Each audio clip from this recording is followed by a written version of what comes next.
Welcome, one and all, to continuing coverage of the 2023 Triton Super High Roller Series from the JW Marriott Grosvenor House right here on Park Lane. Ali Najad, joined by Maria Ho, who I understand earlier today ran into a little bit of a transit snafu en route to the set. Maria, is that right? Do I look like I'm sweating? Because I am. Are you? What now? Exactly what happened? You went through a kitchen to get here today? Yeah, there was fortunately somebody really nice that worked there that helped us out, and here I am, just in the nick of time for the exciting happenings. Over the exciting happening, and that was that you were on the 17th floor of the Hilton, and there was no elevator service. Is that right? There was until there wasn't. About at the 8th floor is when it decided to give out, stop working. I didn't realize that this was the focus of the pre-show, but guess it is. Well, we also didn't realize when we had bribed the engineering department there at the Hilton that they were going to stop it on the 8th. We thought they would just make it non-functional the whole time. I'm glad it was worth the story for you. We're glad to have you here. Obviously glad to have all of you with us as well. And there's some people that were very glad to be a part of a final table that took place last night as the 50K event number 5 did crown a champion. 43 hopefuls returned for day 2 action, but only 9 would ultimately reach the final table. And when we lost the champ already here in London, Luke Greenwood, in 10th place, this is how things shook out.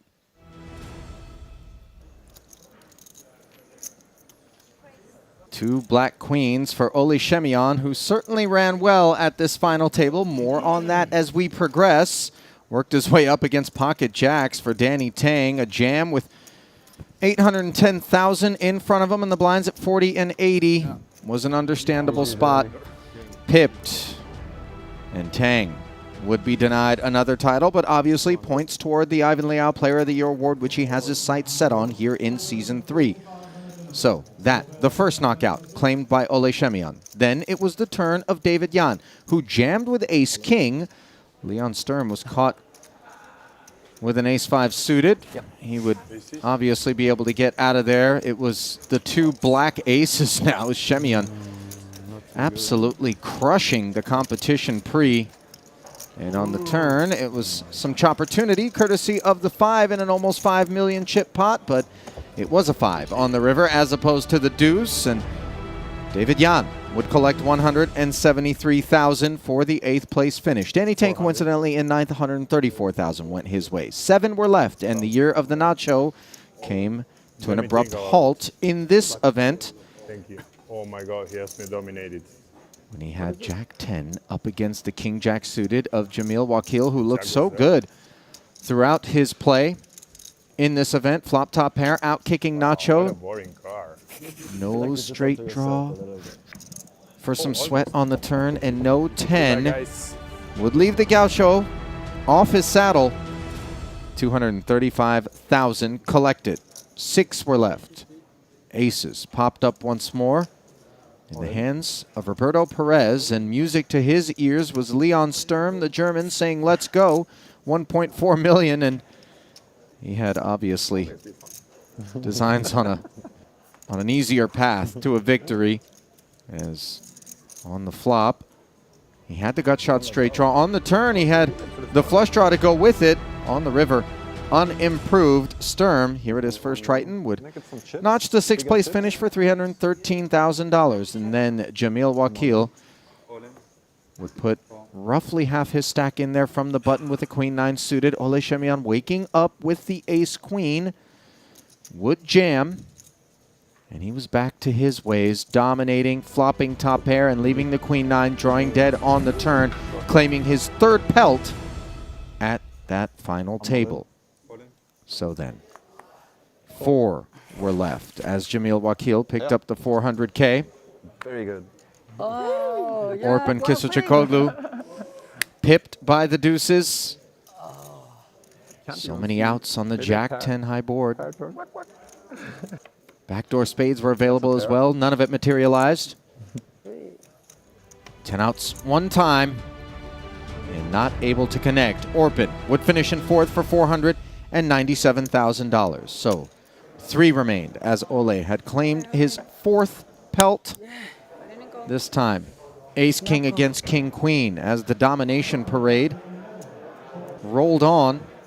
Perez picked up some added outs in the form of a 10, courtesy of the Jack-9 flop. Could not connect on the turn or the river. And it was adios for Roberto Perez, $604,000 for the third place finish. Cool. And the man whose name we had yet to call, Dao Min Fu, gave us so many exciting moments en route to this heads-up battle against Shemion, had ace-king suited against Ole's ace-9. Gut shot straight draw, turned into a pair of nines on the turn for Shemion. And you see DMP could only chuckle and acknowledge that sometimes it is a man's day, as Dao would collect $915,000 for second place. Shemion, however, claiming his first ever Triton title at his first ever stop, $1.35 million to go along with it. A very hasty interview as he popped right in to the 60K. And as you guys observed that final table, Maria, it was one that came with some unexpected situations. Well, obviously, DMP, just one of those players that is always so good at mixing it up and really throwing the players for a loop, players that are very used to a final table and ICM situation playing out a certain way. And he did not follow that playbook, but definitely was very entertaining to watch and got a couple really nice bluffs through. The 7-4? Yeah, that was a fun one to watch. Just expect the unexpected from him. Roll the tape on that hand and find it, look for it, watch it. It was something incredible. Now, the other story, of course, as I turn my attention back to Shemion, was the fact that he busted all but Barbero and Sturm en route to the victory. Clearly, he had a playbook, stuck with it, and it went very, very well for him.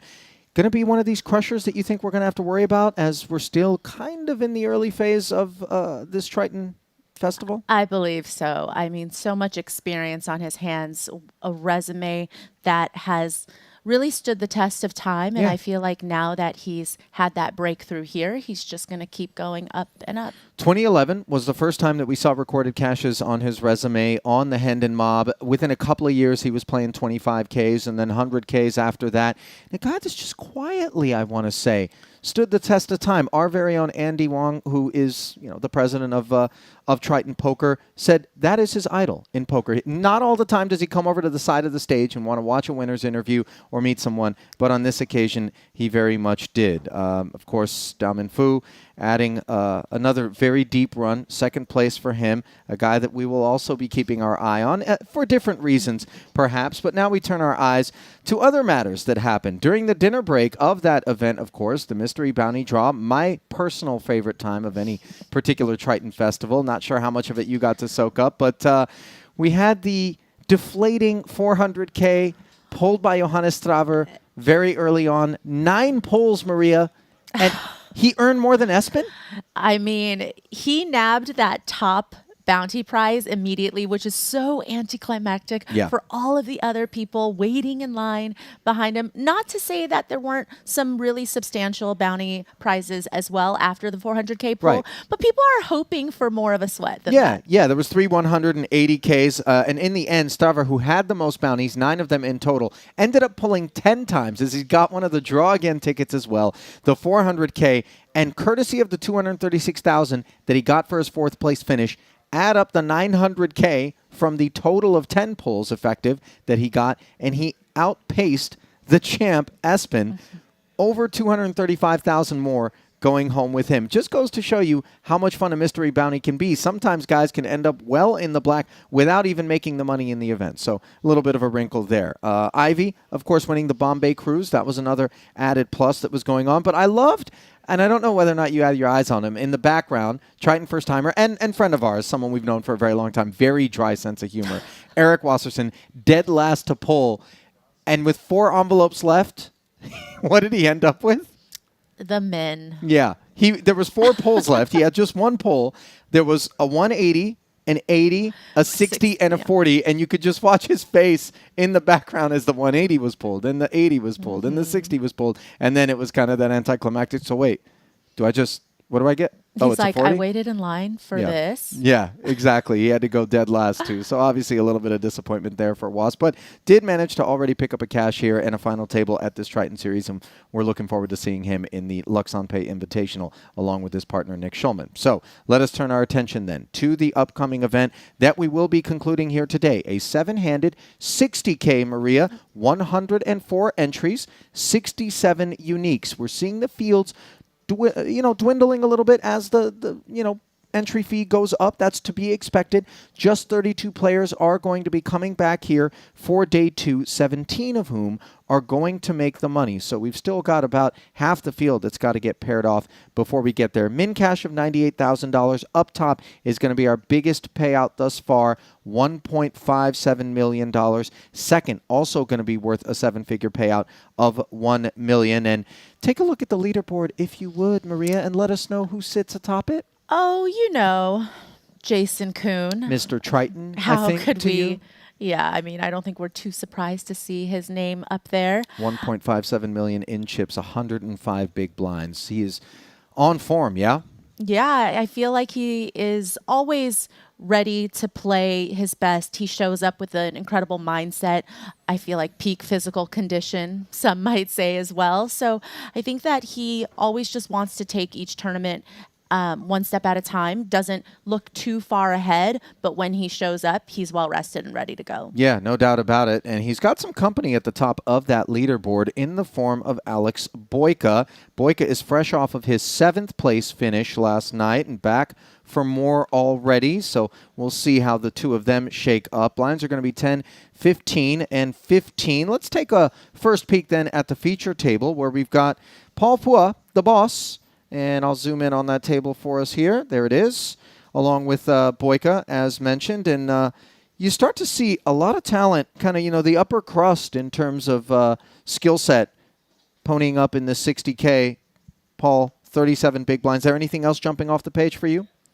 Well, Sean Winter is in the mix, has joined us. I don't think I saw him before this tournament, but last night when he came to the feature table quite late in the day, it's not surprising that, as you said, the buy-in escalates. Somebody like Sean Winter is going to show up, fly all the way across the pond because he knows that this is a tremendous series. There's so much value, but there's such big prize pools, and somebody who is obviously a tried and true high stakes regular is going to come out for these. He's got the German Fedor Holz, who already has a title under his belt here at this festival, just to his left, and of course another curveball pitcher of sorts.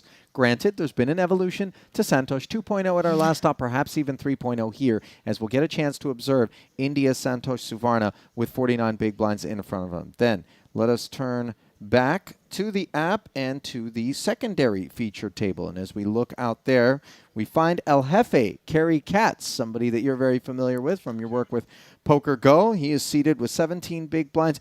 Feels as though he's a guy that usually plays this stack depth kind of on the way to his deep runs and is very comfortable with it, doesn't it? Absolutely. I feel like Kerry knows how to play all stack sizes, but certainly there's been times when he has been able to come back from extreme short stacks, and he's not even a very short stack, all things considering. 17 big blinds, still a lot of playability there. Yeah, he's going to have that big stack, though, of Jason Kuhn on his hands, 105 big blinds. Interesting, by the way, that good friend of Jason, Seth Davies, is going to be directly on his left. Dan Smith, one to their left as well. Eibinger, of course, a known commodity here. And then we've got Canada's Lefrancois.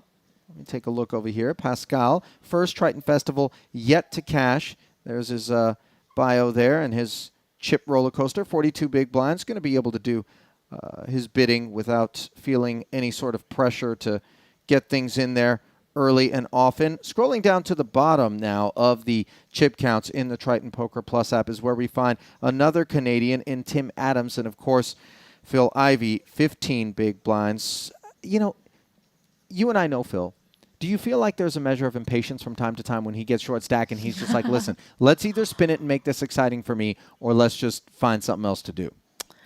I think there could be an element of that, especially when there's always another tournament to play, right? That can certainly add to maybe upping the variance when you're off of a short stack. But I feel like Phil Ivey is in prime condition Yeah. these days to play his best. And so I think he is taking these spots seriously. Yeah, he's already got second place under his belt, so clearly on form is Ivy, and we are just moments away from taking you down to the Thunderdome, let's call it, the arena where we've got our 2 featured tables, taking their seats and the cards just about ready to get in the air. Certainly appreciate you joining us. Looking forward to bringing you today's coverage of the 60K. So there it is. Alex Boyka presiding over the blue table. Jason Kuhn, of course, the 2 overall leaders. Presiding over the red, Terry Katz and Kiat Lee at the bottom of the leaderboards. As you look at those chip counts, blinds of 10 and 15,000 with the 15K big blind Annie.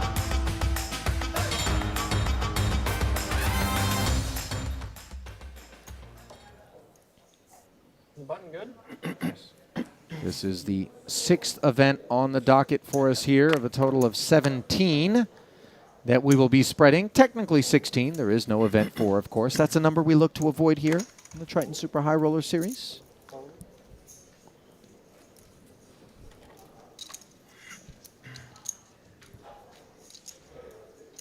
Winter, suited queen on the button. Ah, rocking a shirt with a collar today.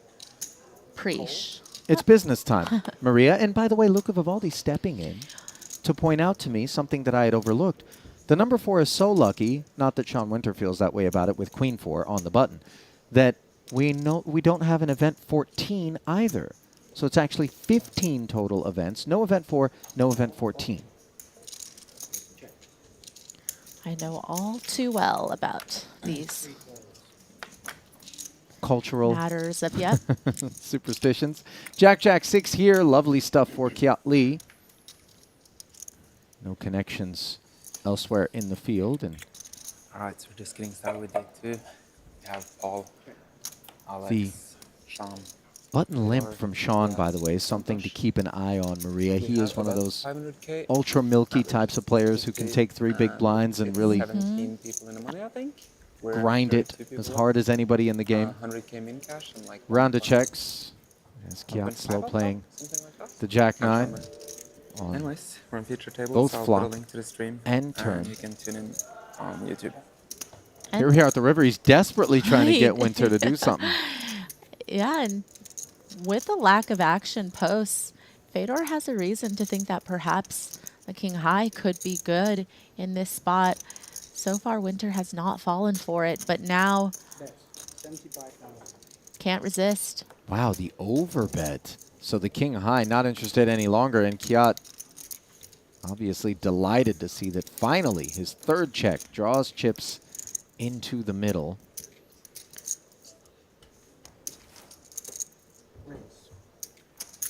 And the check raise will promptly end this one. You see that textbook smile on Sean's face. Trademark, rather. Was that Fedor that said That was unlucky? so great. All of it, and then, yeah, I don't think so. Very, very unlikely. No tea?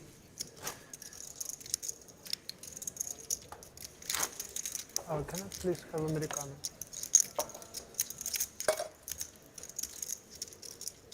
Maybe ace queen. Ace queen suited?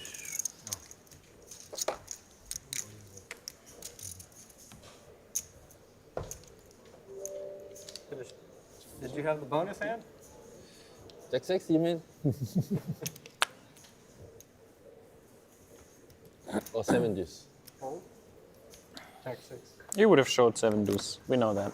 I will. Boss wearing the new Triton Poker Series hat. You would. That look logo a bit making its happier. debut No, I here in won't. London. I already did. I was on 10 TV table. Of course, all of the Triton merchandise that you see worn on the stream and by Is that the your players waterfall? is available Thing was left here from someone else, no? I haven't drink it. I just opened. online. I picked up a little something myself last night. You pay a visit over to Janice at I the did. merch store here. Bear. What'd you walk with? I bought the traditional Triton black OG zip up with the Yes. gold-ish You drink sparkling? lettering. With the Chinese lettering on the sleeve that Kiat's wearing? Yeah, but not in the. But his is it his a pullover or is it a Excuse me? zip up? Oh, Can I you get got a the one that glass of says ice and Triton lemon, across please? the chest. Thanks. Mine is a zip up hoodie. And That's the one. Okay. He's wearing All it. right then. Well, he looks good in it. I hope to look half as good in mine. Well, he wasn't looking good on the flop, but now here on the turn, he binks the 10 to take the lead against Suvarna in a BVB situation. Limped pre. Sprinkled 15 in there. And got rewarded after Suvarna made the call. 75,000 in the middle now. Okay, 35,000.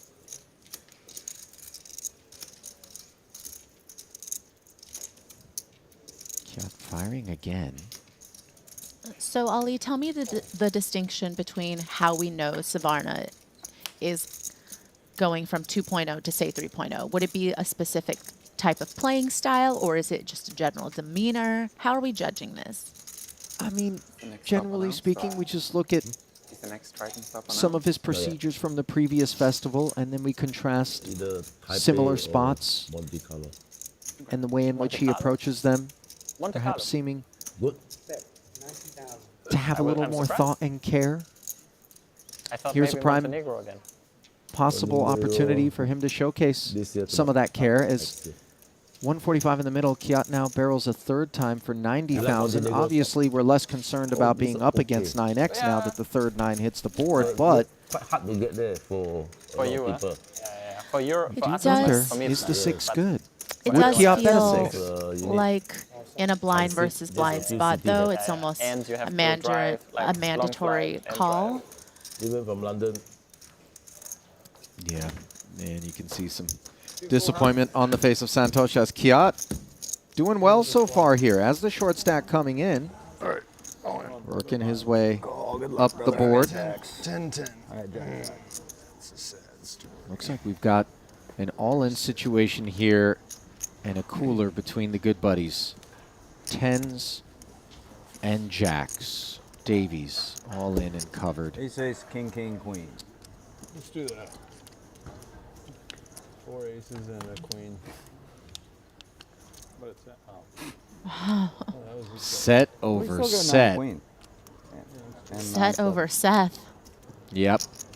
In a 1.2 million chip pot, Davies draws to 1 out. That isn't it. GG, brother. So, sincerely sympathetic GG's delivered the second guy registered. by Jason Kuhn, as he will knock out his good friend Seth. But that is the nature of the beast and the way the cookie crumbles. Individual sport, Maria. It's always a little tough to get into a big pot with your friend, and you know, there's a world where you both can survive until at least the final table. There's only going to be one winner, but perhaps you guys would like to both be able to make it more deeper than this at least. But Seth will obviously be jumping in the next one, I assume. So it would be worse if you didn't have anybody to do anything with now. You know, it'd be like, oh, I busted, my friend's still in though, and I've got nothing to do. I have to go back to my hotel room and just sit there. But I think Seth will have plenty to get up to. The gym feels like it could be in his future.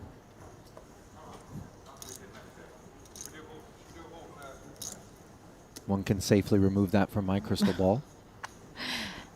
As you're popping chocolate M&Ms into your mouth. Yeah, Plain, I by think the way, so. which really does fall short of the peanut counterpart. Almond. Perhaps the best M&M. Smith looking fresh to death right now. Oh, do you not know needed to about flop the that hand in. pajamas? Very disappointing. Because I saw the I saw the look in your believe- face. I'm like, fuck, he's going all in. If I'm not mistaken, that Yeah, I Dan thought Smith that was- commissioned I should have these did. pajamas whilst we were in Vietnam. And he went down to the Out of pocket textile pair, I area in should've tried to Hoi talk you An out of it. No, it was. and then wore Your hand wasn't good those enough to pajamas carry, I get it. Wow. in Cyprus. Mine was. I had Again a here. pair. I had a pair. As we see It wasn't Pascal that. It's just you had a Lefrancois. hand that you had no other decision. You had to do it. Go all in with. I don't know. I don't know. And raise Dan's open a on the fucking button. live pro. He might just decide if he gets through pass, he's good, and just stick it in. Because you and I know. No, he had like he had like a ace jack suited. He said, "Fuck it." I think it might have been a king jack suited. Good bit of interference here between the holdings as think he really Katz knew and what it Ibinger was. share the 6. Ibinger in turn sharing the He king. is. With Yeah, Lefrancois, who has flopped bottom pair and a How we flush doing? draw. Dynamite development for him. Yeah, look at that. Two-way straight draw for Katz. Pass, a What are very you gonna do with good tens there? You gotta online about set. player. Very good. Also Set, has yeah. great live results as well, but truly an old school crusher.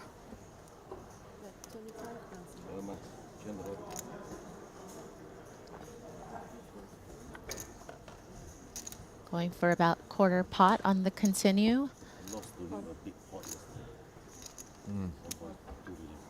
Really? That's going to keep Carey interested. Oh shit. And there is What do you an have? 8 on the turn. Set. Right Oh shit. in between the 9 and the 7, giving Katz the 9 high straight, and with just 135 back, He shoots. Oh, please. How much? very casually It beat snap rips call. it. Just slightly less than pot, but The 10 jack. pass not drawing dead.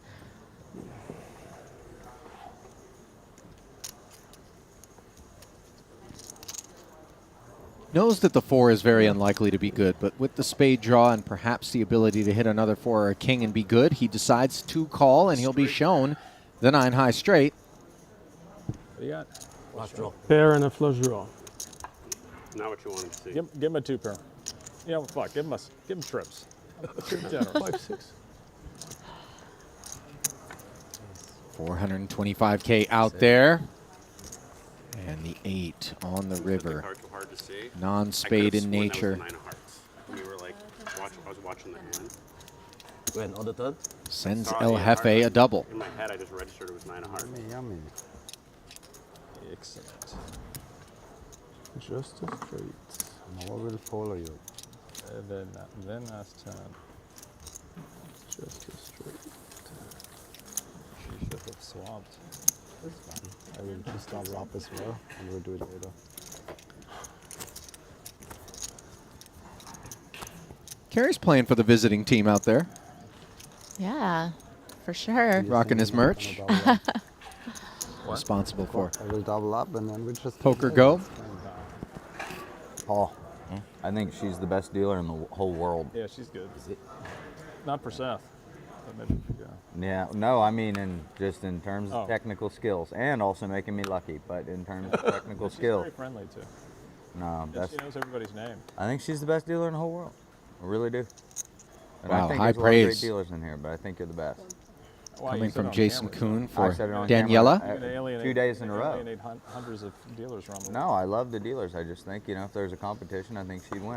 I think, I'm not trying to jinx you or make you nervous, get you too tight, but she never misses. She counts the pot super fast, gives the right change.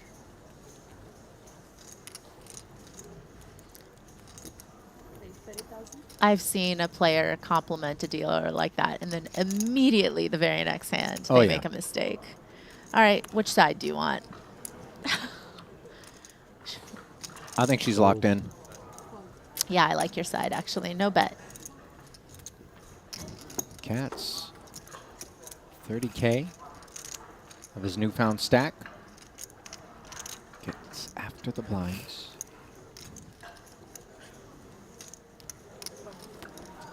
All right. Gets Southerner Jason to on come Southerner along. violence. Is West Virginia count as a southern state? Yeah. Well, I mean, we fought for the North. We fought for the North in the Civil War. Did you? Yes. I thought you. Is that why you split That's off? why we That's why you split off from split. Virginia. June 20th, 1863. We went to the North. Jay Kuhn up Yeah. on his history of West But Virginia, still, the state yes, from which he Southern, hails. For sure.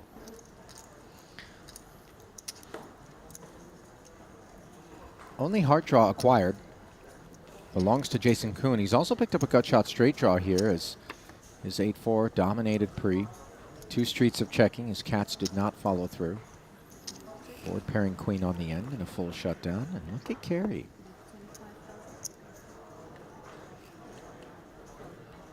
I could shove. Just a 25K bet there. A tickler. Very good river. Sounds like you had a 7. Huh? Sounds like you had a 7. I wouldn't bet a 7. 7, I'm happy to just get to the end. You book at 10's trip. Careful what you tell Jacks. Jason Good Kuhn if you're jacks. being honest. Yeah. Steve Silverman tried to tell me that Maryland was a southern state. So you're trying to say West Virginia is. No, I think it is very southern, but it fought for the North in the Civil War. That's all I'm saying. That's why it's split. Good clarification. Yeah. I didn't know that. Yeah. Yeah, that is why it broke off Yeah. from Virginia. Mm-hmm. Yeah, we were.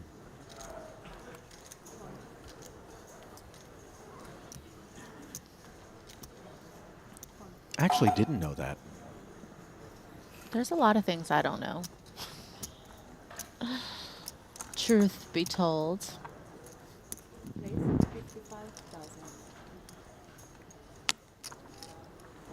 Ace-9 suited. Jason makes it 55. Good short deck hand. Pretty good no lemon hand. Boss Better short can't deck. defend with the dusty 6 deuce off.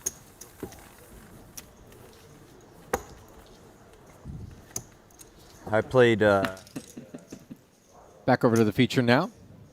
All smiles for Kyat Lee, it would seem, as he's performed well on the day thus far.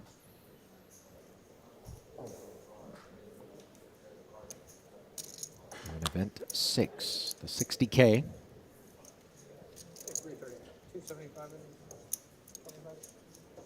Me? Yeah. 35? Here's your stud. Ace-10. 35 is it?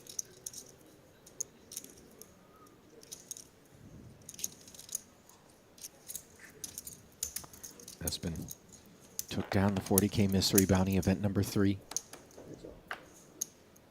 And has picked up Kyat Lee's 10 deuce suited, which is totally divorced from this Ace King 6 board.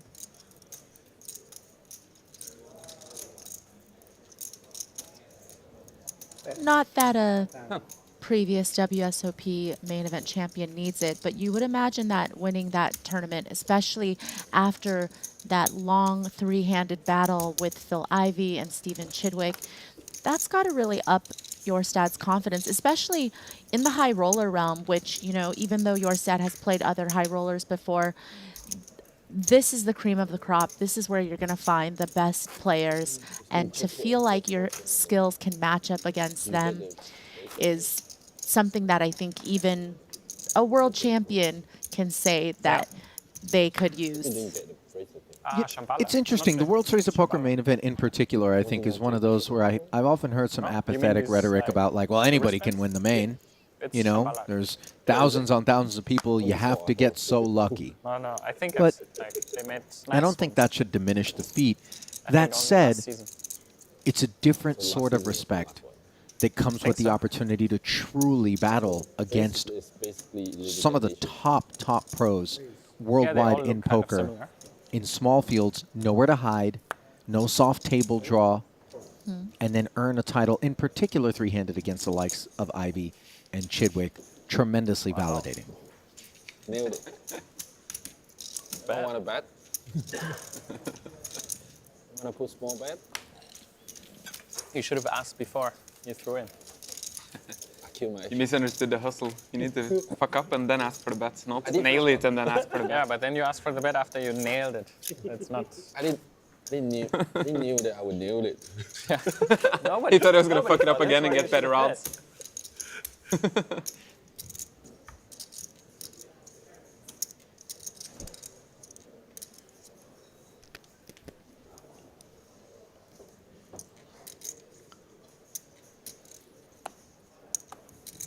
Jack 3 for Boyka. Into the bin. Second visit to us on the Triton series for Alex. Finished 7th in that mystery bounty. Ace King now awaits Sean Winter's 35K open.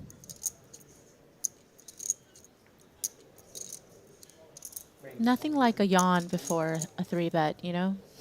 Yeah, nothing scary about that. 105 to go, another 70 on request. Standard 3x sizing in position from Lee.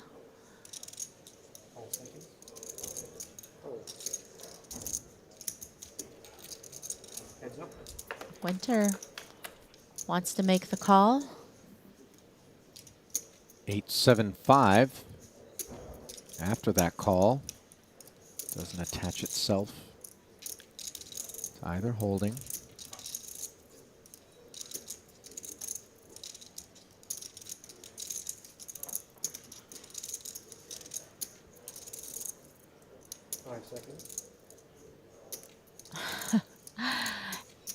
And I can understand why Winter chooses this line in terms of the lead. He does feel like, of course, there's going to be a portion of Lee's value range that contains all of the overpairs. But then there's a portion of that range that will be ace king, ace queen, et cetera, et cetera. And so Winter feels like with this lead, perhaps he can represent some type of overpair himself. Maybe not the premiums, but the 10s, the 9s. Note that this The texture sixes. really not favorable at all for Kiat Lee, and nevertheless, the line leaves him a little bit suspicious as to what Sean Winter is up to. Now a 9 on the turn puts a 4-liner on board. Well, certainly Winter has more sets and straights here than Lee does as the pre-flop 3-better. And so if Winter chooses to follow up, which he does, yeah, it's going to be hard for Lee to continue.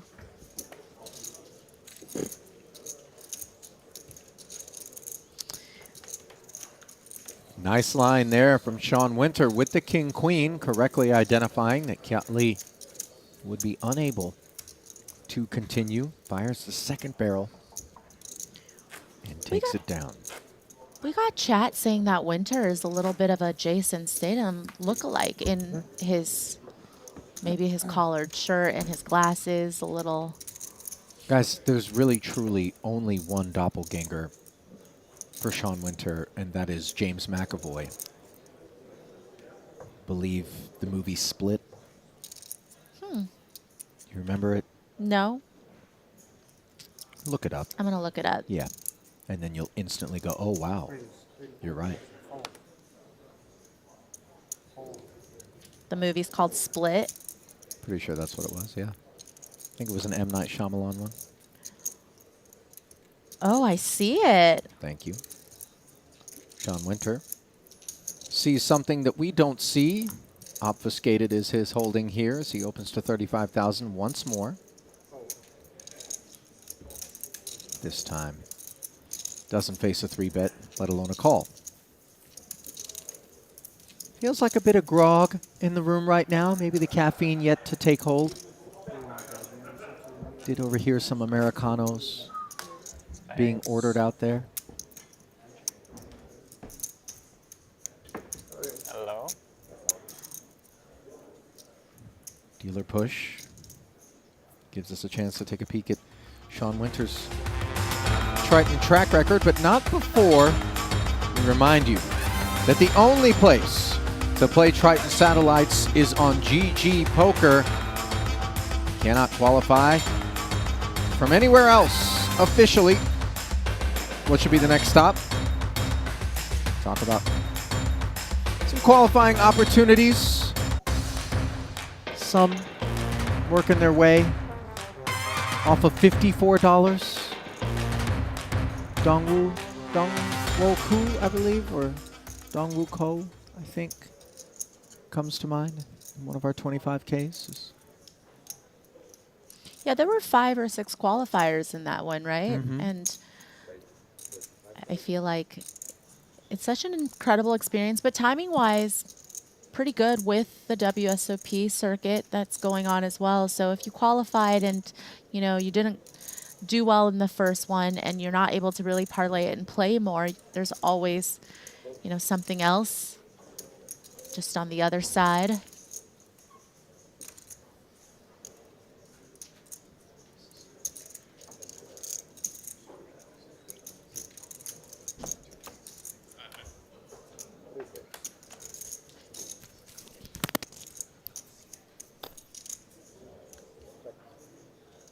Three-way pot.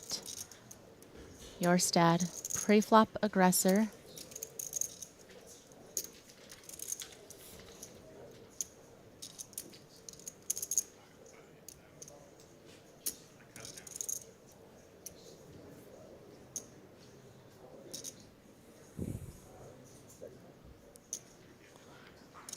Action gets checked around. Dry 4 of diamonds on the turn, as Jorstad did not follow through in position with the gut shot Broadway draw. Now two-tone board, though. Jorstad does like the showdown value with ace high, is multi-way here. Perhaps if he was up against just one opponent, and especially against the small blind calling range, which I think he's especially more concerned about than the big blind defending range with the Broadway cards out there on the flop.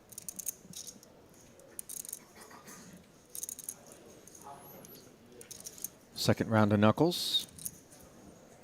7 comes off.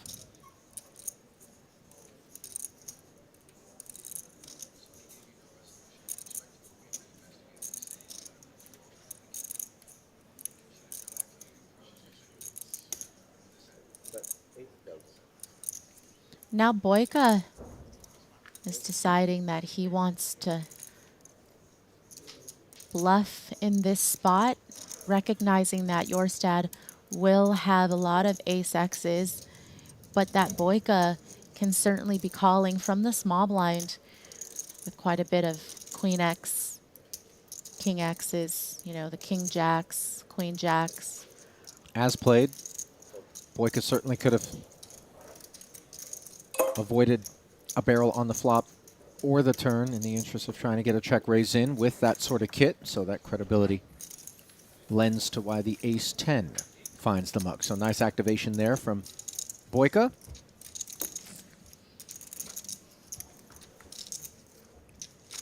Two-thirds pot, enough to get the job done.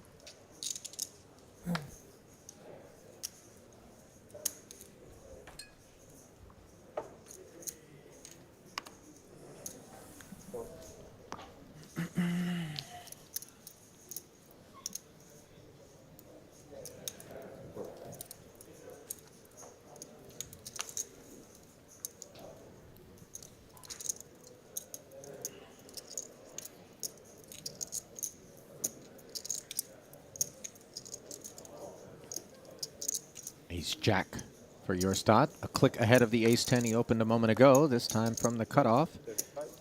He and Super Mario raised it to 35,000.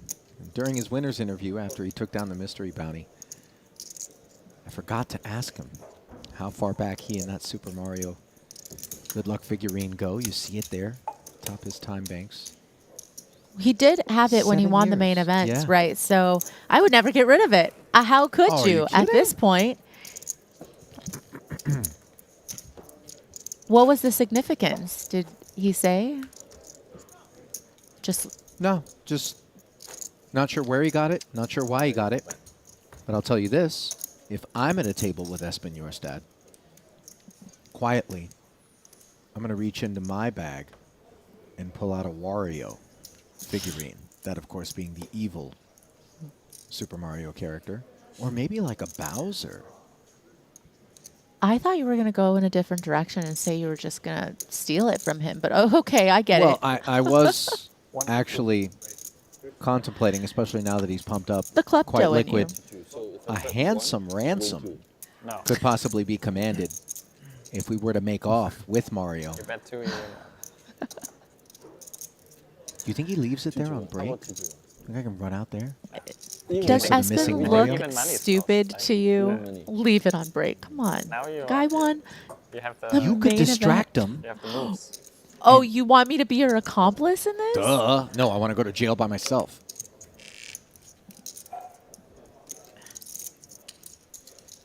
There's no co-ed jail, huh? For the record, if anything happens to that Super Mario Espen, I had nothing to do with it. I just want to clear my name right here, right now. Ace 10 having everything to do with Suvarna's choice to open under the gun. 35K got defended by Kiat Lee's Jack 7 suited. And I'll give you even King, money King if you 5, throw not before enough. here. Not like.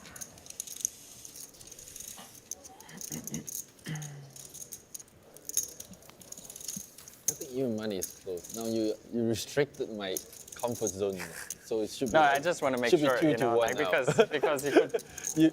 You restricted my comfort zone, so it should be 2 to 1 at least.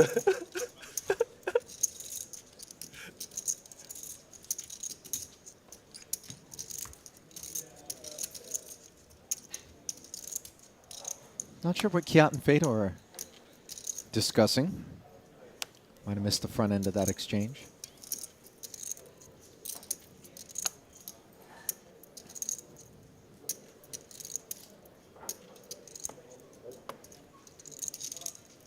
What about a good luck Luigi? That wouldn't be as threatening to Espen. Or what if we just swapped it? I was going to say, I feel like that's the play. Like, you can't straight hijack it. I don't know about this, like, having one of your own that can somehow oppose the luck of Espen's figurine. So it's really just about taking the luck and then replacing it with something that has no meaning, bears no luck whatsoever. Taking the big blind and big blind can Indies, bet Kiat against each Lee. other. So even money, right? I think I can find one on Amazon. Did I do this Get that to like shipped get better overnight. odds, do you think, Go or no? Or maybe Was it genuine you attempt? straight like Genuine attempt or like not? that. Me? I think No, I say he like just throws bad to throw bets. maybe Trying to he's after me get some action. Then he just knew it every time. So a dramatic swing over and first look at our outer table. Back now to the feature.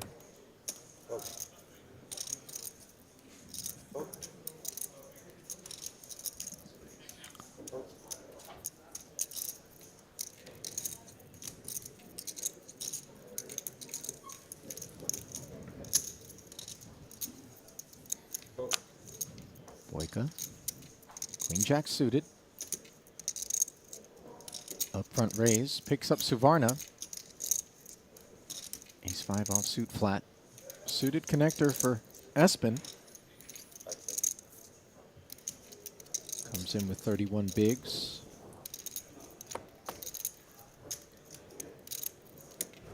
He will defend. Pot up to 105,000. Three-way affair.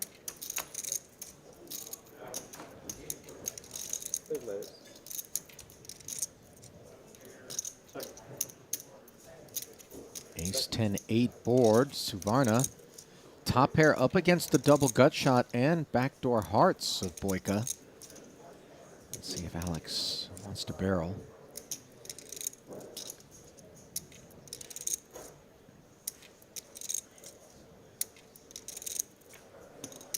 Feels like very natural C-bet with that equity, with range advantage here.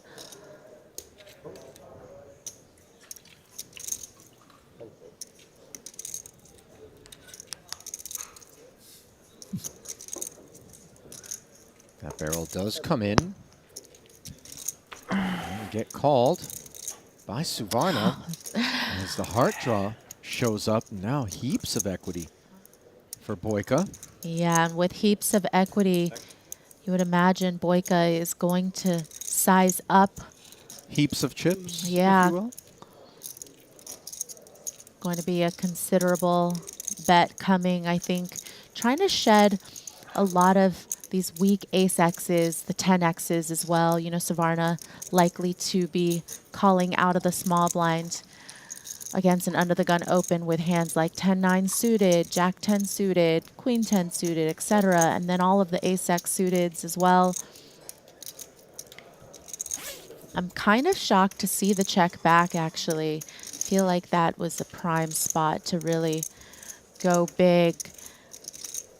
Yeah, sometimes you do see it on balance, though, that players don't want to necessarily get blown off of the equity. I'm not sure that in this spot with Santosh flatting from the small blind, there's a whole lot of check raising against the range advantage that we would perceive Boyka to have as the under-the-gun raiser. But after the check back, he now hits the queen and faces just a 40K barrel from Santosh. And this is some of the stuff I'm talking about in terms of 3.0. Note the milkiness of the sizing, such that it's appropriately conservative with the ace-5, a bit of a blocker effect, but also maybe going to get paid off by this queen-jack.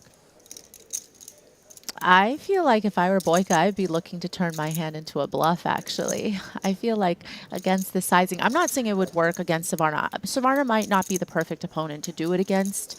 Depends on which Savarna we're seeing, but certainly when players go for this milky sizing and it just looks like they have a weak ace-x hand, and I am sitting there, you know, granted, you know, I don't love the fact that I have the hearts in my hand, but I do have the jack. Could I potentially be playing king jack this way? Would I bet the flop with king jack and check back the turn and get there with that queen on the river?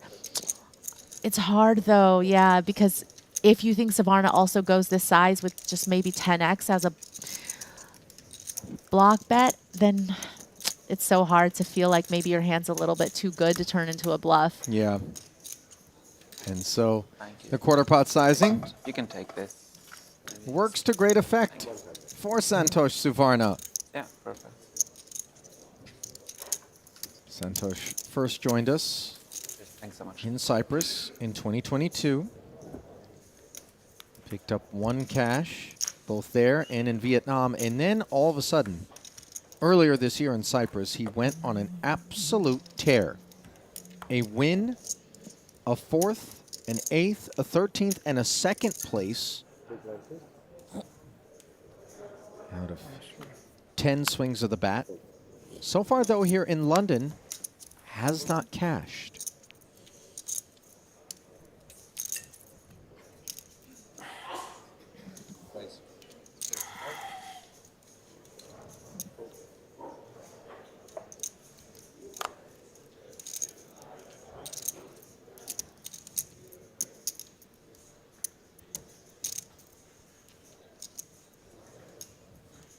Pocket 9s for Kiat Lee. Cut off open, and Eurostad with the queen 10 suited now is going to jam over the top. That will shed the a6 in the big, and Kiat snaps covered, but well ahead. I'm happy seeing that after getting snapped so hard. Yeah, good to have a couple of overcards, Maria, but was this a necessary move from Espen? I think it's fine. I mean, I think his hand, if called, is going to play all right against the calling range. Should be live, and occasionally we'll have 2 overs, as he did in this case, and hitting one of them on the flop. Nope. Ace, queen, deuce board doesn't help the 9s. And now Kiat Lee has 2 outs once. Unavailable. So we lose yet another combatant here in the early going of day 2 of event 6, the 60K.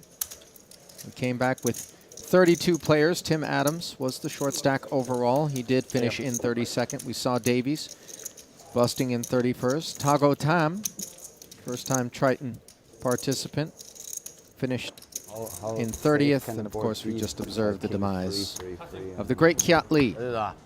You're on, Kiat. Dan might have had a pair and he just didn't want to give me a free card. Find out where he was. Probably a king. And attention dealers of the 60k, finish the handle on and stop. We're about to break table number 6. Hold up. Oh, it's already 80 minutes till bathroom break. Now it's going to be even longer. I think you just run, right? This is the time to go. Yeah. Or a table break. What, redraw? No, they're breaking one table, so. Nature calls. He can't make up his mind. He's like, should I? Should I run? Should I go?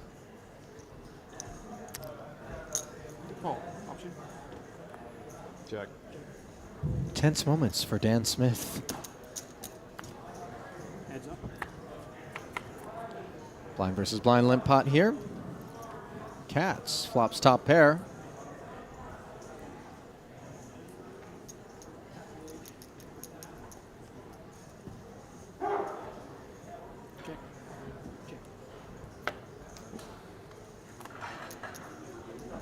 Make that 2 pair. Yes. Check back 1 street. Francois does have the 6. Now with all the straight possibilities in the backdoor flush draw, definitely think that, yeah, Cats is going to start betting after a little bit of a slow play with the check back on the flop with top pair.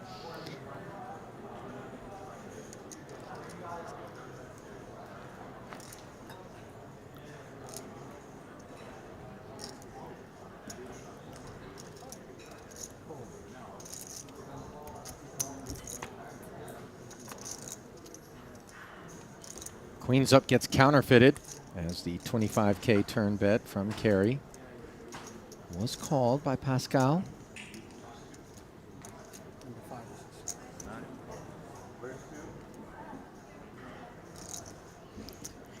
I feel like it's pretty unlikely that Pass would have, you know, a Queen X holding with a better kicker as played. So really, if Carey wants to go for value, he's really only targeting 6x. Pass can certainly have some Jack X's as played.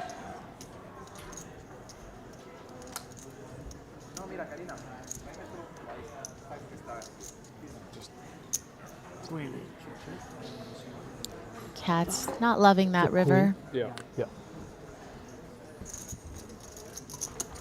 So it goes check, check on the end as the 95,000 is delivered Carey Katz's way. This is not Carey's first Triton Festival by a long shot. His journey began in Annoying would have been 2018 just giving you a chance to bluff me off the hand. in Jeju. I would. Did I had not showdown. cash I wouldn't like No, out of six. finance. What? either of his last 2 One of the festivals. bets or 6. They're just 2022 Cyprus and draws. Give me jacks too. Madrid. Played just 1 event in Madrid and is 0 for 4 so far here What is this? in London. 10 second. 10 second extension. Oh, I'm not going to need this. If you're full, Can I trade them for chips? I'm sorry. That could become an option now. So if there are no chips put in the game, so if it's folded to, then you're gonna have 10 seconds. If there's a call or a raise, it's normal 20 seconds. How many seconds is this? That's 10 seconds. This extension 10 seconds? Yes. So your pre-flop, pre-action is now 10 seconds, unless there's a call or a raise, and then it becomes 10 normal seconds. 20 Just the fact that you're not paying attention, you're going to get hit. And you can use that reset. Yeah. It's only used on the 10 seconds. You could use a regular Okay. one, 20 though. With, second, you go back to the regular one. And So we're the gonna fast redo it. action system being explained. As we take a look at the chip counts, brought to you by betacr.eu. Steady at 10, 15, and 15 as a table being broken. Players being delivered elsewhere in the room, and just get a look at that almighty chip lead for Jason Kuhn right now, 2.1 million plus in front of him. Well situated to perhaps be in the conversation for, could it be an 8th title? Still early, obviously, here in Event 6, Maria, but he threatens anytime we see him in a spot like this. 28 players remaining. It would be kind of fun. So Actually, you 17 can then will make be a paid. 5-minute rivet. Okay. The action changes to you where it's no longer 15, or even if you lose, then you get 20. Oh, okay. When it's unopened. Okay. Is Jason Kuhn going to be to Triton what Phil Hellmuth is to the WSOP? Just end up having some Vogelstein's going to blow through these in one. record that seems hard to catch for most Triton titles. Pulling away already from Nikita Badziakuski, the second most decorated player on the Triton Tour with 4.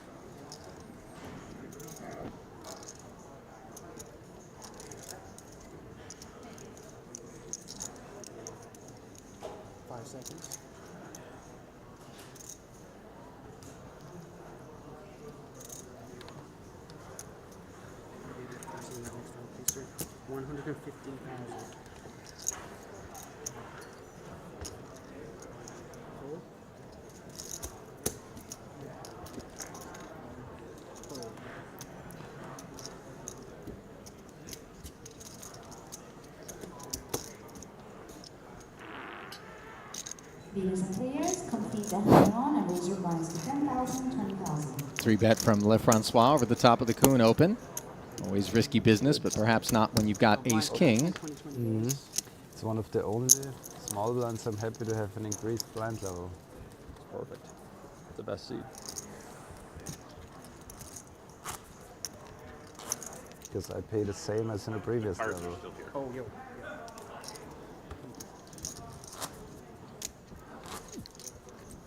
Blinds up, 10 and 20K now.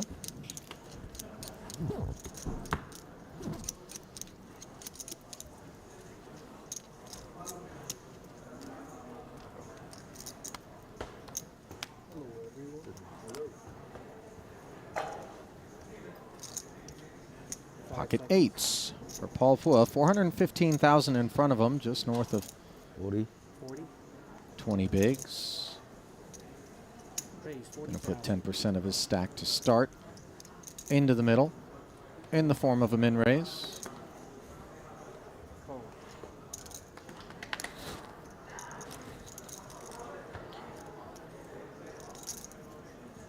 Ponikov's just finished eating in time. Picked up a hand that might want to get involved in. You know, if he was still eating, he might just fold this ace-jack because, you know, it's on the cusp of a hand that you might want to play anyways, but 3 bets to 95,000 from the Nightlife Tycoon, Alex Ponikovs. Not the first time we've seen him in that kit. GTA Vice City vibes. Henry mentioned that last night, and at this point, he's very aware So now extension is this? that we in the He's booth leaning into love the Ponikovs ensemble. It makes it fun for us out there. But don't you think that Dan Smith is also kind of giving him a run for his money? Oh, sure. This is a more recent development. And the run for the money right now is what Paul Fua has on his mind. Modest sizing on the 3-bet Maria feels as though it's luring us into this jam, and we begin to wonder, why do you want me to rip it in here? Well, the sizing... But nevertheless, Paul does rip it. The sizing's certainly indicative of just the effective stack size being sub 20 bigs. So certainly you don't want to go too big on the 3-bet when that's the case. And Ponikovs with the clear intention of 3-bet folding should Paul jam, which he does.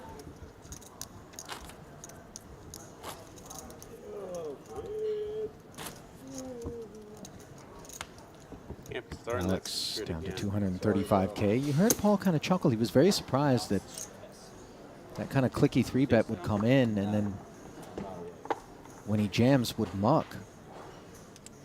I even got to work that out. 5 seconds. It takes me a while to get over it. What time is it? Maybe feeling a little disrespected by Ponikovs being like, wow, you really have a 3-bet fold against me there, right? My under the gun range. Now, though, Ponikovs, his turn to go all in.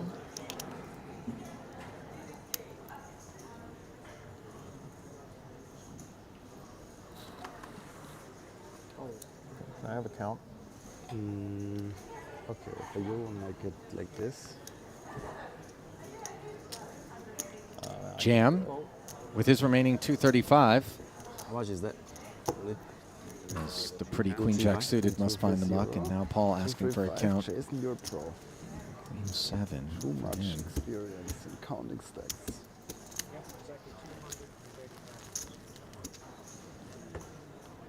You don't count, you only look anymore, and then you're like, that's 235.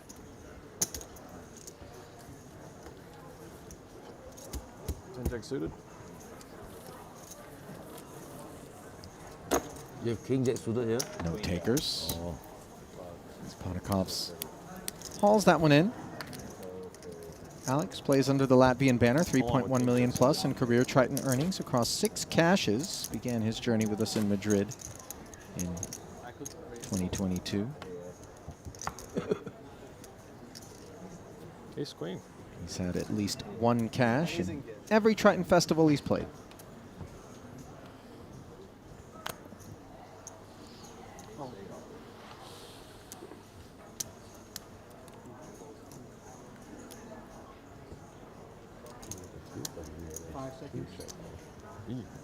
Gotta hurry.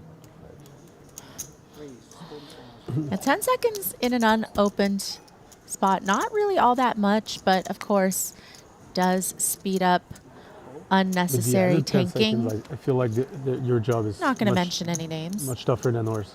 Yes. So much stuff to do. Pictures tell the It's like- story. Exactly 400. Exactly 400. Yeah, 20 bigs. But it's only for this stage. Huh? Yeah, yeah. How many bullets though? No, that's fine. I think it's Just the one. it's good, but Maybe it's less. Oh no, it is. It's 360 behind. Yeah, it's 400. 5 seconds. Talked me into a call. I was trying to talk you out of it. Cats with a lot of speech play. He and Smith know each other Well, well. said 405, you would have folded. Oh, that'd give you Battling more out in time. Vegas. Yeah, I guess I'm just gonna call no matter what. Dan defends and picks up a club draw, which is more than we can say for ace-9 of diamonds. 2 quick checks and a quick flush. Board pairs on the turn. Smith looking back at his stack.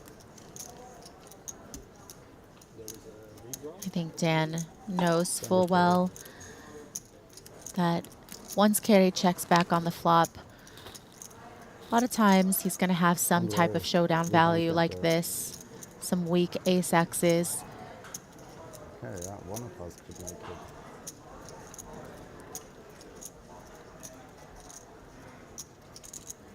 On occasion, Cats will have some jack X's here that he will check back for some pot control, but, you know, I think that's just wishful thinking from Dan, who And then the has third yet one, to the get final Carey game to put again, any more queens chips into into ace. this pot. But now Cats hits the ace on the river, and as played with 110,000 in the middle, depending on sizing, we could see Carey get curious. who got Santosh killed. Let's see what Dan comes with. 5 seconds. 130. Bet is 130,000. Dan is going to go big, more than pot here. And sure, there could be some, you know, Maybe look bad 10x on camera folding this one. bluffs. You know, just some random holding that has no showdown value right now. But Smith also knowing that when Cats checks back the flop in the turn, he is very likely to have an ace in his hand, therefore connecting on this river. I'm not using all 5. No, I don't. I was I gonna need give change. you- yeah. Feels like, I mean, feels like you think I have an ace and you're over betting the pot hoping I call with the ace. Or maybe you have an ace trying to get me to fold it. Bingo. The former, not the latter. Hard to bet into that board. All right, 5 seconds. you just outplayed me if you don't have it. You got it. Very nice laydown. Very nice indeed. Carey just demonstrating so much awareness. Show that one? Can't show that one, huh? That's probably good.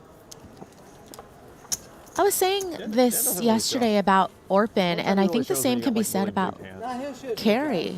Dan's old school. He's like me. He'll whip some cards. He'll show like big hands when he's like playing a lot of hands, just to make sure people go, so he pretends like he's a card wreck. If you ask for it, he'll whip the bluff, right? I was asking for it. I'm certain you torched Freddie Deeb in a hand at the World Series this year, and he wanted to see and you didn't show. And I'm certain you just allowed him to fold a better hand. Yeah. Yeah. I knew you did. I was certain. I was like, Dan just lit him up. Because I thought the same thing. I was like, there's no way Freddie's calling. Apparently Dan aware of the pot that You can have that one. Jason's referring to. All in. I had some real dog shit. Dan, did you bluff me? Bluff me off a chop? I had a flush. Oh, wow, you needed me to have a jack. Or a hero ace.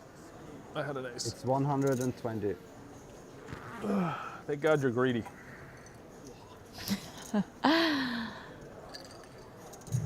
Well, you were going to say the point about Carey and Orpin. Right. That I think at one point, pros and players Or if would you bet the refer to turnout's them gonna as fold. businessmen or as a There's no way rec to get player. one. But I think when you look at the resume that both Carey and Orpin Dan, has you built almost had all in over the already, years, I You really didn't think see it open, right? you'd be hard pressed to find a pro on the Correct, circuit there that are. wouldn't just say that I they're think one there of should be them chips out now. there, not I'm like, okay, I'm And- gonna remind you before you make a call with ace 2 offsuited. And you're like, oh, Now you're ahead. he already grabbed the chips and like it's 120 and he's like, stop. Quite savvy. Are the likes of Carey and company as Matthias Seibinger finds himself all in against Pascal Lefrancois' dominated kings. The king shows up on the flop. 270k in the middle. Trip kings for Matthias on the turn. Some chops available to Lefrancois. 7 would be a clean win. Anything else in the Austrian doubles? And that's exactly what he's going to do as an ace rolls off on the river. So Dan, you would have called me now, right? I would have just put in 10 chips and then forfeited. If somebody goes all in, you have them put out chips. Because like the black on black, I just. You didn't see it?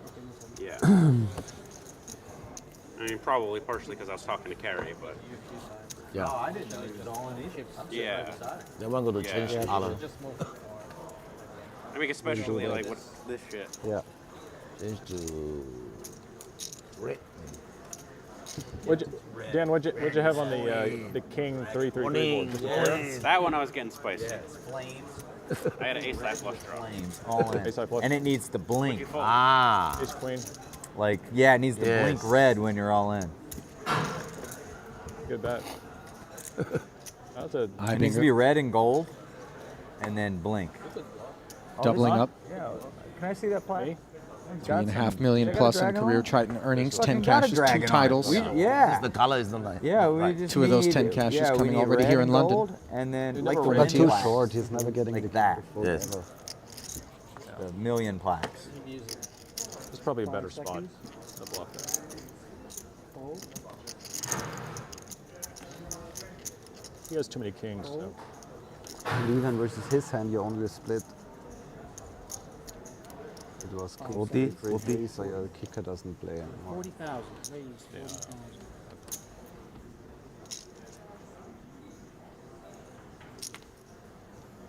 And he's potentially. Min raise open from the ace-8 of boss. 270, Alex. Something like Yeah, thank you. I mean, slightly less. probably a better spot. Pascal 5 seconds. having doubled Ibinger up. Queen 7 not of any interest. Now ace-4 suited for Panakovs. He's going to rip it. Come. And count asked for Give me some more time. by Paul. Sounds like call. Pretty easy shove from Panakovs with this type of holding. You know, certainly happy if it gets through. Hoping that Paul's opening a bit wide from late position. But if he gets called, You'll get away. suited ace Two. always rates to play pretty well, at least having an overcard plus the additional equity with the suited part of their hand. And Catching up. Paul, you hear him saying that this is close. And both of us, we need another double up, and we are great. It's about if you feel like you have 2 overs to the pairs that are going to jam here, but also, of course, king, queen. All of those hands going to be in the mix as well. So I think there's a good part of the range that you're going to be performing pretty well against, but it is a significant portion of Paul's chips to call. I don't know.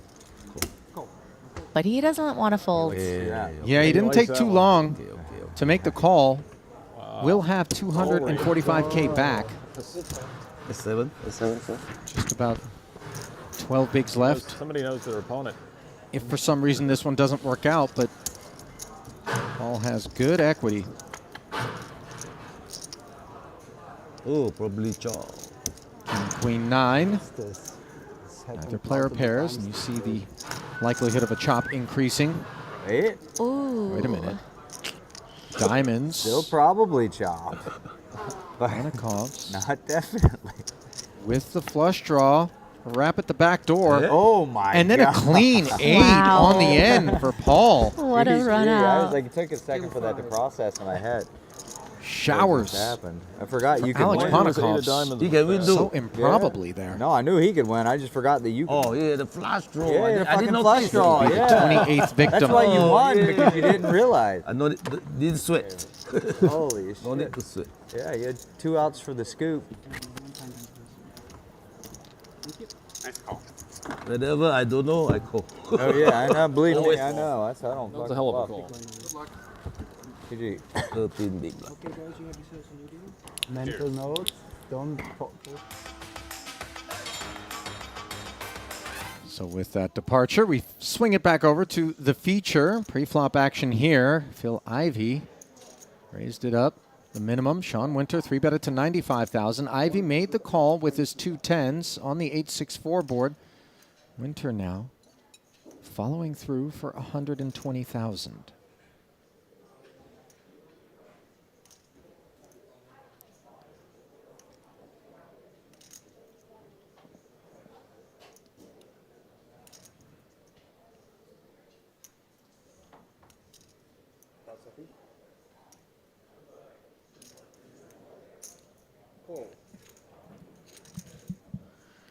Really nice board for the overpair, but Winter trying to rep an overpair himself, it would seem. You know, when you 3-bet a hand like Queen Jack, it's really just for the blocker effects to the big pairs, the premium holdings. See if he wants to try to continue to Yeah, get. Ivey deferring, my apologies, Maria. Continue to try to represent for Sean in the face of the second check. Is that what you were asking? If we look at SPR, Ivy with less than pot back.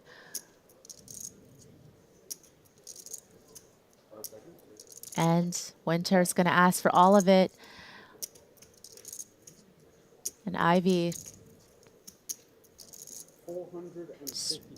trying to figure out, does Winter have what he's repping here? Does he have a bigger overpair than the one that I have?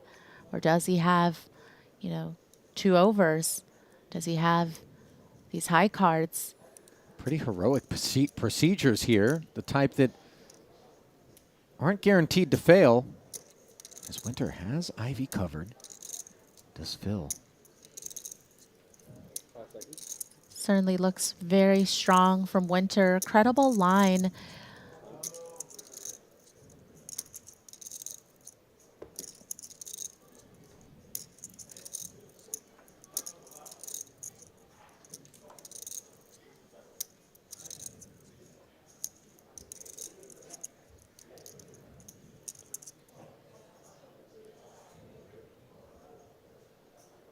Certainly worth deliberating and mulling over for Ivy.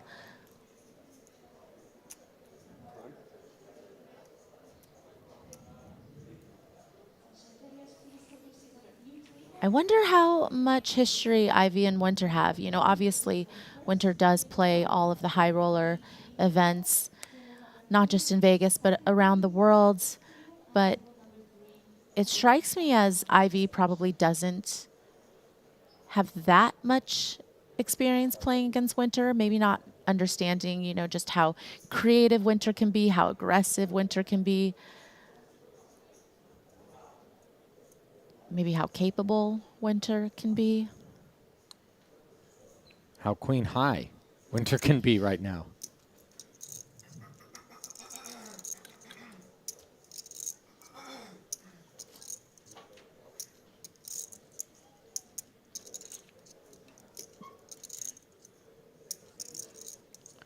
Winter not giving anything away. Probably helps when you're wearing shades, because if I've got Ivy in the tank against me, I know I'm sweating it. No doubt.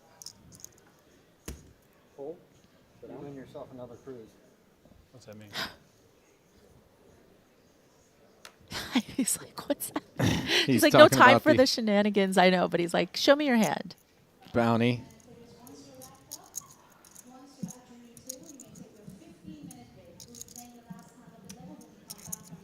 So here we are. Ivy having made the call, looking to avoid the queen, and Jack does so successfully on the river. As Sean gave it all he had, Maria, but in the end, Phil sniffing it out and taking down an almost 1.2 million chip pot in the process, leaving Winter wounded.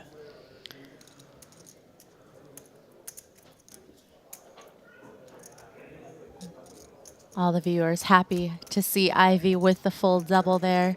Always. We just need an Ivy cam. Yeah, I don't think they'd mind that.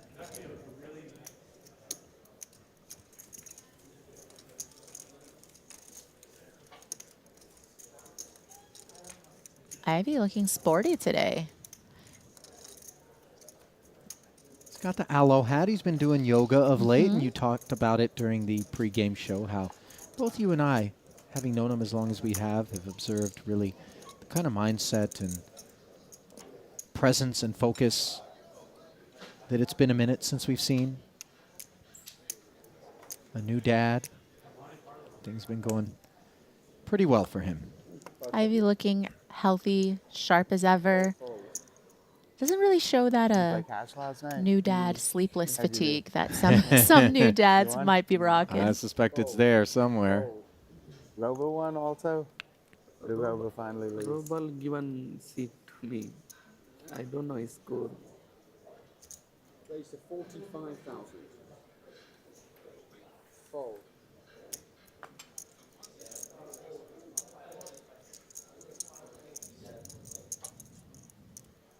Greenwood. 9-8 suited. Opens the button.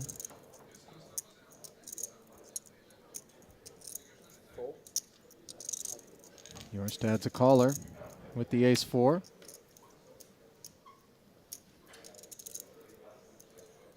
Ten 8-4 board.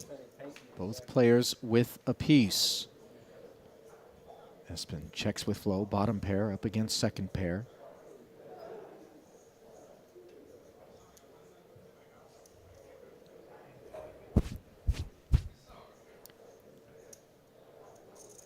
I think that you'll find that Greenwood's hand sometimes plays well as a check back.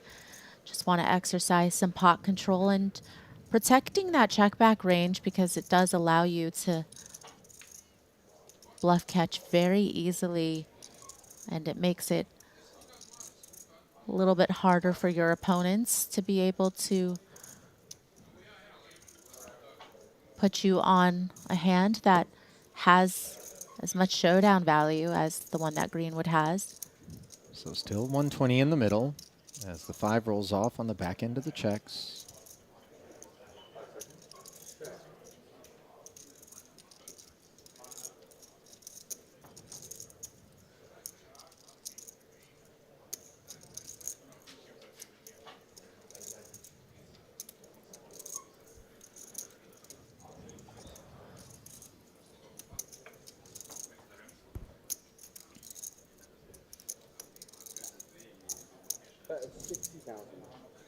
And Espen. Check calls. No. Check raise here. Hasn't no, made a move. hasn't Forgive me. acted. Okay. Yes, he checked flop and he checked turn again, which leads Greenwood to putting in this delayed C bet of 60k. Hoping to get value from exactly these types of hands that Jorstad has, but Jorstad not going to oblige. Not in the least. What time did the game end? 5:30. 5:30. 3-4 hours left. Machine. You surprised to see Espen lay down the ace-4 in that spot? I think sometimes you will see players get a little bit curious, but also, you know, they can improve pretty nicely. The ace is such a great card to have because if you make two When you pair, lose, you can sleep. Yeah. Normally it's the other way around. when you make two pair, it's very likely that your opponent will try to rep an ace on the end. So there's more value to be gained. But I think just picked up on the fact that with a delayed C-bet, Greenwood could have the hand that he had, you know, some 8x there, but also some 7s, some 6s, just a lot of value that has Jorstad pipped. Fold. Fold. Fold.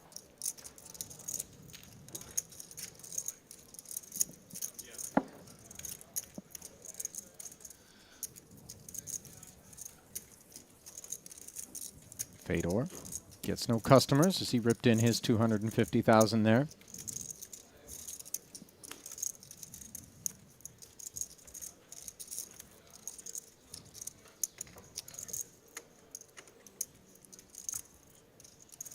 Like I didn't have to go broke that hand.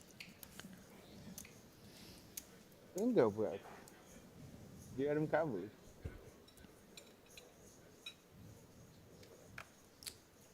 Didn't have to. 5 seconds. Fold.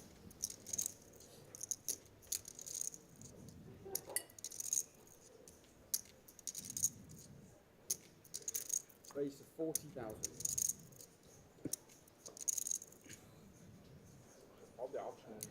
This time, just an open sizing from Holtz's ace-8 suited, and Sam Greenwood, ace-queen, has the medicine.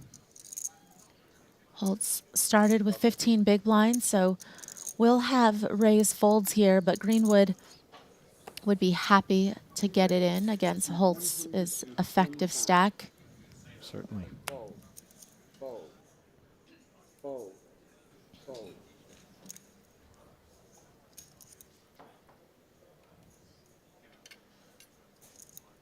Given these positions, I don't think ace-8 suited is going to be doing particularly well against Greenwood's 3-betting range.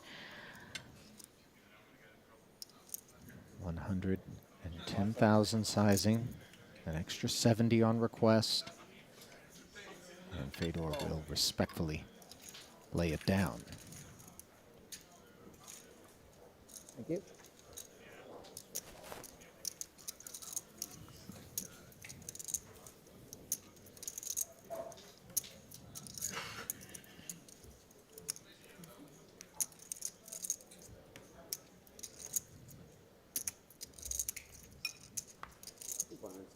So a nice little pickup there for Greenwood. Is everything still relaxed here in the 60K? Still pretty far from the money, so the short stacks might have to start making something happen for themselves if they want a chance to get ITM. Fold. Fold.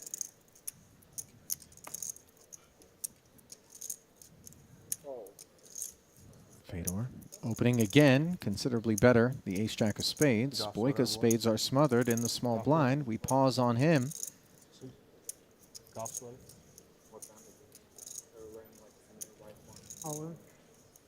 Shadow Creek, I don't know. And his jam designed to clear Winter and maybe from time to time clear Fedor's hand as well, but on the occasions in which it doesn't, it's only 220 more behind for a total of 260 that he's actually facing off against. Unfortunately for him, he is beaten in more ways than one by the spades and the ace high in a 560K pot. Said like after there, yeah.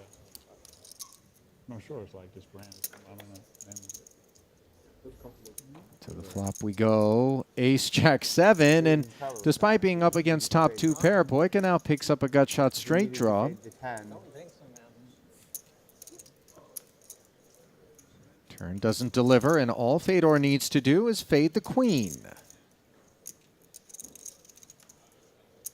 which he's done. So a countdown will reveal an official 560,000 going to Fedor holes.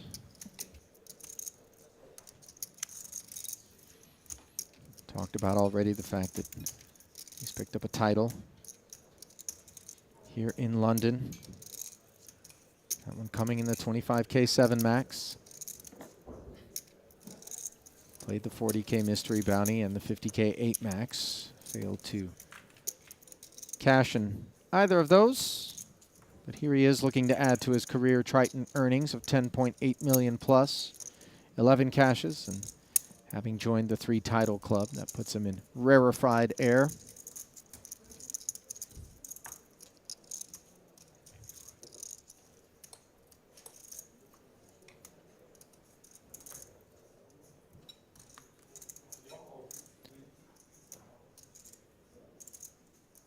Seconds. 45. Race of 45,000. Fold.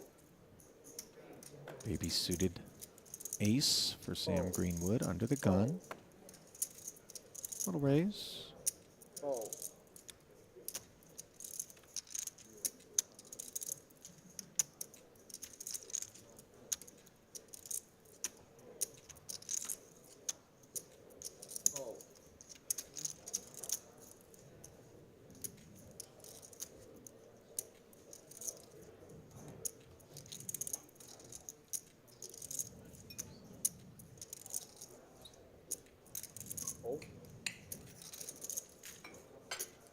Fedor last hand. Yeah. going to defend. Queen 10 turns into a gutter and backdoor hearts and a king 9-8 board. More than we can say for this ace 4.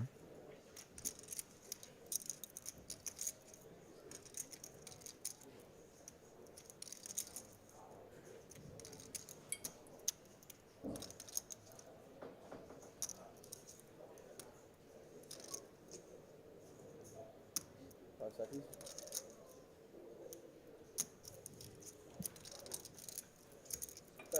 65,000. 65K the follow through after the Fedor check. See how he chooses to respond with 185 in the middle.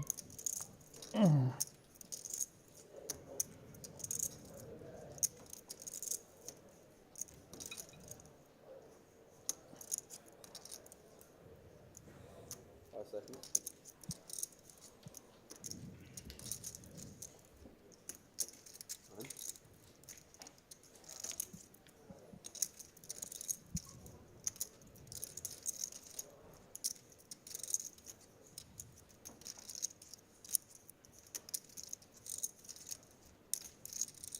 Wide variety of variables being considered, as always, by Fedor here. 5 seconds. Raise to 150,000. Fold. Check raises to 150,000. Well timed and well served there, as Greenwood can do nothing but relinquish.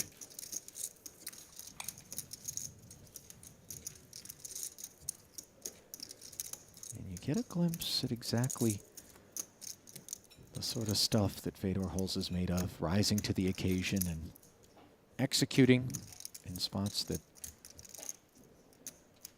others may be a bit more apprehensive to take.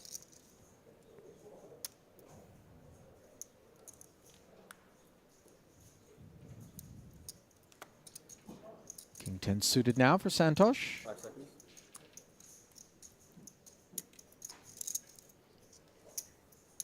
Fold.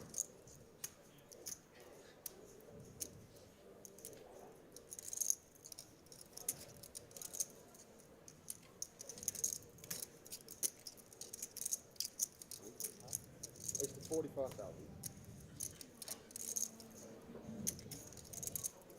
Did not take the spot. But Espen takes his with King 10 offsuit. And how well served is Suvarna not to have entered this pot, as Fedor wakes up to 2 black aces and trends in the right direction, at least for the time being. Not to get presumptuous, but going to be performing very well against this King 10. Should he even work his way to a flop, which, given this 3-bet, up to 155,000, he may not have to look at. Fold.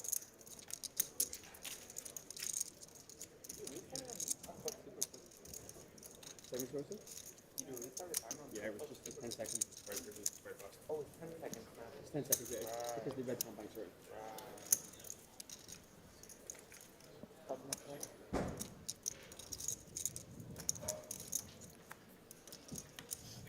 Your stat does fold that King 10, this Fedor. Enjoys another pot, one which allows him to chip closer and closer to the average stack, which is currently 40 big blinds, 800K. He sits with 765,000, 38 bigs. Fold.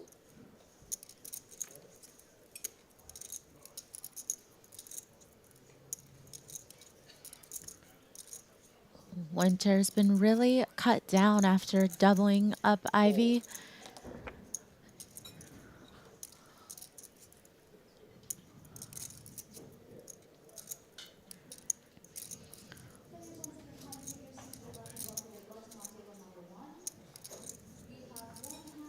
Fold.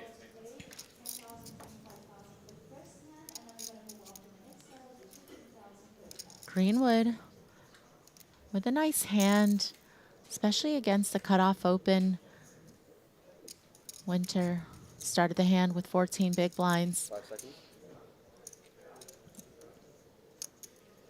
90. Raised to 90,000. Not surprised to see the aggression from Greenwood with the suited ace.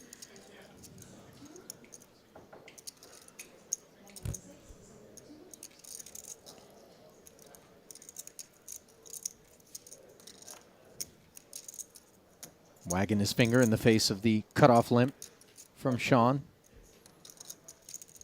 who seems to be clearly cut from the small ball school. Maria, something that I feel like had fallen out of favor. Once upon a time, we'd see a lot of that. Didn't ever get income on that one.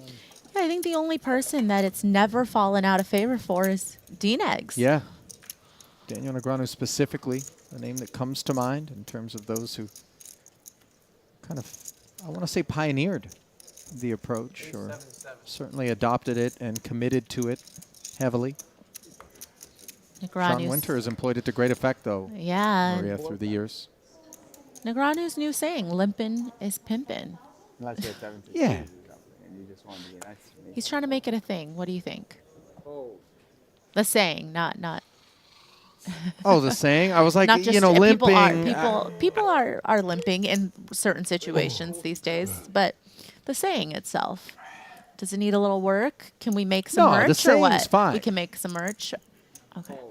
But maybe a little min raise for me. You know what I mean? Obviously, there's so many variables that go into it, but Min raise is pimpin', does not have the same ring though.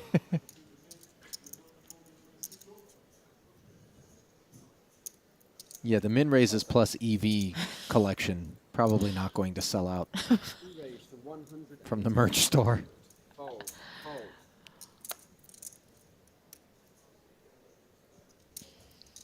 Fold. Fedor activating off of the Queen 9 of Hearts. Yeah, at one point had more of a defensive stack, but now clearly on the offense. Yeah. With just around 40 big blinds.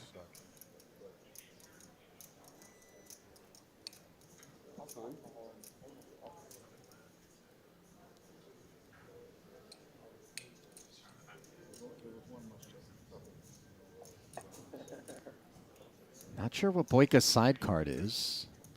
Does seem like he's giving it real consideration, so I've got to think that it's pretty good. You know, king, queen suited, I don't think would be in the muck, so maybe not that good.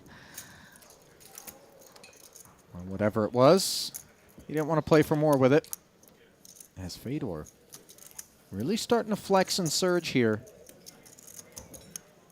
He's a guy that likes to play with the lead, with momentum. Big stack, one that he's very comfortable presiding over.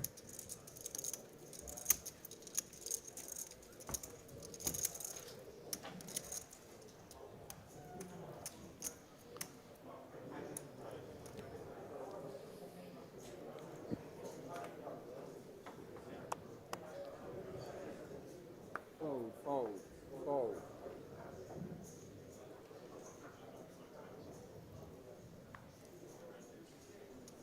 Fold.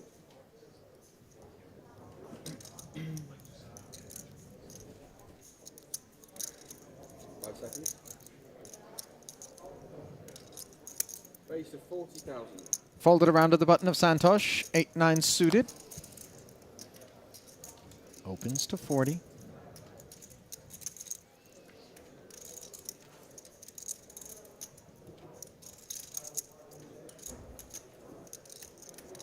Santosh certainly not as active as he may have been in other tournaments or in the past, but also just not really getting many hands to get involved with. You know, the last time we saw him rake in a pot was with the ace-5 with top pair, getting some value there on the river, but since then hasn't V-pipped all that much.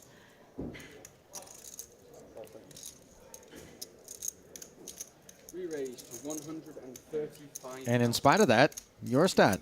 Flexing with the king-6 suited here. That'll leave Ivy dispatched. I do feel like at this stack depth, Santosh could consider calling pre-flop, being in position post. You know, certainly if he had 40 bigs plus, I feel like that would have been the play. But, you know, off of closer to 30, decides to fold. Understandable. Nicely timed there from Espen, who also has a title already here in London. Hi.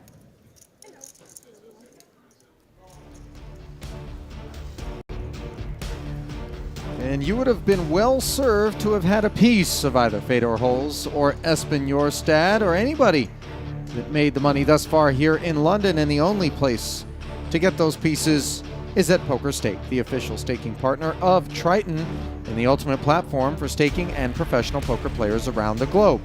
No fees on any purchases. All winnings guaranteed. It truly is the go-to place to celebrate your favorite player's journey and the reward of big victories. Check them out at pokerstake.com today.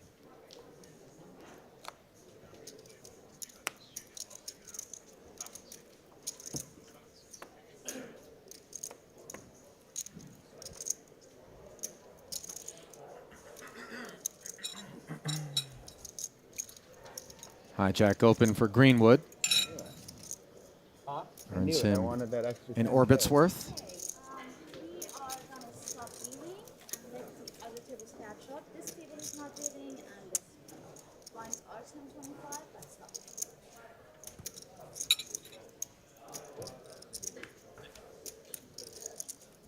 Have you seen the greens at Dragon? I don't think it's ready to like December. I haven't seen. It's not, but I haven't seen it. No. You live over there? I live in Summerlin. But you play Dragon? Far, no? 30 minutes. Like I don't. It's just the right amount. Checking on the chip counts is perhaps Ivy's favorite subject. Golf being discussed. And in my mind, I just think, oh, he might he have 1 million. Yeah. Only 1 million. Uh-huh. On the second hand, I rest under the gun. He 3-bet. The Chinese VIP call. And I did not even ask how much he have. I 4-bet. Yeah. And he shuffled me. He had 500K only. You had queens or something, or? I have S4 suited. Oh, okay, yeah. I mean, Still if not it's that 500K, bad. I wouldn't do it, you know. Yeah. He probably wouldn't 3-bet me light. Oh, okay. 5 seconds. It's what, you know. Yeah. 500K is like 50 big blind or something? Did I Can just we hear try the words together? ace four suited come through Rip the band Paul off. Foy's mic? Oh, wow. Yeah. That's exactly No, what I Kerry don't think Katz that. has. Is First one, all very, in very comes through promising. Out his. of a play. I mean, I get it, T but is it's not that. suggesting there's a sweat Okay. upon Super us. garbage. 35. I looked at the 5 diamonds Yeah. first clearly. I make it 180. Well, 5 seconds. Okay, so maybe your size was too Why big. is it Cat's But shoving still 13 okay, bigs like, if you here. want- 4.5x. Yeah, so if you went like one. Oh, he one- make it 40K. Oh, okay, and call. Yeah, so that's okay. But yeah, maybe like 145 Did you have the and 20 fold before you sometimes. called the But time? yeah, I get So it. have another 10 seconds. Deeper, better, but Yeah, if it's 1 million, like 180 is okay. yeah, exactly. Maybe 160. Yeah, Fine.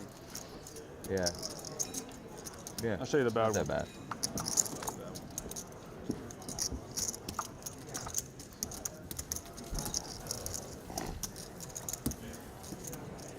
Ibinger. But I should have called a reshuffle.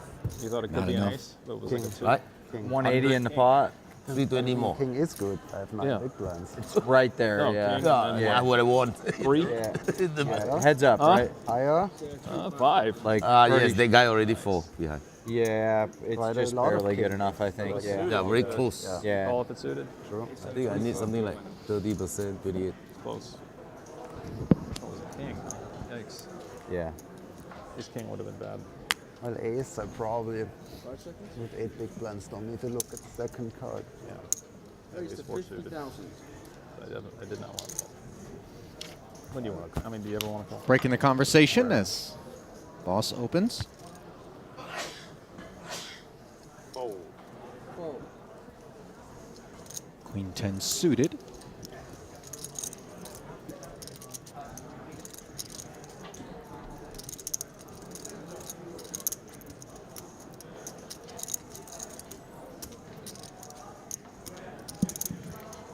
five seconds.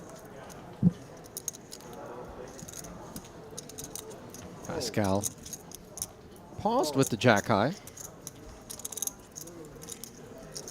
Who's the ends from the stable? No such pause from Kerry on the button. like, are there Similar hand, now Yeah, 6-3 like- off Yeah. suit Yeah, okay. for Jason Kuhn. Not everyone. I mean, Would now love to hand for fight, hand, but- Why do people want to stop? What do you mean? They Not don't with pair that every hand. I think Yeah. that's the feature table. Okay. And it's on there, they don't Just pair get closer and closer, you know. Yeah, but it's hand for hand anyway. Oh, it is hand for hand. Is it? I don't It's not hand for hand, soft hand for hand. Yeah. Yeah. You play too fast, then the other type. If you play too slow, you have to catch up, right? Mm-hmm. Yeah. Yeah, small advantage on it, very small. Very small, yeah.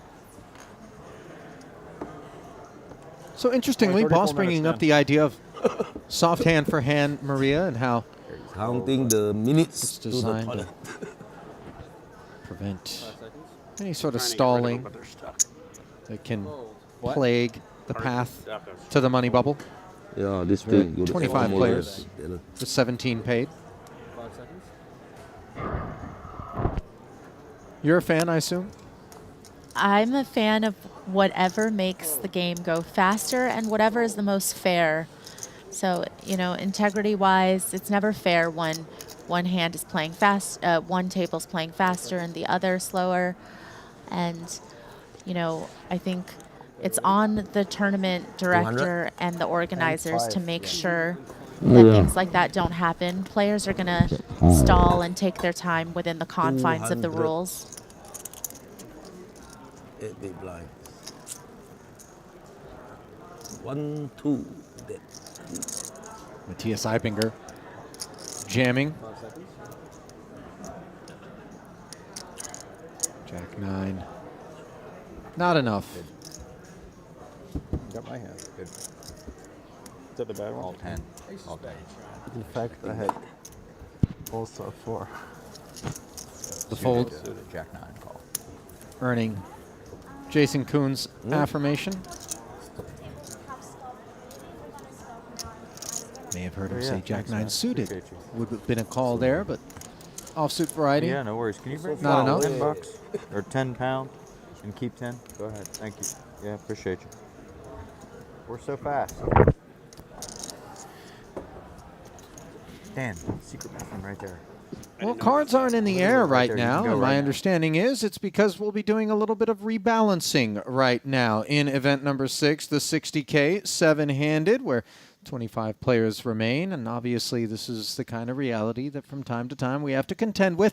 Not stalling per se, but obviously stalled a bit. And it's just procedural and obviously the kind of thing that helps to ensure that nobody has to play a particularly short table, Maria, something that you're very used to. Now, we've looked at the feature and the semi-feature tables already so far, but perhaps a look at some of the outer tables. In fact, the one for me that isn't being covered right now, where we find Nick Pietrangelo with pocket nines apparently just got showered.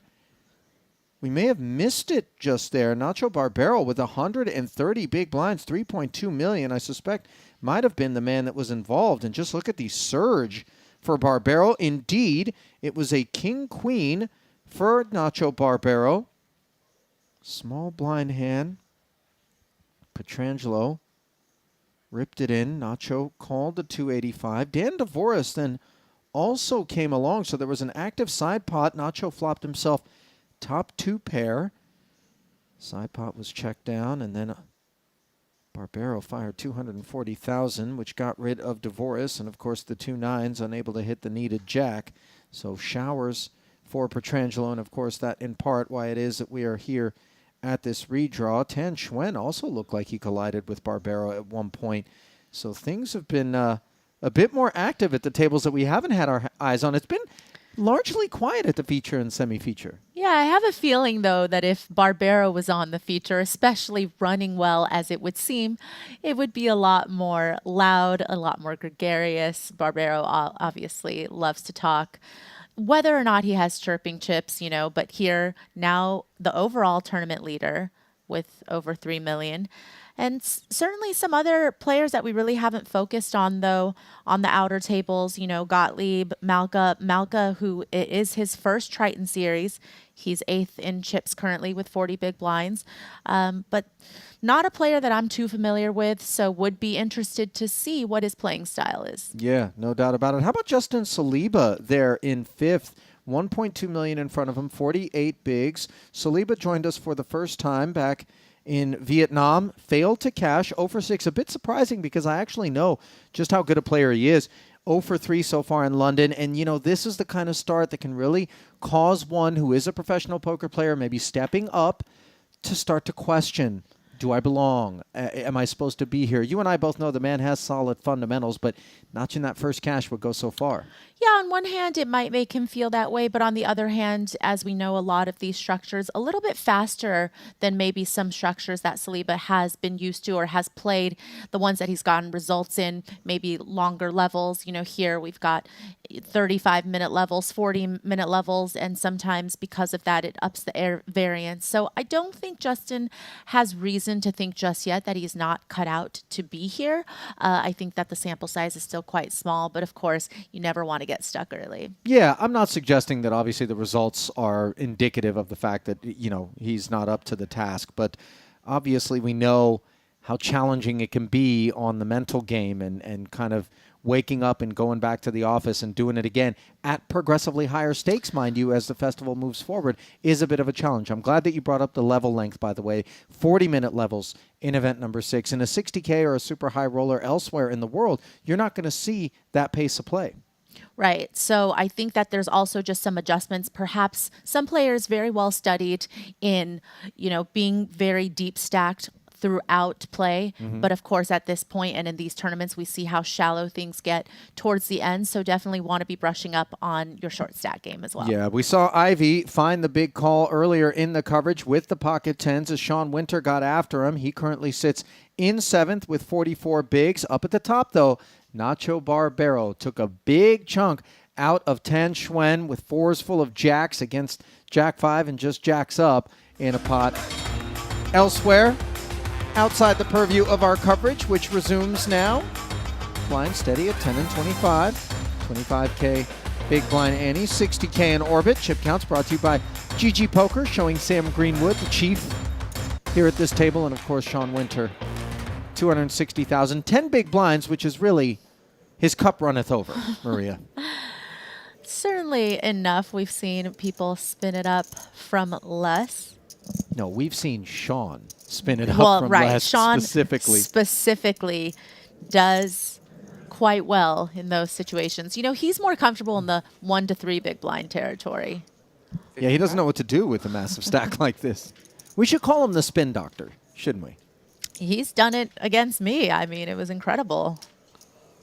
Were you heads up with him? No, I mean, we were shorthanded at our table, and, you know, he went from maybe having 3 big blinds and me having the biggest stack at the table to me being out all of a sudden and all of my chips sitting in front of Sean. Hobucks were all lost. It wasn't spread out evenly throughout the table, just firmly in Sean's pocket. So it was like a Zelle. You PayPal. A direct an ACH, if you will. Well, a 3-bet to 175,000 from Ivy here over the top of your stats 55K open. A dominant ace-king. Would love a little bit of patronage from the Norwegian. Not going to happen, though, as King-Jack finds Hey, them we're up. glad to have you back. Can you tribute me?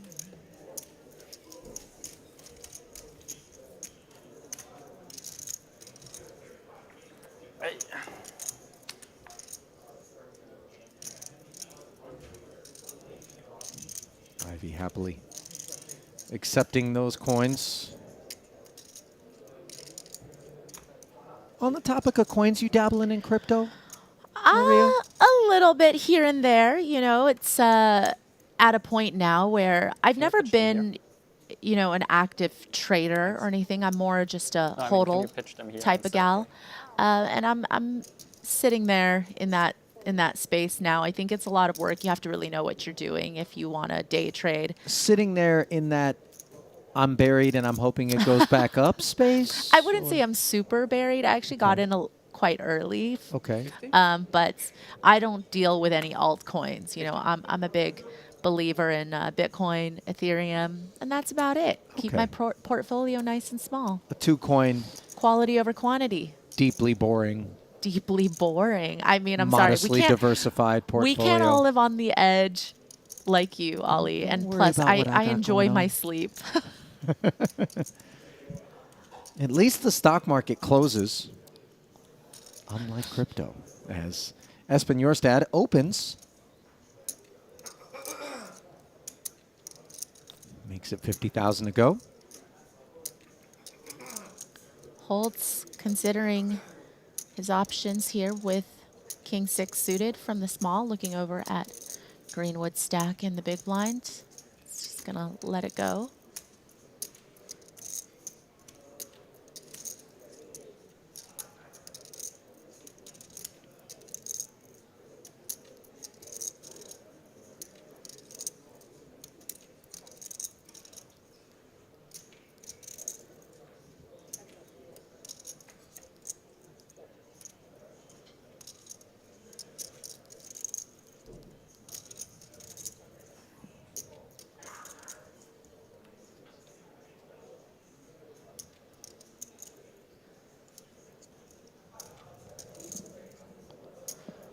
Six, 6-3, 2 diamonds.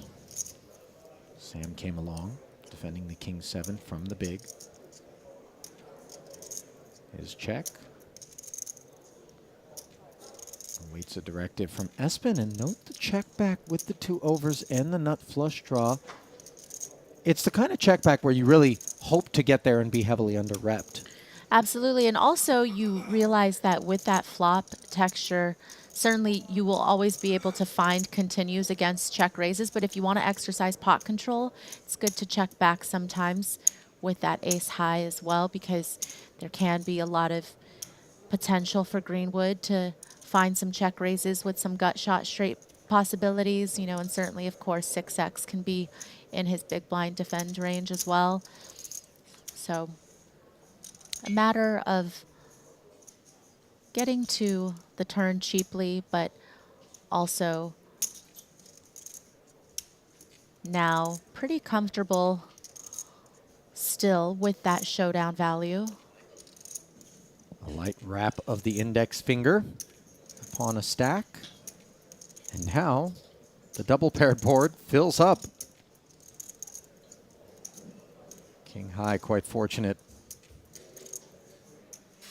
to be in a chop pot situation.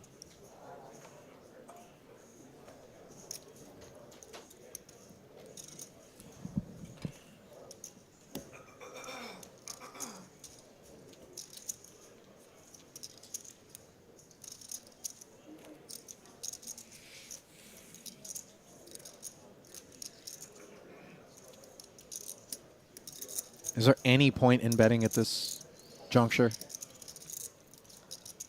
Sometimes Espen can have 5s and 4s, right? I mean, it's very unlikely that he has over pairs as played, but sometimes he does have some better full houses than what's on the board. But the sizing, certainly not fun for Greenwood.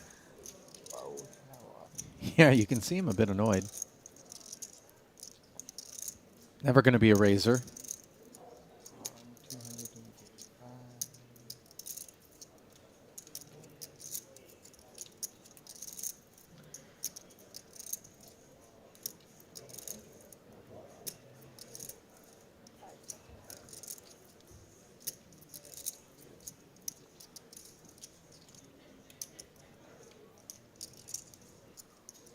Calling for a chop should he come to that conclusion.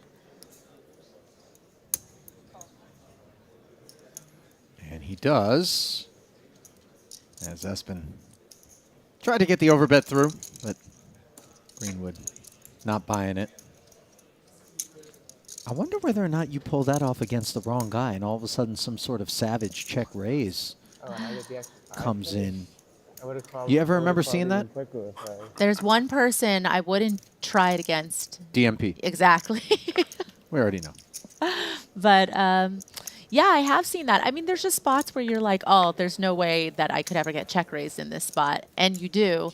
And then you instantly regret it, trying to get someone to fold out a chop. But, you know, on the bright side, he did make a very tough player in Greenwood use all his time banks, which You know what to do. can definitely come in handy some point.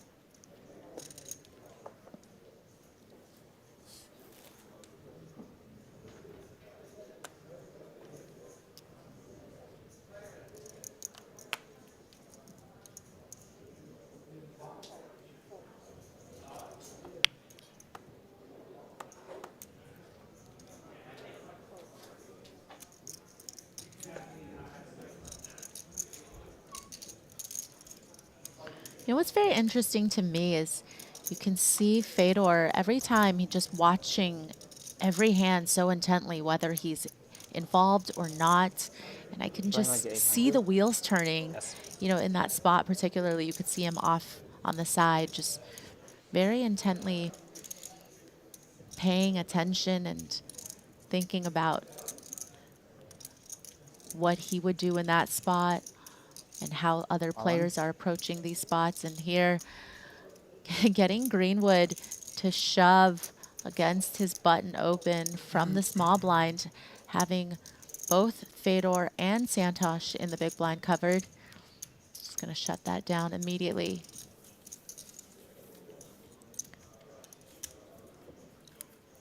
There's very few players that I think pay as much attention as Fedor does. Yeah. Stevie's one of them. But just never breaking focus. Yeah. In a situation where it's so easy to get distracted. You can use your phone at the table.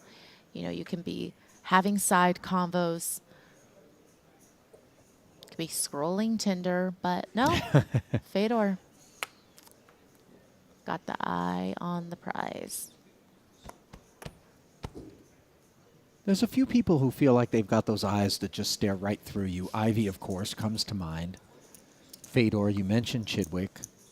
Alex Foxen, who we haven't seen, by the way, on the Triton Super High Roller Series, and I'm a bit surprised by that.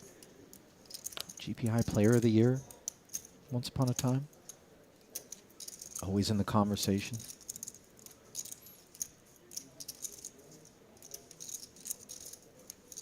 Here's Greenwood, King, Queen, button. Your stat, ace, 9 in the big. I'm all in. Jams. How much? Over the top.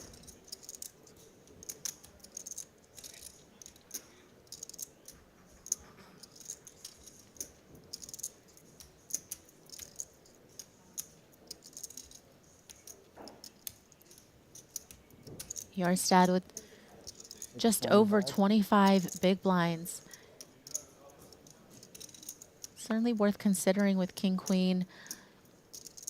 Yarstad's going to have a whole lot of pairs here that he would jam, you know, but never has the premium pairs. Those he would just go for the 3-bet non-all-in sizing, I believe. And we'll have some traps. You know, sometimes we'll just flat as well with aces against the button open.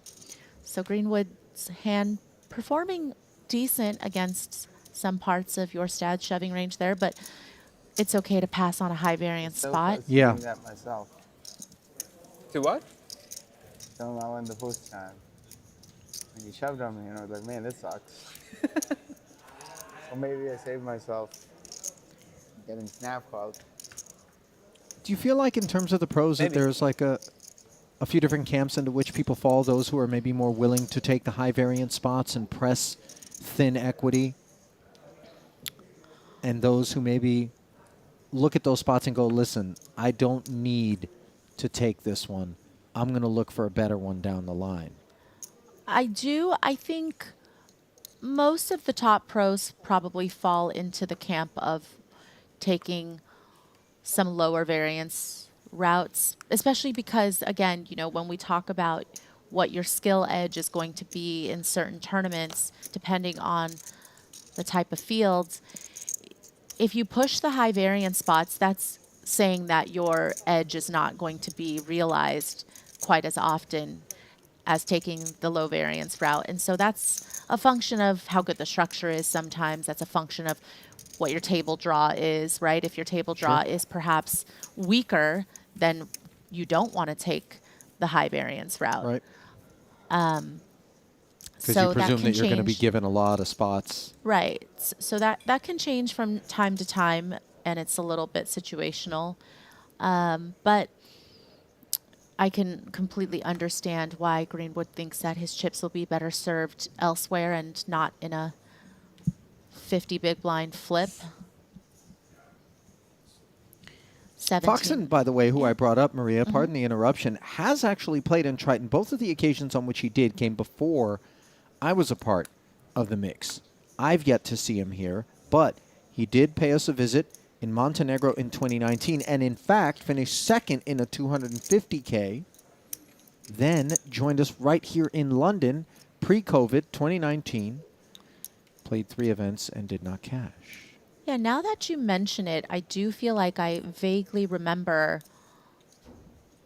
that he played at one point in time. I remember the Montenegro stop, actually. Yeah? Looked beautiful. I've never been. Have you? I have not gone to Montenegro yet. I certainly hope that at some point we'll have the opportunity to revisit that stop, as it very much is stunning. So Varna, similar feelings about the beauty of ace-8 suited, ripping it.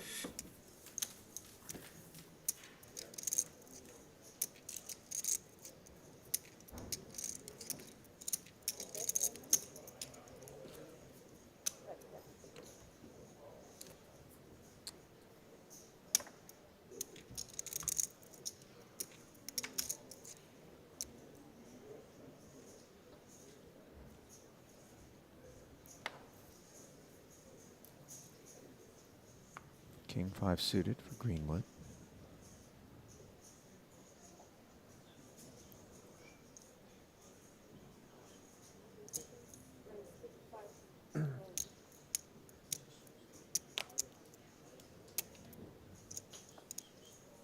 $55,000 to go.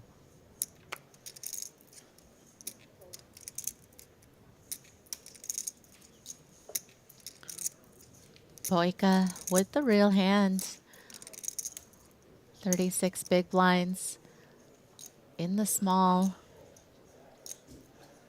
And especially as we're approaching, you know, the soft bubble, you would expect that Greenwood, as 180. the table chip leader, is going to be opening wider from all positions.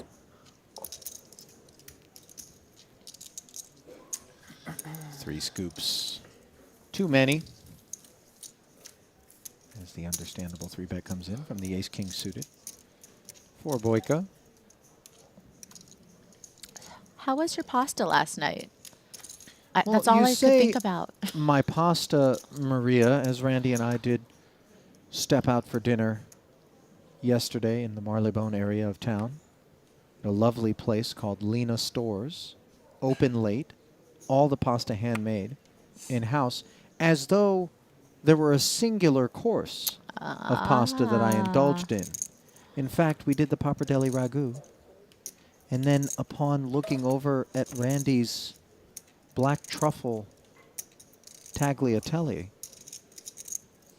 I decided I'm going to have to do one of those as well. We'd already closed out the bill, ordered, and then Randy got another course himself, by the way, so don't look at me like that. Young Randall. No judgment here. Housing the carbs as Boyka. Loads up. 55,000. Red 3's on the button. Boyka not loading up on the carbs, though. No, he's looking a little svelte. In a good way. Fit. Greenwood's Queen 3 not looking so fit, though. As only the Queen of Clubs was working. 10-10-4 board with 1 club. Good texture for Boyka here.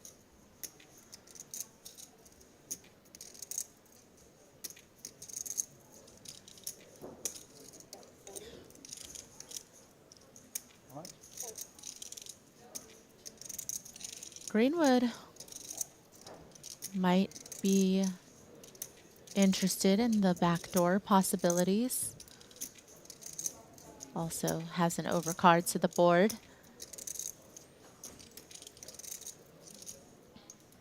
And the button opens don't have to have anything to do with this flop. And a lot of times you can see a check back on the turn as your check call can freeze a whole variety of holdings. And that would allow us unimproved to try to take the pot on the river. So the call from Greenwood fails to deliver any equity as he checks.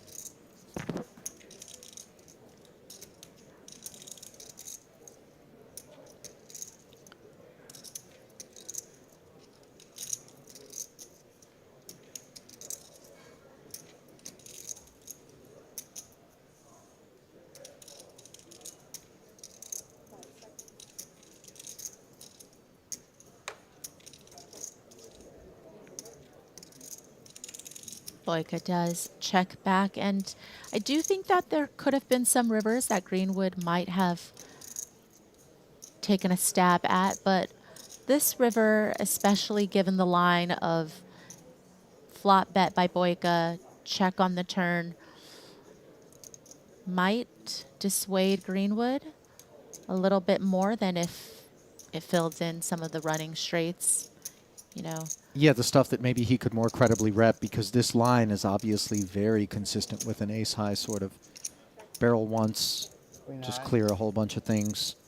Once we face a tiny bit of resistance, we can check back and then on the river get ourselves to showdown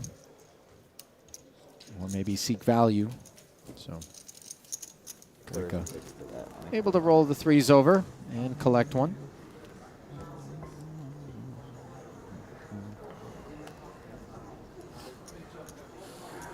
Catch. 22 players left now.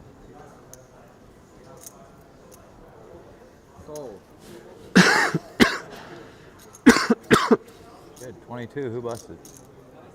5 seconds. I've got your answer, Jason. Sean Winter, believe it or not. Showered. I never was able to recover, it seemed, from trying to get Phil Ivey to fold tens. Lesson learned, perhaps. I don't know if you Okay, know maybe not. Oh, wow. Oh, Deanne Sean, I want to Smith. see you four big blind. I want to learn from you. I don't think you need the 10-second time bank song. I think it should just give you just normal ones. Cut off. Cost you a normal. Well, it's just using a jam. 10-second time bank seems like just a total waste of time. Right, it takes 10 seconds just to throw the thing in there. 5 minutes. Definitely take the under on 10 total seconds required to throw it in there, but appreciate the sympathy you're showing, Kerry, in that Like spot. have the 10-second roll, but just have people use their normal time banks. Yeah, then the extension, 30 seconds. Yeah. Yeah. They stall. Yeah, then they no stall. That is true. This They, only gives they you use it 10 to seconds. throw. Because this one is extra. Yeah, that's true. Before we don't have. Yeah, but it doesn't really help you really think. Like the extra 10 seconds, you're not giving you any extra But it time. stops you from stalling. People don't want to use the time banks anyways, just to eke out 30 extra You seconds. fucking be amazed. Let them squander them. You'd be amazed. I've seen many. Yeah. Well, then don't give any extras. You just, like, you don't even give them these two.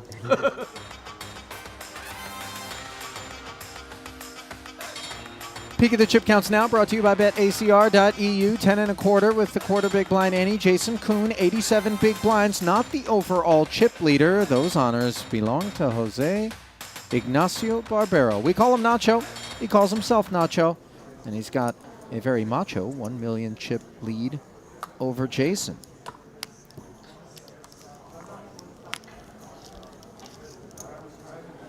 I'm not sure how I feel about the macho line that I came with there. I was thinking the same thing, but I didn't want to call you on He's it. just making a point Yeah, now. allow me. But Test it out. Strike it from the record.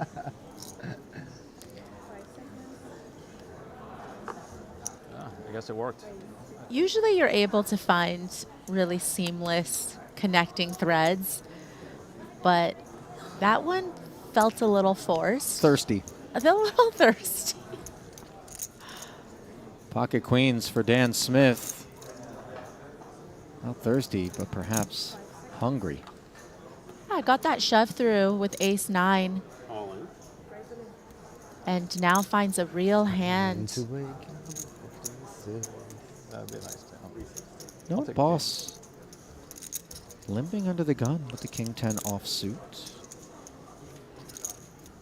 A road less traveled. Pass. Just trying to stall a little bit, it would appear, with not much of a hand. Nope. How much is it? 360. Are you playing the 200? Yeah. You want a piece? I don't know my money. Fold. A little piece. I don't know the money. 360. Sorry, I don't think it's 9 in the mug. Back around to Paul. It is? Count Okay. sought. Right, yeah, I'm gonna do- 290 I'm gonna more. wipe. Okay, Would be the official tally. How many milligrams is it? No. Yeah. I'm sorry. Okay. 335? Wow. Thank you, man. But I was 335. Yeah, that's probably not worth it. 14 put into. Does All right, feel cool. like Thank you.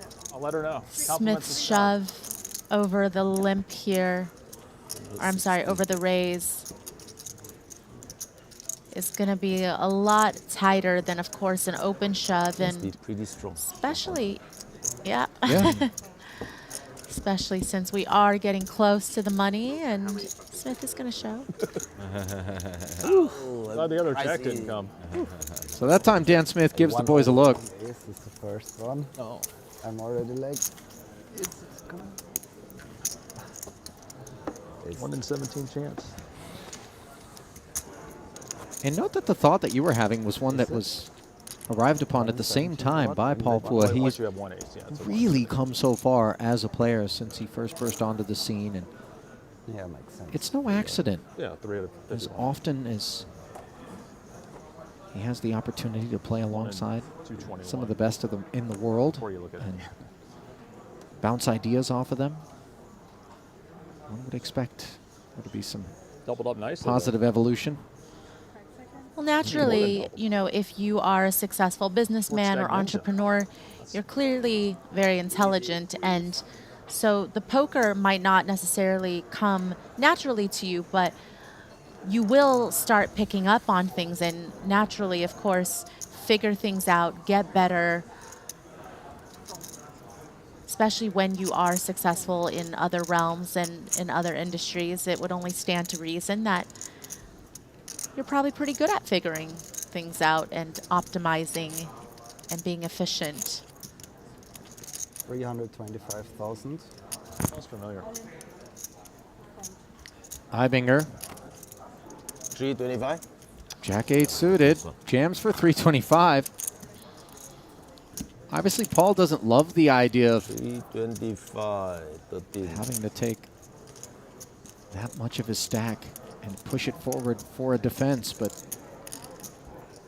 in this case, he would be performing oh so well. So far has made the right decisions between when he was supposed to call versus when he was supposed to fold. I do think he will come up with the call here. So disciplined at the table. Just disciplined in everything, right? I guess against 13 bigs from the button. King Jack suited is going to be doing really well. Very disciplined style. Thank you. No waste. The only thing I do. So. Okay, let's go. Whenever I don't know, Loose one. And he'll come correct. Be happy to see it. Conversely, unhappy will be You gotta put Ibinger. them in order though, Jason. There you go. Now it's lucky. There it is. 9-10 of diamonds. That's what you had? No, I'm hoping to flop. So 685K pot. Matthias needs help and binks his side card on an 8-high board. Incredibly disappointing sight for Paul. Even more so now as the King of Diamonds comes off the board, leaving him with just 2 outs. The Ace of Spades. Sigh of Matthias, relief. yeah, breathing a sigh of relief. That's exactly my thoughts. Wraps the felt. That was a nice one. And we'll haul in the double.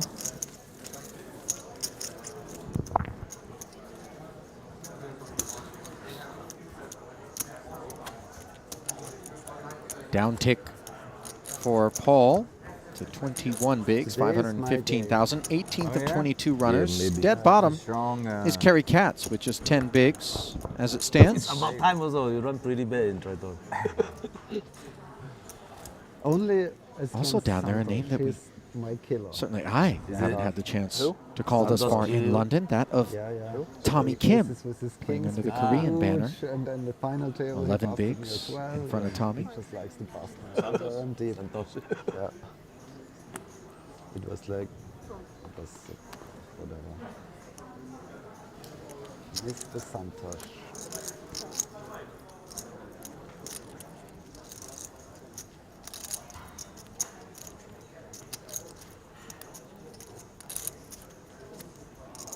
It was like second chips, like 830,000 or so, Jason and it was 1.8 going to million work on the blinds with King 5. aces.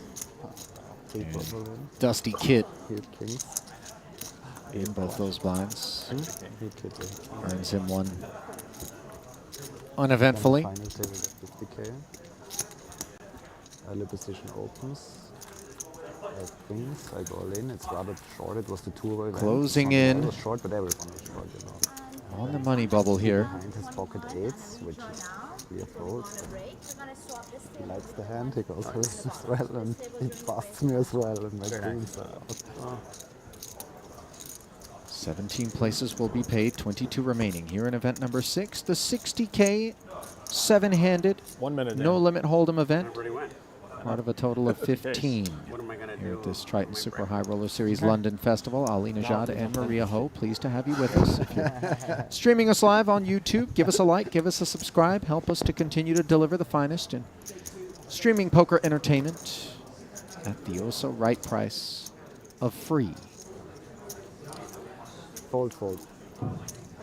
Just one short.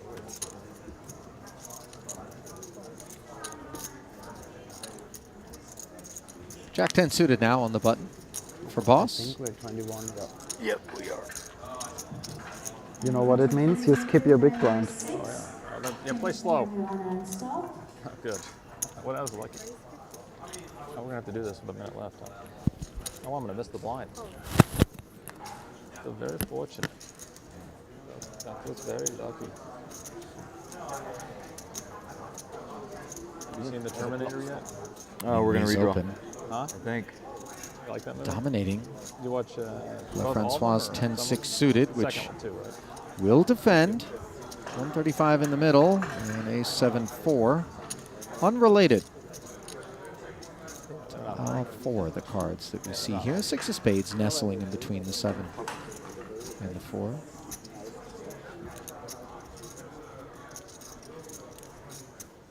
There's a Netflix series on Schwarzenegger. You should watch it. Yeah, you should watch it. They really like it. 45K C-bet There's 3 from parts. Paul. Lack of a spade on the Schwarzenegger, board, the of course, athlete. for Pascal will be He's young.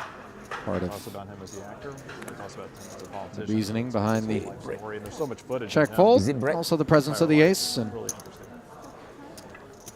He literally saw Hercules' movie. Claw will and try said, to work back to that's what I want to do. He saw where he once was, as we've lost our 22nd player, and it is Tommy Kim, in his bedroom. who we just mentioned. And on that note, with 21 left, it is a break, as Boss astutely points out, for a redraw with just 3 tables left.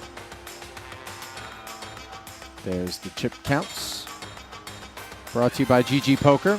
Jason Kuhn, overall second right now. Nacho Barbero still sits up top as Paul Foy has ridden a bit of a roller coaster off the high water mark. 24 bigs though, plenty of playability for most of those stacks. Kerry Katz perhaps with 10 big blinds, presently the shortest stack remaining in the field. We'll be looking to get his chips in earlier than later. And Maria, as we pointed out last time we were at the desk, most of the carnage appears to be taking place away from our feature and our secondary feature tables. Nacho Barbero a part of a lot of that as he dispatched Nick Petrangelo and put a big dent into Tan Xuan as well. Closing in on the bubble of 17. Your take on what we've been seeing so far? A lot of tiptoeing, a lot of technical, let's slide into the right side of the bubble kind of behavior? Yeah, feels like standard fare for what to expect. But I think now that we're getting closer to the actual money, you are going to see those big stacks start putting a lot more pressure than you've been seeing. You know, you've also been seeing certain players, you know, make the right calls. Paul, one of them, trying to dispatch Ibinger, but Ibinger getting lucky. And so that's also going to keep this soft bubble going. And all of these players, of course, very familiar with what to do in this spot. And it's just a function of how to play the stack size that sits in front of them currently. Obviously, it's always more comfortable to let somebody else be the bailiff, don the sheriff's badge, and give people the spins rather than yourself, unless, of course, you find yourself very clear-cut with big pairs and ace-kings and the lot. Nevertheless, we are going to step aside briefly, and we will return with continuing coverage of the 60K on the back end of a redraw after these messages.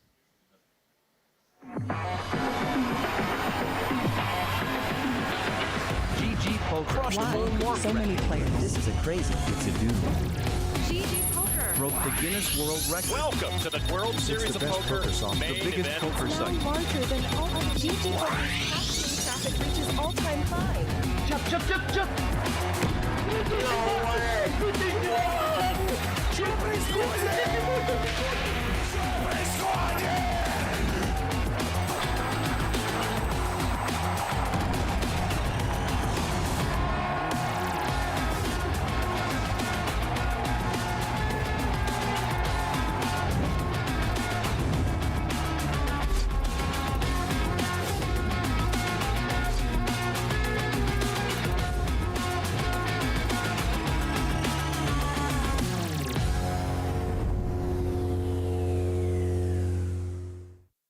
Do you know the difference between a chip EV strategy versus an ICM strategy? In a poker tournament, survival is key. For example, in this situation, if the button is trying to win as many chips as possible, they should open about 49% of hands. However, if this were on the bubble of a tournament, they should only open about 43% of hands. And this is because surviving into the bubble is important. At GTO Wizard, you have access to tons of free theory articles, as well as ranges that you can use to study the optimal strategy in MTTs. GTO Wizard, the #1 app for poker players.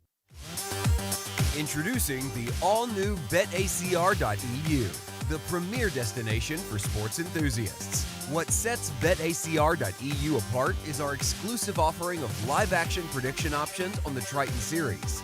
Experience the excitement as you predict the action while watching your favorite players live. But that's not all. By opening your account now, you can take advantage of our incredible offer. Receive a generous 15% free play on your first top-up, up to $250. Become a part of BetACR.eu and elevate your live sports engagement experience.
That isn't it. GG, brother. See you later. So, sincerely sympathetic GG's delivered by Jason Kuhn, as he will knock out his good friend Seth. But that is the nature of the beast and the way the cookie crumbles. Individual sport, Maria.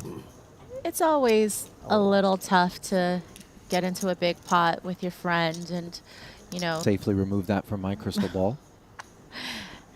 as you're popping chocolate M&Ms into your mouth. Yeah, Plain, I by think the so. way, which really does fall short of the peanut counterpart. Almond, perhaps the best M&M. Smith looking fresh to death right now. Oh, do you not know needed to about flop the that hand in. pajamas? Very disappointing. Because I saw the I I saw the look in your believe- face. I'm like, fuck, he's going all in. If I'm not mistaken, that Yeah, Dan I Smith thought they were- commissioned I should have these did. pajamas whilst we were in Vietnam. And he went down to the I had a textile pocket pair, I area in could've Hoi tried to An talk you out of it. No, it was. and then wore Your hand wasn't good those enough to pajamas carry, I get it. Wow. in Cyprus. Mine was. I had Again a here. pair. I had a pair. As we see It wasn't Pascal that. It's just you had Lefrancois. a hand that you had no other decision. You had to do it. Go all in with. I don't know.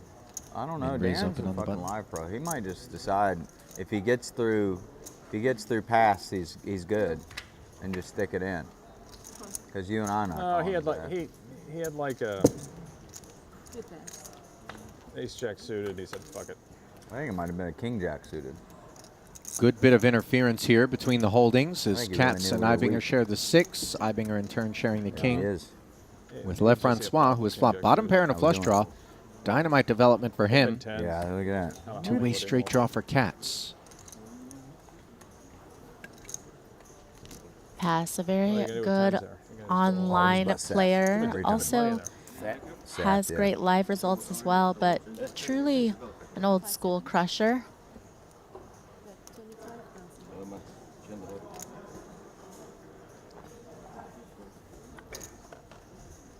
Going for about quarter pot on the continue.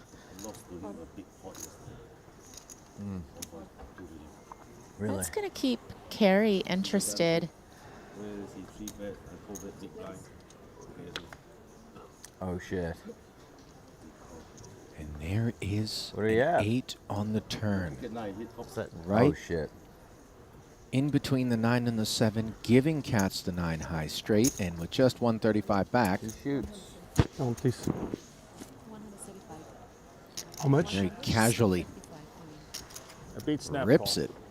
Just slightly less than pot, but Tough to pass see. not drawing dead.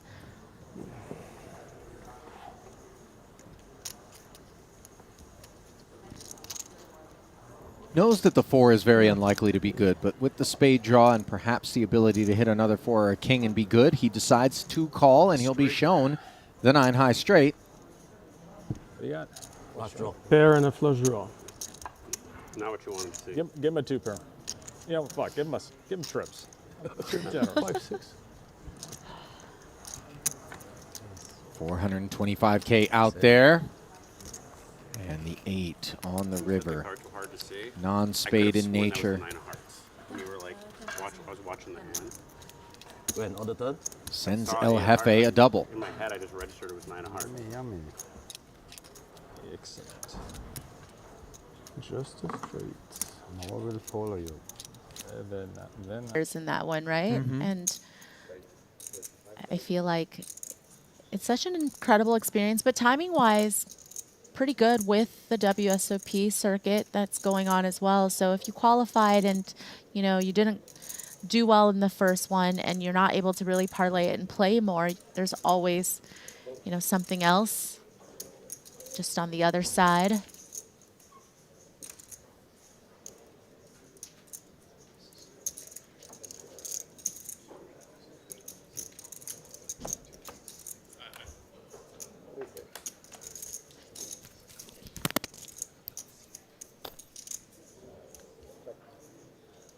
Three-way pot.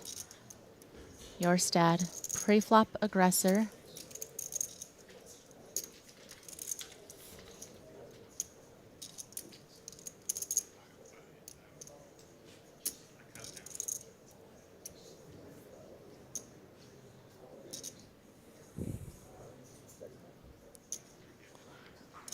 Action gets checked around. Dry 4 of diamonds on the turn, as Yorstad did not follow through in position with the gut shot Broadway draw. Now two-tone board, though.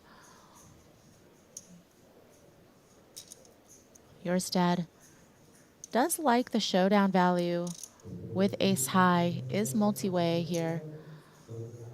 Perhaps if he was up against just one opponent, and especially against the small blind calling range, which I think he's especially more concerned about than the big blind defending range with the Broadway cards out there on the flop.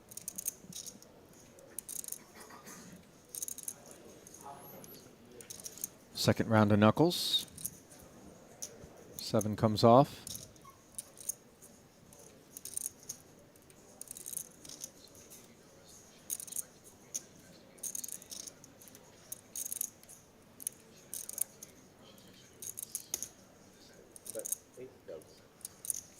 Now Boyka is deciding that he wants to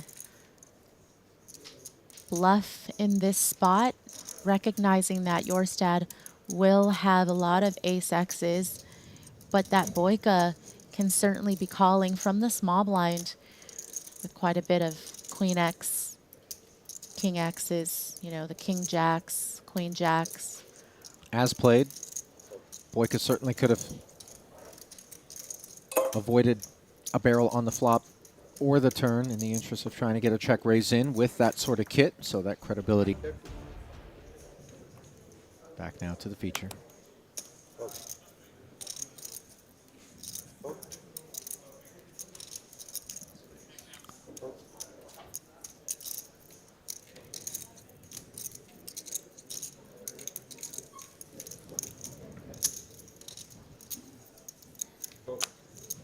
Boyka, Queen Jack suited. Up front raise, picks up Suvarna. Ace-5 offsuit flat. Suited connector for Espen. Comes in with 31 bigs.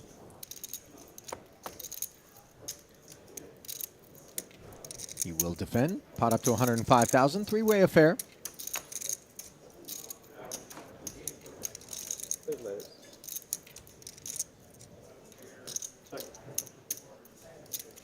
Ace 10-8 board. Suvarna. Top pair up against the double gut shot and backdoor hearts of Boyka. Let's see if Alex wants to barrel.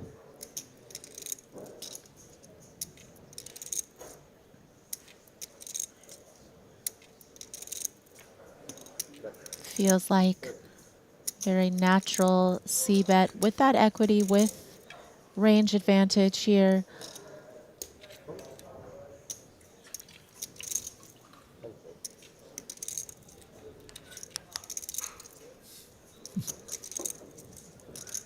That barrel does come in. And get called by Suvarna as the heart draw shows up. Now heaps of equity for Boyka. Yeah, and with heaps of equity, you would imagine Boyka is going to size up. Heaps of chips, yeah, if you will. Going to be a considerable bet coming, I think. Trying to shed a lot of these weak ace-X's, the 10X's as well. You know, Suvarna likely to be calling out of the small blind against an under-the-gun open with hands like 10-9 suited, Jack 10 suited, Queen 10 suited, etc. And then all of the ace-X suiteds as well. I'm kind of shocked to see the check back, actually. Feel like that was a prime spot to really go big. Yeah, sometimes you do see it on balance, though, that players don't want to necessarily get blown off of the equity. I'm not sure that in this spot with Santosh flatting from the small blind, there's a whole lot of check raising against the range advantage that we would perceive Boyka to have as the under-the-gun raiser. But after the check back, he now hits the queen and faces just a 40K barrel from Santosh. And this is some of the stuff I'm talking about in terms of 3.0. Note the milkiness of the sizing, such that it's appropriately conservative with the ace-5, a bit of a blocker effect, but also maybe going to get paid off by this queen-jack. I feel like if I were Boyka, I'd be looking to turn my hand into a bluff, actually. I feel like against the sizing, I'm not saying it would work against Suvarna. Suvarna might not be the perfect opponent to do it against. Depends on which Suvarna we're seeing, but certainly when players go for this milky sizing and it just looks like they have a weak ace-X hand, and I am sitting there, you know, granted, you know, I don't love the fact that I have the hearts in my hand, but I do have the jack. Could I potentially be playing king jack this way? Would I bet the flop with king jack and check back the turn and get there with that queen on the river? It's hard though, yeah, because if you think Suvarna also goes this size with just maybe 10x as a block bet, then it's so hard to feel like maybe your hand's a little bit too good to turn into a bluff. Yeah.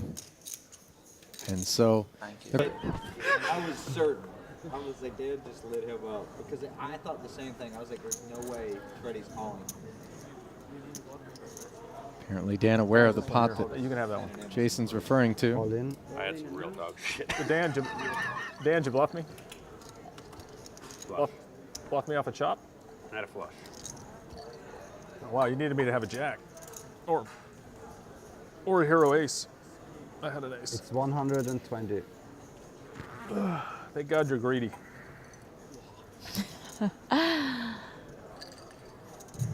Well, you were going to say the point about Carey and Orpin. Right. That I think at one point, pros and players would refer to them as businessmen or as a rec player.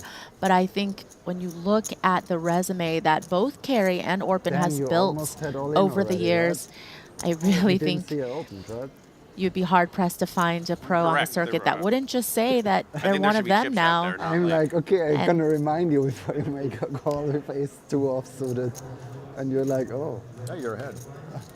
he already grabbed the chips and like it's 120 and he's like, stop. Quite savvy.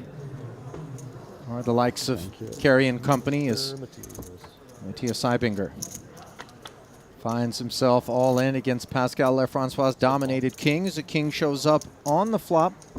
270k in the middle.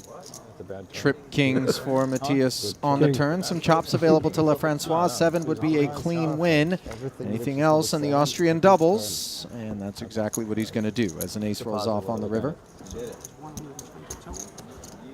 So Dan, you would have called me now, right? I would have just put it.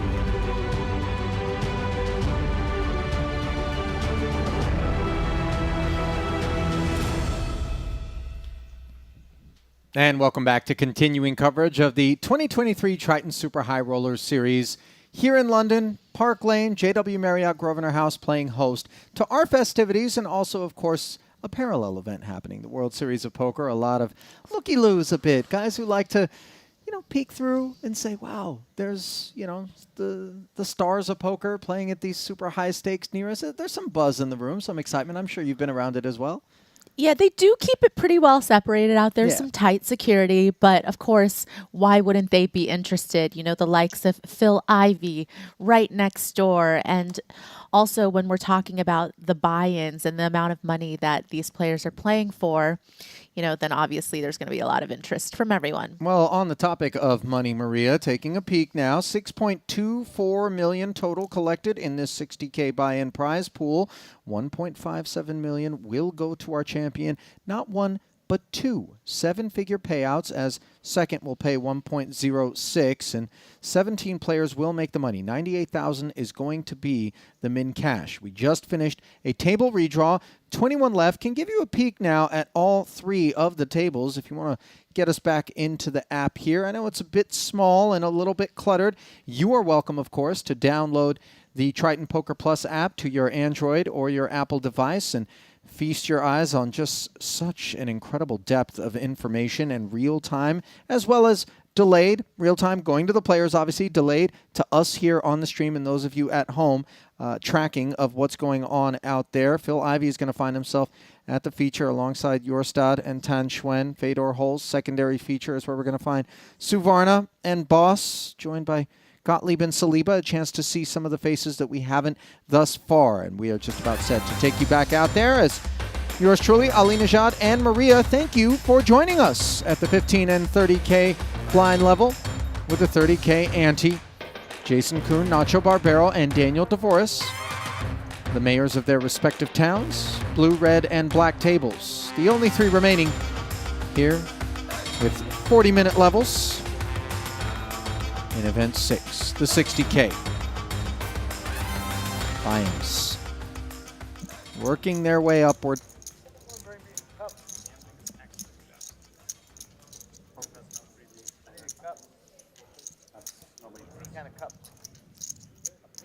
Where's tax-free gambling?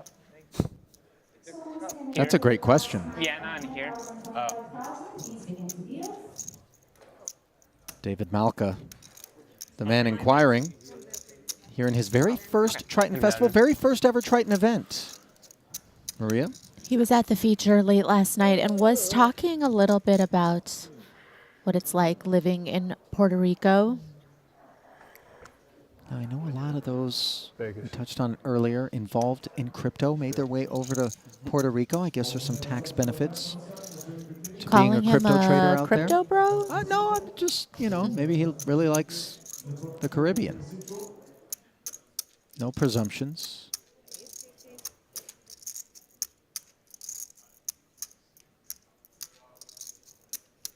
Generally speaking, though, if you've got a spare 60K sitting around, burning a hole in your pocket to come and play a poker tournament with, perhaps a bit of that on our resume.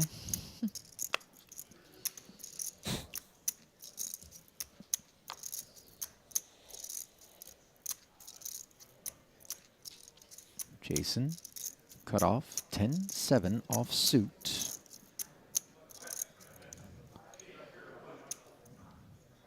He is second in chips overall. Kerry Katz, the short stack. Nacho Barbero, overall leader. Yeah, second and chips would explain that somewhat out of line cutoff open with that particular holding. Nacho, Yeah. your phone can't be on the rail. Oh, sorry, guys. Put it on the table. Swing it back over to the secondary feature. Thank you. You're an influencer.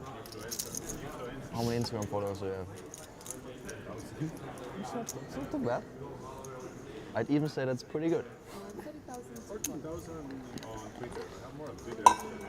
Did you ever get a shout out from Papo? And that like spiked your followers or something? I think that's a good collaboration. They're both Argentinian. Oh, couple of real hands. Yeah.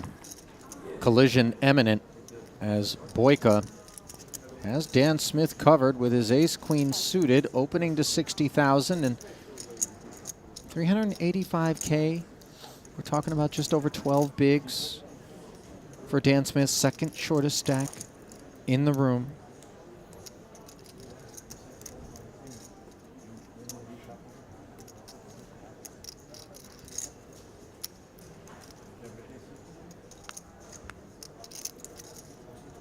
Is there any other course to chart but all in, Maria? Do we have 3-bet sizings? All in. Well, I think he answered the question for you. Right. But no, I mean, he could, if we were closer to the money, he could do the leave a few chips behind, right? Not all in sizing, just in terms of waiting to see if some other collision happens on another table. I want But people here, to see my hero. still 4 eliminations away. And now, back over to Boyka. Took a second, but the call comes in. And not the worst spot to be in for the ace-queen suited in terms of having 2 overs. 45% equity with 5 to come. 845 in the middle, and the jack-high board will vanquish that equity. He's only 96% now. Now he's 100. And the turn will eradicate it completely. As thirst quenched. Thank you. And stack doubled for Dan Smith. You don't win against jacks. Jack in the window. That's always nice. Thought it was the second card. Might have been the second card you saw. Maybe it was the last card. I don't know. It was the second card I saw. I don't know how that would work though. Yeah, it could be. Smith seems more concerned about that than about the fact that he just found a full double close to the money. The double is not of any concern. That is of delight, both to him and the owl peeking out from behind those no. stacks of white chips, always present. All right. Lucky figurine. I've had it for a while.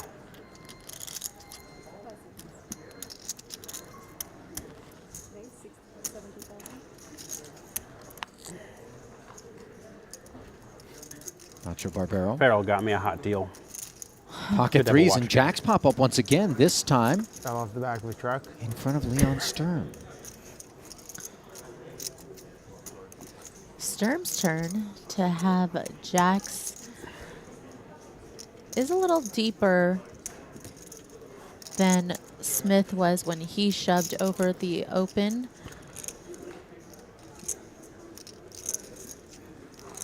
All in. Gonna jam. 595.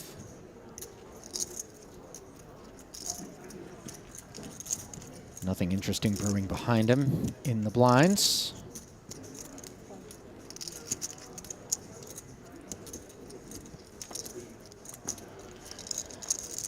And the threes will find a fold, nothing to consider for that amount. Got all the tricks, huh?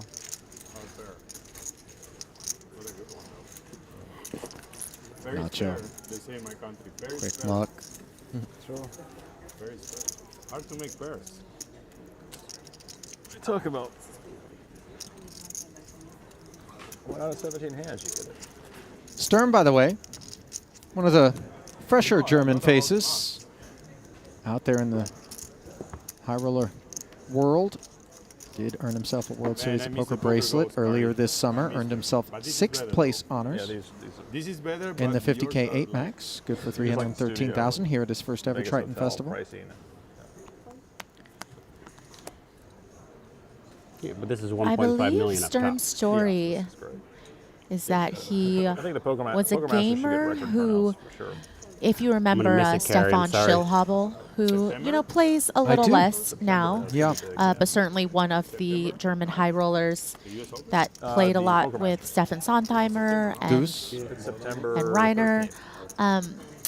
Stefan Schillhabel started his own esports team, and I believe Sturm had some type of role that he played in it, whether as a gamer or otherwise, and Schillhabel got him into poker. And now look at him. Well, I'll tell you what. Okay, I haven't looked now. As handsome as $313,000 in cash so far on the festival might be for him, I know that there's a lot of money to be won in esports we these take days Sundays off, as so well. That's 20. But You can watch the soccer matches. the lifespan of an esports player is a lot shorter than a poker player. I feel like fast twitch, you got to be 16 to maybe 21 max. Yeah? You really lose your edge in some of those games when you're older. I'm saying it jokingly, but I'm serious. No, I've heard that actual physical differences you wouldn't think in video gaming exist, but they do. Generally not here in poker, though. And in this hand, Dan Smith, defending against the Ibinger 65k Open. Matthias on the button, action check to him. He's got the wheel draw. We're just going to run satellites on Sunday. Oh, okay. So people can qualify for the Masters.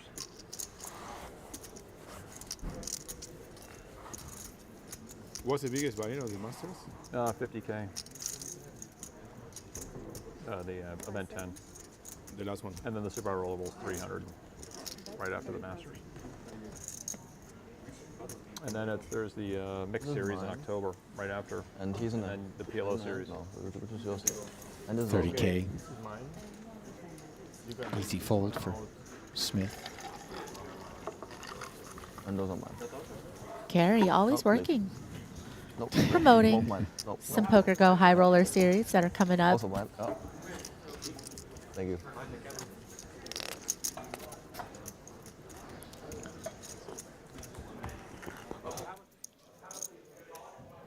Fedor Holtz, always working.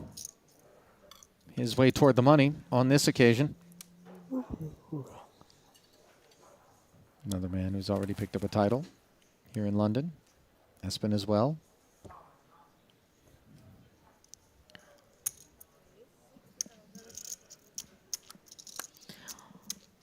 Ali, I assume you do commentary for the Poker Go mixed game series, but I also want us to just play one.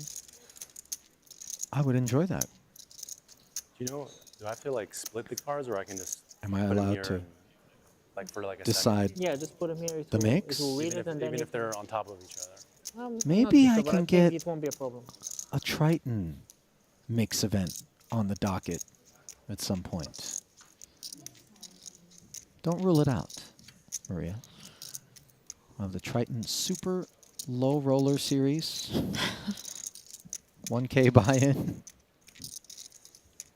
It's a long one for both.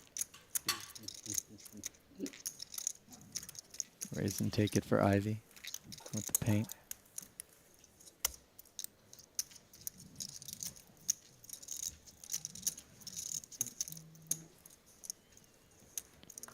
Ivy with a very comfortable stack, just north of 50 bigs.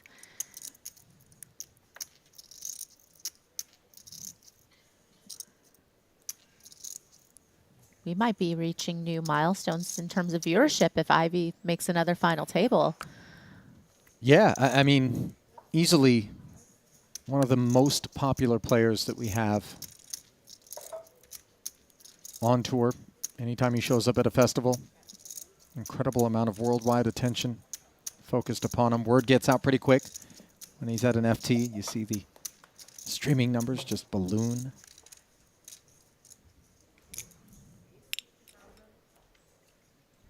And inflation, courtesy of the button and a suited one-gapper coming from Jason Kuhn.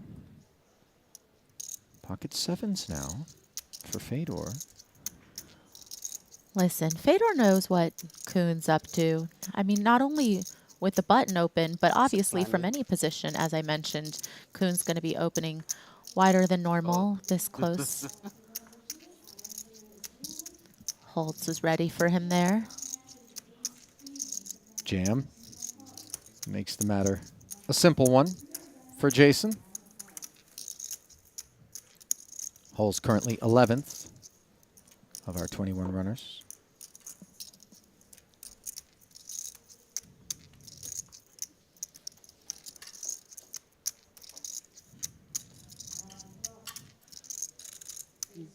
You're waiting for someone to say nice? Or Huh? you're waiting for someone to say nice? To what? Your race?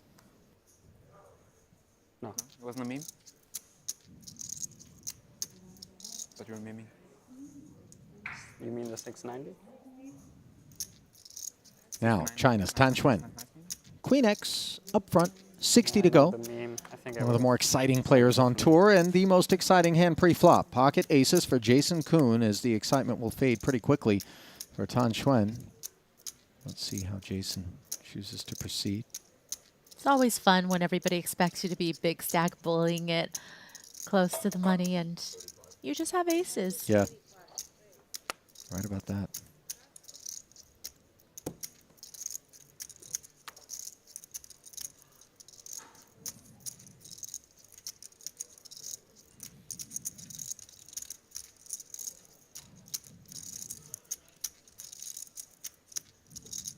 $135K, the 3-bet sizing as it's back over to Xuan.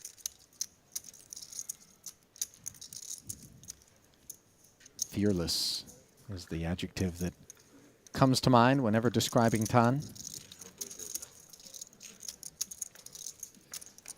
He's engaged, but presumably not connected to the 773 board. Yeah, I don't believe that there's going to be any 7Xs continuing against a 3-bet here. Especially Queen 7. Especially Queen 7. And the 7 of clubs is out there, so not going to be a offsuit combo, that's for sure. That's a nice course, the biggest room. 65K C-bet here, despite how dry the flop is, Maria. And I think it's because, given how dry the flop is, a check back would look very suspect, would it not? It would look incredibly sus, and Kuhn would much rather have his opponents think that he's still trying to bully Did he show you aces? than the red flags of Did he show you aces? him slowing down. Fedor seems to be questioning it. It's like, well, if he didn't show you, I don't know if it means he had it. You know, it takes a special kind of someone to lie about their hand when they know it's going to be shown on stream. Not that I haven't seen it, it's just a lot rare. I mean, it's allowed, but not smiled upon, that's for sure. Now it's a lie. The last 2 times I believed you.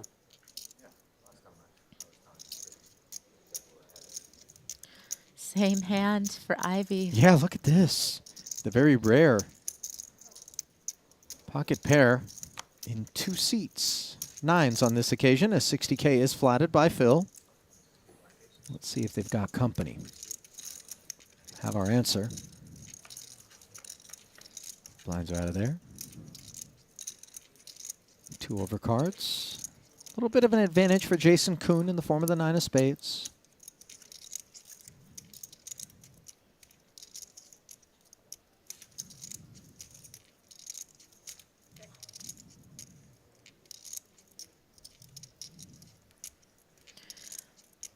Kuhn slowing down, understanding that Ivy's calling range against his pre-flop open is going to be quite strong.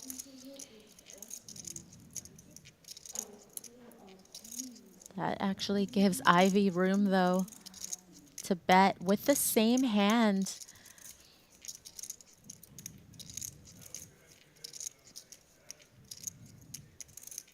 Now it's just about whether or not Kuhn thinks, A, does he have the best hand currently, and B, how much is it going to cost him to get to showdown, though, when there's not a lot of favorable turns or rivers.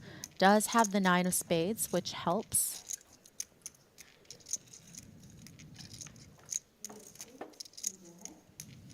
Board pairing king.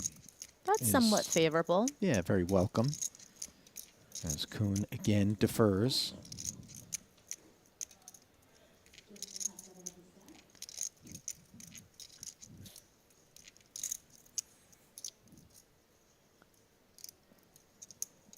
Ivy with showdown value.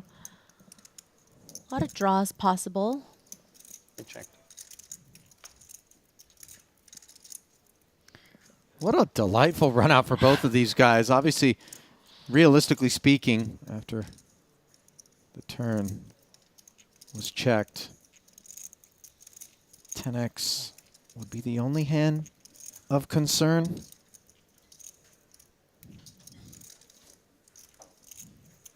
Yeah, and Ivy certainly could have played 10x this way. Flat pre, bet the flop one, check two, and then check back turn when the king pairs.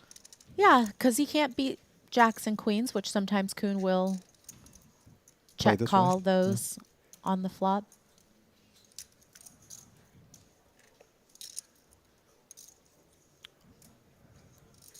Kuhn going for value now. Has played, decides that there's also just enough worse pairs that Ivy could have, and that's actually going to get Ivy to fold a chop.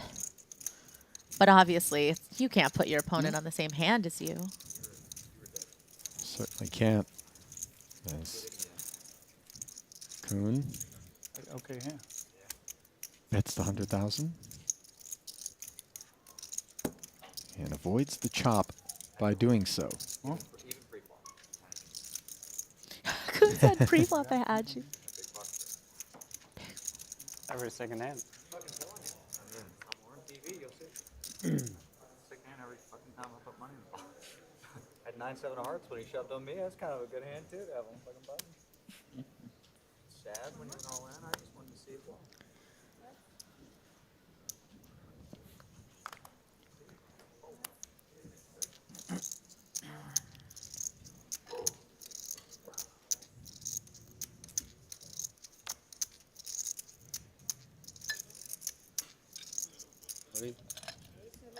Tan Chuan, his last 310,000 from the small blind, jamming into David Malka, who's got an A7, Maria. 520, he's got 10 covered. Yeah, but you hate that it's going to cost so much of your own stack, but you put it in anyways. And this is pretty clutch. Both players really needing to win this pot. 4 away from the money.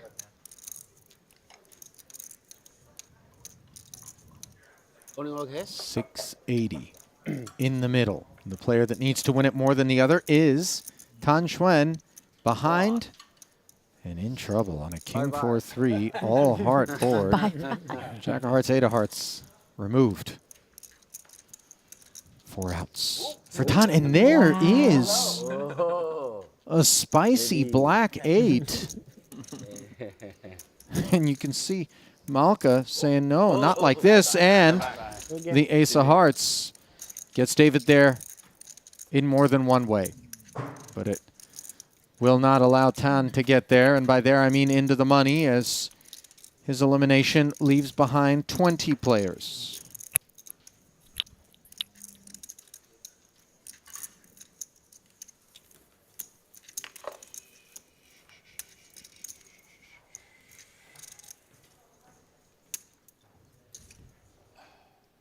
Where are you guys thinking of doing the next one after this? Taiwan. Ooh, Taiwan. Nice. What time or when? I mean, like November, October? Winter, I think, yeah. They're fun, huh? What's that? Said these are fun, huh? It's so fun, yeah. It's I don't know. It's the best. It's different. everyone's very nice. There's no like headphones and hoodies and sunglasses. Some sunglasses here and there. I don't know. Depends on what At least table my you're at. experience so far. Everyone's nice, Paul. It's true.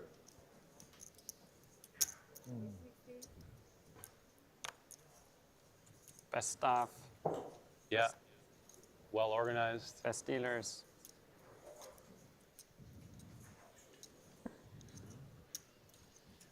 Is Queen 9 there's suited. casinos in Taiwan? I thought it was.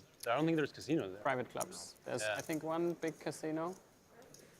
Gets through the ace-9 on the button of your stat, Maria. That was a tense moment. Winfred opened one, right? Yeah, your stat with 17 there's bigs. two now, I think. It's got to wait And for a about better 1,000 spot. private clubs. Queen Jack suited in the small for David love it. Malka. I'm so more excited. than They're we going did. to Taiwan. Not a given.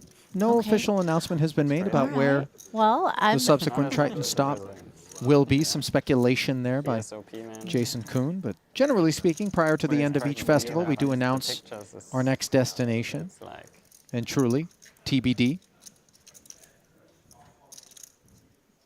Malka. 180,000.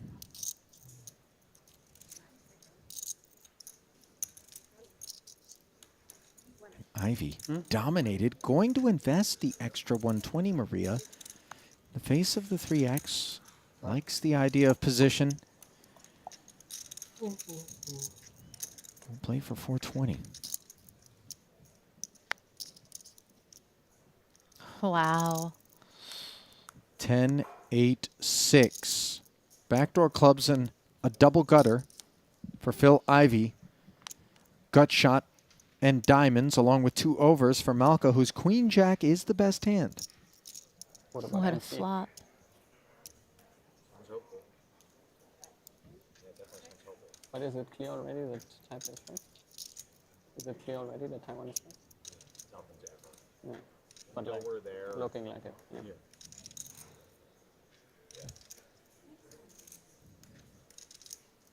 They seem to. I mean, massive, massive market.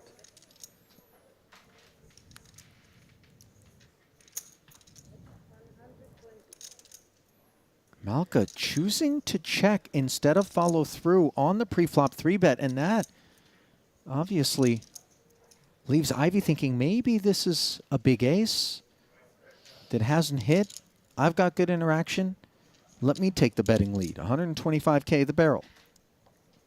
Yeah, definitely not going to be expecting Malka to have this sort of holding. Does Malka want to maybe just put in a raise with all that equity? He is the pre-flop 3-better.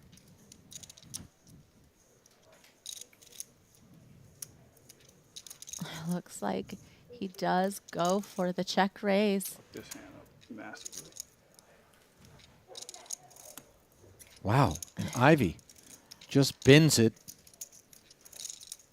and being hard on himself in the process, but more the focal point is Malka, whose line looked weak and then all of a sudden looked real strong, didn't it? Yeah, once he checked, it definitely felt like he was opting to go for the check raise, but that was enough to get Phil Ivey to put some chips into the pot with equity, but not able to realizing it. So Ivy down to 35 bigs, just north of $1 million. 4th of 6 players at this feature. The blinds are 15 and 30,000. 30K big blind ante. Jason Kuhn, 91 bigs. Only good for second in chips overall behind Nacho Barbero. As we rumble on with 40-minute levels here in event 6, the 60K 7-handed no limit.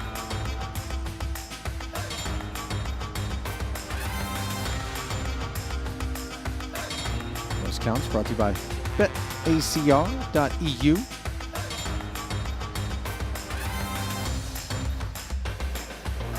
And this brief pause in the action brought to you by the Dealer Push.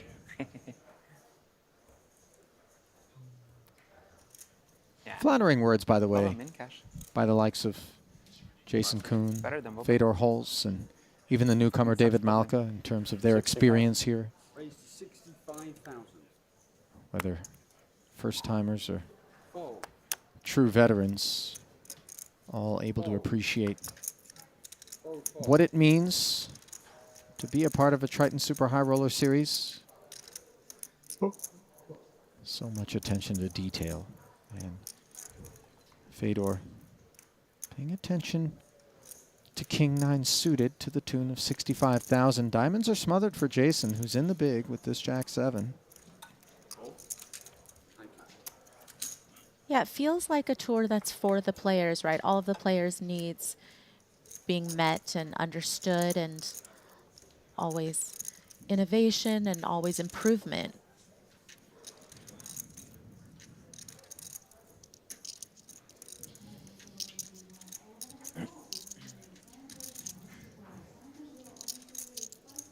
Bet 50,000.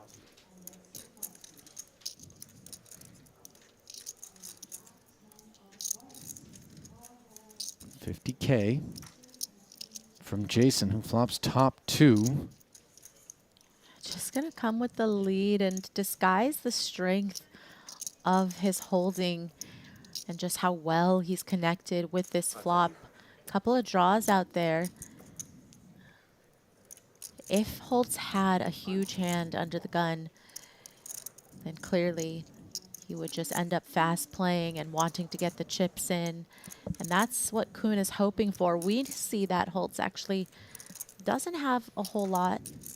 But when we block the Jack and the 7 with our own holding, doesn't it make it that much harder for our opponent to actually have something that they would continue with? But you're hoping that Holtz has overpairs here is the dream, right? Pretty specific hope, though, isn't it? And maybe it's more likely that he would be willing to fire a C-bet than that he has a pocket pair in terms of choosing to lead versus check. I think Kuhn in that situation probably mixes sometimes between checking and betting, but also Holtz did open under the gun off of 25 big blinds, so oftentimes we'll end up with a stronger range than normal, especially since we're 3 from the money opening into the big blind of the table captain.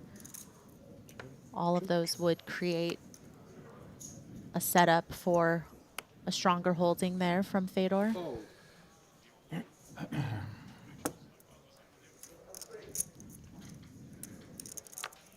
seconds. Fold. R.I.P. Who? Robusted. 5 seconds. Down to 19 players as word has gotten back of the demise of Pasquale Lefrancois in 20th. So 2 away from the money now as Alex Kulev enters from the button, raising his 10-9 offsuit. Kulev plays under the Bulgarian banner. 96,000 and change in career Triton earnings. Yet to cash here in London. Joined us for the first time in Vietnam, where he cashed his first 2 ever events. 9th in the GG Super Millions. Actually, 6th in the 15K 8 max, worth 138,000. So his tally overall well above 200K in career Triton earnings. Fedor defends with Queen 8. Doesn't improve on the Ace-Deuce-3 board.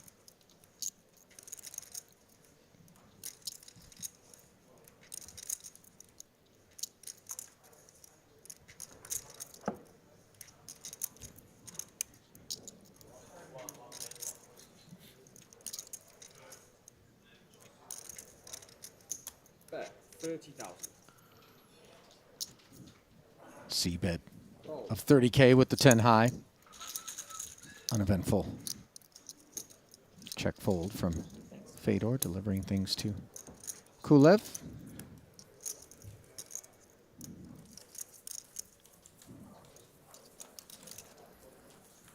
I feel guilty about it, Maria, but I'm kind of rooting for a bit of blood. I just feel like Not it's enough been a lot action of, for you? No. The stock market not volatile enough for you today? No, nothing going on here. You know, I need to see 2 freight trains on the same tracks heading towards one another. Carrie, seemingly a little We're in trouble here. annoyed that he's The not two able to shortest pick up stacks in any the hands to tournament go are you with. and Paul. And we're 2 off the money. There's going to be like a 3-hour bubble here. Greenwood speculating that on Perhaps. account of the fact that El Jefe and Boss, Kerry Katz and Paul Fuel respectively, are the 2 shortest stacks in the tournament, that this will be a very protracted money bubble. Soft hand for hand, as it is now, with 2 away from the money. It will be strictly hand for hand once we get to the actual stone bubble. 6 bigs in front of Katz, 14 bigs in front of Paul. Meanwhile, 75,000 in front of Smith with the ace-9, and there's going to be an extra 75,000 headed that direction.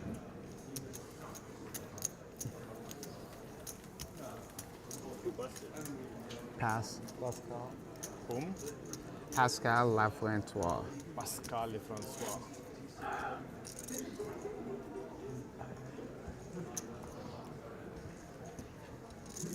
So 19? Correct.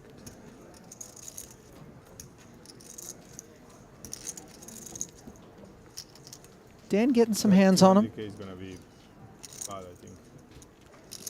In for the long haul This tournament looked on the really bad bubble. at the beginning too. Only at No, but this one maybe later they get to like. Yeah, they should have made this. They should have made it. But there will be some, Oh, why they made it? some businessmen. Because they made it a 150K pound. I don't know. They wanted to keep the schedule the same, but yeah, I don't know. Or like if they. But it's kind of, I don't know. Yeah, if there's a 250K like the day after or like 2 days when. Yeah, and people haven't had chance. Like if they did it after the 250K, then at least people will have like cashed. I mean, there's no And glory like with this, they don't one. want to play Doesn't- every doesn't single matter. day. I think they don't All want right, an office. Mr. 10-4. that table is not. I'm gonna have a better hand than you this time. That table is How much not- are you playing? It's not bad. Same as last time. 150. Yeah. All right, let's go. Not a bad table though. Call. Ooh, I have a bad hand. 7 high for Sam Greenwood, who says, let's go. Katz with just 120K back, looks down at an ace, snap calls, and is going to That'd be play nice. for 330 here. Like KOA flop a PO 5s. I'll accept that. I'll take 5s. Or a lot of high clubs. Yeah, I can't even make a flush. Queen 9-7 as Greenwood flops bottom pair, No spade. spadeless is Katz. And without a backdoor straight draw as well, as the red deuce rolls off and El Jefe's light flickers, needs an ace. Good game. Not there. And you can see the disappointment. Maria, you took ace-5 up against 7-4. You came all this way and end up one away from the stone bubble. And by all this way, I'm not just talking about the flight into London from Vegas, but also I went once, and I played knifing for your an hour way and a through half. this minefield of talent. Yeah, just Could be a little unfortunate. disappointing.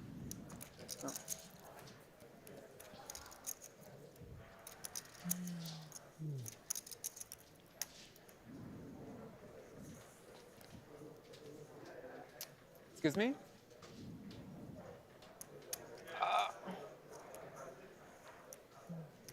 No, behind you. Hi.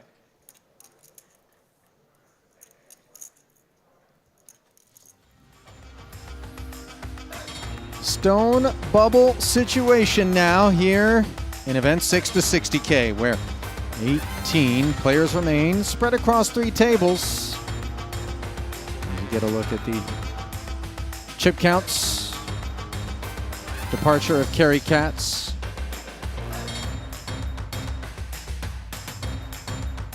A little Pause in the action here before hand for hand begins. You like the bubble?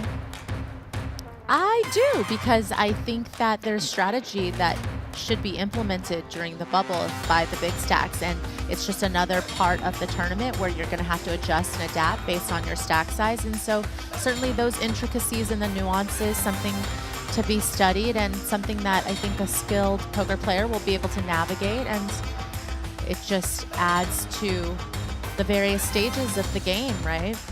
See, I don't think you like the bubble. I don't like bubbling, but I like what bubble play can bring. Nah, but the way you said it.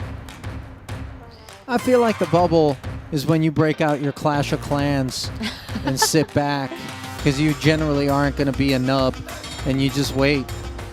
You know? I'm not saying you don't have heart. I'm not saying you don't have fight. I'm just saying that, you know, let's make sure checks are available before I get splashy. It's stack size dependent, but yes, I do play a lot of Clash during the bubble. You are right about that. Knew it. Mobile gamer Maria Ho. On the topic of mobile gaming, remember what you and I hosted in New York? We did. That was so fun, For actually. Amazon, the Champions of Fire event with all those like, mobile gamers over there. They didn't like my sense of humor. They were kind of soft. They were kind of sensitive. What was it called? I know, and I think I was surprised by that because I felt like your humor is very on par for what I think, you know, Gen Zers would like, but Not these ones.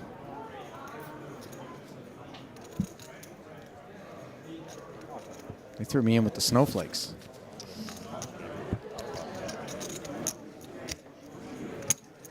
Attention viewers and players at inning number 6. We are now 18 players remaining. We are on the public bubble. We are starting our hand-to-hand procedure.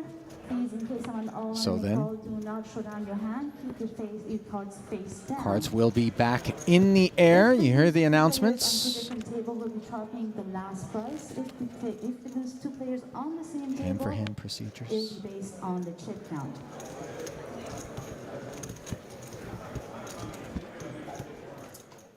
So we were saying I was playing in high school just all the time. Ventrilo. Yeah. Those were the fucking days. Dude. No email address, no responsibility. Man, good times. Some of my best memories. Yeah. Did you hop into World of Warcraft after or not? I did for a little bit. Yeah. Virtual heroin. Ran a guild, the whole thing. Nice. Not healthy. No. But fun. A lot of fun. So much fun. Jason Kuhn ready for fun with Ace Jack. World of Warcraft was like the best. Oh man, yeah. Like the vanilla most fun WoW thing. was just like, and Yeah, Burning yeah, Crusade, man. talking about gaming. Thank you. Right on I cue. remember like we were rushing to get like a server first on Onyxia. Yeah. And that whole experience, like every day grinding strats, grinding it was the best. 40 people as well raiding back then. Yeah. 40 people. I remember, yeah, Molten Core was, all that stuff was, Molten Core and all that shit. Yeah. I quit right after Molten Core. Okay. Like, yeah, when Blackwing Lair, was that the name? No, what was the first expansion? Blackwing Lair was the Burning Crusade, right? How much of this conversation do you think Phil Ivey gets? gets? And then I had like a small relapse during Wrath of the Lich King. Oh no. For like 6 months or whatever. He's like and then- Googling then 90% I've of the words that clean have been everything. exchanged Yeah. over the last minute. You played also, Fedor? I did, yeah. What was your most, like hours logged? Like what game did you play the most? Actually, it was a 2D shooter game. What? It was very complex, like it was very mechanical, and it was a really big community. Which one? It's called Soldat, just I don't know. soldier kind of. And yeah, it was crazy. Like it was so difficult that you needed like 6 to 12 months to actually get like somewhat decent. Wow. Justin like, Saliba, Dan DeVoris involved in one of the outer. Competitive, like nerded the shit. This out was of it. before poker? Yeah, I was like 14. 15. Oh, okay. Yeah, he didn't start poker till 15, Maria, so unclear. of course. Wouldn't be the only person that got his beak wet before it was legal, age-wise. Jungle Man comes to mind. He's been MIA. Haven't seen him in London, by the way. Right, but he is going to play the Invitational. Okay. One of my favorite Jungle Man stories, of course, comes from right here in London, where he urgently halted a black cab, bolted out of it, while a whole host of people were inside the cab waiting, wondering where he had gone. Disappears for a handful of minutes and returns with an ice cream. Gets back in the cab and on they go. So pure, Jungle Man. Hey, when the urge hits, right? And perhaps when the rush hits for Justin Saliba. Hauling that one in. While we're on the bubble, we'll go hand to hand. The red time Saliba. bands are not in use anymore, so we're on a normal flop. Considerably off of his high water mark, which was somewhere in the neighborhood of 1.4 million. Did you ever go to He's sitting CPL Dallas? No. just shy of 700. Hey, it turned around Age of Empires really nicely. Sorry? Have you played Age of Empires? A little bit, yeah. That was a good one. Yeah, Back Red up Bull, apparently to 1.2 after it that has exchange been with remastered Devoris. pretty nicely. And then Red Bull started sponsoring it, and now it's like Really? reviving after like 20 years. It's pretty. That's sick. But now everyone is like 37, you know, and it's so fun. Like they now, all these guys who have been grinding it out back then, they now get back into it, and super fun. Did you play Age of Mythology? No, I mean I did, but yeah, no. Yeah. Like the expansion or whatever. Yeah, I know of it, but Who knew that Malka bringing up this topic would create a huge geek out session? I didn't realize how into it Fedor had been. I knew. Let alone Espen. I knew, but and there's just a lot of gamers, a lot of crossovers, of course, you know, StarCraft players in our midst. Yeah. Street Fighter or something. There's a lot of top pair in David Malka's midst, always in a good way against Jason, who defended the Jack 4. 75,000. Jack of Hearts could prove somewhat play anything, interesting Fedor? if Hmm? Kuhn You wants play to something now? get involved It's like, here. it's weird. Like, I feel when I play something for longer than 45 minutes, it's just like, fun is gone. It's like 30 minutes, I get super excited. I'm thinking, you know, of the old times, and then play for 30 minutes. It's like, Yeah. I feel like, given the situation we're in, being hand I for do play, hand, Jason with the covering I like stack. these games because Yeah, Jack of Stone Money Hearts. Bubble, Malka. like when you play Right. online, it's so Jack useful, of Hearts isn't it? playing I like these games that are a little pretty bit more nicely relaxed. on a lot of turn Still cards. strategic. We're too old now. We're too old. We can't It's really play like I don't want to Fortnite play and at fucking- 250 APM. No, Like, you can't. yeah. We're too old. We're too old and slow. Yeah. So I like Teamfight Tactics, TFT. Okay. Yeah. I haven't See? played it, but I've seen it. Espen just said it. They're too old and slow. Holtz, who just turned 30, by the way, still too played a old and little bit slow of for the Dota gaming not so world. long But ago. poker, But, peak, pretty both of bad them. now, so it's not so much fun anymore. Yeah. More fun when you're good. One can age successfully in these streets. Ah. And there's one of those cards that you mentioned, Maria, that brings so much equity to the table for Jason Kuhn, who was just taking a shot at what he felt like was perhaps Malka barreling away, You ever played chess? disconnected from the 9-7 deuce board. Right. That was designed to punish, you know, a high C-bet frequency. And here, this is exactly the turn card he could have hoped for. And he fires 200,000 into 625, roughly one-third pot. I think it's a really nice game for poker players. Like it's a bit still Gut competitive. shot, straight draw, and top pair for Not Malka, very- but a lack of a heart. Very clear where you're at. Like, And obviously, the covering stack of Jason Kuhn here on the stone bubble, he would hate to have been up against the flush draw that got there. Exactly. That would be the nightmare, but this is a clear call, Maria, or no? I mean, I think it's about knowing that you're not going to have anywhere to go on the river. You can't really improve to a nutted hand, and you are going to be staring down another barrel coming out of Kuhn. So I Interesting think to see that though Malka when just made that Watch very decision competitive based on chess. the Yeah. fact that he didn't want to Because invest there's more no chips variance, in they're what not seemed really like a good at losing beating proposition. Yeah. Like Kind of lack of a future for his holding. Maybe the 10 comes off, but even then, he could have been drawing dead and can expect more often than not to be unimproved in facing a barrel, which good luck playing the guessing game against Jason Kuhn. So nice I play poker with that chess from Jason there. Oh. Yeah? Yeah, that's so cool. Yeah. Got the best hand into the muck. Yes. I mean, in Seems chess. like a cool dude too. Like, seems Yeah. kind of weird, but cool. Yeah, I think. Did you catch that from Phil, by the I way? think it's really hard to grasp like how incredible his chess No. mind is. Like, the memory is like, it's unbelievable. You know, a number of the guys that play on the Triton Tour, Every game chess has ever been enthusiasts, passionate about that game as well, play with one another on downtime occasionally. 5 seconds.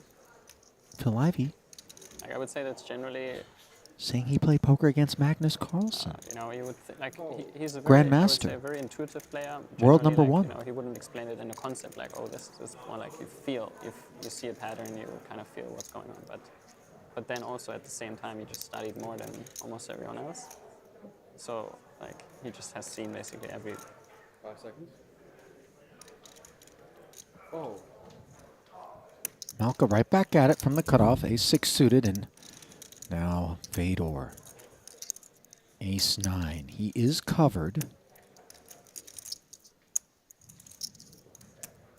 Fold. Will make the call. Let's see if Malka can fare better in this one on the stone bubble.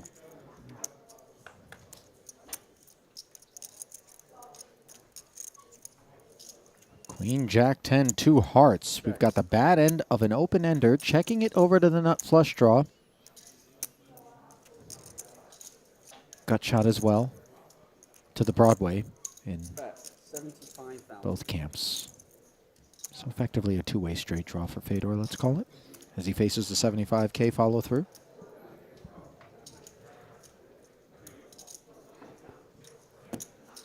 Malka's been pretty active in the last couple of orbits. Holtz not ready to fold just yet. Certainly feels reasonable to continue for clubs.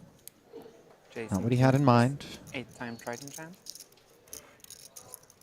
Checking. Now you just wonder if Malka is going to find that second barrel. That's the one you're winning. Now Holtz obviously can't have ace-king here, so he can't be nutted. He would have That's a just good one to shoved win. that pre-flop. You know how many entries that's going to get, or? It's good. It's gonna be the biggest one for sure of that format. Bet 150,000. When is it? 2 days, I think, 2 or 3 days. Yeah, I think it's on 4th, maybe. 4 days. Holtz also not going to be able to have queens, jacks, and 10s here. Those also would have shipped 25 bigs pre, or maybe not shipped, but like the non-all-in commitment, maybe on the stone bubble. But either way, Malka would have heard from him, so Fedor's range is capped here. 150K. Sub half pot, not by much, as Malka summoned the courage to barrel. 3rd. Yeah, Malka, who is not uncapped in this spot with a lot of equity.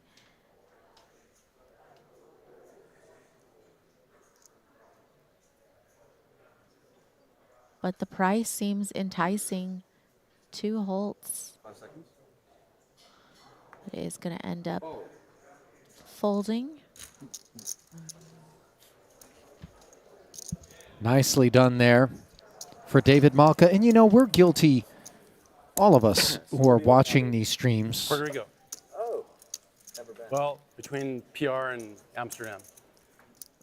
All right. When you look over and you realize that Fedor just has the ace-9, I don't know, just 2 homes. of thinking, oh, yeah, easy barrel with ace-6 PR of is really hearts. nasty in the summer, and I love Amsterdam, so Nuts, yeah. yeah, it's so nice there, man. But easier said than done when you got Fedor Holtz Not even if you have staring down the barrel.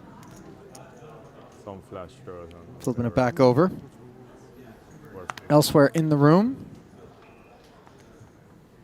Find Nacho Barbero at the outer table, along with Leon Sturm.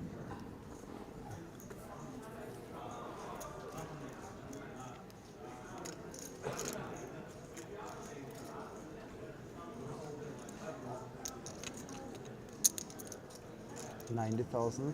Matthias Eibinger not sharing his kit with us,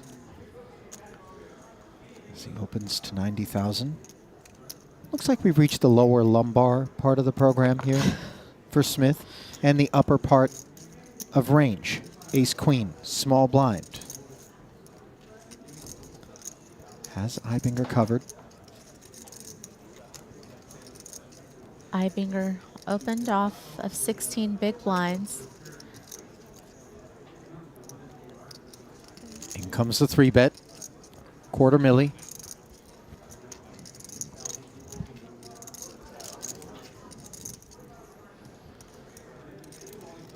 King 10 found the muck in front of Nacho.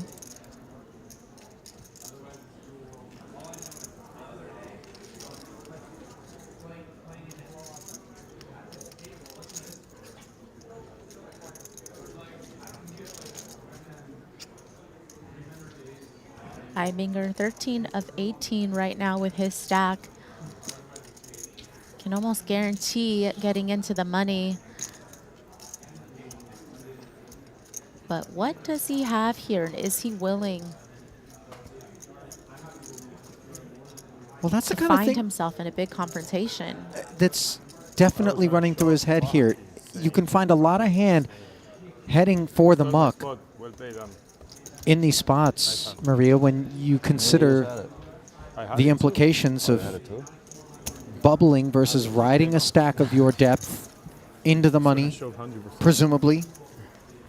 Eibinger has 5 shorter stacks than his in the field going into that pot now. 3 shorter stacks, but again, patience could be virtue and patience could be profit.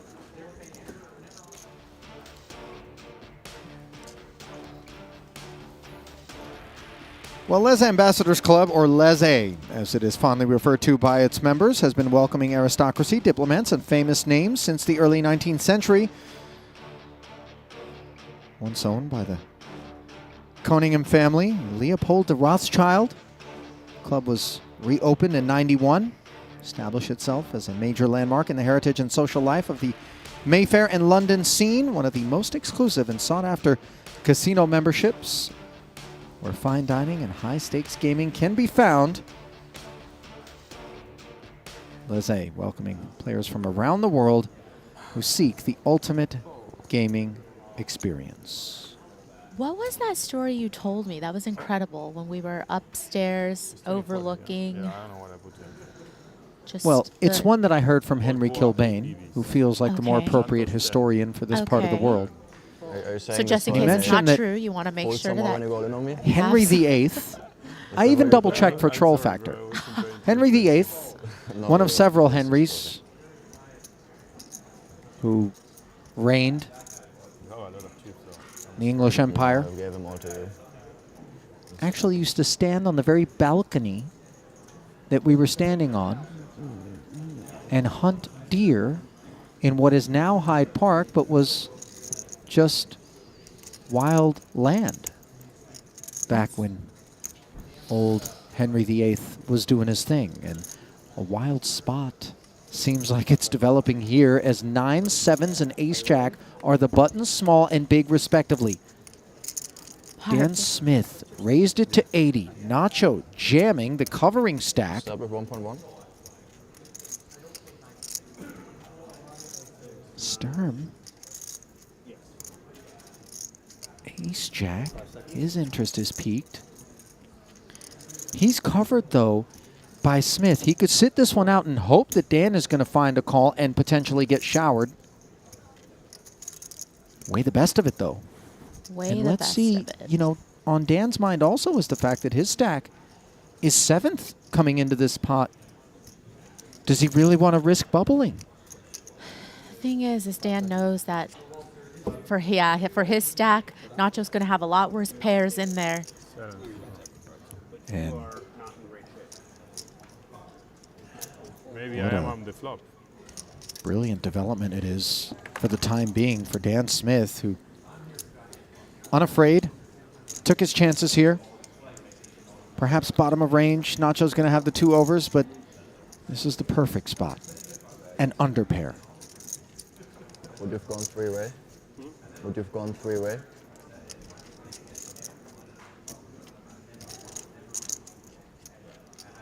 It's enough of an answer, I think.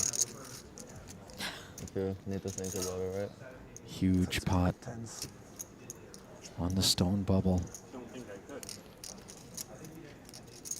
I have no idea personally. Nacho could well afford to take this line. Coming in with 2.9 million, only $1 million and change of it at risk. As those wondering why it is that the hands aren't on their backs yet and the players aren't sure what awaits. Other hands in progress must be completed before the all-in and call situations play out. I mean, I know how it automatically got in, but what can I do? Occasionally you'll see some What you can sporting do is exchanges hit a where they let each other know what they got. As this hand usually does. Yeah, Nacho told Dan what he had, and Dan just said, "You're not in great shape." I just said German nuts. I don't know. It's just like a random meme. I mean, it's not that random. Quite sophisticated. Sorry, Dan, GG, bro. You call with 10s? 9s? Bingo.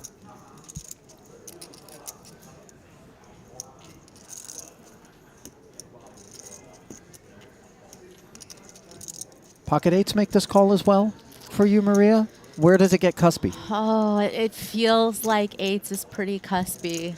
I feel like... Does Dan look like a poor person? What? Does Dan look like a That's poor the person? cusp. I say poor people. The cusp depends on how rich you are, that's for sure. So then, But I feel good about this one. away we go. I'm afraid to tell you even your suits are covered. But maybe that's exactly why you should feel good about it. You would have sure, right? To the flop, Queen 10-4. 9's looking good. Dan Smith, the at-risk player.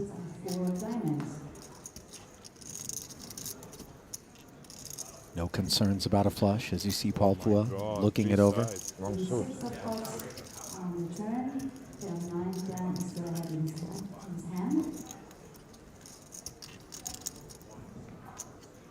And the river stays clean.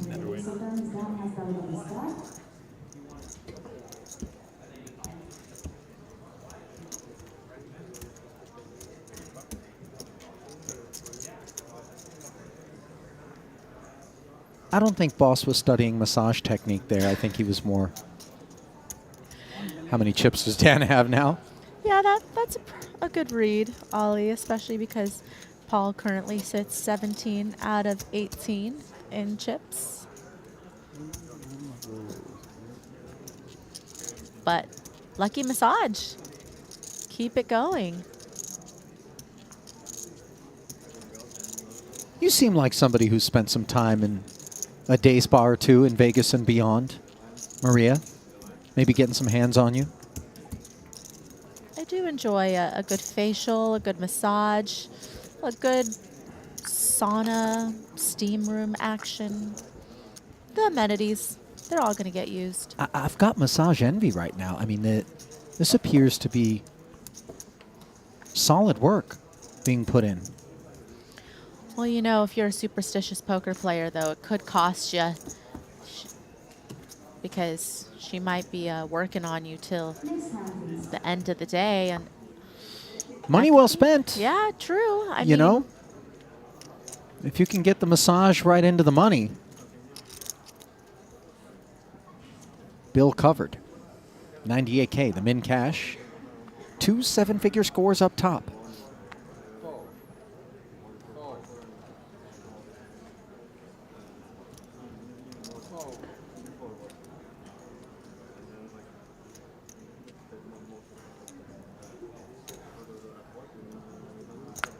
Raise to 80,000.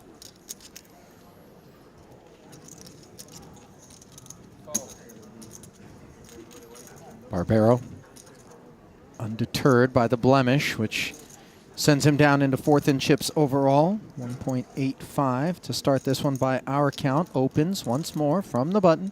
Greenwood, suited 1 gapper. And obviously this is the precise phase of the tournament where the big stacks get to do big stack things and accumulate, generally speaking, but we're not dealing with mere mortals out there. We're people that don't know what you're up to. Greenwood, like Nacho,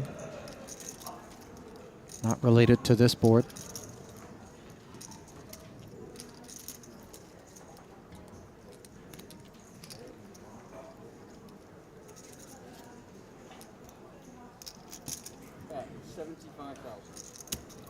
You got it. Easy check fold in the face of the 75K C-bet as Barbero takes it down. One of the biggest personalities on the Triton Tour with over 2 million in career Triton earnings across just a handful of stops. His first visit to Triton came in Madrid, played 1 event back in 2022, and then 2023 is when he really got going. In Vietnam, 1 first place finish, 1 second place finish. Kept that momentum going in Cyprus at the very next festival. 2nd, 10th, and 11th place finishes under his belt, and already 2 for 4 with a 16th and a 7th place finish here in London. Nacho's been around the circuit for a long time, plays mixed games as well, but, you know, really has had a tremendous 18 months or so. Final tables, PSPC this year as well. Biggest 25K. 250. Raise to 250,000. And my understanding, Maria, as we see him open, or 3-bet rather, to 250,000 over the top of the Smith Open. Some of his old chips being put to work. Is that similar to Ole Shimeon, who, if you were on our shores out in the U.S., may have been slightly lesser known to you as he did his bidding in Europe at the early part of his career? Nacho's been around a lot longer than one might think, but recently really coming on super strong, stepping things up. And on the topic of coming on strong and stepping up, Dan Smith reapplying that ICM pressure that Nacho was trying to apply to him and kind of sending a message to Barbero that I'm not the one, pal. Well, especially now that Dan has the biggest stack. You know, Barbero, if he were in the situation to be the covering stack, then I don't think Dan would be doing this. But oh, how the tables turn when we're on the stone bubble and you've got everybody at the table covered. I really think I'm ahead. And you'd be right to think that. Time banks, prepaid. Now, jokingly, you know, it's been said, there's a shirt that says it, ICM is for poor people. And Nacho, somebody that... what are you going to say, is poor? No, isn't afraid of... No, that they made that saying for Nacho, or Nacho made that saying. Yes. Right. Yes. So... What? No good? Bad? Ace queen? No, less. Not that big. Dan had ace 5 suited. Pretty Wow, much. look at these guys ranging so accurately. Well, if we had ace jack or ace 10 suited, I had jack 10 off. And I Nacho was may just need thinking about, to. man, Dan's gonna fold, Nacho's gonna fold.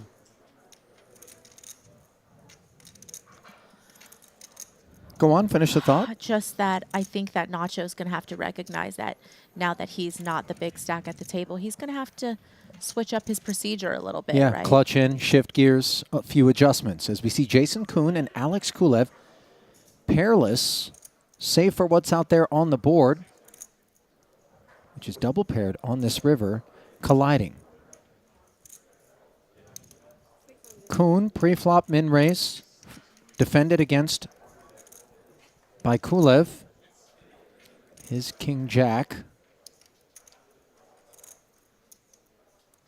Didn't interact with the flop all that well. King of Hearts was working. He check-called the 40K C-bet from Jason. Turn went check-check after the 7 of diamonds rolled off. And here we are at the river where Alex has bet full pot. Backdoor diamonds have shown up. Kuhn unblocking, that sort of kid. Would 8X bet full pot on the river here, Maria? Is that something in the range? I feel like as played, certainly can have some 8Xs. Would it go full pot, though? I'm not sure. So some polarity to the sizing here from Kulev that keeps the ace high interested? There is some polarity, but if you put Jason right where he's at with this high card showdown value, then sure, you can still go full pot with the 8X because, you know, it's unlikely that Kuhn has traps checking back the Queen X on the turn when there's 2 flush draws out there. That's going to get Kuhn to folds. Very well done by Kulev. Yeah, Jason, biggest stack. Pardon me. Yeah, family members. Overall, As well. Yeah, my mom. in the field at present, Kulev taking a little bite out of him. As he And sister. No, New Jersey. sits above the 1.2 million chip average and collecting some Kuhn bucks there. Moves himself up to 1.6 million and change. 42 bigs.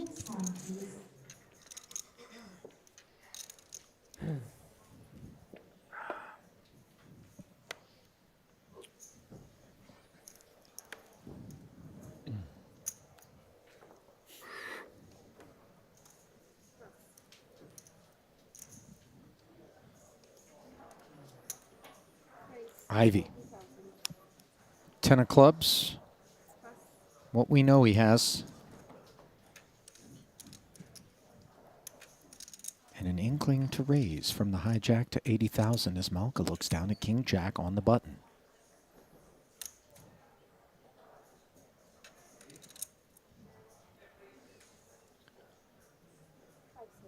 Malka and Ivy both pretty similarly stacked, around 25 big blinds.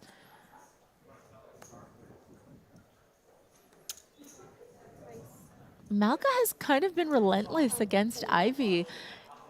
I mean, just in general, I like what I've seen out of him. I remember that turn barrel against Fedor with the ace-6 of hearts. Obviously, lots of equity, but unintimidated is the way I would describe David Malka here from that which we've observed. Alex Kulev, ace-queen suited. And this gets a little Vlasic. Bit of a pickle. Is that the first time you've used that? First time ever. I Not like really, it. doesn't really play to the international audience, I don't think, but I think it's better than Macho Nacho, that's for sure. thank you. But is ace-queen I'm looking at the app. gonna be Everyone good is doing enough? it as far as I know. You're not allowed in the hand. Oh, okay. Really? Not in the hand. No. Oh, So I've been doing that as well. Yeah. Thought it was allowed. nice from Malka there, Okay, ban me then. Maria.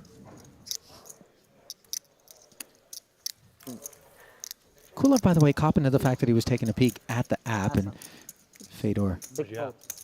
Big fold. stepping up to At ace queen of advise. spades. That's a pretty hand. I'd ace Not king of allowed. clubs. Okay, this guy. Full of it.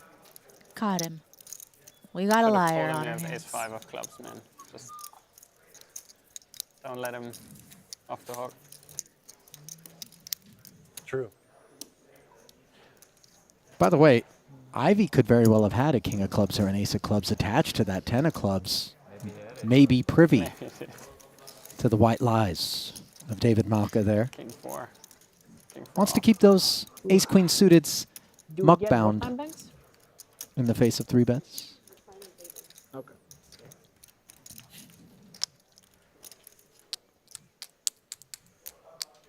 Boy, he did it with a coy smile too, man. He didn't look. No. It's not the first time he's told a white lie, huh? No, Mom, I did my homework.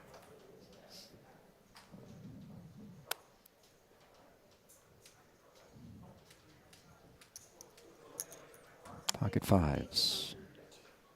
Ivy opens again. And an ace-5 for Malka. All right, if he 3-bets here, then he's just targeting Ivy at this point. Then I don't know what it is, but oh my gosh, he's doing it. Well, I mean, he's also got ace-5. I mean, I'm not saying that this is the one, especially Stone Bubble, but you know how it is. You think they're trying to leverage the bubble to their benefit, and then you do the same thing and put the pressure back on them. You think Ivy's trying to leverage the bubble off a 20 big blind stack from under the gun? I don't love this spot from Malka. It really just feels like he is getting a little bit overconfident by the fact that what he's been doing has been working. You know, he's been zigging and zagging, and so far has not been punished. Feeling himself a little bit too much, you think? I think so. I feel like, you know, Malka, not the table big stack, but playing like one. Oh my gosh. And the ace just rolls right off for him. Unbelievable. So fortunate, given that Ivy had 2 5s. Digs in. Should be minimal damage for Ivy on a board such as this one, Maria, though the 5 of spades does interact. 550 in the middle as he hung tough in the face of the 3-bet. It just feels like Malka's friends today were like, hey, if you get sat at the same table as Ivy, come home with the story, will ya? Back to back here now, or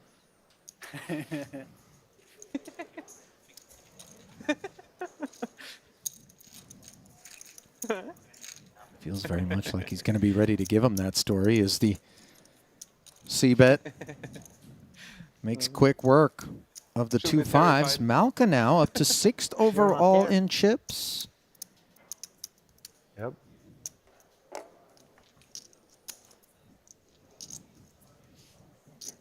It's easy when you get a good hand. That's true. I'm of the same opinion. You don't have to think. Yeah? Americano, please. Yeah. Yeah, those are helpful today.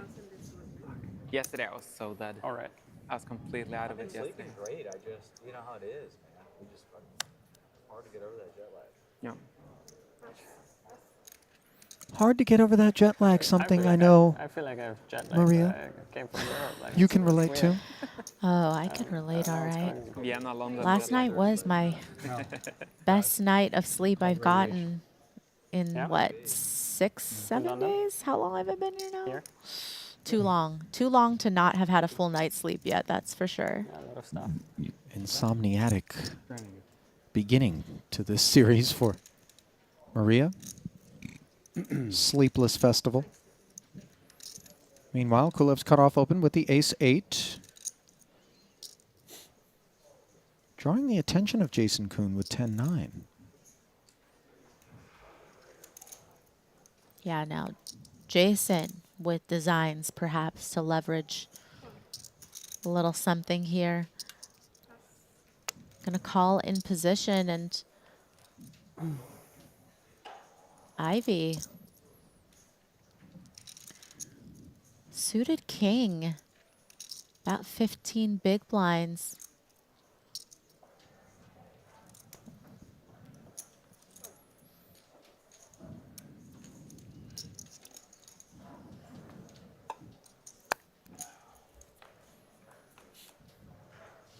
Out of the big. Comes along. The ace-7-6 board gives him second pair, but it gives Alex Kulev the opener top pair with a side card that blocks the gutty of Jason Kuhn.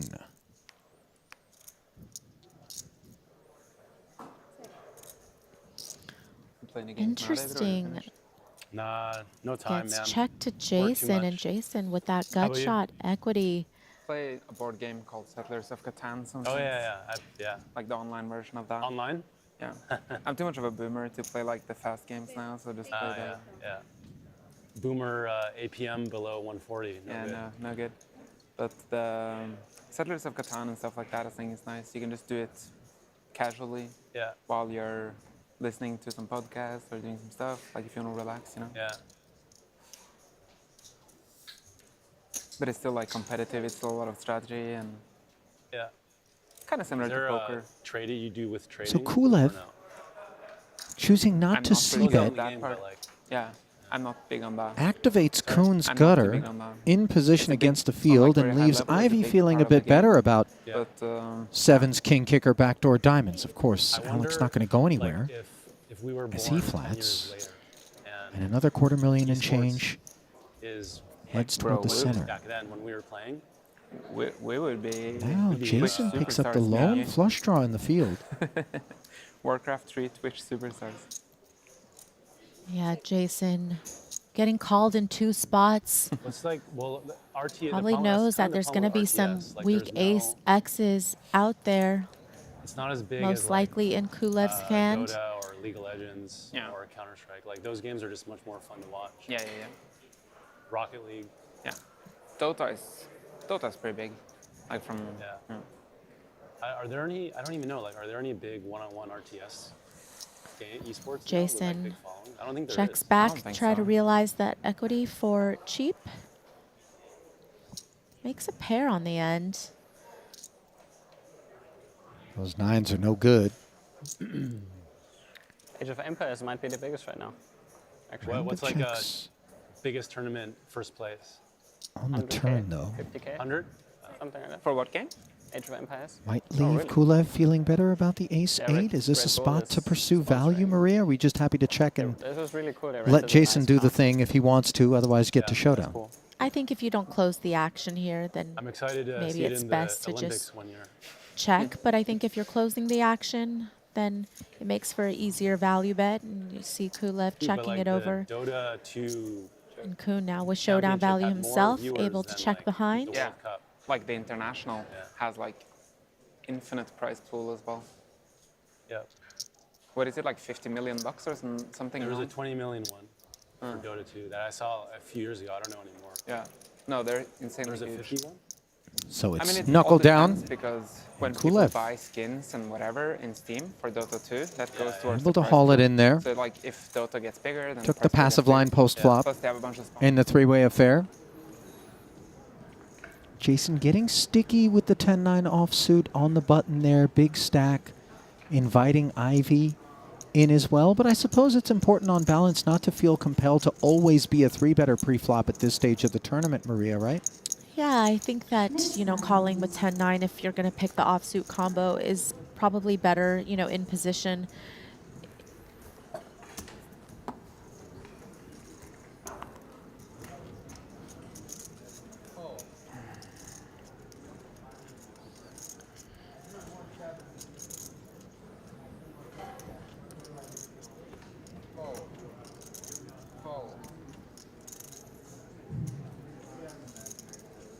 Smith, somebody who this bubble period has gone really well for. Really?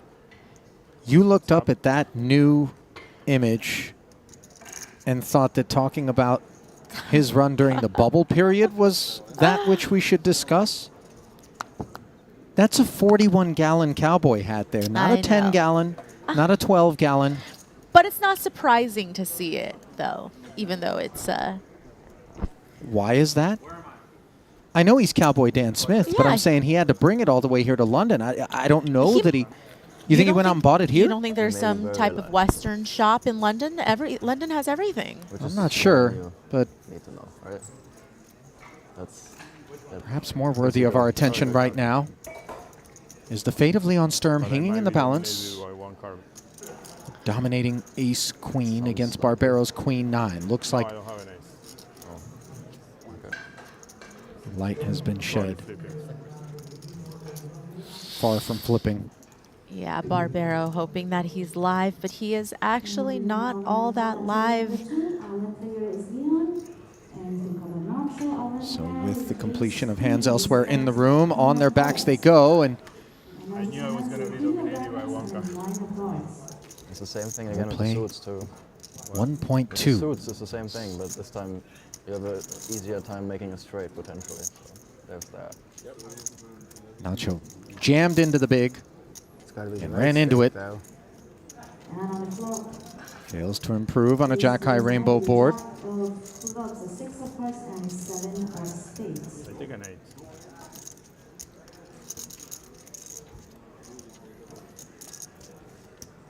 Equally unthrilling is the deuce on the turn. And now Leon Sturm stands to haul in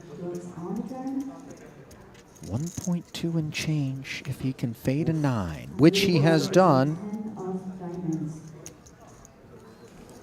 And of course, each and every time the short stack doubles, it is a big collective moan in the room on the bubble. Maria, you've been a part of it.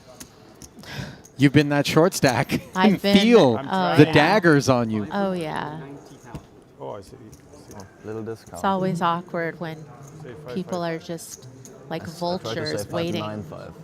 for the carcass.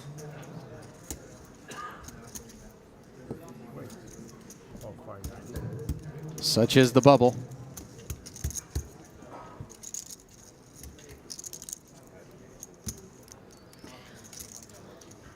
And Nacho just on the flip side of that, this has not gone well for him. And he was the biggest stack in the tournament when we were on the soft bubble. Always got it. I always got it too. I mean, like what the fuck is like not Double-edged like sword, the procedures. If you start to get extra frisky. Yeah, your hand has a lot of potential. Could have been flipping 40%. Nope, not versus me. Eibinger's right, though. The problem is his opponents keep waking up with it. Most of the time, your opponents are just going to fold, and that aggression's just going to work. That's the idea, at least. Everything always sounds better in theory, doesn't it?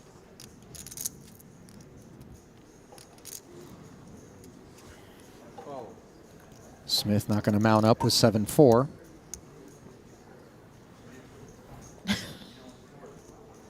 What? I mean, I'm going to come with the unlimited. You should. Cowboy metaphors now. As you should. Wow. Looks like unlimited ace-queens for Leon Sturm as he picks it up once more, this time suited in the small. Barbero not jamming, but rather min-raise opening with king 10 as he is down to shy of 1.2 to start this one. 300. That's not what he wanted to hear.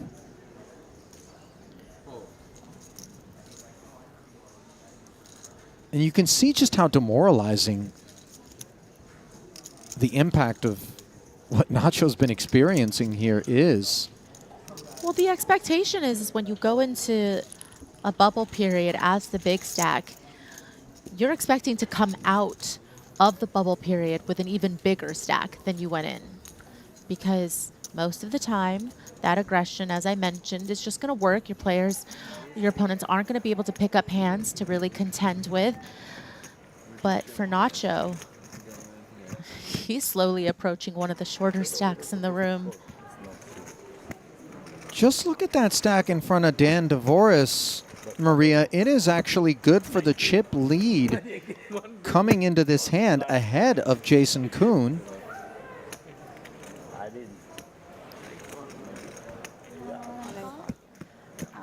I think the secret is to be getting a massage during the bubble period is what this is telling me. Possibly. 2.7 million plus in front of Dvoris.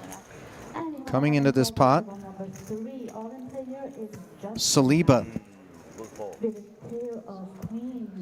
Pocket queens against Dvoris's king queen suited. Justin covered. 9th in chips coming into this one. Obviously an uncomfortable place when you realize you could have coasted into the money, but now things perhaps feeling cushier courtesy of the lack of a king, but the threat looms in the form of a diamond draw for Dvoris.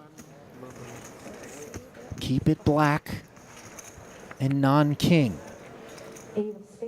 That's the thought on Saliba's mind.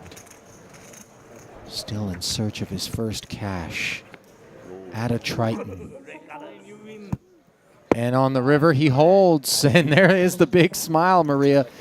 As you can tell how desperately he wants to avoid being on the outside looking in yet again.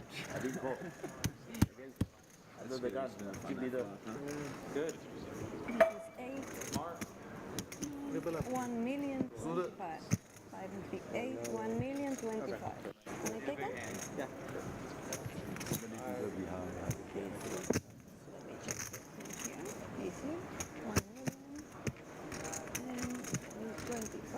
That a lot of us could beat queens with that play. Yeah, like this, for example, this is like a meme watch that I've had for like 15 years or whatever.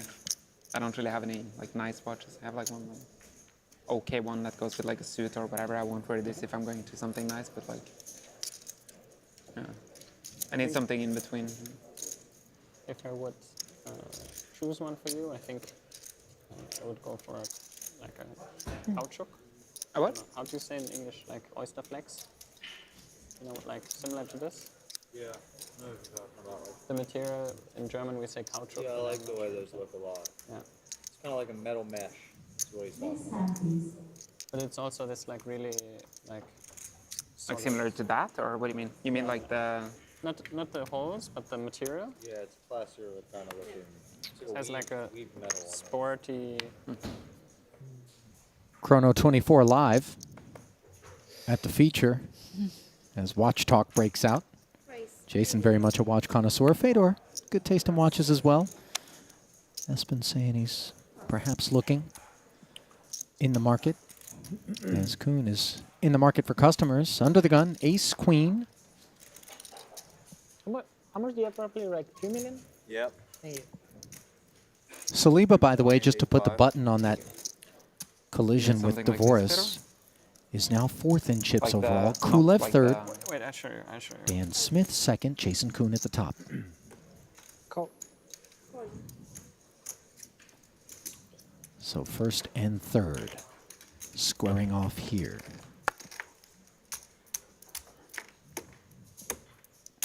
King 6 board, paired boards. Tend to pique the interest of ace highs on further streets. 220 in the middle.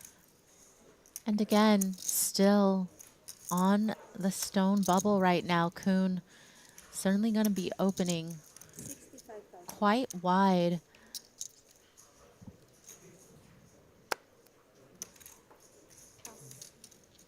But Kulev's going to give it up on that flop. How do they give him? 4 kings, no problem.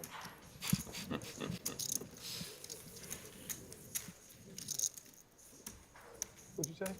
4 kings, no problem. Like this, for example. I see what you mean. Thank you. Not necessarily the watch, but the... Yeah. See what you mean. Kuhn able to c-bet and take that one down, as Alex doesn't want to venture into murky water against one of only 2 stacks that have him covered. And on that note, we will flip back over to the outer, where Saliba, freshly minted, pictured here, involved once more with Dvoris. Blind versus blind. King, queen, 6 flop was checked through. Looks like this one may have been limped pre.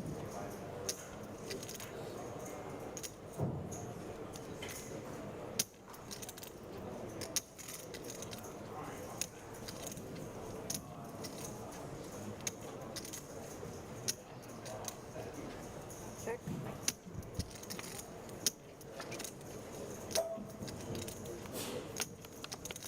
Check through on the turn as well after the board paired. Blank looking river.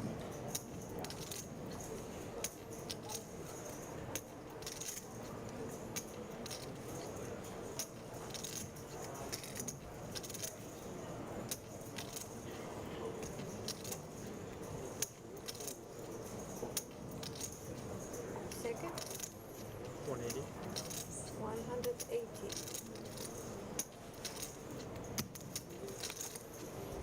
Now Saliba. Fires 180. Strikes me as being a pretty healthy sizing, provided that this one was limped pre. Yeah, you see, Dan, a little bit of confusion. Just isn't quite sure Second. how this bet could be. This was actually a raised Perceived. pot, Maria, 140,000 pre. DeVoris made the call. So 280 ahead, plus the 40K. Yeah, I think he's a little bit curious as to, you know, how it could get checked through to the river, considering you would have thought that Saliba would have bet sooner with value,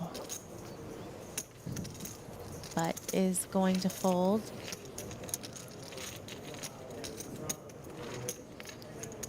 And Saliba, a little momentum on his side. Sure. Now actually has more chips at the table than DeVoris. Surging at the right time here on the Stone Bubble in event number 6, the 60K No Limit Hold'em. If you're just joining us, Ali Najad and Maria Ho from the JW Marriott Grosvenor House here on Park Lane in London.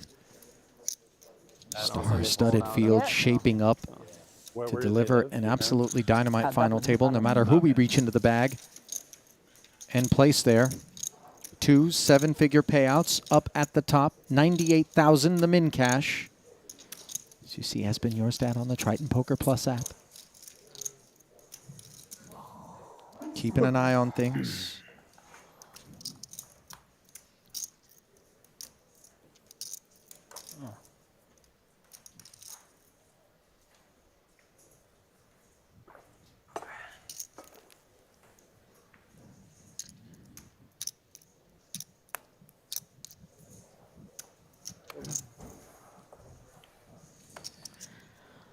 Ivy, the couple of times that he's tried to raise during this period just was met with resistance. 14th of 18 runners. 4 shorter stacks than his out there, but not that much more shallow. He's got 12 bigs, let's call it. 10, 9, 8, and 7 bigs behind him for Boyka, Ibinger, Paul Foy, and Santosh Suvarna, respectively. This time works out for Ivy as he rips it in there. Yeah, he probably just didn't want to min raise anymore because he's been getting 3-bet so often. He's like, you know what? This way, I won't have any decision. Well, not everybody else. Well, I heard Paul it's was not like thinking Phil 4 Ivey feet shies for like away from 36K making a night. decisions. In fact, the more decisions in a pot, the better he's likely to do Ridiculous against prices there now. an opponent.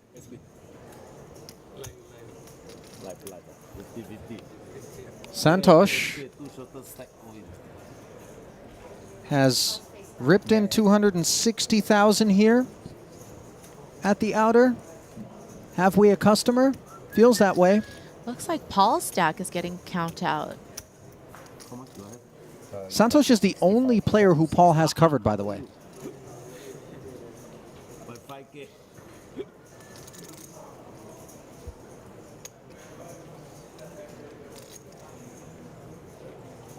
And it looks as though that fact is not lost on them. Paul was in the big blind. Obviously, when you got the 80K already in front of you, 40 of it in the big blind ante, 40 of it in the big, even more reason to dig in perhaps. And of course the covering stack means even if things go wrong, you won't be showered. And unlike some of the other all-in spots here on the bubble, mum is the word between Santosh and Paul.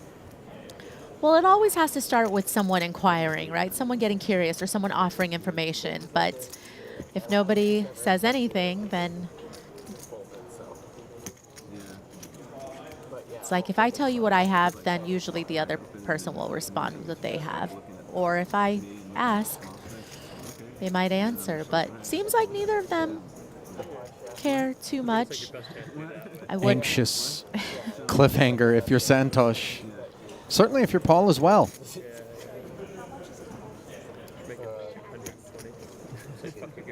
he's got to play with me. 120.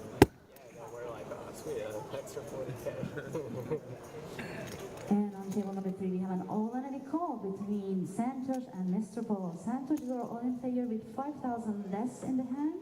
And let's see the cards, please. So with hands completed elsewhere, the all-in call situation shows Jack 10 of hearts for Santosh, ace queen offsuit for Paul.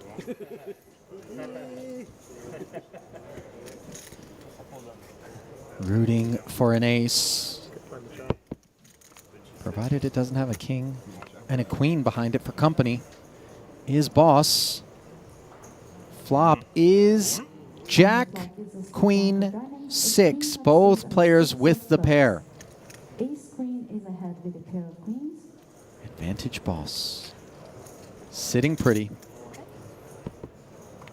Looking to fade a jack or a 10. With a deuce of clubs on the turn, ace queen stands. And the turn begins to threaten the bubble. 5 outs once for Santosh to stay alive. Oh! Oh. And there's one of them.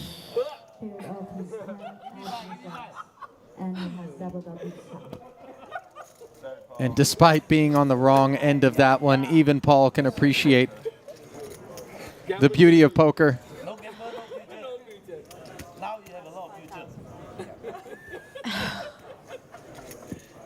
And Suvarna's future coming at the expense of Paul Fuaz, as he will be incredibly short now. Yeah, probably all in from the small blind, I would guess. He's Yeah. There you see a lone blue biscuit.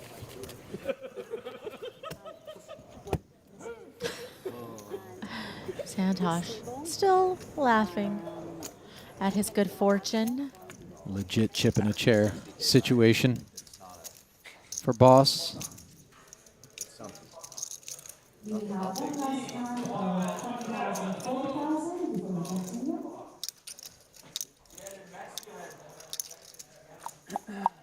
Not for Fedor. Fedor is taking half the table over there and fucking 3 people in a 200K and... What can I shove here? Nacho? What can I shove here? Bro, you wish you would have staked Nacho. That's all I can say. I have a piece of him actually. Not in this, but he sold on poker stake for the Invitational. What markup? 1.03. Well, I have to I think that's good, bye. I don't know, bro. I'm horrible with markups. Ask Fedor. Yeah, you've been scamming Fedor on the markups? I know what Fedor thinks about all the time. A lot of people's markup. Ooh. Bro, for sure I'm Yikes. 115 here. This is a bit spooky right now, as blind versus blind, Jason Kuhn is going to wake up with 2 black aces. You have aces again? Oh, Oh wow. my gosh. Fedor recognizing somehow. Jokingly. I mean, listen, think. Jason's not off of a short stack here. So Big checker his and willingness to big play a folder. pot doesn't have to have a narrow range attached to it.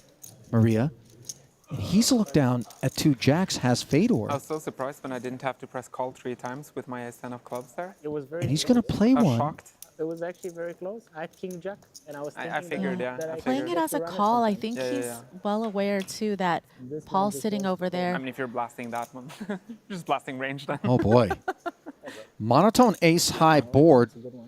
Jason would top set Fedor with the 3rd nut flush draw.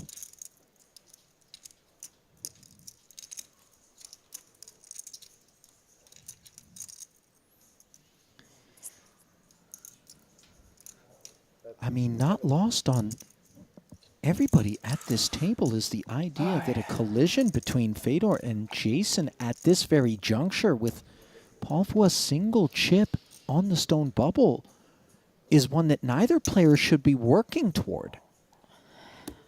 Granted, Jason Bigstack can well afford to get involved. Now, a bet and a call of 70,000. Safe turn What was card. Paul's position? He has an orbit to play or? Just 460 back for Fedor, slightly north of 1 SPR. I would imagine, Maria, that Jason is ready. But his hand is also so strong, and I feel like he might try to size it a little smaller and then go for another street. I understand it's vulnerable, but still, you know, you're not going to expect your opponent to call very much and very often. So you do see him coming with 150K, allowing Fedor to save some back. And Fedor, with the flush draw, I don't think that,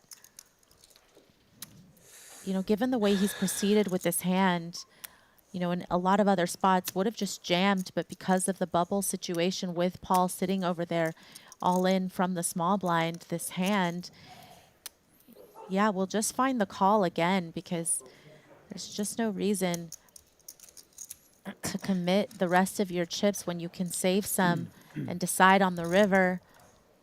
A river that presents a second over card to the jacks and not the heart that he sought in a 700K pot. As Kuhn didn't go for all 460 on the turn, possibly denying equity to the heart draws, instead milking an extra 150,000 off of Fedor's stack, and it feels like we know which way it's headed now.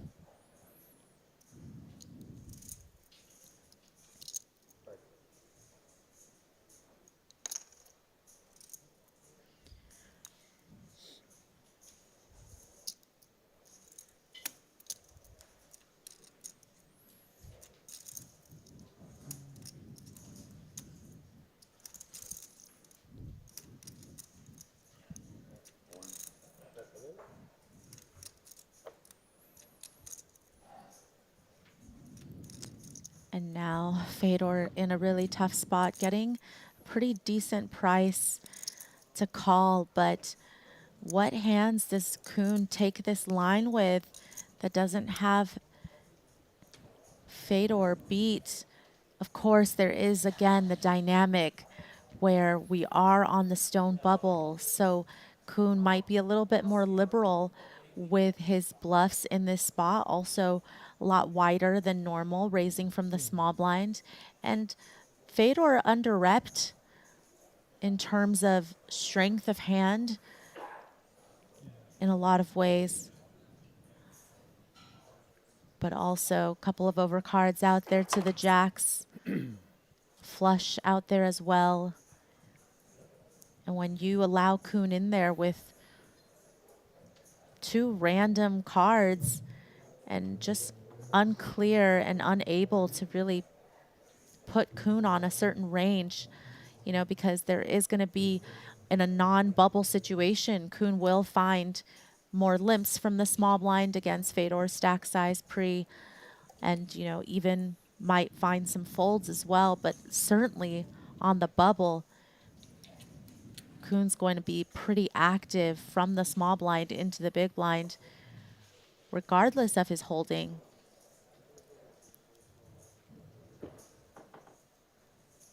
This is certainly worthy of however many time banks Holtz has. Doesn't look like many, but great fold and way to lose.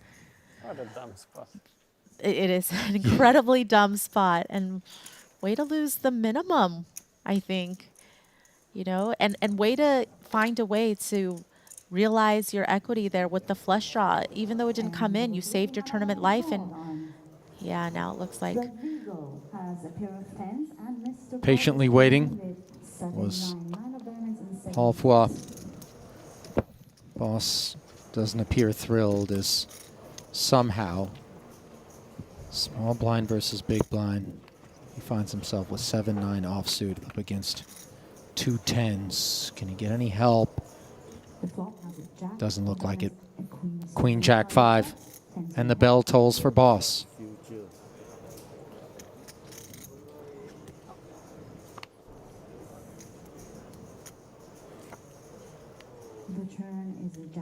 Turn. Pairs the board with the jack, and the GGs are officially issued. Yes. An unfortunate 1-2 punch. The bulk of the damage done by Santosh Suvarna. And then just the modest finishing blow dealt by Rodrigo Celuan as Paul Foy ends up on the dreaded bubble.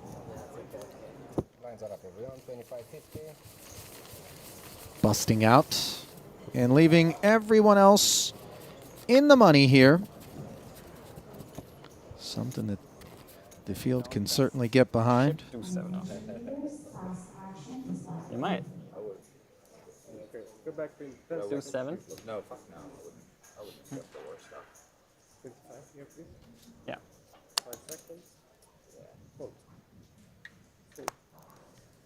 Hold. Like 8-3 off. Onwards we march. 5 seconds. Oh, we had the money. Yeah. Alrighty. 100. Word has come down. green light.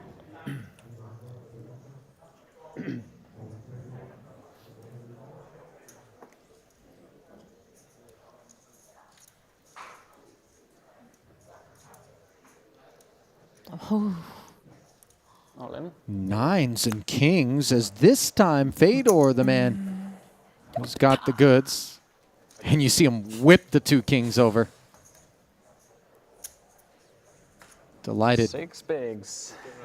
to have a shot at a double here. Like, As the short stack on the inside of the bubble. Much more freewheeling procedures for both. Oh my gosh. Just gotta say I got you. He's gonna get a sweat though. Jack of clubs on the turn.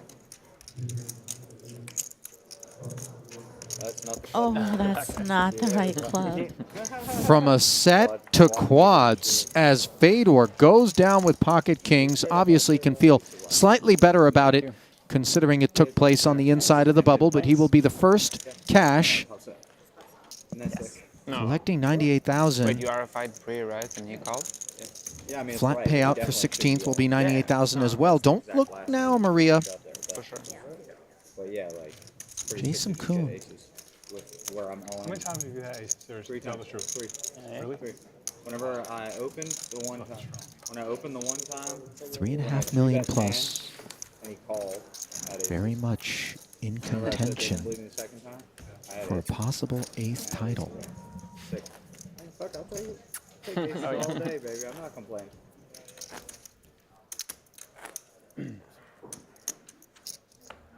Now? Me. Yes. Me. Or you just make sets against aces. That's fine too. Yeah. Run good is allowed. Yeah, really. 3 times. See, what happened with Jason is what should have happened to Nacho with the big stack at his table, but clearly a tale of 2 Different cities. fates. Yeah.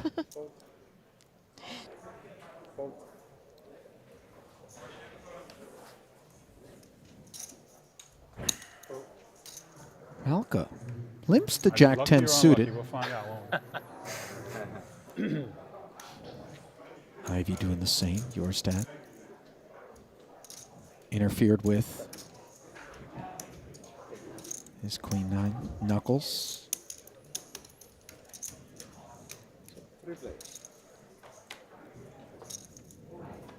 To the flop we go, and it is queen high. Troublesome stuff on the horizon for Jorstad, who is covered by Ivy. Nice interactions for Malka as well, with 2 knuckles in front of him. 75. You see him stab. Board texture that allows for this.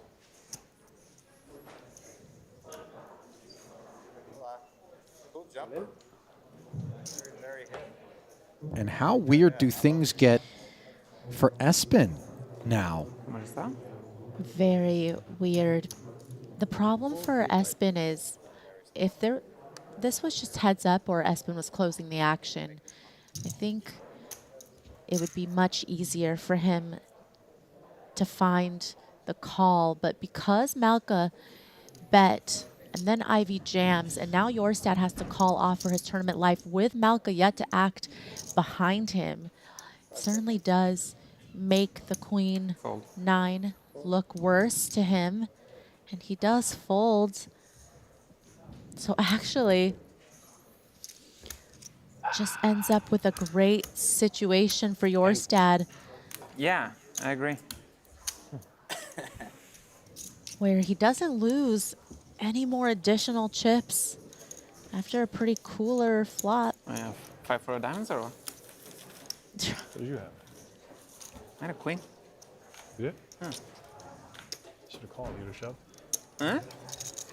Yeah.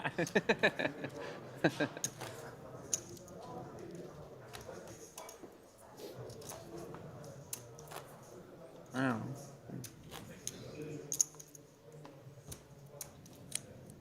I had an okay one as well. I had an okay one as well.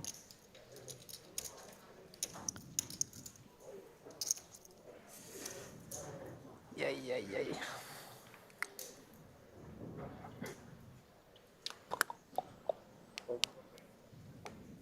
Coon, card racking. Pocket kings as the deck runs oh so rich here.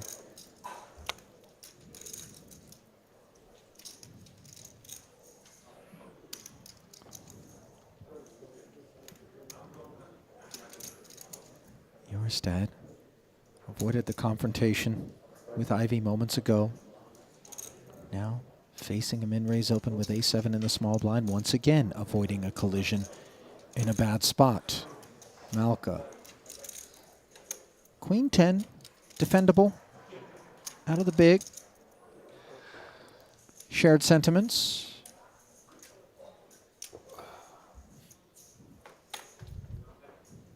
We'll play for 275. Uh-oh. Queen high board, Malka up against the overpair and big stack. And set against this backdrop, Maria, we just expect Jason Kuhn to be a little speedy. Yeah, even again, now that the bubble has burst, there still is the presence of ICM when we're in the money. And Malka has been kind of speedy himself. So in some situations, you know, some players might just call here with top pair, see what develops on the turn, but Malka doesn't usually like to play passively too often. Here we'll just call.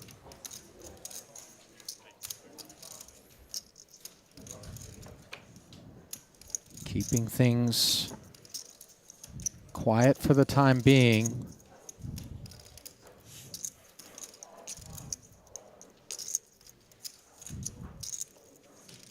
Six on the turn. No use to the queen 10, but also isn't really cause for concern necessarily. Two-tone texture developing, 635 in the middle. Kuhn asking for all of it. And I love this out of Jason, Maria. I would assume you do as well because it's a big overbet relative to the roughly 1.5 SPR, let's call it, that Malka has, and the kind of thing that could look very forceful. Yeah, could look a little bit like, you know, some type of draw here with all of the two tones, the straight possibilities, but also Kuhn absolutely trying to deny equity to some of those combo draws that Malka has as well, you know, but very interesting that Malka does have the type of hand that is going to entertain a call because he doesn't block most of those draws, does have the 10 of hearts, but doesn't block any spades, you know, doesn't really have much reason to think that, you know, outside of Kuhn having an overpair, he does put the chips in. And this is a disaster for Queen 10, which has just 5 outs once. You can see Malka felt the same way that many would in that spot, that perhaps Jason Kuhn couldn't beat that Queen 10, 7th in chips coming into this one. And a set of kings on the river, adding insult to injury as a white-hot Jason Kuhn What happened to the fuck off, or do I get it? No, they'll take care of is it. like a Later. vortex hoovering up chips from all over. And on this occasion, the entirety of David Malka's, as he too will collect $16,000, as did Fedor before him, the second casualty here at the feature, which will warrant a little bit of rebalancing.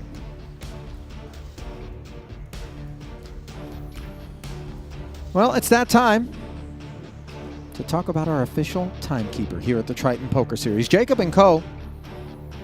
They make the incredible timepieces you see there on your screen. Not just about diamonds, sapphires, and rubies. If you're into poker and gambling themed gear, they've got the perfect watch for you to check out, embedded with playful spirit. The Astronomia Casino has a functioning roulette wheel inside of it. And of course, also, they put together our special main event winner watches, worn right now by Jason Kuhn. You see it there. Just look at that, 4.8 million plus in front of them. Ooh. A lot of distance between he and Cowboy Dan Smith, who is second in chips. Well, quite the run-up for Dan between the bubble and now. Mushrooms, maybe. Mushrooms on the side. Okay. See if we can find. Oh, yeah. Absolutely brilliant. Yeah, I guess. Not one Yo. you guys say very often. Not too much, no. I can say no very well. Especially with the finance. Yeah.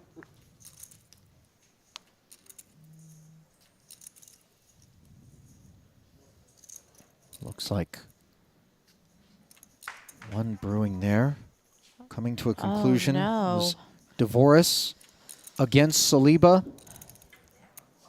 And just moments Can I have a removed sea bass?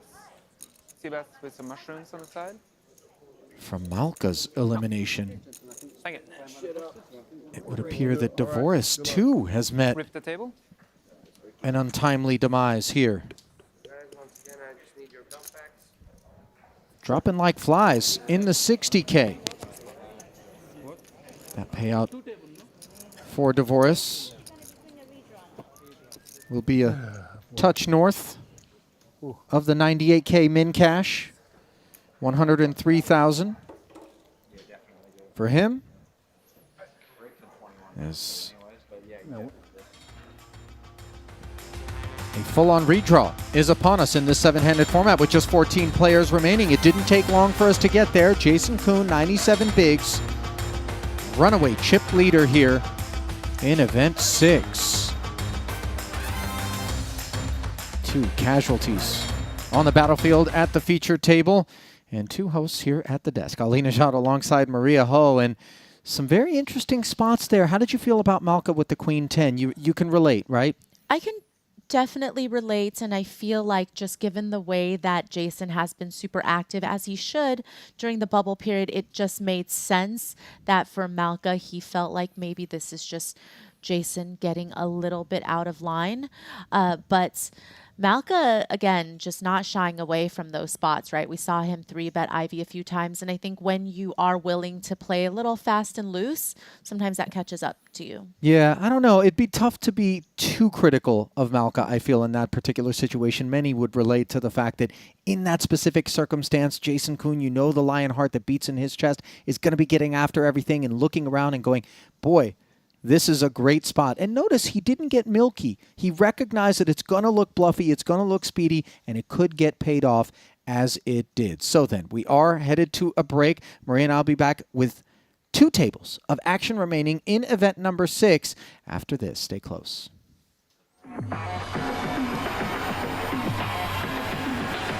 GG Poker. So many players. This is a crazy thing to do. GG Poker broke the Guinness World Record. Welcome to the World Series of Poker main the biggest event. poker site. larger than all of GG Poker's passing traffic reaches all-time high. Jump, jump, jump, jump!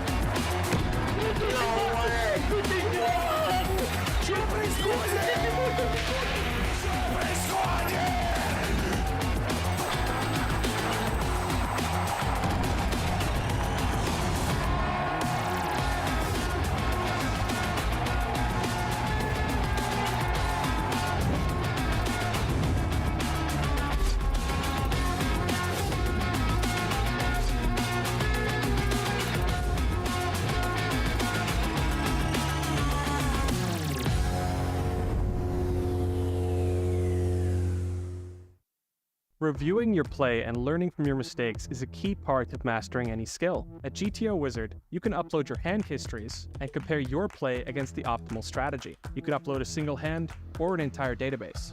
Sort by your biggest mistakes.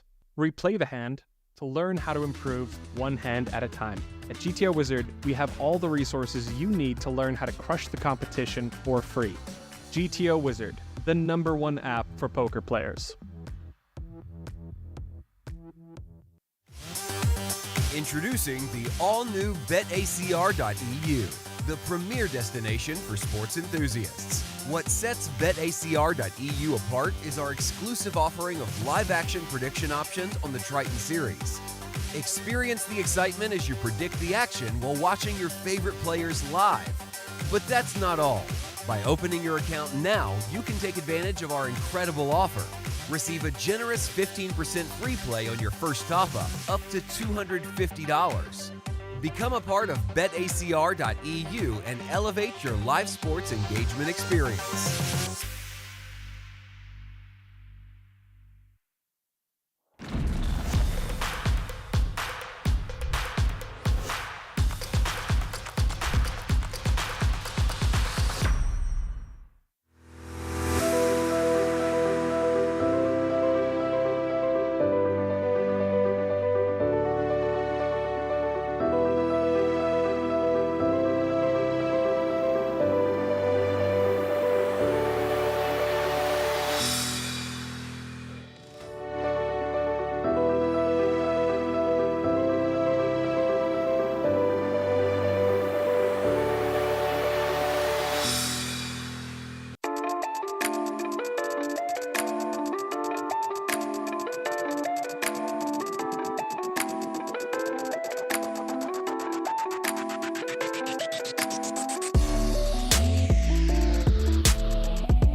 But if he gets called You'll get away. suited ace, always rates to play pretty well, at least having an overcard plus the additional equity with the suited part of their hand. And Catching up. Paul, you hear him saying that this is close. And both of us, we need another double up, and we are great. It's about if you feel like you have 2 overs to the pairs that are going to jam here, but also, of course, king, queen. All of those hands going to be in the mix as well. So I think there's a good part of the range that you're going to be performing pretty well against, but it is a significant portion of Paul's chips to call. I don't know. But he doesn't want to fold. Yeah, he didn't take too long to make the call. We'll have 245K back. A 7. Just about 12 bigs left. Somebody knows their opponent. If for some reason this one doesn't work out, but Paul has good equity. Oh, probably chop. King, queen, 9. Neither player pairs, and you see the likelihood of a chop increasing. Wait. Ooh. Wait a minute. Diamonds. Still probably chop. But Monakovs. not definitely. With the flush draw. A wrap at the back door. Yeah. Oh my And then God. a clean 8 Wow. on the end for Paul. What a run I out. was like, it took a second for that to process in my head. Showers. What happened? I forgot you could Alex win. Monakovs. He can win So too. improbably there. No, I knew he could win. I just forgot that you could. Oh, yeah, the flash draw. Yeah, I the did fucking not flush think draw. so. The Yeah. 28th victim. That's why you Oh, won, yeah. because you didn't realize. I didn't sweat. Holy shit. No need to sweat. Yeah, you had 2 outs for the scoop. Nice call. Whenever I don't know, I call. Oh yeah, I know. Believe me, Always I know. That's I don't. That was a hell of a call. GG. 13 big blind. Okay, guys, you have yourselves a new deal. Mental notes, don't focus. So with that departure, we swing it back over to the feature. Pre-flop action here. Phil Ivey raised it up. The minimum, Sean Winter 3-bet it to 95,000. Ivey made the call with his 2 10s on the 8-6-4 board. Winter now following through for 120,000.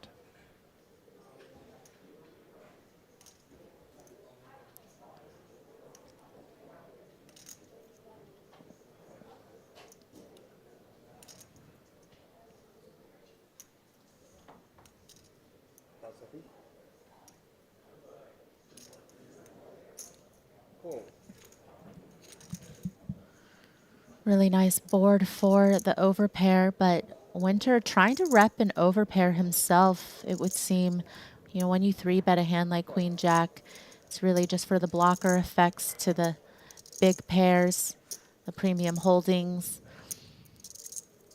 See if he wants to try to continue to get. Ivey deferring, my apologies, Maria. Continue to try to represent for Sean in the face of the second check. Is that what you were asking? If we look at SPR, Ivey with less than pot back.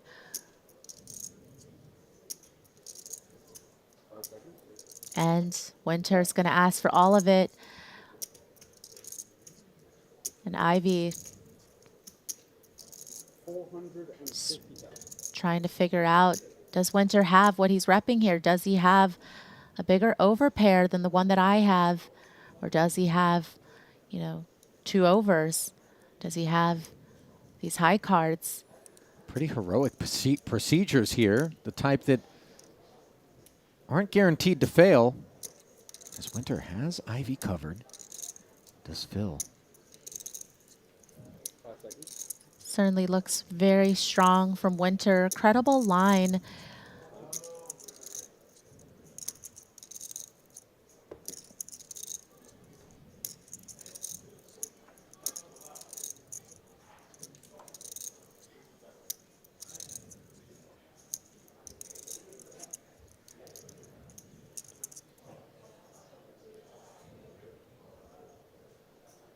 Certainly worth deliberating and mulling over for Ivey.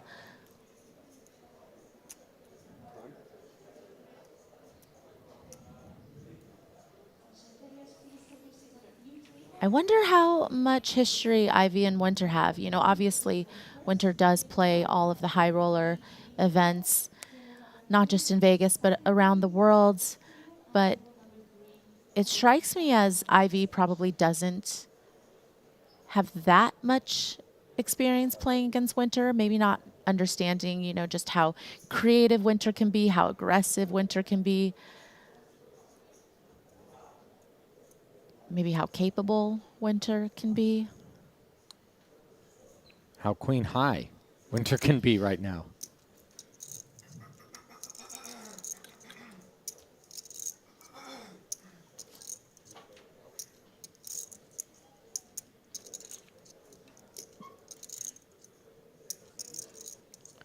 Winter not giving anything away.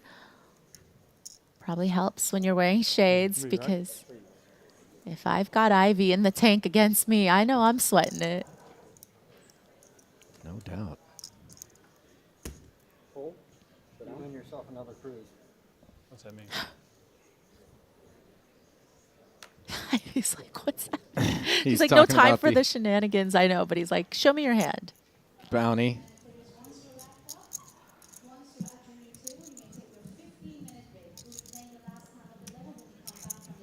So here we are. Ivy having made the call, looking to avoid the queen, and Jack does so successfully on the river. As Sean gave it all he had, Maria, but in the end, Phil sniffing it out and taking down an almost 1.2 million chip pot in the process, leaving Winter wounded.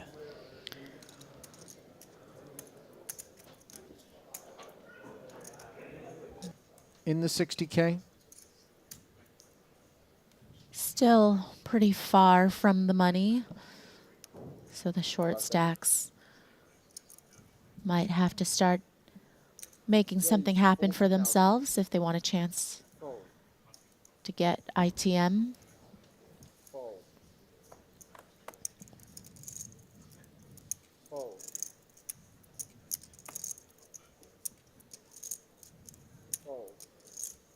Fedor opening again, considerably better. The ace-jack of spades. Boyka's spades are smothered in the small blind. We pause on him. Golf sweater?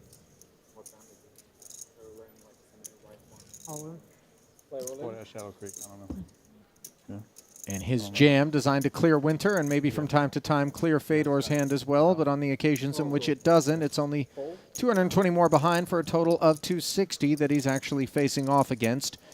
Unfortunately for him, he is beaten in more ways than one by the spades and the ace high in a 560K pot. Said like after there, yeah. I'm sure it's like this brand. I don't know. To the flop we go. Ace Jack 7, and despite being up against top two pair, Boyka now picks up a gut shot straight draw. Turn doesn't deliver, and all Fedor needs to do is fade the queen, which he's done. So a countdown will reveal an official 560,000 going to Fedor holes. Bounce ideas off of them. One would expect there to be some doubled up nicely, positive evolution. Well, naturally, you know, if you are a successful businessman or entrepreneur, you're clearly very intelligent, and so the poker might not necessarily come naturally to you, but you will start picking up on things and naturally, of course, figure things out, get better, especially when you are successful in other realms and in other industries. It would only stand to reason that you're probably pretty good at figuring things out and optimizing and being efficient. 325,000. Sounds familiar. Ibinger. 325. Jack 8 suited. Jams for 325. Obviously, Paul doesn't love the idea of 325. having to take that much of his stack and push it forward for a defense, but in this case, he would be performing oh so well. So far has made the right decisions between when he was supposed to call versus when he was supposed to fold. I do think he will come up with the call here. So disciplined at the table. Just disciplined in everything, aren't you? I guess against 13 bigs from the button. King Jack suited. It's going to be doing really well. Very disciplined style.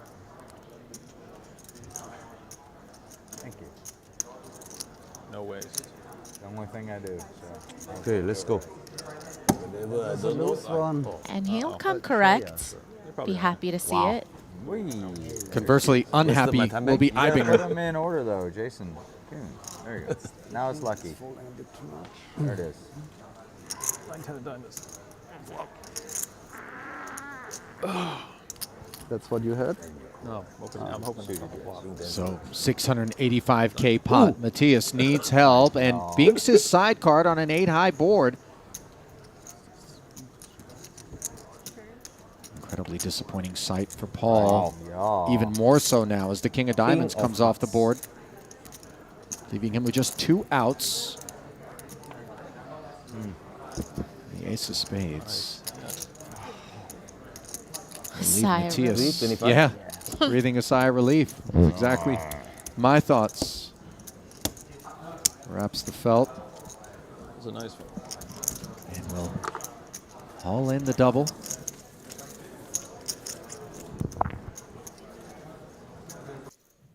I mean, it's allowed, but not smiled upon, that's for sure. Now it's a lie. The last 2 times I believed you.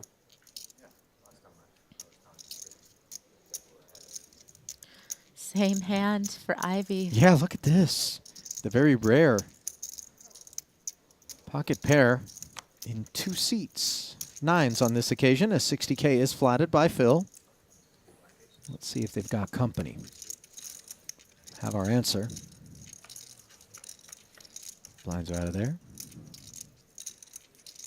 2 overcards. A little bit of an advantage for Jason Kuhn in the form of the 9 of spades.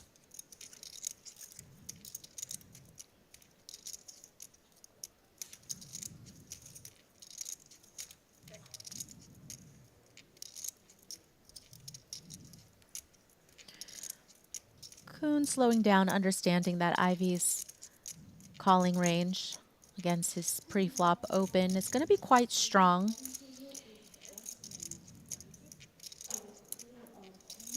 That actually gives Ivy room, though, to bet with the same hand.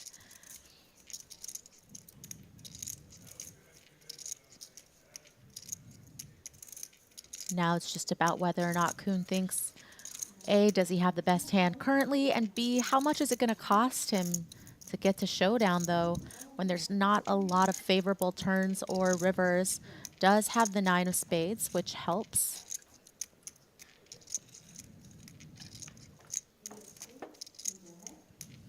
Board pairing king. That's somewhat favorable. Yeah, very welcome. As Kuhn again defers.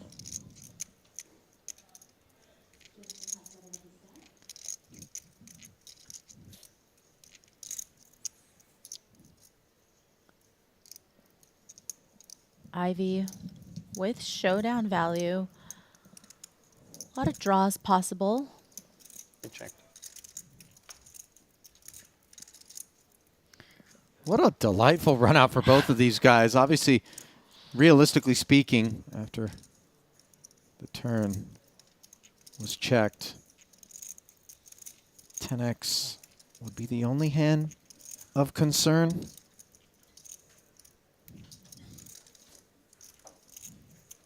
Yeah, and Ivy certainly could have played 10x this way. Flat pre, bet the flop one, check 2, and then check back turn when the king pairs. Yeah, because he can't beat jacks and queens, which sometimes Kuhn will Play check this call way? those on the flop.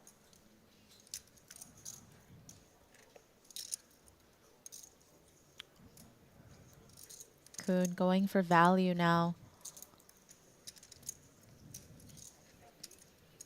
As played, decides that there's also just enough worse pairs that Ivy could have, and that's actually going to get Ivy to fold a chop. But obviously, you can't put your opponent on the same hand as you.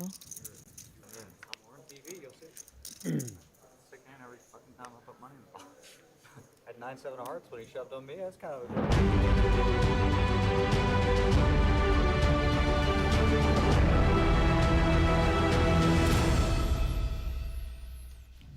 And welcome back to the JW Marriott Grosvenor House on Park Lane in London. Jolly old, not dreary old England. Weather's been reasonable. Ali Najad alongside Maria Ho, and a new collection of 2 tables here in event number 6, the 60K, where we burst the bubble, and shortly thereafter, Maria, we worked our way down to 14 players, 7 apiece at our 2 tables. Without further ado, why don't we take a look at how they've been distributed. Firstly, in the Triton Poker Plus app on the blue table, we find Nacho Barbero and company. Now, you'll remember, Maria, Nacho was sitting so pretty, things unraveled for him, but here he is, top 14.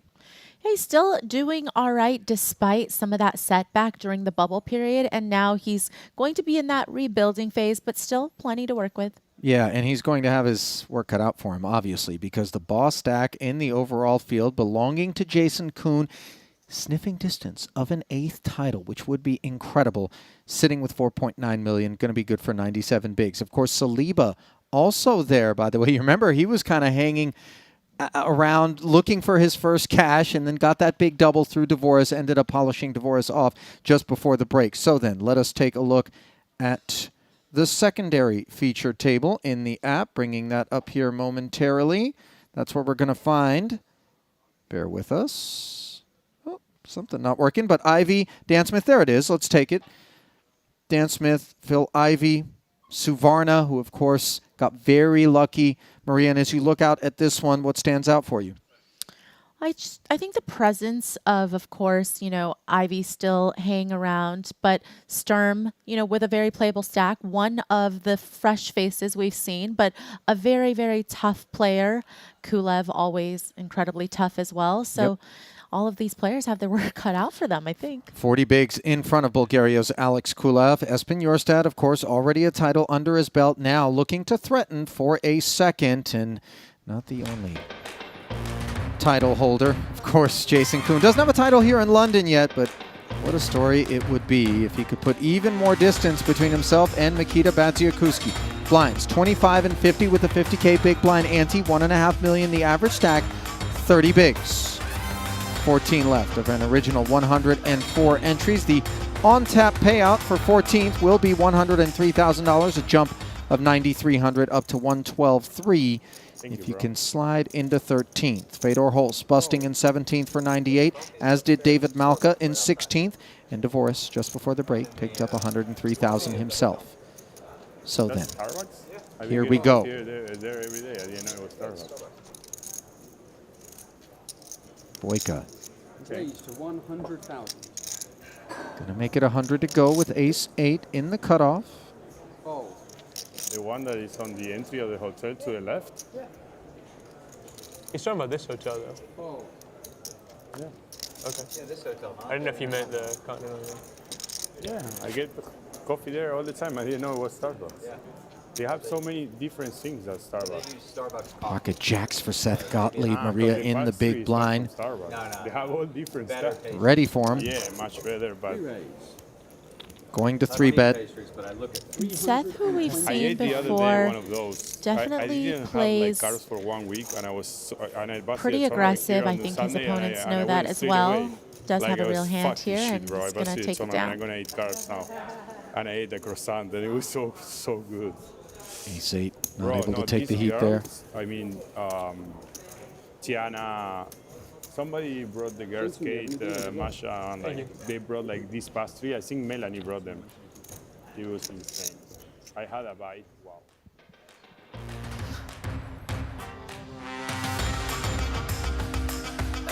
A renewed peek at the chip counts here at the feature table. Rodrigo Salawan going to be the short stack, 15 big blinds. Rodrigo, the player that busted boss Paul Pua on the button, but the bulk of the damages were done by Santosh Suvarna. This is Rodrigo's 5th event at his first ever Triton Festival, yet to notch a cash.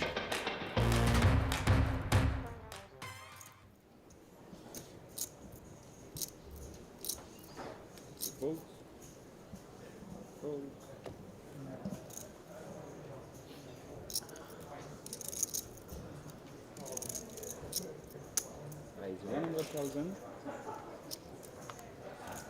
Fold. Boyka back at it. King queen this time from the hijack, and Ibinger with a playable ace-10.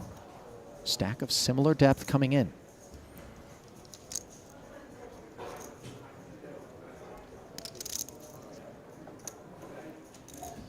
Against a hijack open. 5 seconds. Fold.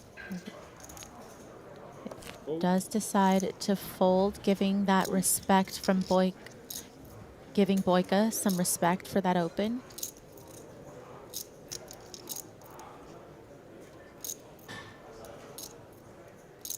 Thought perhaps we would see Matthias participate, Maria. You all right with that ace-10 fold?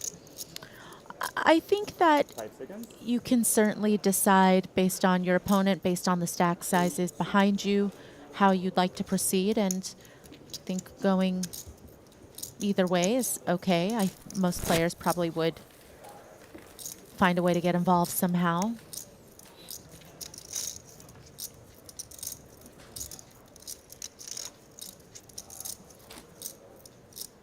So Boyka taking it down.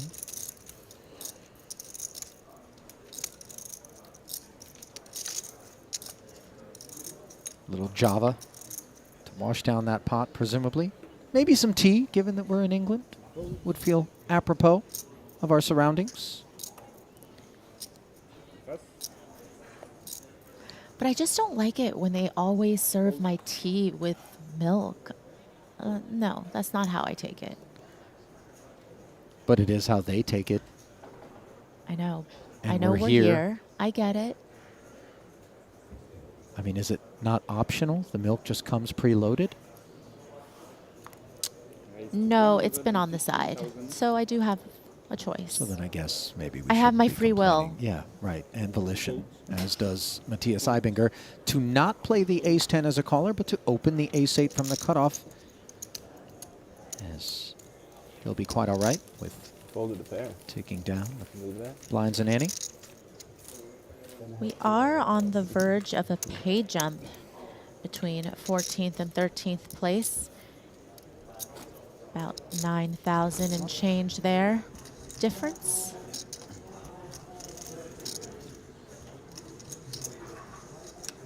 Here you get a good look at Espen Jorstad's good luck trinket from the world of Nintendo, Super Mario Brothers. Taking his time in the face of a Suvarna rip, Santosh, second shortest stack. The only player he's got covered, ironically enough, is Espen. Yeah, Savarna opened from under the gun for all of it. Does have Jorstad covered, so Jorstad's concern is different than, say, if Savarna ripped from the small blind into Jorstad's big blind, because then it's for Jorstad's effective stack. But when Savarna goes all in front of the field, it's for Savarna's effective stack. So that changes the range a little bit, but he's in all right shape. Espen said, yeah, I guess, and 715K rates to be carved up.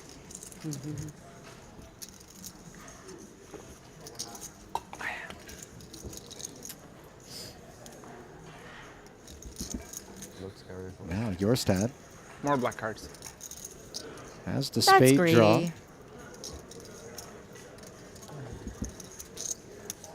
No longer. As the turn ensures the chop. Oh.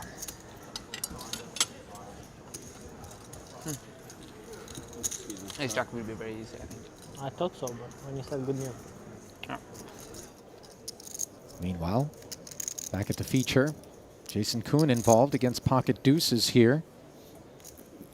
Seth Gottlieb open to 100K from the cutoff, a flat from Jason from the small blind with the king 5 suited. Flop went check, check. Now this turn certainly felt like it could have been an opportunity for Gottlieb to fire, and instead he checks back, and the ace on the river. Peculiar, because I would imagine there is some ace-x that could flat from the small blind for Jason. He does end up checking, and Seth will be happy to get the showdown with the check back as the deuces. rolled over as winners.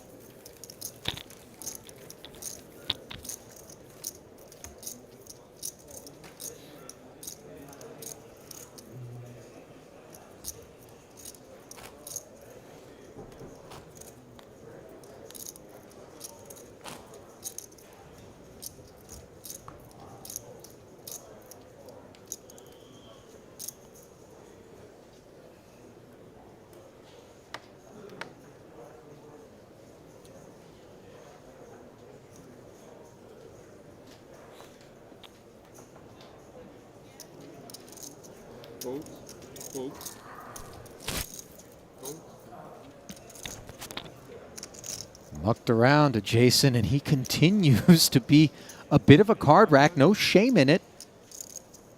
He doesn't need this part of the deck to get involved. We saw that just moments ago. But he will take it when it comes. And it's so delightful to be presented with this much kit when we're in these spots that look sus, as you like to call it, Maria. And one can certainly relate to Rodrigo's decision to jam over the top of what's supposed to contain a lot more than just ace-king. That this is an unpleasant sight. A dominating big slick for Kuhn,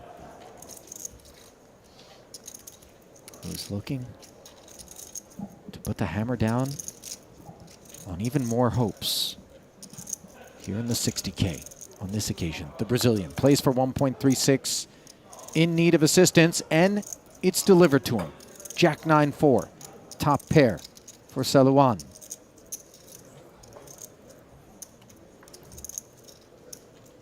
Turn is aceless, and that's the way it needs to stay for Rodrigo to remain in that seat. A little bit of prepay coming from Jason. And River will officially prove that Jason Kuhn can lose a pot here at this feature table. Yeah, just a flesh wound for Jason. Probably would love to win those still, but not much to complain about as far as the day is gone. A fighter for each and every chip. Kulev ripping it from the cutoff here. Effective depth behind him. Much shallower. We've got 7 bigs on the button for Jorstad and Suvarna 7 as well. Sturm in the big with 19 big blinds. Folds in front of him, and now the ace-jack. Perhaps of some interest.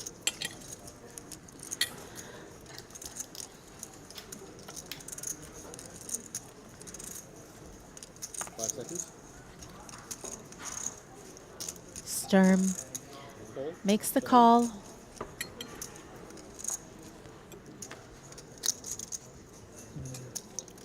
Very so fun. then, fairish fight declared. As Kulev has Leon covered, but Leon's got the best of it. 58%. Roughly a 3-2 favorite. I've seen worse. Almost 2 million in the middle, and Jack high will suit Sturm's purposes just fine. Top pair, top kicker. Kulev straddling, looking for straight equity or a queen. Neither provided as the board pairs. And only Lady Unluck would be the unraveling of Leon Sturm here. Absent as a 6 of clubs seals the double for the German.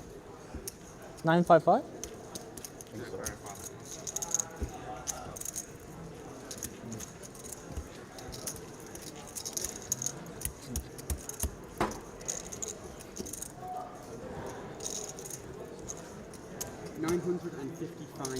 That would be 955,000.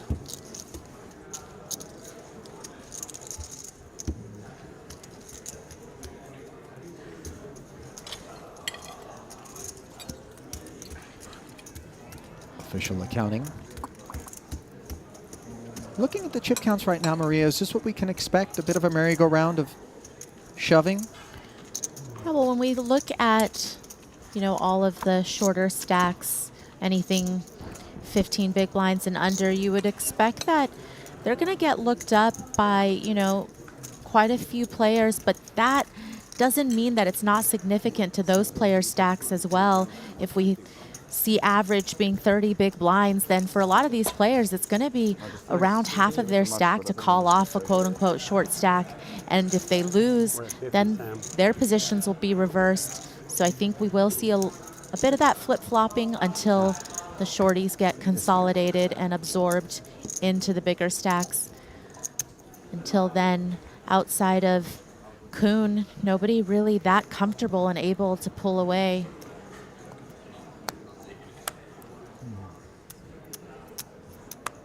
Ivy still sticking around. Currently 12th of 14 runners. 14 bigs, better than a 2-to-1 spot here. Over Jorstad, the shorty.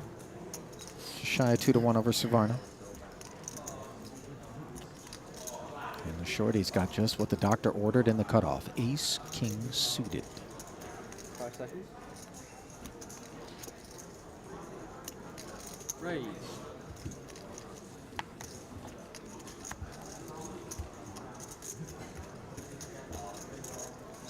Leaves himself just a little back. 700 behind.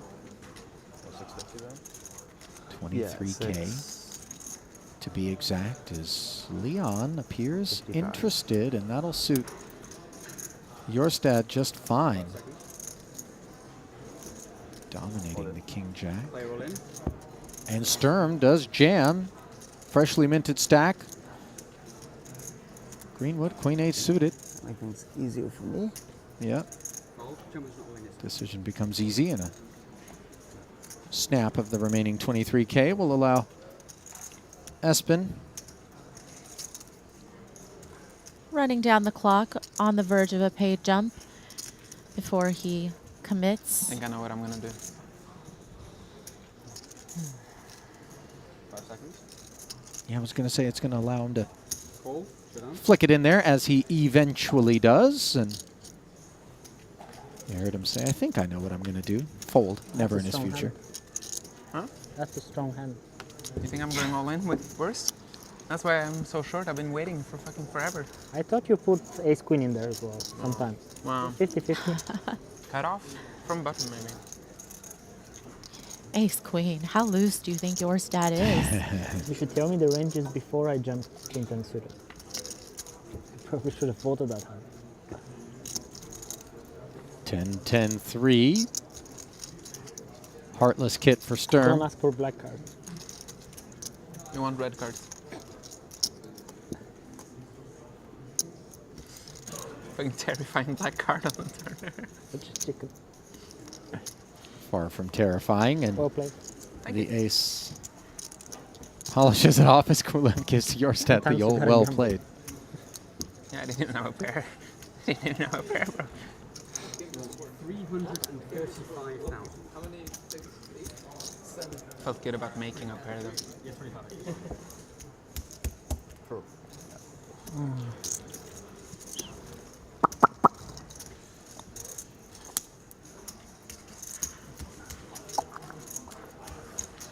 Some sporting needles out there. You can get behind it.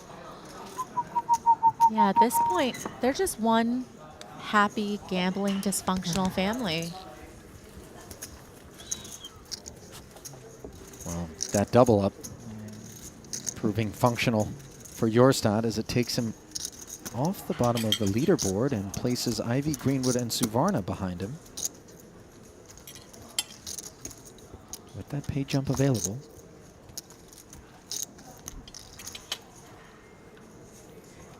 And, you know, Nacho always talks about this ICM is for poor people concept, as we see Cowboy Dan Smith in the pajamas looking. It looks so good with the, who knew that, I mean, it looks like it's made out of silk, but that silk pajamas and a cowboy hat would pair so well. Sure. On the topic of pairs, Black Jacks in front of Dan, who min-raise opens. I was going to say, you know, Nacho talking about the ICM is for poor people stuff. The $9,300 pay jump here in a 60K, it's definitely not a make or break, and I doubt that it's actually going to move the needle at all for anyone. As we see Ivy with a couple of sevens in the big blind here, Could wind up pushing his chips forward. But in terms of just the game, much like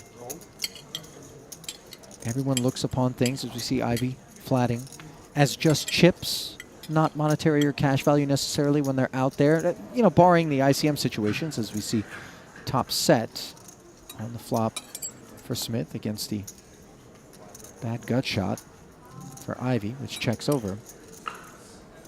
These guys just look at it like, yeah, it may be 9,300, but it's about what's appropriate in consideration of the fact that that little ladder is there, right? Right, and I think, yes, in the big scheme of things, the amount that the pay jump is worth right now is not a lot of money. Right, but inconsequential. But as a professional poker player, it's your job to make the right decision. Correct. And a part of the game is laddering for pay jumps and how you choose to ladder and what spots you choose to stay away from versus take.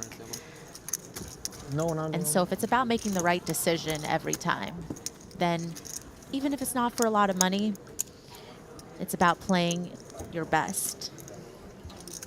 And Dan Smith and company certainly haven't arrived upon their Triton resumes, courtesy of making bad decisions, but much rather good ones. As a whopping 13.1 million in career Triton earnings for Dan Maria across 11 cashes, but still he hunts his first ever Triton title.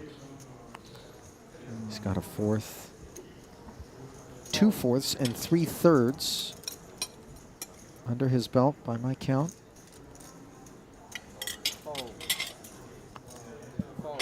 Yet to get down to heads up.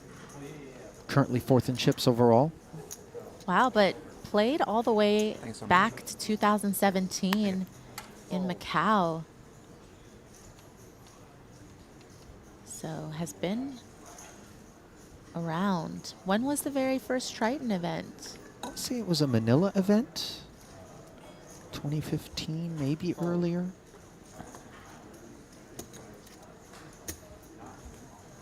I'll look at Paul Pua's resume is likely where we'll be able to see that.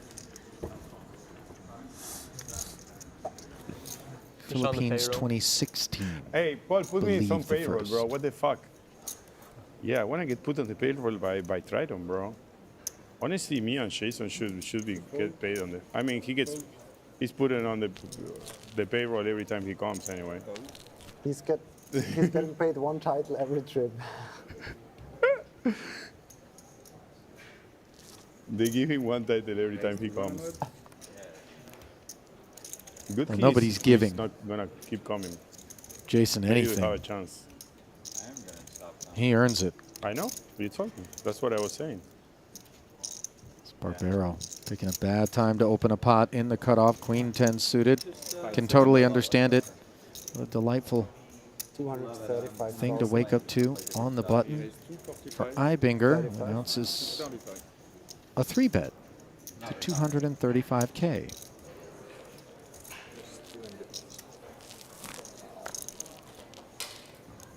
Votes 235,000. Vote.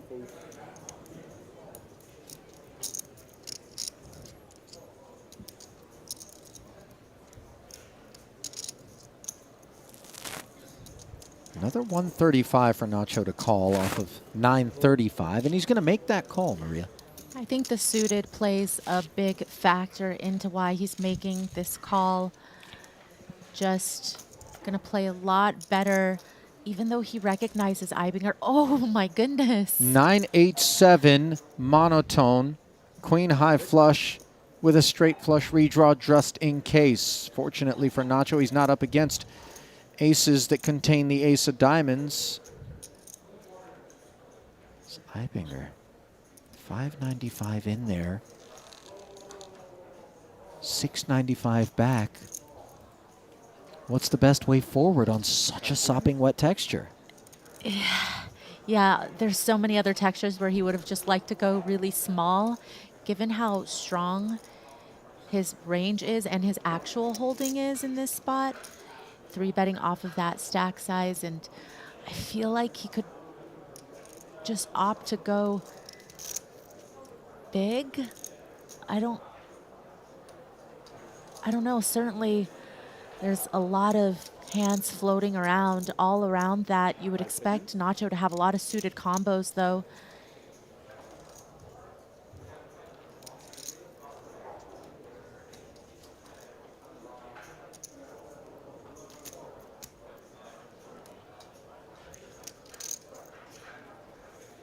Ibinger wanting to both get value from worse and deny equity.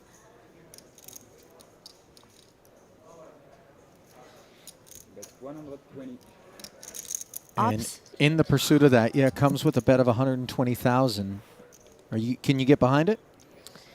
I think if you feel like Barbero has just a lot of suited combos, then, you know, clearly all of the other suits are just going to whiff here and perhaps at best have some potential for a straight draw or maybe a pair and a straight draw. 5 seconds. It just so happens Barbero has the right suit, and Barbero thinking, how does he extract max value? Not a whole lot he's afraid of. Such a dream to see Ibinger putting chips into the pot. This is not his favorite turn card, just because it could freeze action more so than the flop alone might be responsible for on this turn with 835 in the middle.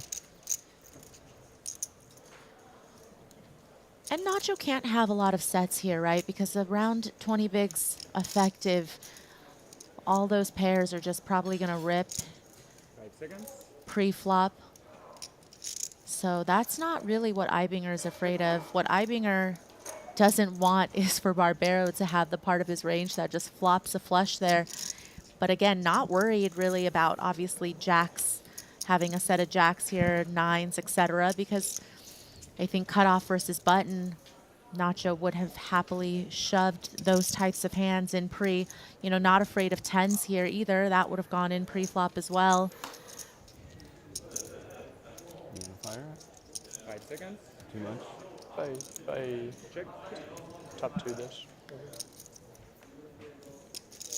Ibinger does slow down on that particular turn. Understandably so, to the disappointment of Barbero, as the board does pair on the river, and this doesn't rate to be of concern as played for Nacho. He's going to feel very unbothered. Yeah, I think conversely, Ibinger with nines, eights, sevens, all would just rip that off of 20 bigs instead of take the 3-bet non-all-in sizing. So not really a lot of boats. So not a ton of hands out there that Barbero is afraid will have him beat. 325. $325K. The sizing on the lead.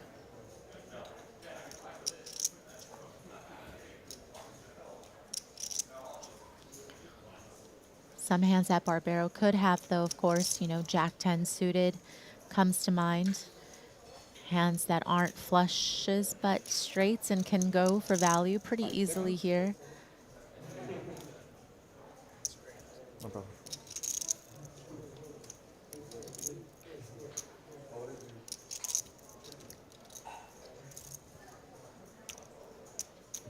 .16 in the middle. Ibinger's 575 being hacked away at by Barbero.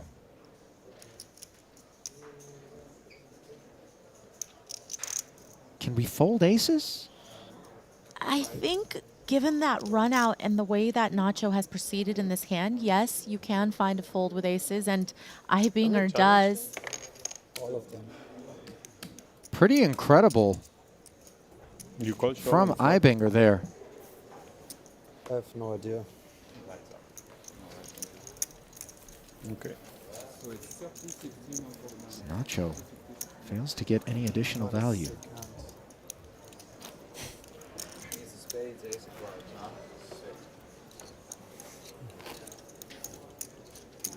Blinds up to 30 and 60,000 as Barbero stack.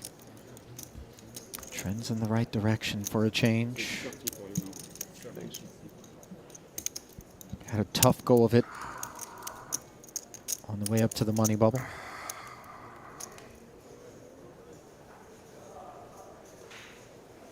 Ha, you were trapping me with aces, huh? 100, 235. What street did I trap? Free flop. Oh, okay.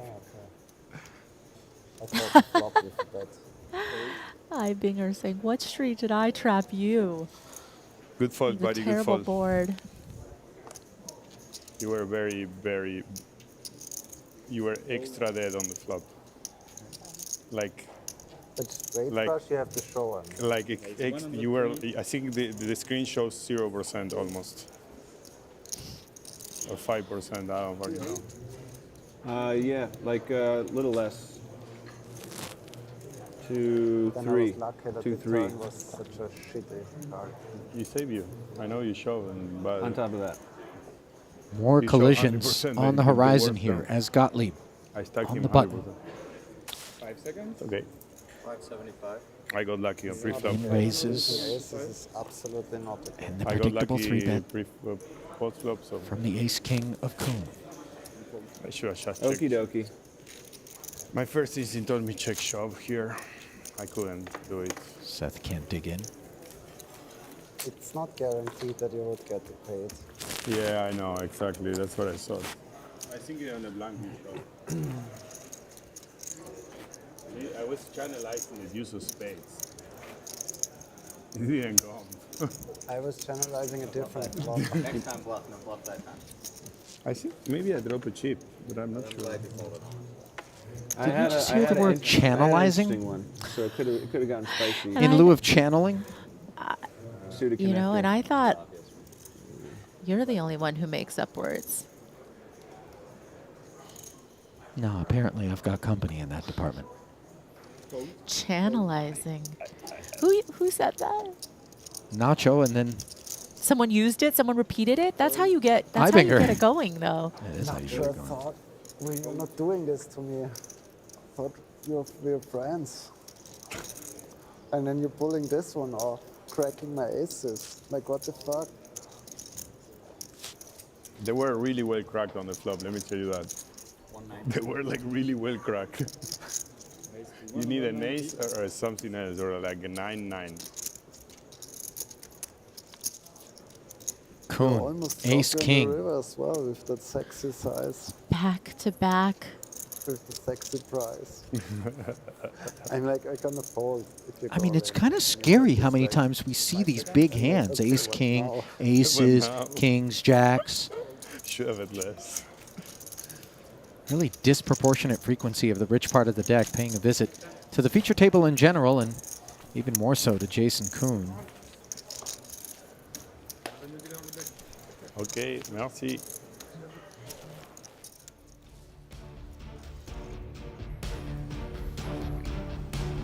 Well, you can enjoy the #1 app for poker players entirely free for the next 24 hours. How, you might ask? Simply go to gtowizard.com/Triton and get yourself that free access, 24 hours, and a 10% discount on your first purchase.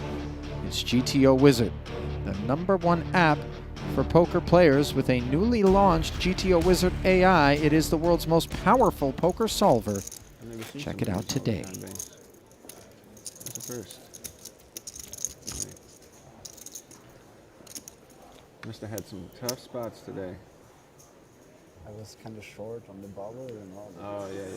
I got you. I got you. Oh. Oh.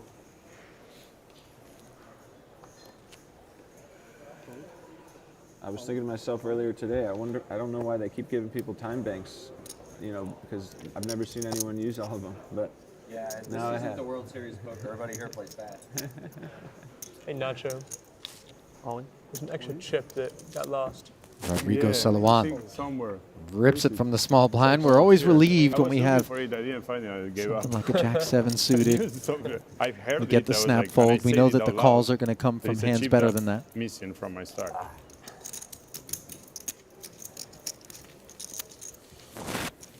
Touch and go here at the feature table in event number 6 of the 60K here at the 2023 Triton Super High Roller Series in London. Ali Najad and Maria Ho welcoming you from wherever on the planet you might be joining us.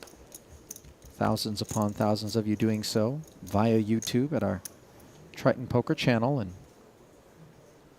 for those that have yet to do so, give us the like and a subscribe. Small price to pay. In fact, the only price to pay to continue to enjoy that which we deliver each and every day for 2+ weeks here at this London festival. Now, Ace Queen for Jason Kuhn. Have you ever had one of these spots? I know it's not the final table. We've got 2 tables left, Maria, where you're just like, come on. You start looking around like, guys, who's trolling? Like, is this for real? Yeah, you can hardly believe it. I'm sure Kuhn is just sitting there feeling like, all right, well, at some point, somebody is going to lose patience against my opening frequency right now. And 8's not a factor of losing patience, just pretty standard shove there. But you just wonder when someone's going to take a stand and want to see exactly what you're raising with. I have one of each of those 4 cards. What? I think I like that. It's kind of, I mean, whatever. Well, you can't have one of each because that means you're playing pineapple, but... King 7-4 board here as Boyka with the 2 8s is in front of the Ace Queen. Ooh, it's never easy. Slow. Action goes check, check. Okay. Nice and slow. Jason with the bigger club as he gets knuckled down once more. And how about the Ace of Clubs giving Jason the nuts? Painfully slow for Boyka.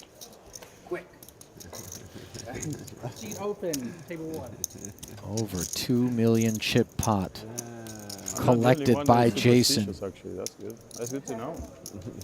He's going to have muscle memory at this point. There's no way to fade it. Yeah, it's crazy. Boyka Even if you're not, just for keep the etiquette. getting showered. That's I didn't even realize that he had moved all in and been called. I thought we were just playing one post flop there, to be honest with you. But regardless, here we are. With Jason Kuhn sitting on 5.5 million. Next biggest stack in the room belongs to Justin Saliba, who can feel good about being in second, but by such a wide margin with 13 remaining now as Boyka's departure Don't bust me. And I don't talk to you. earns him $103,000. I don't know if I could live with that. Leaves us at the It's gonna be $112,300 payout very hard if I don't talk for to the you next 2 anymore. spots. What am I gonna do? What the fuck am I gonna do? 120. Raise 100. They're coming after you over there, not me. Gottlieb's turn to have a big ace. Kuhn probably looked at that first ace and was just at this point expecting to see something else behind it, but this time only a 6.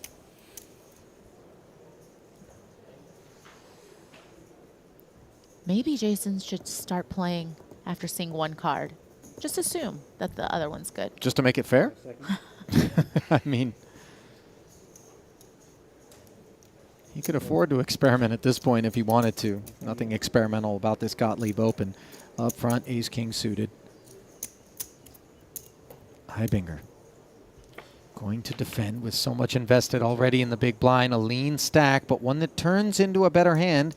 Middle pair on a queen-high board. All in. All in and out. Quick all in out of Gottlieb. Can I ask, can I have a count? Obviously, you know the intention, but I need more time to think. So I would like to know how much it is. Well, they're playing 395 effective, but you heard Matthias. I'm out of time, thanks. So. Was out of time banks, exercising his right to ask for that count so as to give him a better opportunity to make up his mind. The thing is, against an under-the-gun range, he's not going to love having second pair, but would a big hand just go all in? Wouldn't they just want to bet small, perhaps? And so Ibinger does make the call after not having a whole lot of time to think that through, but I think he got the reasons that he needed to stick around. And 1.1 million plus reasons to stick around. Look like they're headed the Austrians' way. But with one to come, he's got to fade the ace or the king, and he's done so. So that is 395,000. On top of that or no? So Gottlieb. There you go. Okay, so there's 4. Fourth in chips before this one. Okay.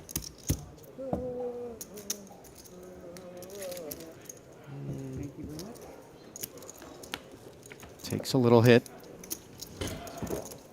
Nothing to be all that alarmed about, but annoying nevertheless, especially with a hand as good as ace king of clubs. Looking at Gottlieb's Triton resume, began his journey in Madrid in 2022, and then it wasn't until the very last event in Vietnam at his second stop that he took 11th in the 100K main. Here he is at his third ever Triton. The second place has 40 blinds only. Cashed the 25K You have almost 7 max in 20th. Did not play the GG Millions live before it. And then failed to cash in the mystery and the 8 max. 50K. Raise 125,000. Fold. Rodrigo Salawan, pocket tens.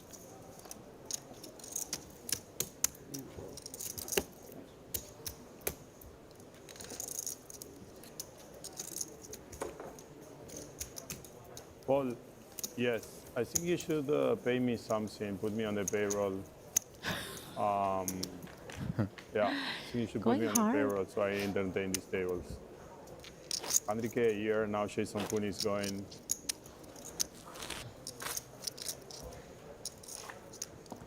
Going hard for that Triton sponsorship, it would appear. You're not going to come at all? I think you deserve that.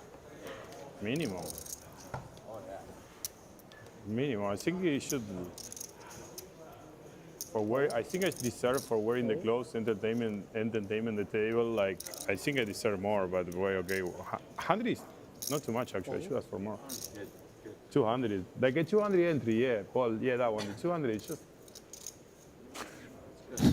Yeah. I take a shot, I win it. How about this? Boom. 2.5 million. 10x. Fresh off double through Gottlieb. He's got 2 black queens on the button. Don't sell one single piece of my action. Like a boss. 140,000. Saliba seems interested from the big blinds.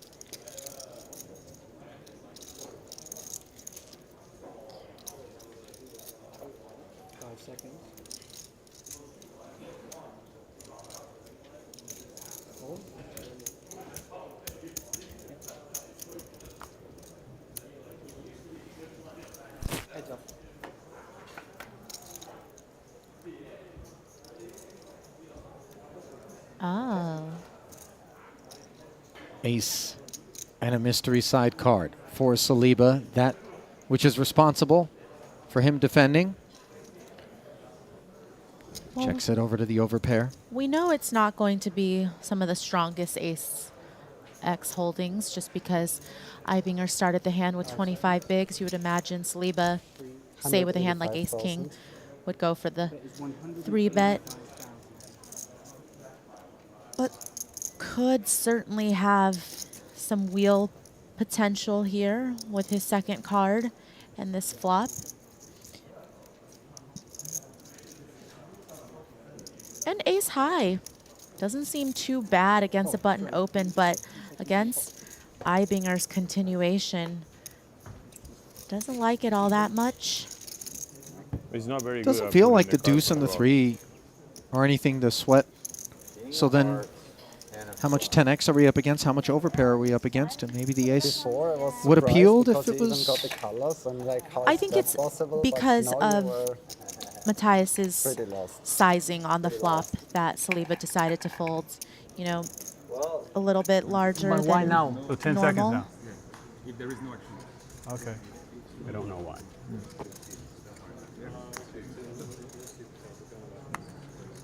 Maybe it's, actually I don't know. Why the stall? 12 to 11? There's a page on it.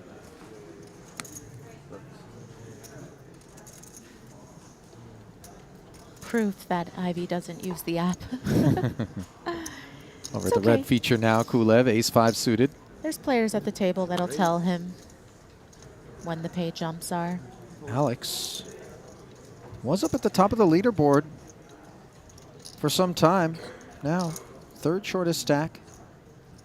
Rips in his 810K, and Santosh Suvarna in the big blind, one of two stacks shorter than his, both present at this table, which is good news for Kulev.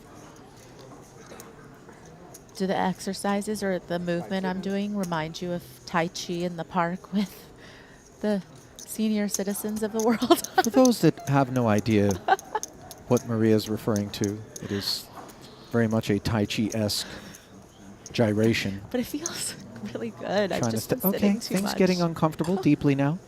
Should we Perhaps do it for both together? me here in the booth, those at home, and Santosh Suvarna. 5 to the right, and then 5 to the left. Listen, Richard Simmons, Jane Fonda. Relax. Suvarna bins the ace-4. Only Certainly good was a cards. candidate Only for a good chop. Only good cards. Ace 4. Ace 4? Good fold. Good fold. I was beating ace 4. I know, of course. Truth. He knows. You see? He knows how tight you are. Yeah. I think I just have the rest of the world confused. The only tight Bulgarian. That's me.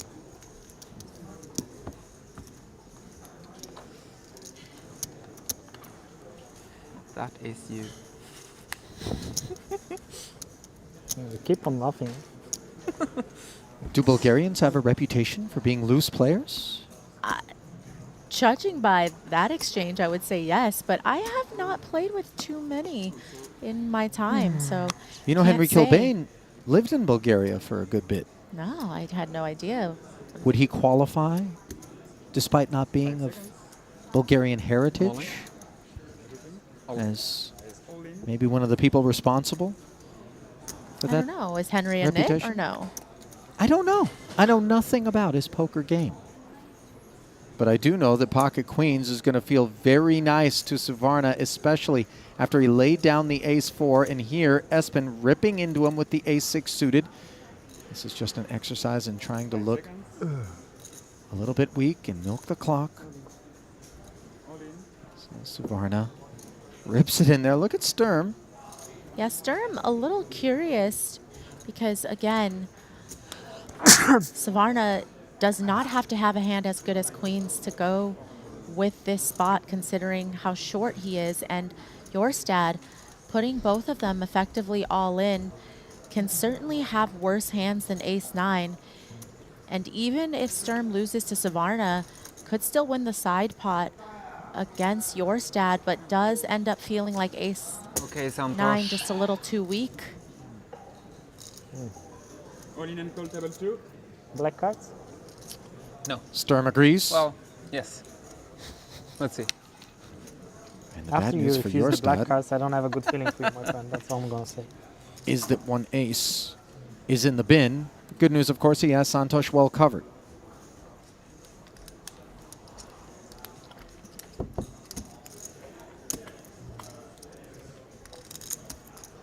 To the flop we go. Sterile. I see potential. Rose-colored glasses on Jorstad as the optimism is rewarded on the turn. A very sweaty 8 of spades, bringing the nut flush draw to his doorstep. Ace would Mama work as Sita on the well. river. Can Suvarna fade? 1.1 in there. No! Ooh, Good game, Santos. Just a lucky donkey over here. So, Suvarna showered by the backdoor nut flush for Espen Jorstad. I'm starting to feel embarrassed. Hauls one in, Please don't. leaving Suvarna to contemplate what might have been 13th place, 12th place finish rather, for him. 130,000. As 130. Raise Sam Greenwood 130,000. showered in 12th for 112,300, leaving 5 seconds. Suvarna 400. Raise 400. to claim the last 112.3. Pay jump to 128 is Gottlieb's in a good way against Eibinger now. And Eibinger just keeps getting tough spots, it feels like. Nothing coming easy for him. Still managing, though, to be in despite a terrible run out for his aces earlier. 5, 4, 3. But this looks All in and out. so strong Yeah, from Gottlieb to 3-bet his under the gun open, but Eibinger out of time banks just moves all in. And Bad news. very bad. Gottlieb has him covered, has him dominated, and has him desperate.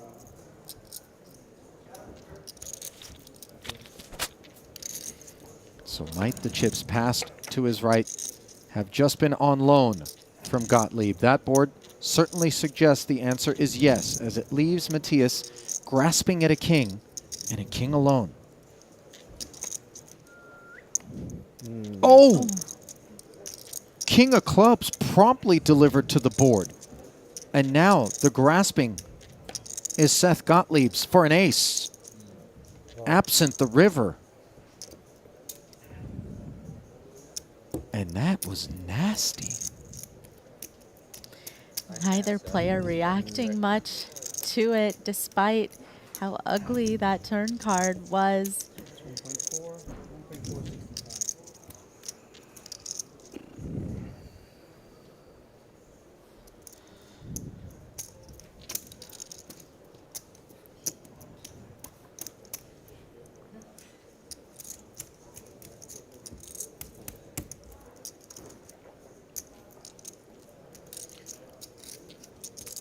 Everybody taking it in stride as though it was just standard fanfare there, but on the uglier side of the beats. Do they replenish the time banks when you reach the final? Because that's what I am wondering for Eibinger's sake. Believe time banks are replenished at the FT.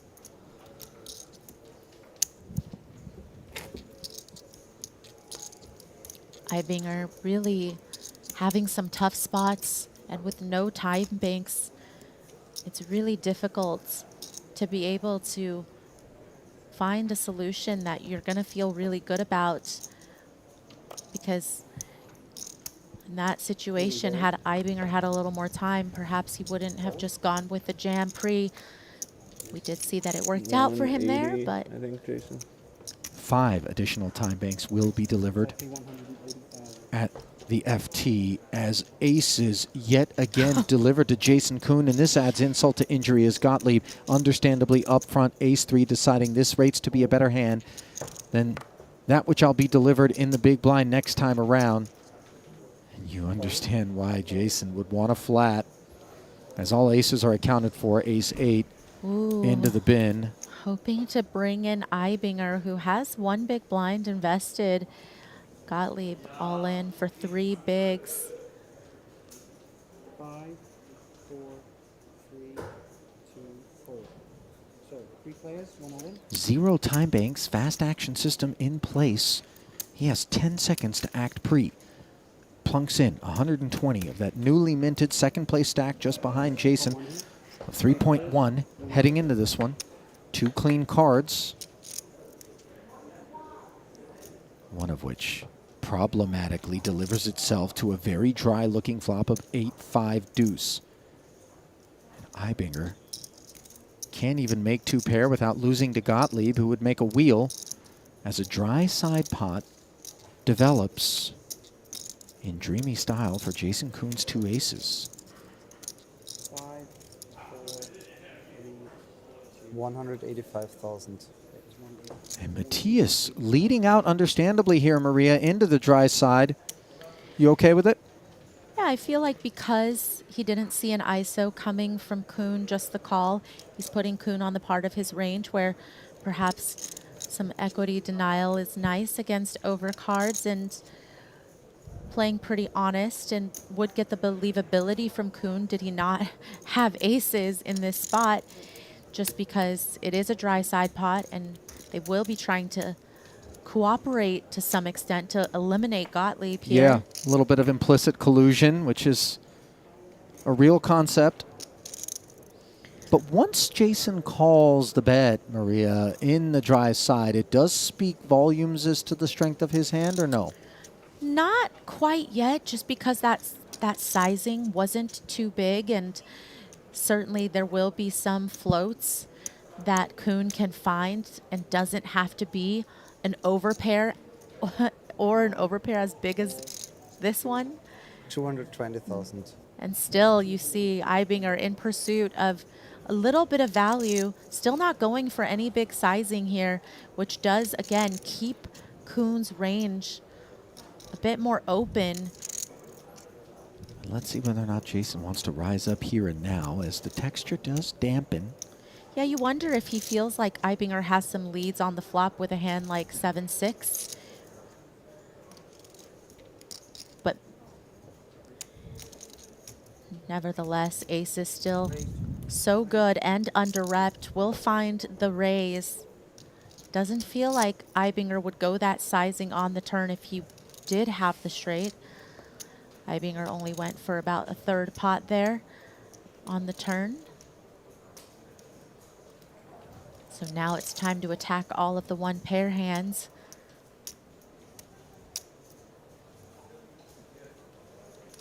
Now I think Ibinger's got to start thinking about Koon having traps there pre-flop. You see how tough it is to be under that time pressure. Yeah. What? I got it out. Every I got street it out. just getting counted down. So Ibinger, time expiring on his hand, and I think he's okay with it, especially once Jason Koon rolls over two aces here as he collects the side pot, and Seth Gottlieb doesn't have four outs as the four of hearts is in the bin. He's just got three and needs to hit one of them to stay alive, Good game, guys. which he fails to do. As Yeah, it he happens. ran ace, queen, into king, queen.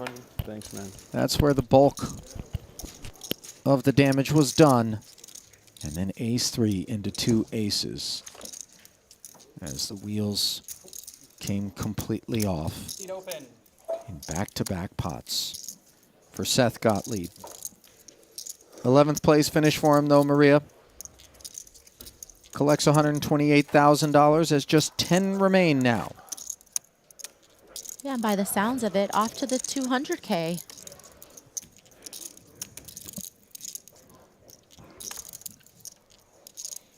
I don't think Jason Koon's going to be registering for that 200K anytime soon. No. I think that Due to would be a big disappointment for Koon if he made the lack of late availability. reg. Well, wait, does late reg close tomorrow, though, for this event? I think it might. 45-minute levels. 5 seconds. Oh. Nice time, bro. Sick. You trap the king queen guy. Day 2, end of level 11. Officially when the event 7 Okay. registration will close. So that- Koon can casually pick up his 8th title and then max late reg, get a full night's sleep, some hit workout in the morning, I'm sure.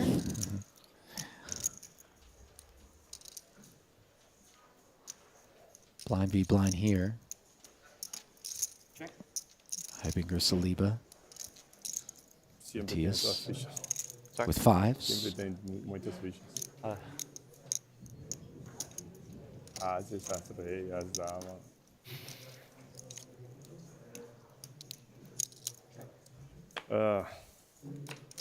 Você somente pudo parar a ele. Não entendi. Two checks. Você somente pudo 6 pegar on the ele turn com now. rei valete. 180k pot.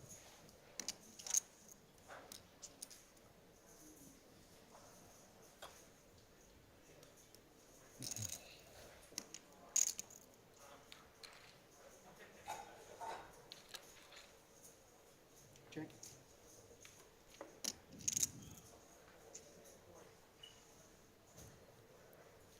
Second check out of Matthias, treading lightly.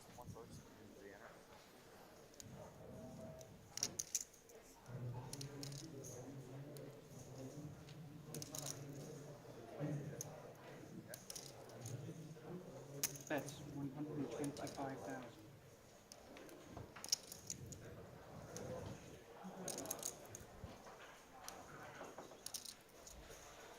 Saliba decides that perhaps some bluffing might be needed in order to win this pot, and he's not wrong. Again, Ibinger just always with a tough decision with no time. Yeah, it's becoming very relevant. But if he manages to eke his way into the final table, and eke, not the right verb, considering he's second in chips overall, he will get the replenishment that he needs, as Saliba did not get the queen that he needed in order to hop in front of a pair of fives. But let's see if the third check in front of him after he took a swing on the turn and got called leaves him hunting this 430 or stepping away from it. Does often look like some 5x, perhaps a turned 6x. Some 10x's in there that might check the flop. What happened? Certainly not trying to get a king to fold. It's the craziest thing ever. Against whom? It goes like raise, 3-bet, like Ferdinand 3-bet, call cold calls, really deep. Queen 9 gets there, but would Queen 9 have perhaps Ferdinand has to be 10. bet the flop? The first is checking what back. was the turn on river? 650. Oh, well, for this sizing, feels like you're really trying to rep the nuts or nothing.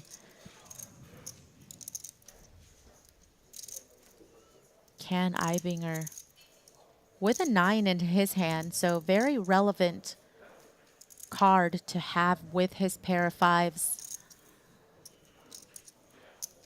Blocking Queen 9, and when you go for this sizing, it's And you can see him annoyed there, Maria, because he could have used a little bit more time, it seems.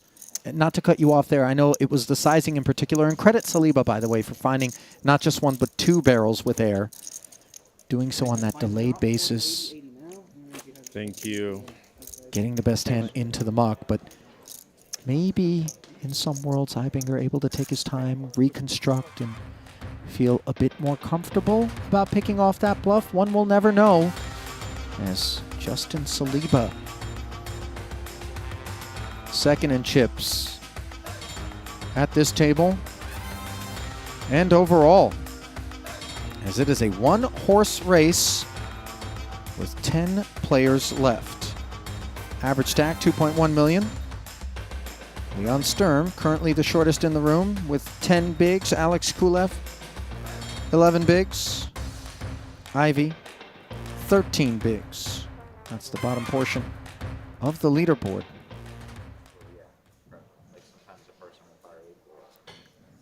Wow. No way. You saw that happen? Yeah, so it happened twice. Raise. Raise. Who did that? Celoon, fairly Who did quiet, both literally and figuratively, with Nacho at the table. Nacho finding ace-queen suited right behind him. Nacho having to be a little bit more patient after the bubble didn't work out so well for his big stack at the time, but now moving in the 20 bigs. really looking forward to seeing what you had there. Oh, and you see Ibinger saying he's very much looking forward to seeing exactly what it was that Saliba barreled at him with. A sidebar to what's taking place, though, Good against that. between Celowan and Barbero as the dominated ace-10 suited Bad news for me. decides Bad news for my river strategy. too rich. Thought the thirds could be good, but. We have some viewers in chat asking if we are at the final table bubble with 10 left, and we are not, because this is a 7 max tournament, which means the unofficial final table will be 8 players. Who was it? Back over at the other table. Cowboy Dan Race. has slid into second in chips. Raised to 116,000. Somewhat tight cluster between he, Matthias Ibinger, and Justin Saliba. Count Espen Jorstad in that conversation as well. Raised to 160 from Kulev from the button. Sturm. Short stack.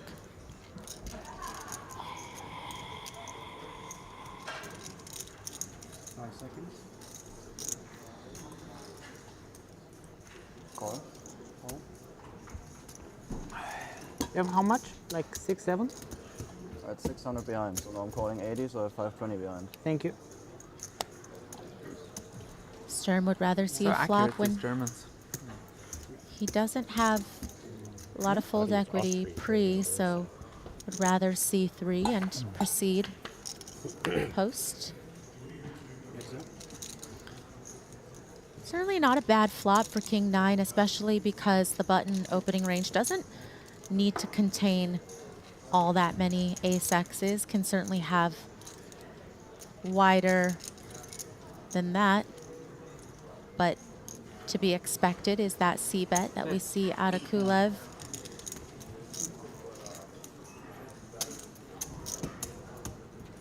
And also recognizing that he would have heard from Sturm pre if Sturm had some ace-X holding. Would have just taken his chances and spun the wheel there.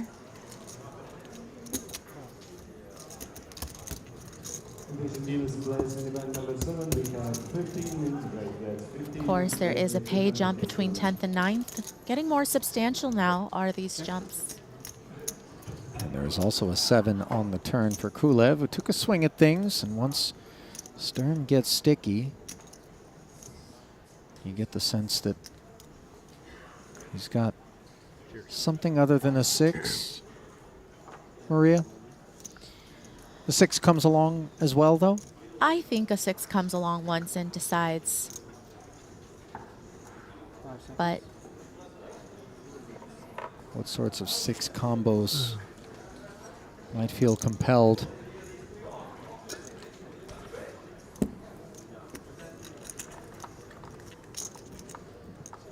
you would imagine he believes that if Sturm had, say, a flush draw, would have just elected to check jam the flop. So now concerned that Sturm has a hand that won't fold to a turn barrel, especially once Kulev has some showdown value. And now, just not going to be beating a whole lot. Yeah, the 6 pairing on the end.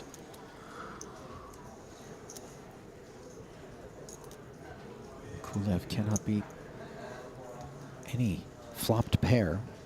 And the nice thing for Sturm is now he's chopping with other King X's that could have had him outkicked with this 6 pairing on the river.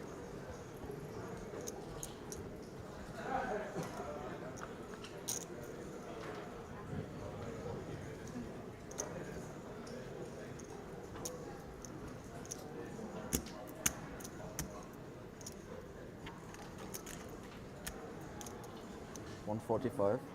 That is 145,000.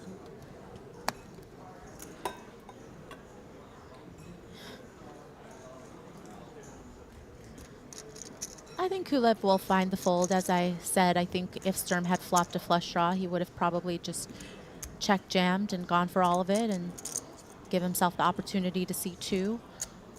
You know, if he had a nice ace-x holding, would have just gone all in pre. 5 seconds. And if he has a lot of king x and 6x calling the flop, then that's one of the worst river cards, barring a king. So you see Kulev not willing to put any more chips in the pot. Sturm, the only stack that Kulev has covered going into that pot, but obviously that is no longer the case as he slips to the shortest stack in the room as Sturm moves up to 8 of 10.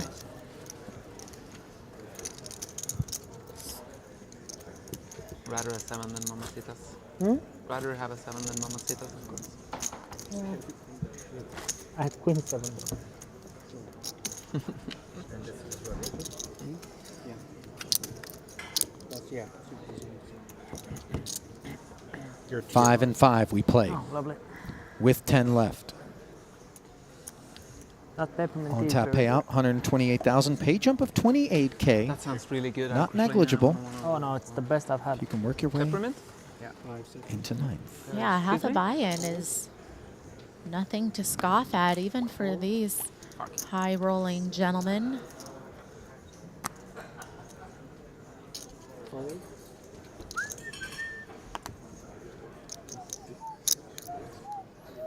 Around to the blinds.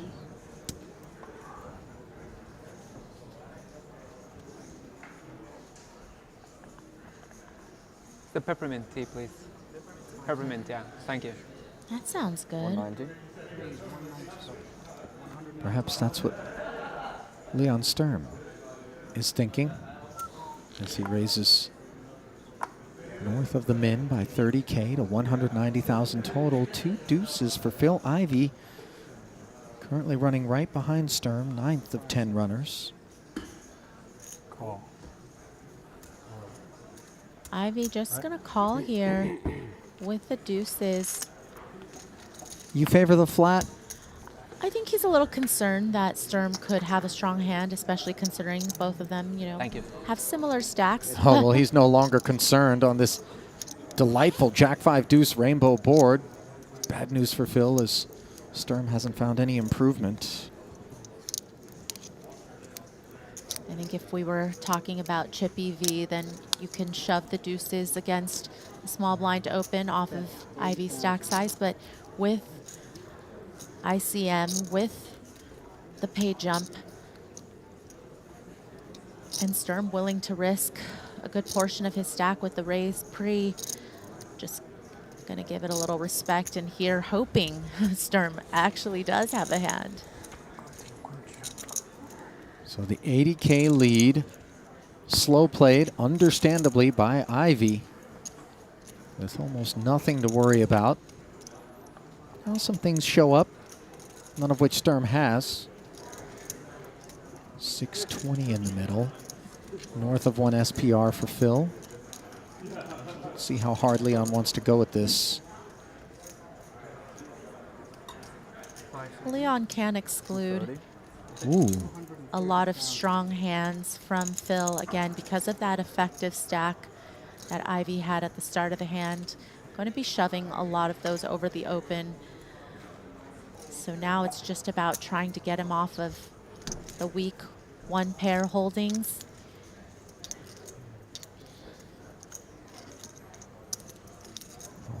Perhaps some king X's in there as well. 5 seconds. Yeah, there's the jam as Ivy is ready to go. Leon, never a caller with this queen 7.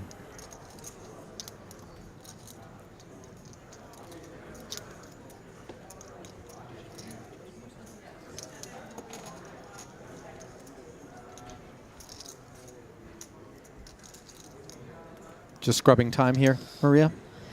I think that's got to be a part of it. I mean, it just certainly doesn't make any sense otherwise. But, you know, maybe he wants to tell people that he made Ivy sweat. Okay, never mind. I don't think Ivy looks like if the he did, it sweating wasn't type. in that pot. I've never seen Ivy sweat.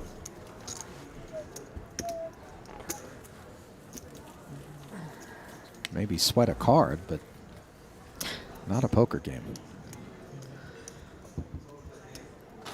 Ivy gets all his sweating done in the mornings when he goes to the driving range for a couple hours, followed by some yoga, followed by running as well, Why I didn't you believe. jump?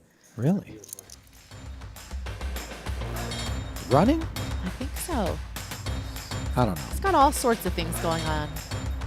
Well, here at the feature, only one thing going on. It's the Jason Kuhn show. 5.6 million in front of him. The lines at 40 and 80.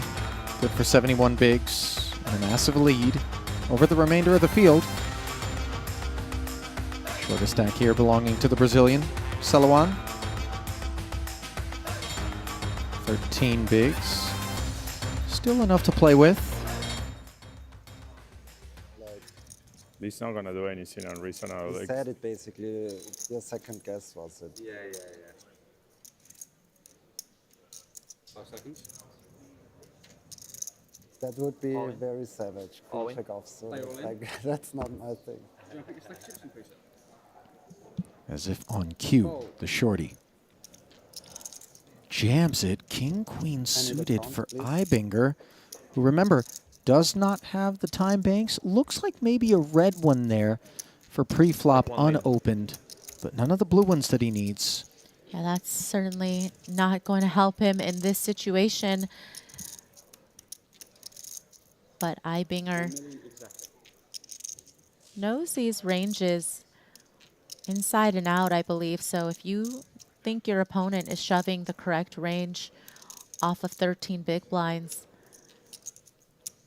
then I think you're going to know what to do with King Queen here, and he does.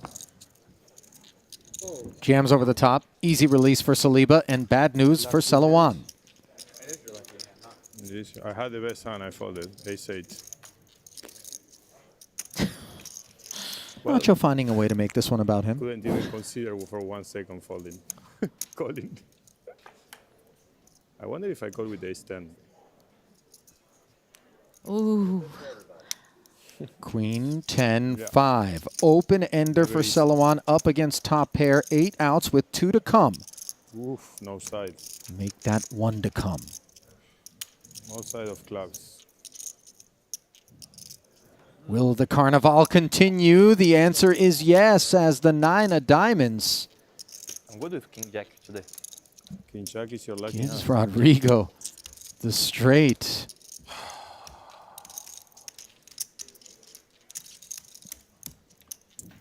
See, if you were on And a payroll, you would have just put in Ace-8.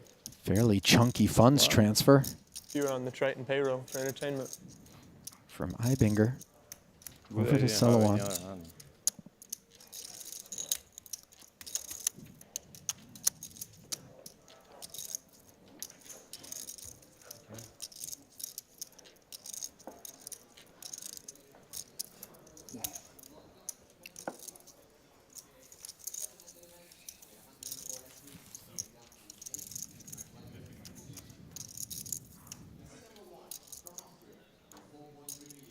Onwards we go.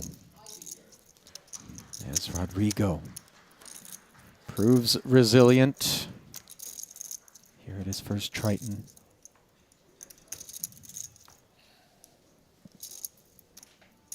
I mean, bar Jason Kuhn, given that we're not even at the FT yet, stacks feel lean to you, Maria?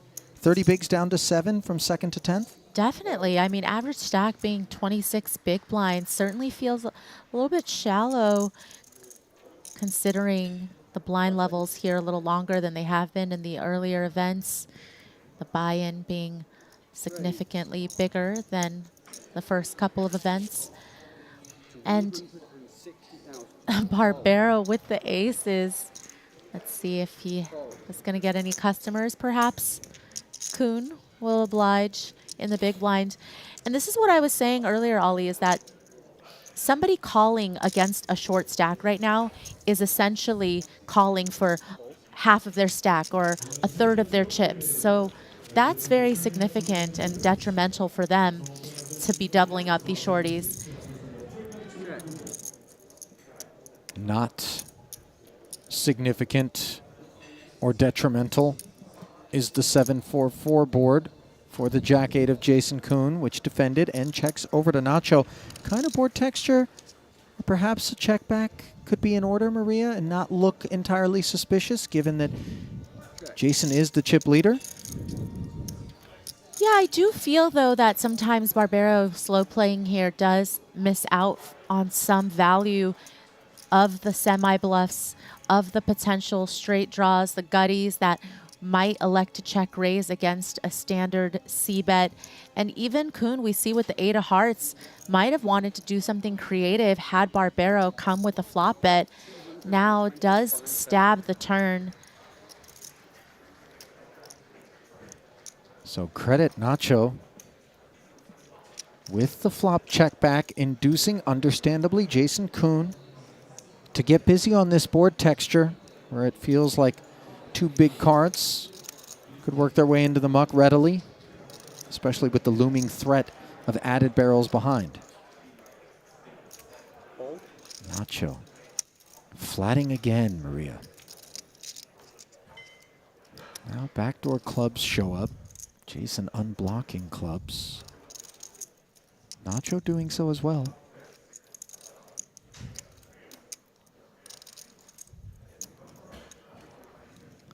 Yeah, and to Kuhn, it might feel like Barbero has ace highs here, given the fact that he checked back the flop and called the turn.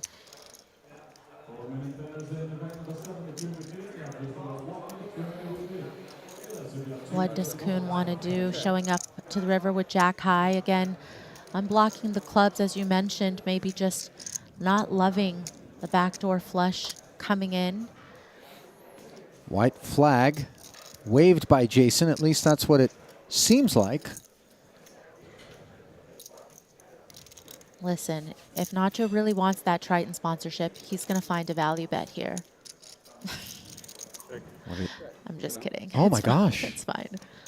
It's fine. I think, I think he's a little bit afraid that he might get himself in a tough spot should he go for value.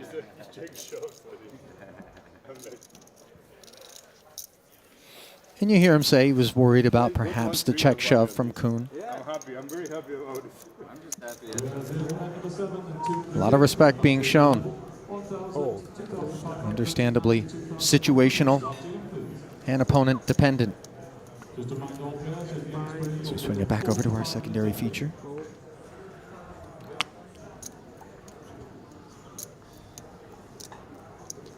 Five seconds.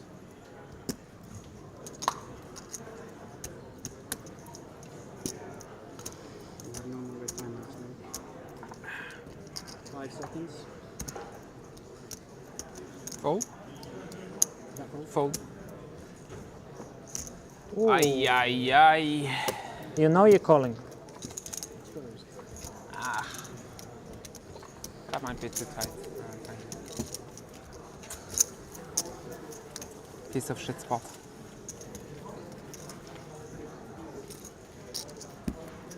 Sturm will certainly take the walk being given there. Can use all the help that he can get. Sitting on 7 bigs. Overall shorty.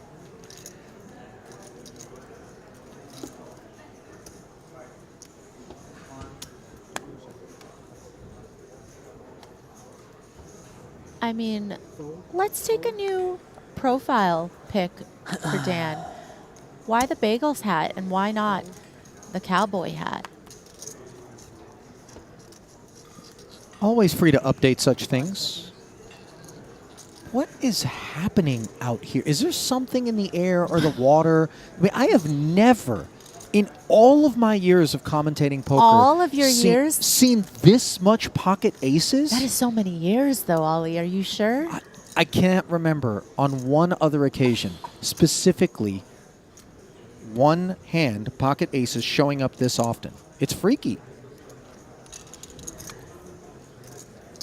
And it is just what the doctor ordered for Leon Sturm. Unfortunately for him, Ivy, just with the diaper in the big blind.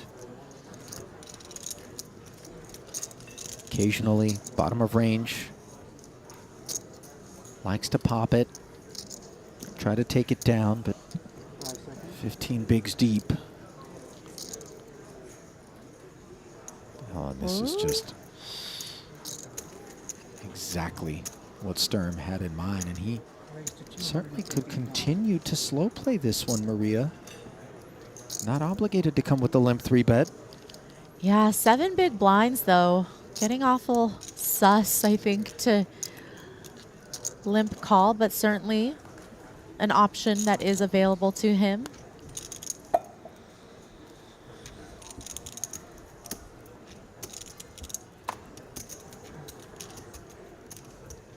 Ivy has good radar.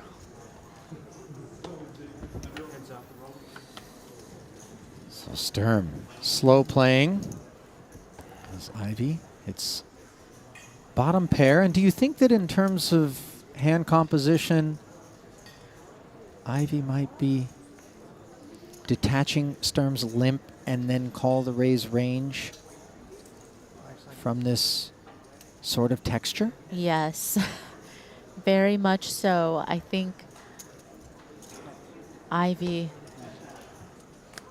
definitely understands there's going to be some traps here as played, but not so much board coverage on this texture from Sturm, who comes with the lead. It's just so tricky.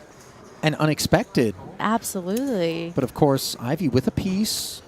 Will flat.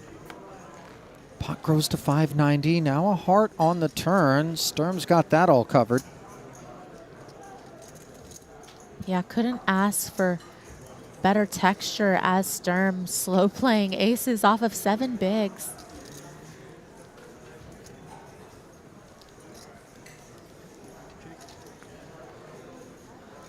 Sturm checking over to Ivy. This is slippery. You look at SPR, it's less than half. Oh. Oh my gosh. And this is less than optimal. As the most innocent looking of river cards, the deuce of spades comes on the back end of a check back from Phil Ivy. Slow play disaster lurking for Leon Sturm, 285K back. Is there a path, a world in which he avoids finishing in 10th here, Maria? I don't think so. I mean, Sturm did not have all that many chips to start the hand, and certainly under-repped. Checking that turn, allowing Ivy to see that river. What feels like such an innocuous river card. Sturm was looking for ways to extract max value, and this time he's going to feel it. It's going to be painful. Yeah. Sturm leaving himself with 1 chip, and you see that wry smile. Oh. Yeah, he recognizes that in all likelihood, that snap jam from Ivy spells disaster for the pocket aces. And bitter disappointment Did that to myself. as Leon Sturm, Seat open. all wiener, no schnitzel. Spain without yes. Back to the feature. Yeah. Wow. More carnage. Ace, king, and 2 queens, the most classic of pre-flop races. Ibinger just ever so slightly having Barbero covered. Celowan, by the way, started this party on the button. Min raise open, Barbero jamming. Ibinger, of course, ready. Hopping in there as well. Overpair on the Jack 5-4, 2 club board. Barbero, ace and king hunting. Turn, removing 2 of his outs. And by our count, Barbero at risk by just 25K as the deuce of clubs leaves Ibinger with a queen high flush. And just moments after disaster ensued for Leon Sturm, who notched 10th place for 128,000. Might it be Nacho Barbero, I have 2,020,000. who's finishing in 9th? That confirms it. Just like that, 2 quick pots. And we're at the final table. In event 6, Barbero going to take home $156,000. And not much that he felt like he was going to be able to do differently with that ace-king. And that was a very big pot that brings Ibinger to within striking distance of Jason Kuhn. He hasn't had anybody anywhere in the vicinity for quite some time. So, with the final table set, we will consolidate with the blinds at 40, 80, 80K big blind Annie back at the desk, Ali and Maria, and it happens quickly out there. Ugliness for pocket aces and ace-king, Sturm and Barbero, respectively. Maria. Yeah, Sturm off of a much shorter stack than Barbero when he got it in and found a really creative way to play those aces. Unfortunately, got rivered by Ivy and Barbero, who had a lot of chips again during that bubble period, but lost a lot of pots trying to abuse that bubble and now lands himself just short of making the final table. Yeah, Alex Kulev sliding into that final table with just 10 big blinds in front of him. Over $200,000 going to be guaranteed to him. And, of course, 2 7-figure payouts available. $1.57 million up top, $1,060,000 and change going to second place. That's going to do it for Maria and I here at the desk. We're going to leave you with Henry Kilbane and Randy Liu after the break as the final table of Event 6, the 60K, comes your way next.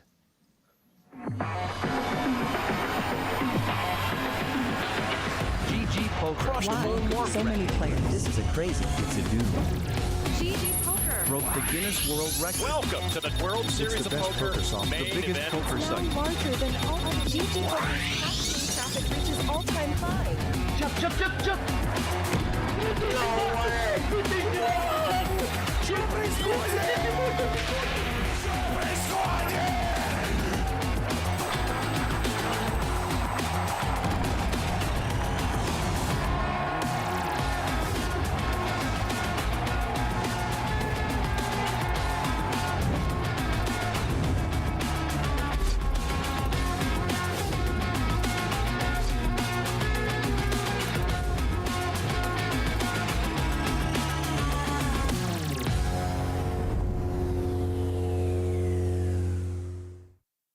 One of the best ways to improve at poker is to learn from a coach.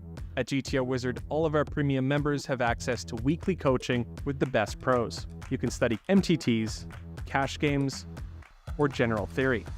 Scroll through, pick your favorite coach, and see their previous videos. At GTO Wizard, we have all the resources you need to learn how to crush the competition for free. GTO Wizard, the #1 app for poker players.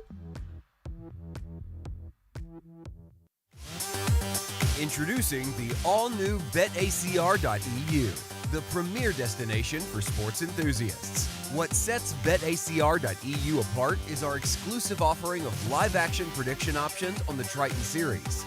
Experience the excitement as you predict the action while watching your favorite players live. But that's not all. By opening your account now, you can take advantage of our incredible offer. Receive a generous 15% free play on your first top-up, up to $250. Become a part of BetACR.eu and elevate your live sports engagement experience.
Paul, you hear him saying that this is close.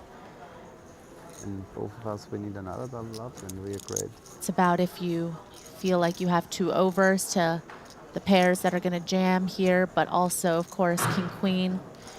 All of those hands going to be in the mix as well. So I think there's a good part of the range that you're going to be performing pretty well against, but it is a significant portion of Paul's chips to call. I don't know. But he doesn't want to fold. Yeah, he didn't take too long to make the call. We'll have 245K back. A 7. Just about 12 bigs left. Somebody knows their opponent. If for some reason this one doesn't work out, but Paul has good equity. Oh, probably chop. King, queen, 9. Neither player pairs, and you see the likelihood of a chop increasing. Wait. Ooh. Wait a minute. Diamonds. Still probably chop. But Monakovs. not definitely. With the flush draw. Wrap at the back door. Oh my And then God. a clean 8 Wow. on the end for Paul. What a Jeez, run I out. was like, it took a second for that to process in my head. Showers. What happened? I forgot you could Alex win. Monakovs. He can win So too. improbably there. No, I knew he could win. I just forgot that you could. Oh, yeah, the flash draw. Yeah, I the did fucking not flush notice draw. it. The Yeah. 28th victim. That's why you Oh, won, yeah. because you didn't realize. I know didn't sweat. Holy No need shit. to sweat. Yeah, you had 2 outs for the scoop. Nice call. Whenever I don't know, I call. Oh yeah, I know. Believe me, Always I know. That's I don't. That was a hell of a call. GG. 13 big blind. Okay, guys, you have yourselves a new deal. Mental notes, don't pop. So with that departure, we swing it back over to the feature. Pre-flop action here. Phil Ivey raised it up. The minimum. Sean Winter 3-betted to 95,000. Ivey made the call with his 2 10s on the 8-6-4 board. Winter now following through for 120,000.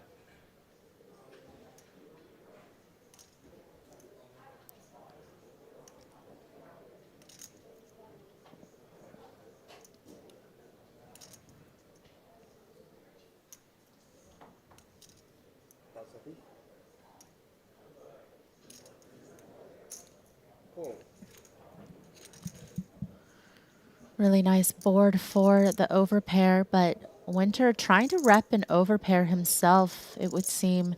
You know, when you 3-bet a hand like Queen Jack, it's really just for the blocker effects to the big pairs, the premium holdings.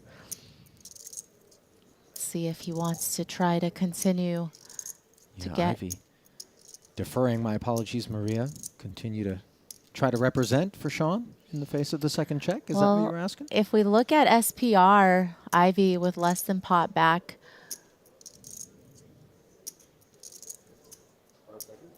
And Winter's going to ask for all of it. And Ivey trying to figure out, does Winter have what he's repping here? Does he have a bigger overpair than the one that I have? Or does he have, you know, 2 overs? Does he have these high cards? Pretty heroic procedures here. The type that aren't guaranteed to fail. As Winter has Ivey covered. Does Phil. Certainly looks very strong from Winter. Credible line.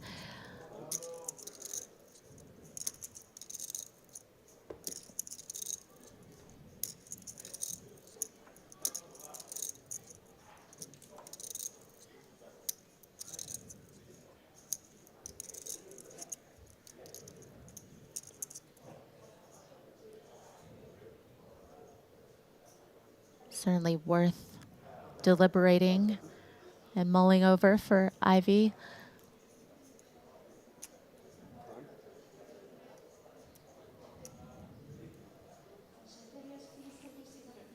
I wonder how much history Ivey and Winter have. You know, obviously Winter does play all of the high roller events, not just in Vegas, but around the world.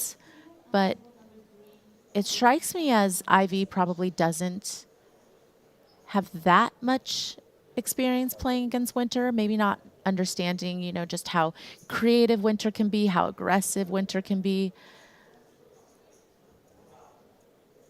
maybe how capable Winter can be. How queen high Winter can be right now.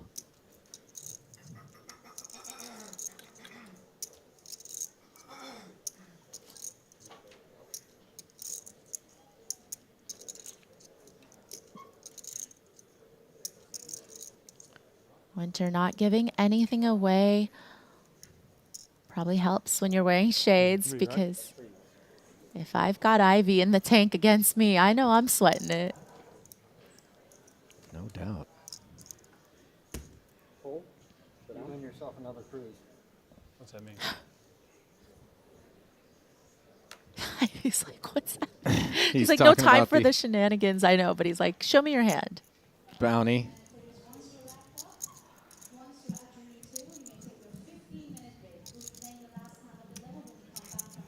So here we are. Ivy having made the call, looking to avoid the queen, and Jack does so successfully on the river.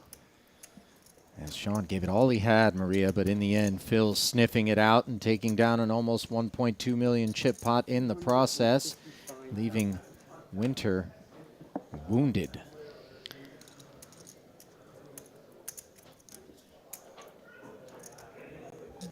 In the 60K? Still pretty far from the money, so the short stacks might have to start making something happen for themselves if they want a chance to get ITM.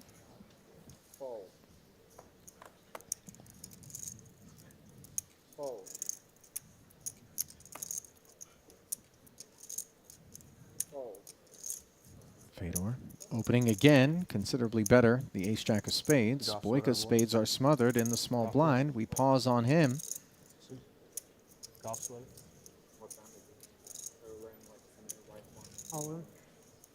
Shadow Creek, I don't know. Yeah.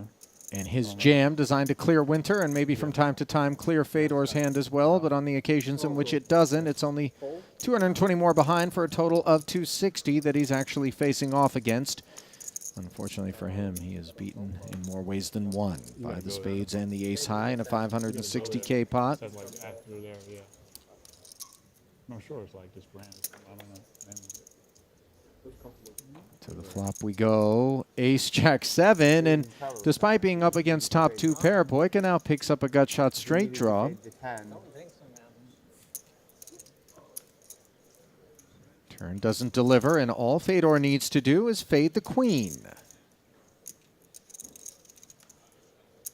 which he's done. So a countdown will reveal an official 560,000 going to Fedor holes. Bounce ideas off of them.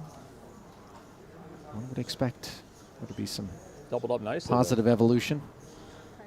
Well, naturally, you know, if you are a successful businessman or entrepreneur, you're clearly very intelligent, and so the poker might not necessarily come naturally to you, but you will start picking up on things and naturally, of course, figure things out, get better, especially when you are successful in other realms and in other industries. It would only stand to reason that you're probably pretty good at figuring things out and optimizing and being efficient. 325,000. Sounds familiar. Ibinger. 325. Jack 8 suited. Jams for 325. Obviously, Paul doesn't love the idea of 325. 13. having to take that much of his stack and push it forward for a defense, but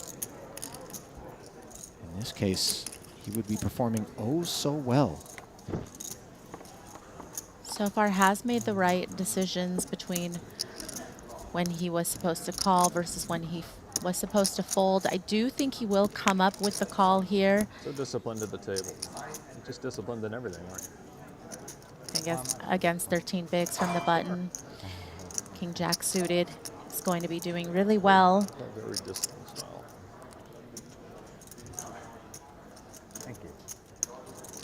No ways.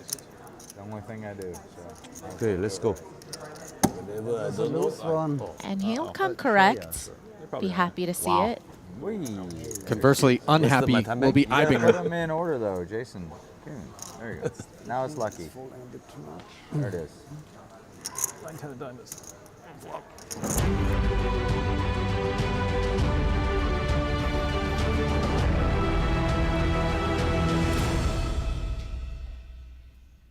A very warm welcome back to the JW Marriott Grosvenor House. Randy Liu alongside Henry Kilbane switching in for Maria Ho and Ali Najad as we have worked our way down to the final table of event number 6 is the 60k 7 max. And Randy, straight off the bat, I mean, you could probably sense the energy here is just getting higher and higher of every day due to final tables such as this. It's a lot of big names out there, right? You know, Yes, we sir. got Phil Ivey. Everyone loves to see Phil Ivey play. You know, Jason Kuhn is obviously doing amazing in this tournament. And, you know, it's just, you kind of think it can't get better from the last tournament, but somehow we do have another star-studded field, so I'm pretty excited to watch this one play out. I was speaking to some players earlier on today. I was just like, looking at this as Ali and Maria were working down to the FT, I was like, this is like potentially going to be another one of those classics. We've got Ivy, we've got Kuhn, Ibinger, 2 titles.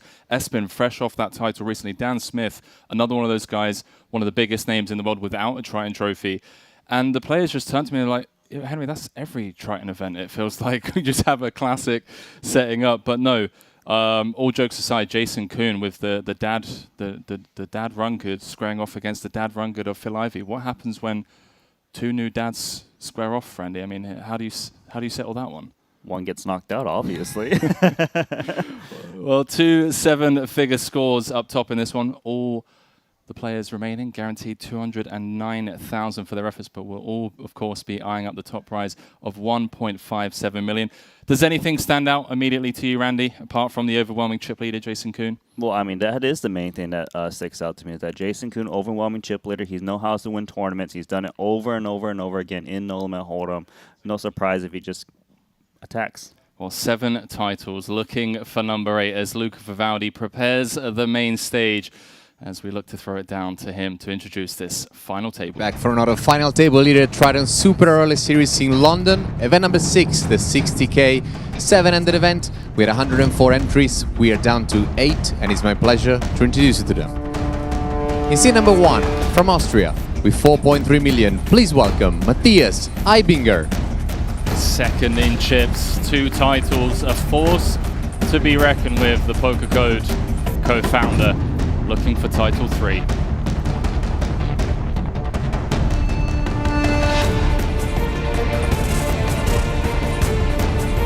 Seat number 2 from the US, 2.4 million. Please put your hand together for Justin Saliba. One of the most exciting names to come out of the US in recent years. Justin Saliba looking to prove to the world just how strong a competitor he is at the highest stakes.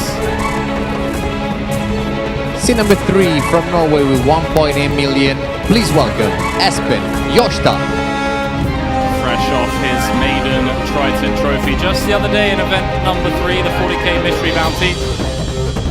Looking to add a second piece of golden hardware to his trophy. Seat number cabinet. 5 from the US with 2.6 million. Please welcome Dan Smith.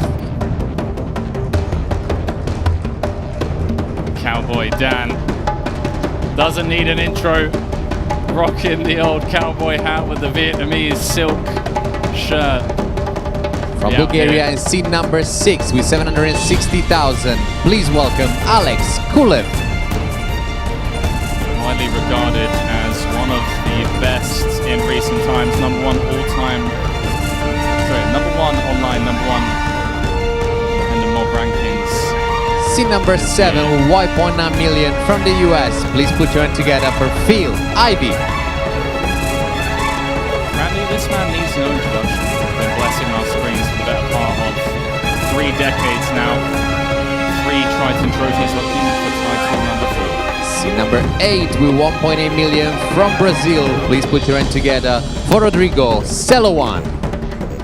First time venturing out to a Triton Super High Roller Series and first Triton cash on the final table of this 60k Brazilian online phenom.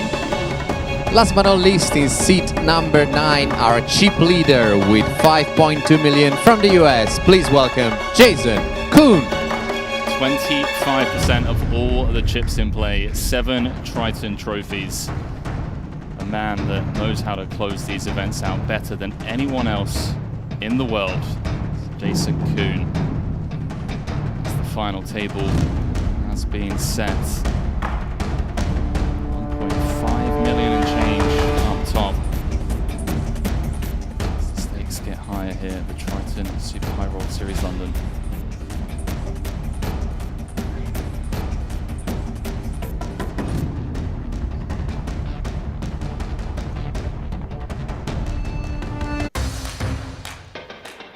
There you have it. Chip counts brought to you by GG Poker. It's Jason Kuhn leading the field with 65 bigs. And the only other immediate threat, 2-time champion Mateusz Ivinga with 54 bigs. And then a significant drop-off to Dan Smith in third with 32. Note, Randy, the average stack coming into this FT is 33 bigs and only 2 players with more than average. And with the presence of Alex Kulev on 10 bigs, perhaps a bit of caginess to kick things off as the ICM pressure is, of course, at its peak here. Yeah, caginess for everyone, but this guy. Cut off, ace-5 offsuit to kick things off. Ace in the cutoff, 7 Show it. deuce flashed.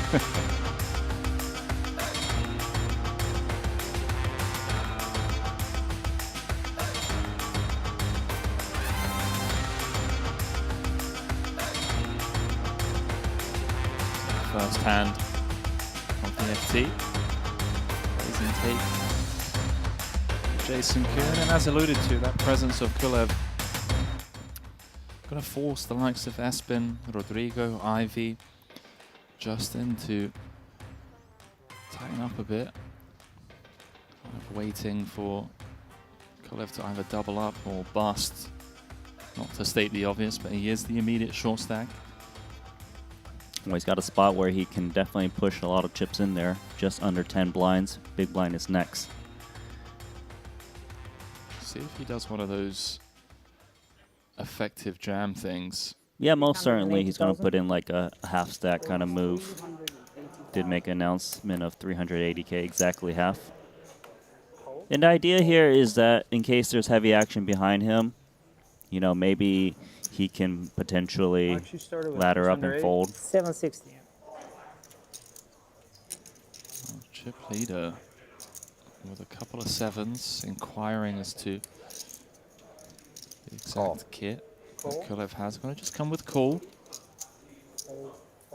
Gives him room to navigate. Yeah, on occasion, there's actually some boards he can just straight up lay down like an ace, king, queen type texture. 960 in the middle. Ourselves a flip with Kulev putting in half of his stack pre.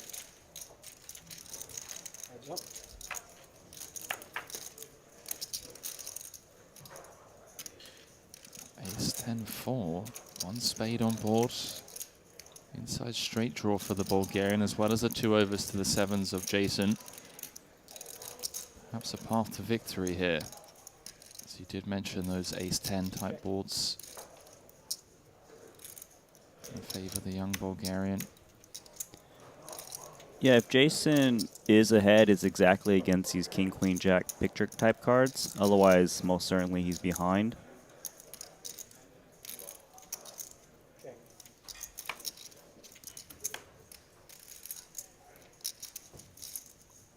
That backdoor flush draw not materializing for Kulev, drawing to 10 outs once now, after having checked over to Jason.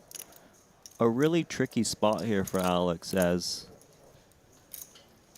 it's hard to say what Jason Kuhn's flatting range is. Looks like he's actually going to reach for chips. A min bet. Perhaps the reason he's doing this is to stop Jason from denying his equity. Let's just say Jason's got a hand like 7s, 8s, 9, or some kind of Broadway as well. Doesn't want to get kicked out of it. And if Alex has an ace, he can bet here, and Jason can't really raise. Can't raise given the board texture and what Kulev's perceived range looks like? Pretty much. Well, it does brick out. 1.1 million in the middle. Kulev with just 300k back. One of the few hands that it feels like Jason's actually beating here. Those suited broadways. Yeah, there's so many chips in the middle, 1.12.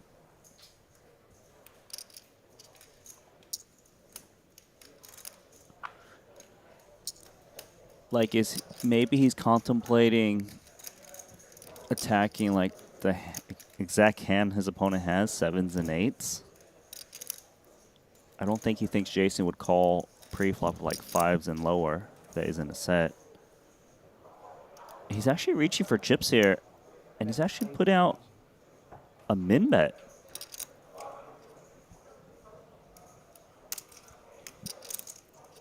Really? I mean, with this price, I just can't really see Jason laying it down.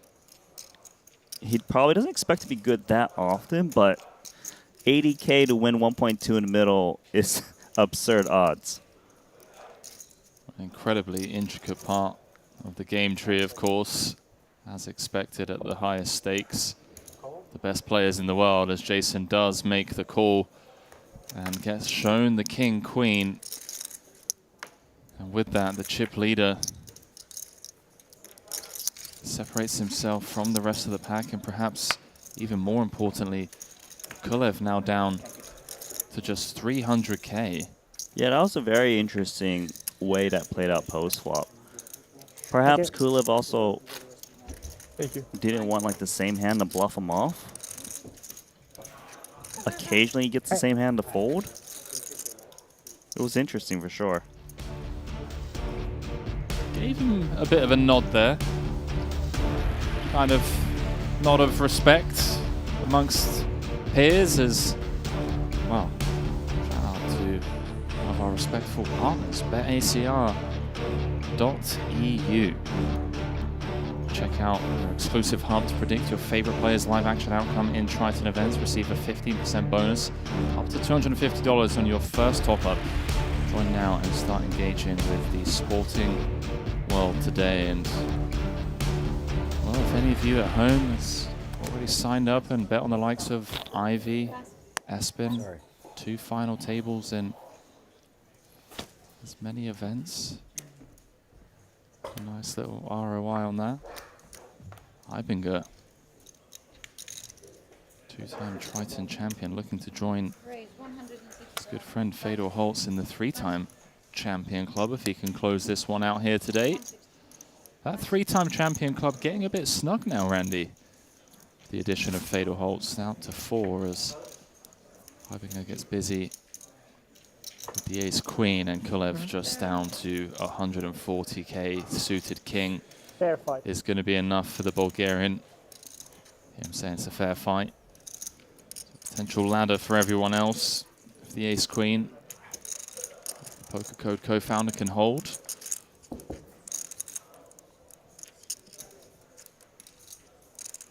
So far, so good on the 7-4 deuce rainbow. Both players with a backdoor. A lot of sweats on the turn. That's one of them. The important one. Deuce of diamonds. Kulev looking for a 3, a king, or a diamond now to stay alive as the 8 of clubs rolls off on the river, completing the run out. And with that, we have our first elimination of this final table, event number 6, 60k 7 max. As Kulev extends his lead atop of the Bulgarian all-time money list. In pole position, winning his first bracelet earlier on this summer. Still without a Triton trophy. However, would not surprise me to see him close out Triton event sooner rather than later. One of the toughest in the modern game. No dice this time, however, as he departs in 8th to $209,000, and with that, everyone else now guaranteed $277,500. Yeah, that definitely changes things that we do remove that 10 big blind stack. Now the shortest stack is sitting on 20 blinds. Several of those players do exist. Rodrigo, Phil Ivey, 24 to 20 blinds apiece. Currently in second, Ibringer's got ace 10. Right, 160,000 plus. Plus. Plus. Ivy with 9-7 offsuit. A mini raise, always a good price.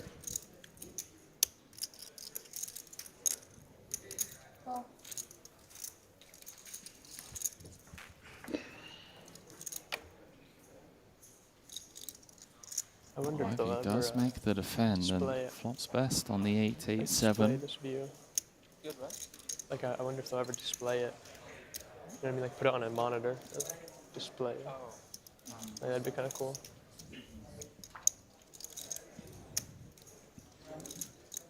Looks like Ivy will be able to pick up the C-bet at least with his pair of 7s. Yeah, single big blind being continued from Ibinger, opening from +2. Just leveraging all of the overpairs he has in his perceived range, as well as these types of Number 8, my holdings. man. We'll try. We'll do our best. I like that outfit. That's killer. Yeah, this guy. Things It's can the most happen, of stylish course, guy on Randy, the by planet. continuing with just ace-10. Fucking sick. Fold out, you know, hands that have 6 outs. Take the pot down. Ivy obviously not going anywhere just yet. He wears those a lot, but they're probably, go anywhere. probably cost about 5 pairs of shoes. On this turn, unless Ibinger really turns up the heat.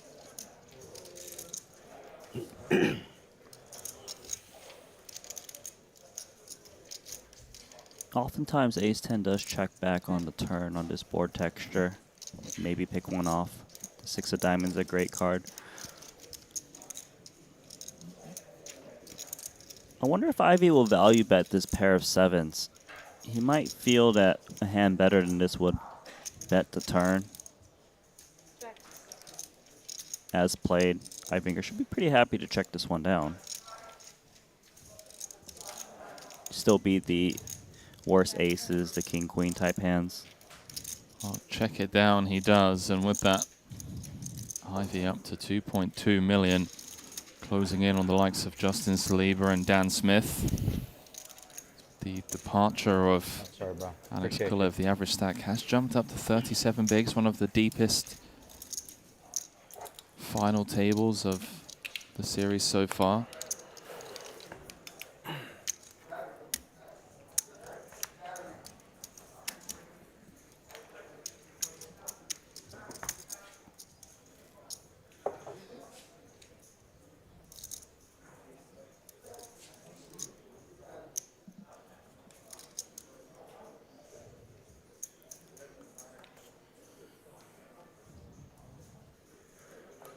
This is one of the new shirts, isn't it?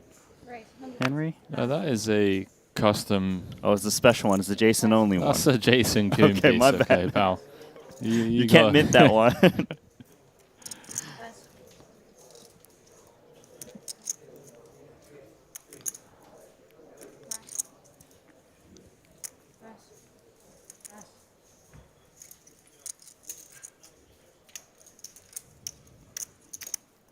Blinds are up. There we go. Dan Smith. Tournament TD. The sheriff. TD Dan. Not at all. What? In the meantime, I'm going to let you know. So once we're down to 6 players remaining, we're going to go down Well for me. 35 Thank you. minute clock at 4:30 and at 2. There we go. Got the fold just coming over to confirm that we do get down to 6. The clock is reduced to 35, and I believe then gets reduced as well when we get to heads up. Andy, perhaps 3-handed, 4-handed, I don't know. We'll get official confirmation as and when the players bust out. Chip counts brought to you by none other than PokerStake. And if you didn't already know, Espen Jorstad sold some action over on PokerStake for that 40k mystery bounty and had action up on PokerStake for this one. So massive congratulations to everyone that managed to snag a piece of Aspen's action, as well as the likes of Soizer. Soizer in the mix.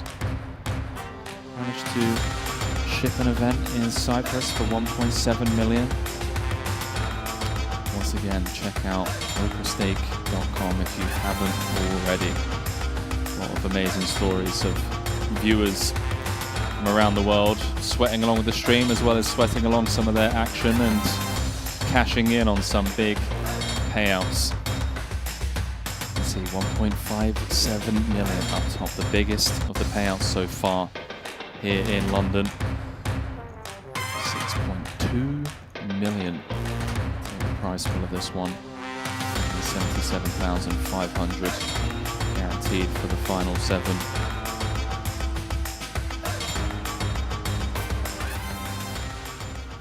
I mean, I noticed the difference between first and second, $500,000. That's a big heads-up match incoming.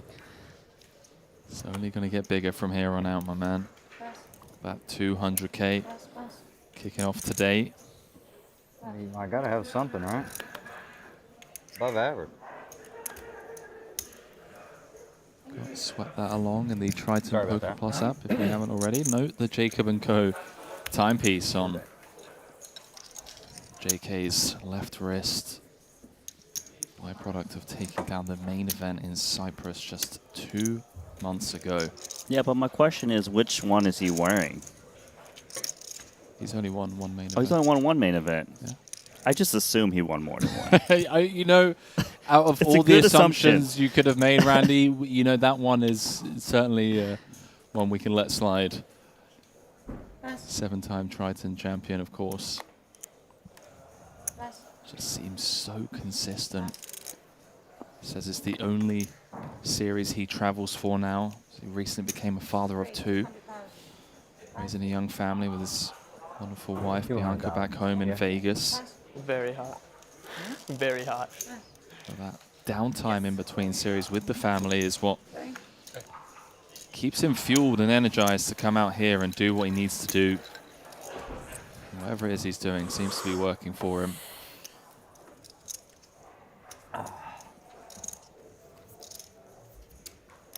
Massive shout out, as always, to our viewers around the globe.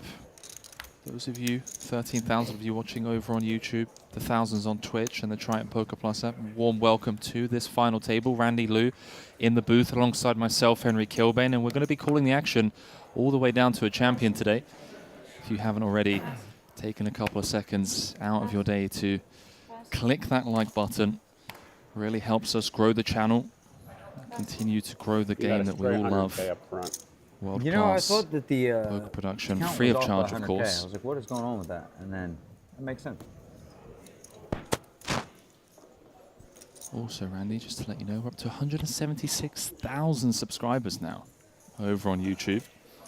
Pretty good. Room for improvement, though.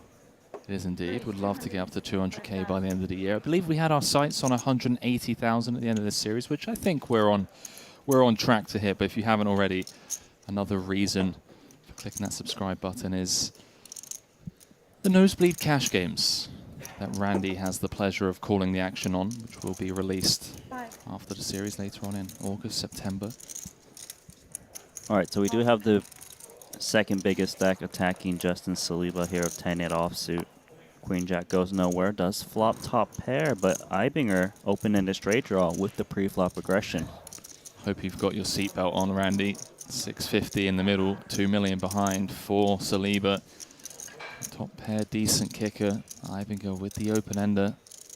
Notice that one of the outs for Ibinger would give Justin Saliba top 2 pair. Obviously would be disastrous. As mentioned, Justin Saliba, one of the most exciting names to come out of America in the last couple of years. Joined us for the first time back in Vietnam earlier on this year. Did not cash throughout the series. 0 for 3 so far in London. But in great shape coming into this final tabling. Heading to turns and rivers. Late 7-5 in the middle.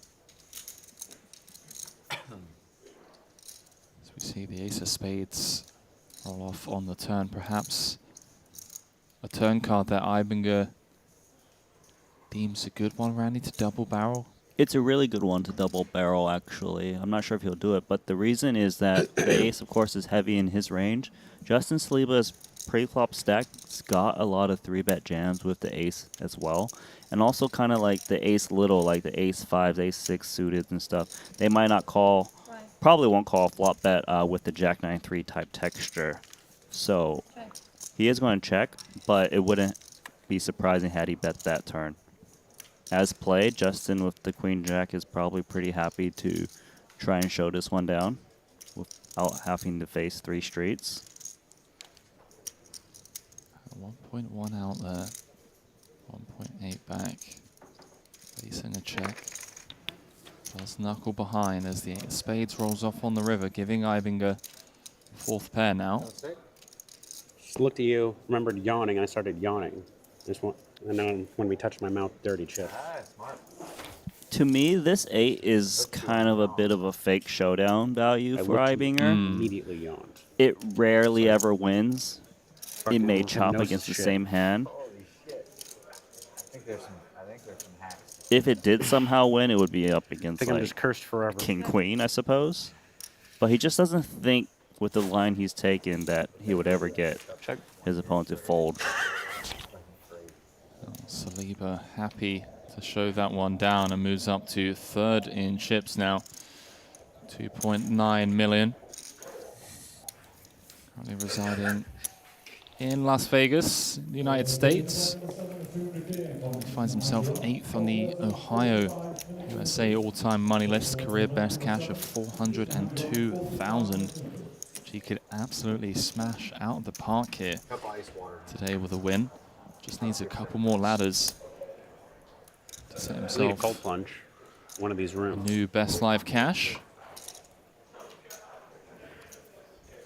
You know, you look at Saliba's Hendon mob, given that 2020 there wasn't much live poker played due to the world being locked down, and as well as 2021.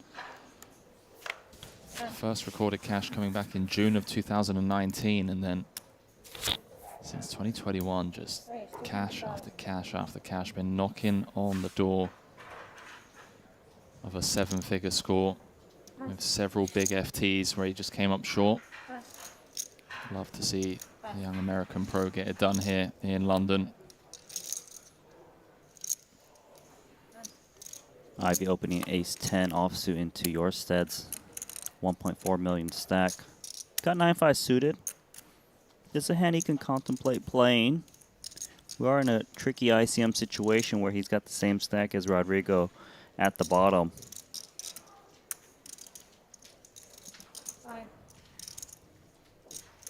Going to make a defense here. Looking for some numbered type cards.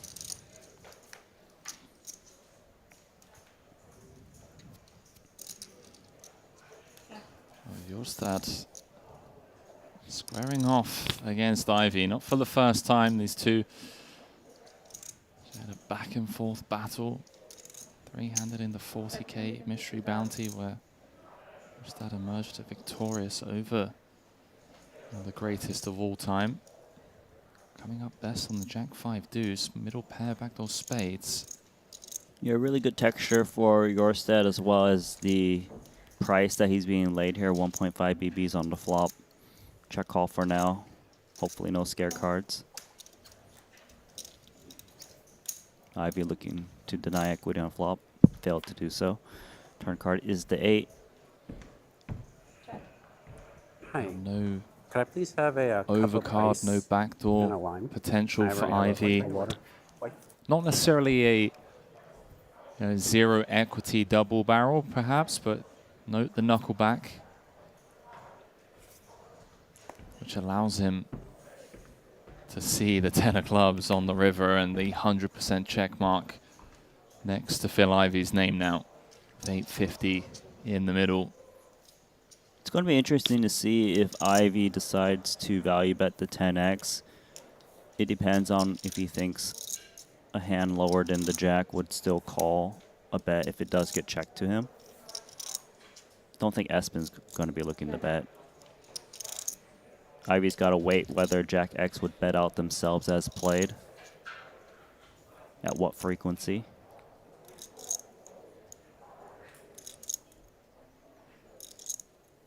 It's always tricky at these final tables, as some people do play a little bit more passively, even with a hand as strong as a weak jack. So Espen going to lose his pot to Phil Ivey.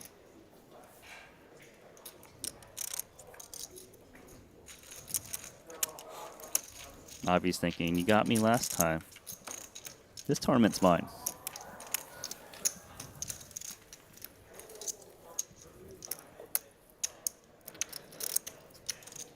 Well, with that pot heading Ivy's way, Espen Jorstad is now the immediate short stack, hovering around 12 bigs.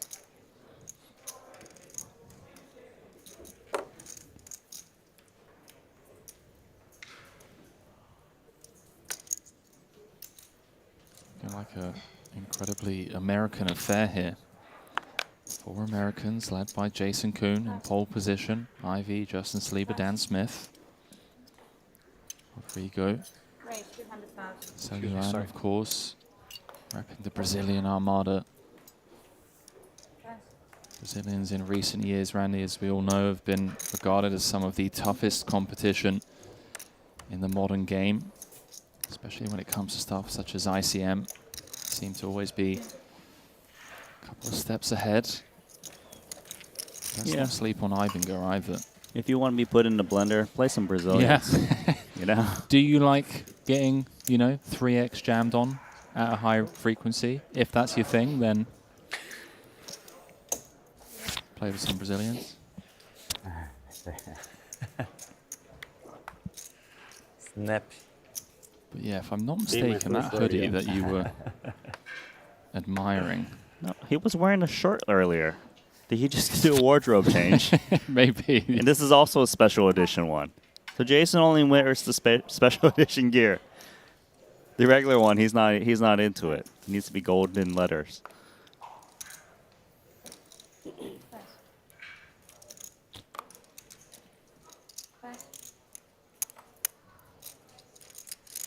Cowboy Dan, King 10 offsuit in the small blind. 22 big blinds to start things off.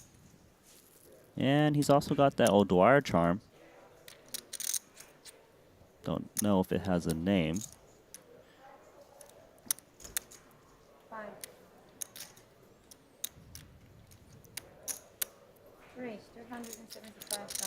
So Dan Smith is actually being aggressive despite having the chip deficit. Goes to show he's making kind of a statement there. Does pick up the King 10.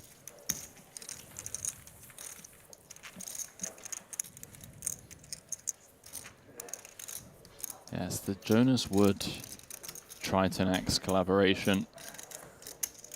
The hoodie that you see producer James Dempsey rocking is one of those collaborative pieces. Friend, can I pause you for a second? How are they going to see that? Do we have another stream where they can just zoom in on producer James? I'm pointing it out to you so you know what I'm referencing, you nitwit. Nitwit. Is this a British slang or something? What? Well, when in Rome, Randy. We're not in Rome. Don't forget. Oh, chat. If you ever, concerned about my mental health.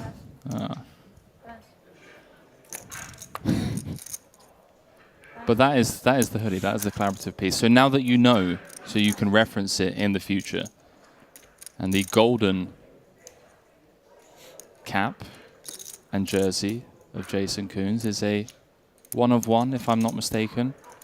He is friends with Jonas Wood, and he was actually the person that introduced Jonas to Triton to collaborate on those pieces of merchandise. So Ivy completes from the small. Same hand, same hand. Check through.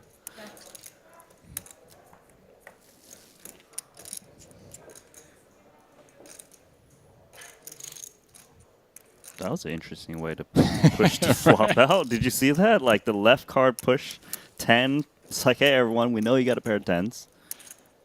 For now, though, it is a check from Phil Ivey. It seems like a situation whenever you're holding mid pairs with these kind of shallow stacks at final tables that players are looking to kind of get one street max of value or protection. Of course, 3 hearts is troublesome for both players. Still water. So Ivy is looking to deny the random heart from the big blind.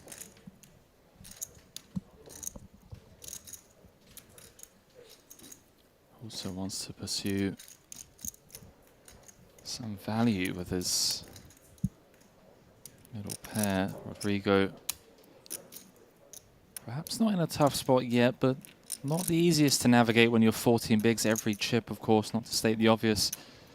Just so crucial here. The ICM pressure being as heavy as it is. 600k going to the river as both players river astray, and perhaps a sigh of relief for the Brazilian. Glass with a line. Yeah, I promise you, they are both really happy with this card in case they were up against like a King X. No wine. No worries.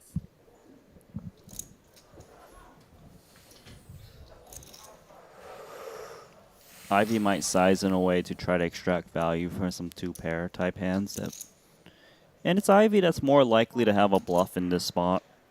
Could be a flop check and then bet the ace of hearts, for example. Snap call. Chop it up, gentlemen. Only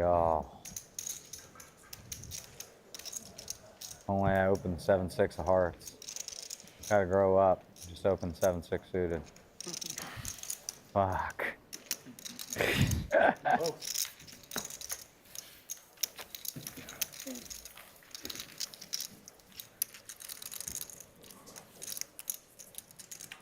Good luck, yo. Me. Pay attention. I know. Straight over flush. Just have them all out of here. Just limp it. Let him. Fucking crazy.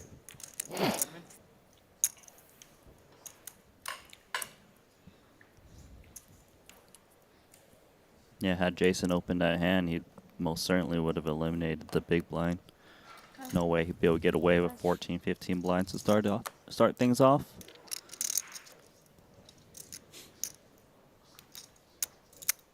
That man looks interested. And that's why. 11 bigs. Shortest stack. Should be one of those half-stack jams. Jam was not the quite word, but the half-stack move. The half-stack move with the shades going on. He's going to pick up the blinds and the big blind ante.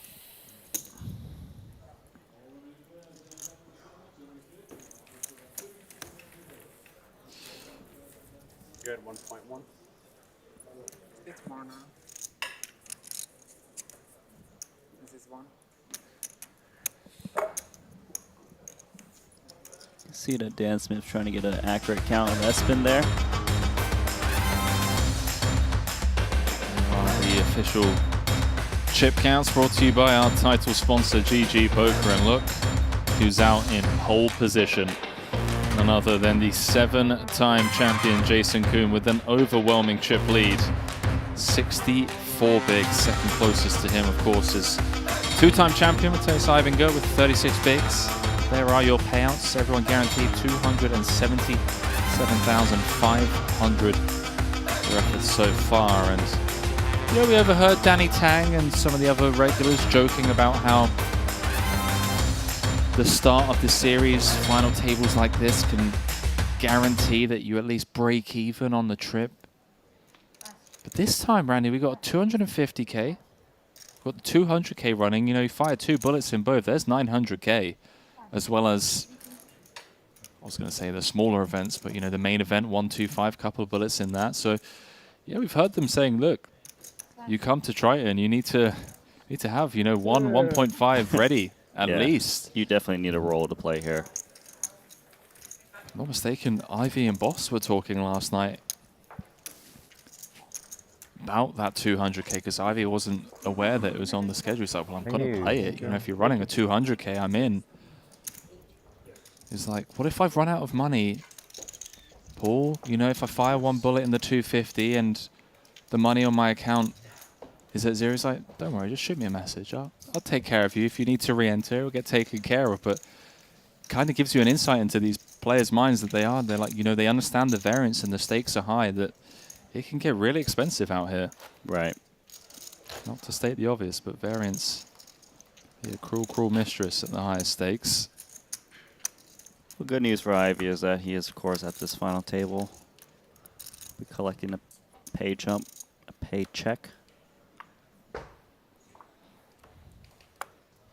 It's been with the ace-10 offsuit now. Was ace-jack last hand. Different stack depth this time. Earlier position, 14 bigs. Not the worst hand to raise fold. Yeah, you would imagine that this is not the type of holding you push half your stack in there. It's basically a min raise or just lay it down outright.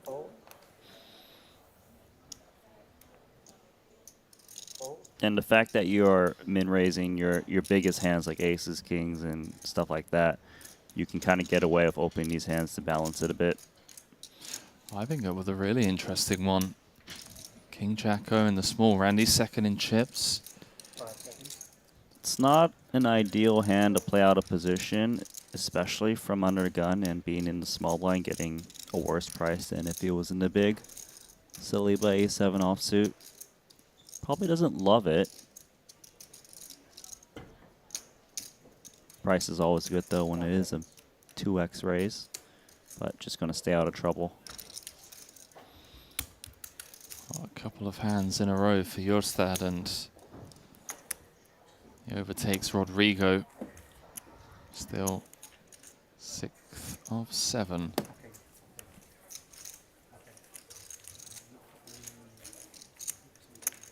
Always nice to wake up with hands when you're on the short stack. I've been doing it before mucking, but always let it sit a bit longer.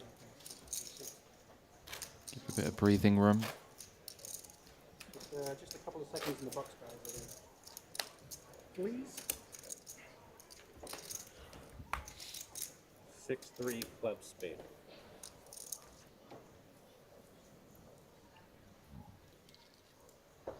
Remember the suits even when he folds.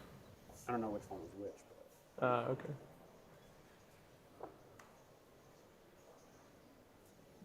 These are the type of hands I like to activate.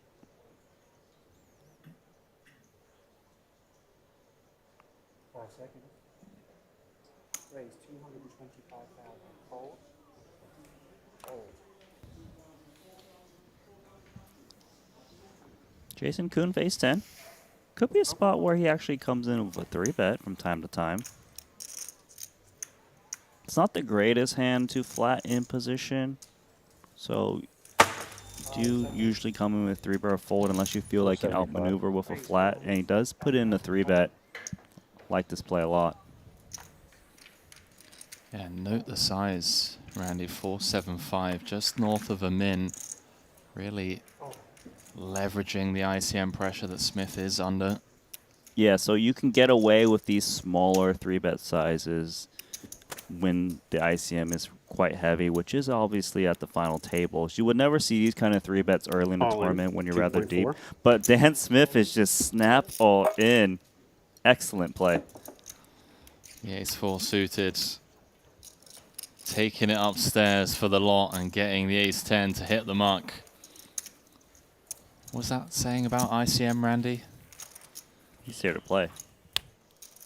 ICM, he's here to play. The thing is, Dan Smith was pretty well aware that it's a good spot to get for his opponent to get attack him. Opening off a 24, chip leader. Thank you.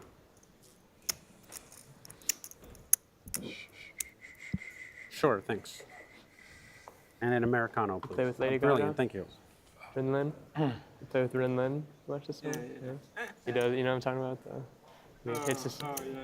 They do something like that, and he'll give you his hand. He's so funny. Yeah, yeah. Good for the game. Yeah, he's great. You surprised that The American orders Americano. Sounds very American.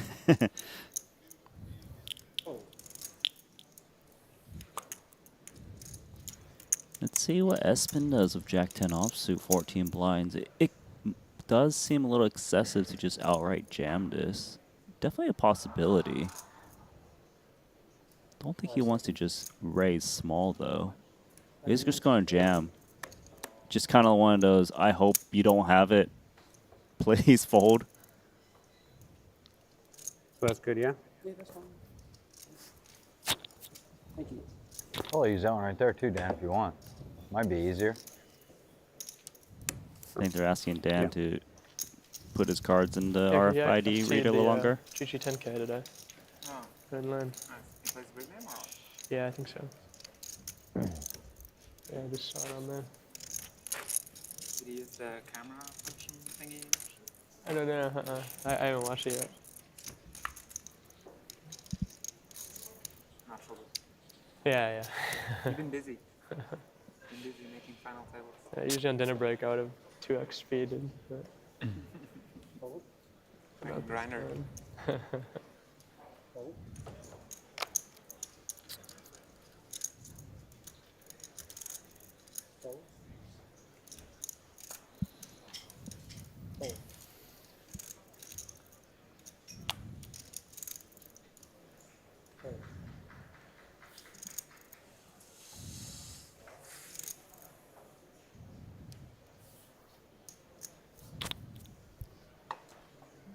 Not too much of a hand for either player, blind versus blind.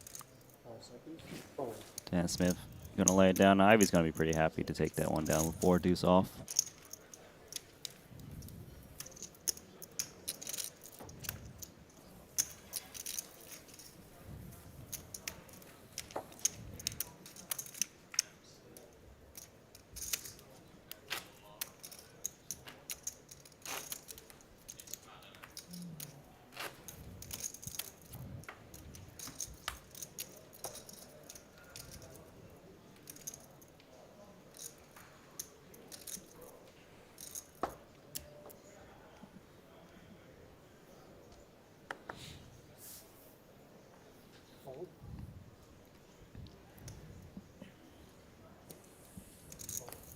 Baby suited connector out for Matthias Eibinger.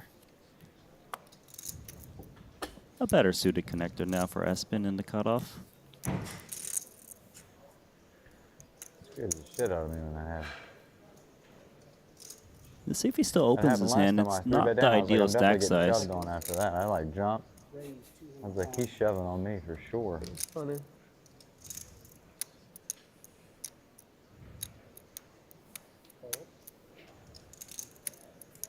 Hello, aces. Ivy squaring off against Jorstad once more, this time with numero uno. Is there ever a world where he traps Randy? I was gonna say no because he's from the small blind. The small blind doesn't have much of a flatting range against the 16 big blind stack. If he was in the big blind, way more likely to be just calling to try to induce. But I feel like his hand becomes very face up if he just flats. Hence why he's 3-betting the 2 aces. Just shy of 3x gets the job done as 10 out of diamonds hits the mark. You see, Espen unsure about that one. Perhaps one of the hands you'll look at, review, post final table. That's what makes these players so good, is every spot they're unsure of. Go back to the hotel room or... Yeah, I would say that he was probably on the cusp of even opening the hand there in the cutoff, just because he knows there's a race at the bottom of him and Rodrigo, and having raised folded that hand, now he's only separated himself with a 1 big blind difference.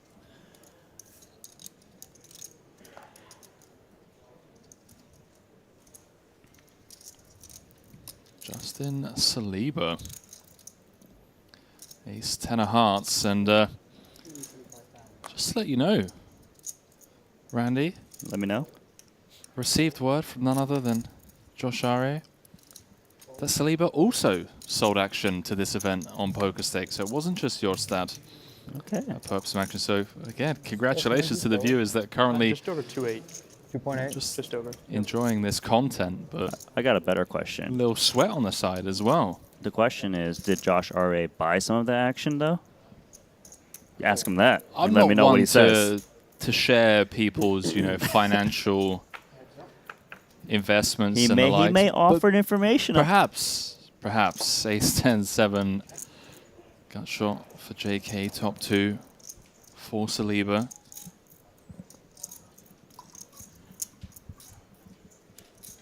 Inside straight draw definitely going to continue, I'd imagine, unless the sizing is rather large. Wouldn't really expect a large sizing, though, at these final tables. 5 seconds.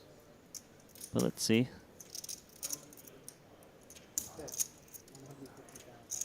150K, quarter pot. Just has so much of it. Doesn't want to lose his customer. But that's going to give Jason Koon the right price to continue, especially with the 2.5 million behind that Justin Saliba is holding. Knows he can potentially win that as well if he does hit that 8.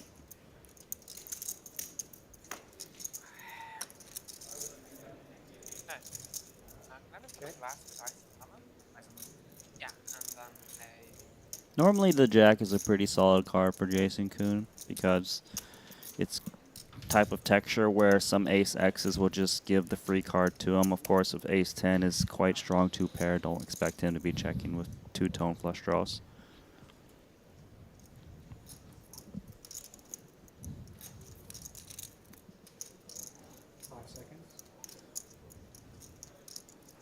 See what sizing Saliba opts to come with. 900 in the middle, 2.5 behind. Yeah, very important time card thrown in there because, you know, he could go like 2/3 and maybe even slightly north into towards 75%. Perhaps even comes like smaller. You know, a lot of things to think about. What type of hands am I charging? Making sure they're not getting the right price. Sees that there's kind of those gutter balls that can come along that would be annoying. 8, 9, queen, king, etc. 500,000. Looks like king, queen to me, boy. Not really. I mean, as good as. Well, Saliba scooping that one in. The good news for the potential investors out there that snagged the piece on PokerStake, he's moved up to 2nd in chips now overall. 1.57 million will be going to the eventual champion. The front guaranteed 277,500.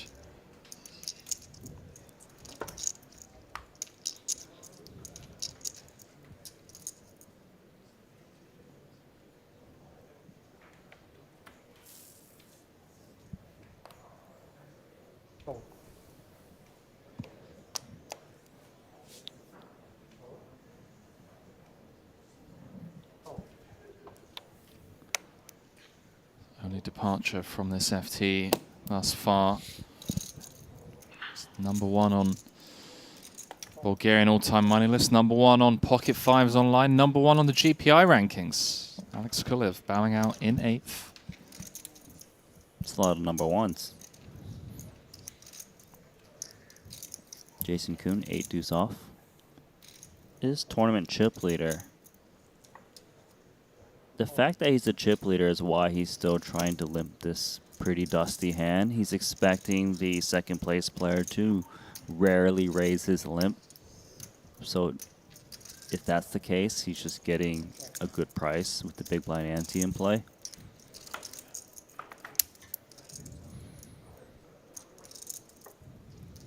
Does flop best here on this very dry texture. Curious to see if he comes in with a bet to protect equity, knowing that the big blind who's got the smaller stack is not really going to fire away. Indeed, he does come in with the 1/3 pot bet.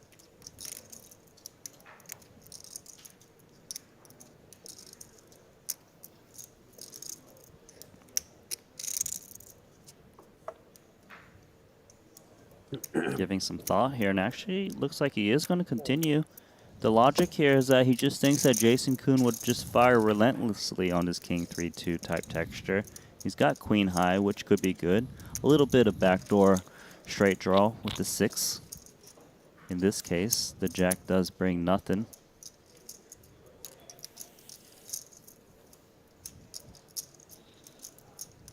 Still showdown value, I believe, with this Queen High. Not a lot, but just enough.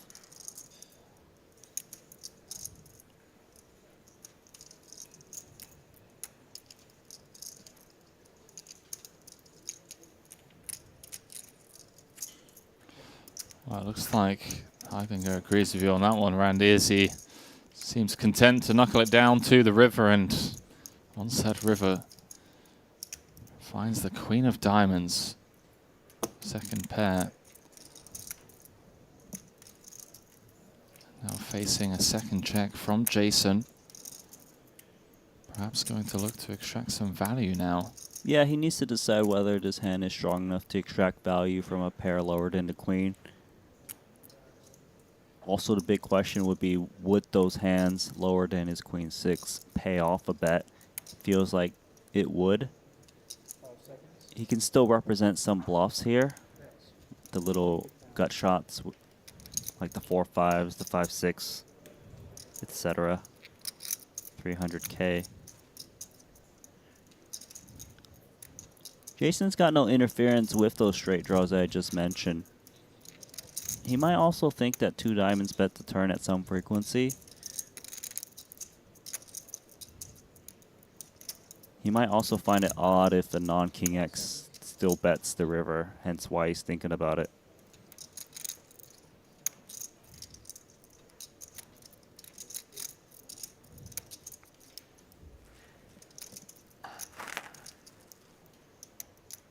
Jason probably feels that this is a Queen X or King X, but just going to lay down. Nicely done, Heidinger. Blind v blind, always difficult to get away from a pair v pair situation, but Jason finding the fold with that pair of deuces as the show goes on. Yeah, the blind versus blind spots are some of the trickiest spots in poker, just given how wide and different the ranges are compared to a normal pre-flop raise spot. You know, you have to kind of figure out the right frequencies to defend like bottom pairs and things, which normally easily just check fold in a raise pot, but here you got to try to extract value even with like third and second pair from multiple streets.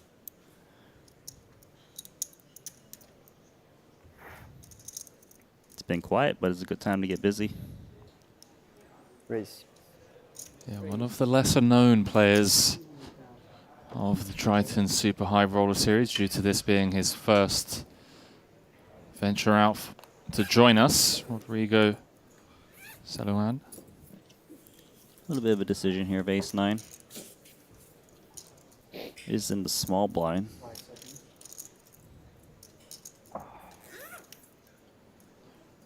Might be bleeding into a time chip here.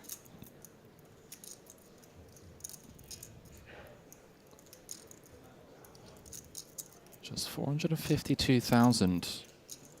That's Hendon Mob, best live cash of 347k. Eibinger with the ace-9-0, perhaps going to put him to the test. We can see he's got the goods, couple of red ladies, but does eventually let it go. Wisely.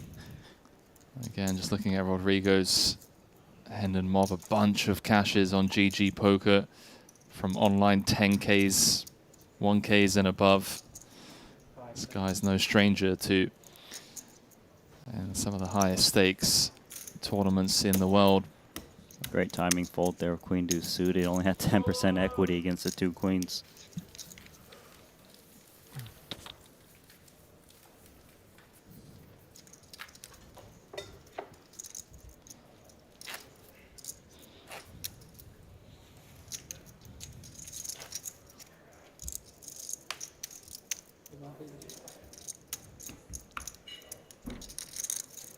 He had queens. Just now, yeah. Maybe we thought he was. Wait, what? That's why you're the best.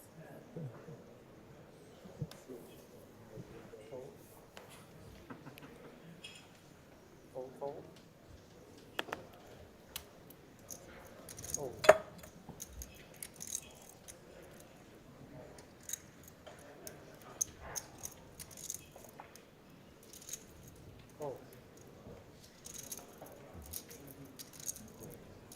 I see a big collision incoming here. Justin Saliba ace-8 suited against Espen's 1.2 behind.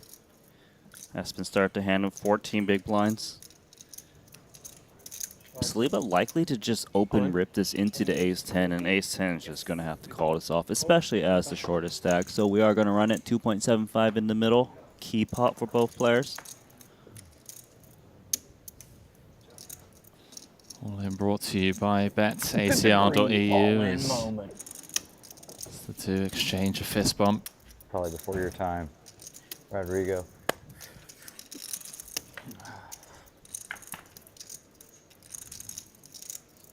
Ace 10 still ahead on the jack. 6-5, a 1 spade, and that 8 working around that 6-5. As the king of spades now presents a flush draw. It's better for that. For Saliba. Now the 10 of spades. More entertaining. 5 of diamonds. How about the 8 of clubs to send Espen packing in 7th? Brutal. Justin Saliba closing in on Jason Kuhn now. Handshakes all around from Espen Jorstad. Great sportsmanship being shown as always from the 2022 World Series of Poker main event champion. Already earned his first Triton trophy here in London. Another final table for him. Well, that one gonna sting, at least for a while, one would assume. 277,500 for his efforts. And with that, Randy, we're down to the final 6. Payouts brought to you by GG Poker. Everyone guaranteed 363,000. And with the departure of Espen, it really is becoming an all-American affair. Ibengo and Rodrigo, their work cut out. Yeah, amazing run, of course, for 275. Espen. 2 final tables, 1 win. Great sportsmanship. Love that he gave everyone a handshake, and just a great ambassador for the game. We'll see you next time. For now, though, Ibinger, Jack 9 of clubs in the cutoff. Raise.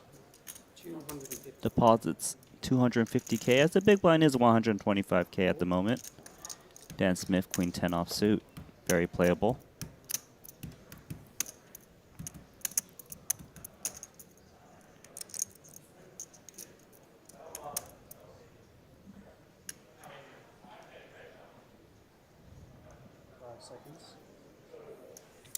Hold.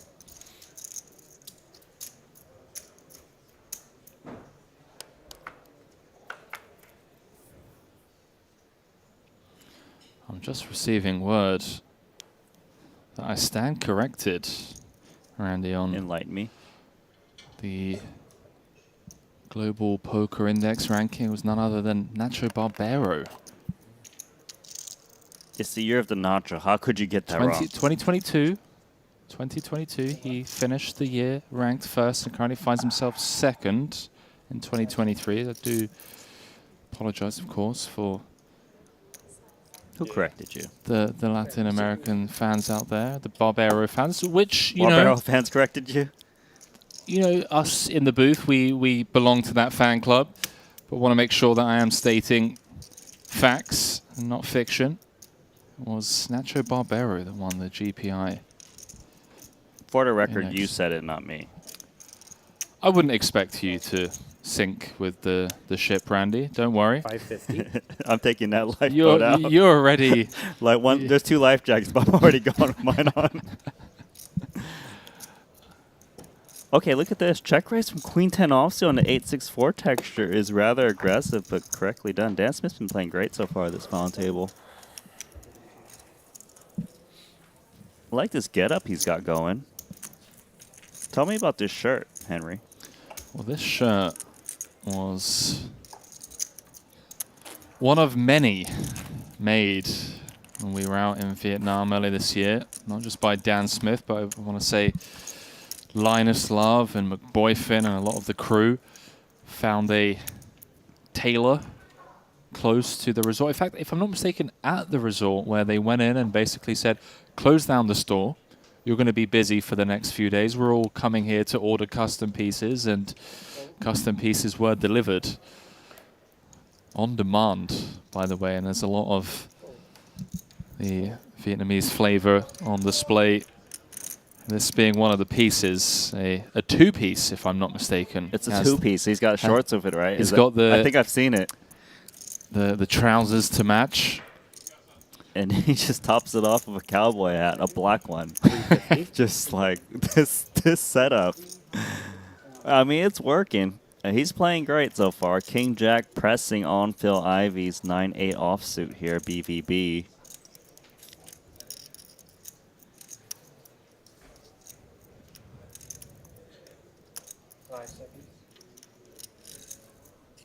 We know Ivey's coming along. He's not afraid.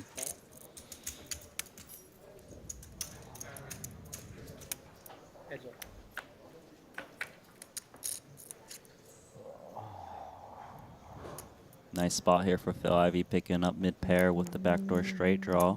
Dan Smith, King Jack.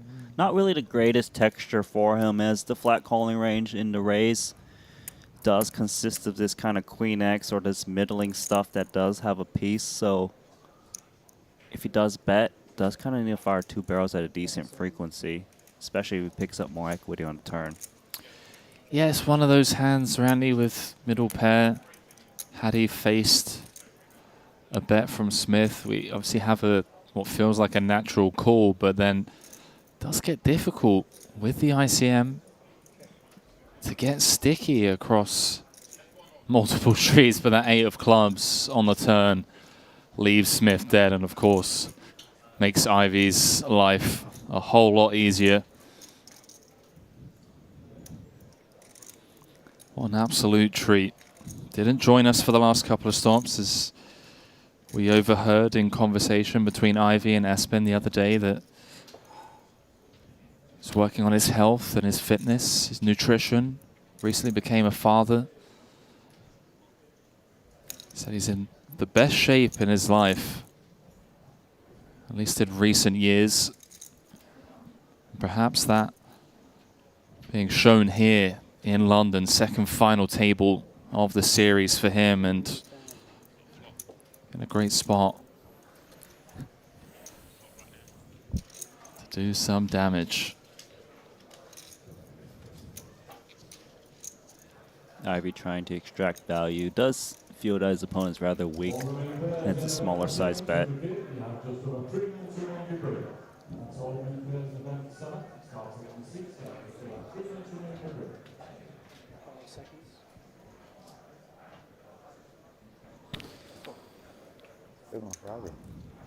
No more money finding its way into the middle as Ivey chips up to 3.5 million, and with that overtakes Dan Smith. Just see Richard Young with the flavor there on Jason Kuhn's rail, just coming over to exchange a few words with the 7-time champion. You always see Richard Young just show up to these final tables and just say hello and just leave. Been absolutely loving it, and tell you something the viewers at home will love is First Land of Poker app. Revolutionize your live poker journey with the Flop app. The new functions of Flop aims to transform the live poker experience, where it looks to connect poker players globally, locating venues with games running, and allows you to reserve seats at such games. And for the Flop PM benefits, poker room operations for managers, increasing player traffic and profitability through AI solutions. You can check out more on the firstlandofpoker.com website.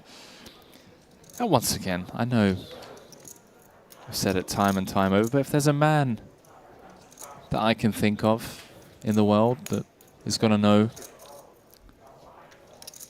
just how to create an app for live poker, it's going to be Patrick Antonius, as Rodrigo wakes up with a couple of sevens and with the blind level increasing. Is this just a mandatory run-it situation for the Brazilian? 2 sevens, 11 bigs, facing a cutoff open from second in chips. As he does announce himself, Randy, and we're going to be racing to get us from 6 to 5. Saliba needs to connect some Broadway cards and Ace or a King to secure his career best cash. Good result. I settled in half of a second. It's a good result. Yeah. All in brought to you Doesn't by even double check. betacr.eu. Yeah. We're going to see 5 with 2.9 million in the middle. So it comes 10-5-4. Either player with a heart.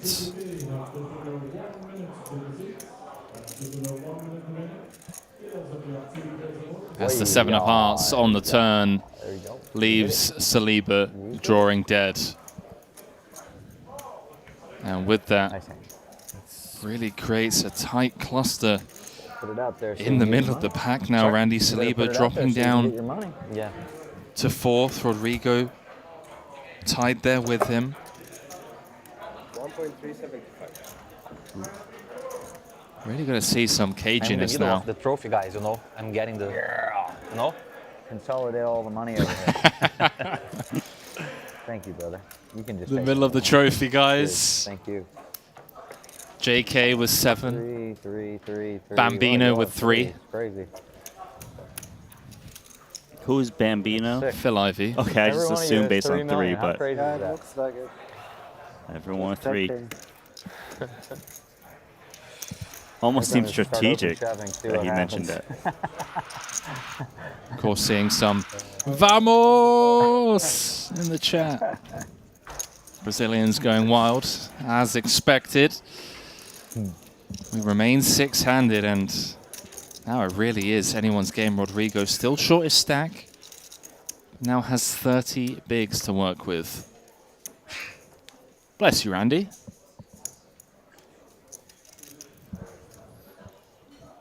Thanks. More than welcome.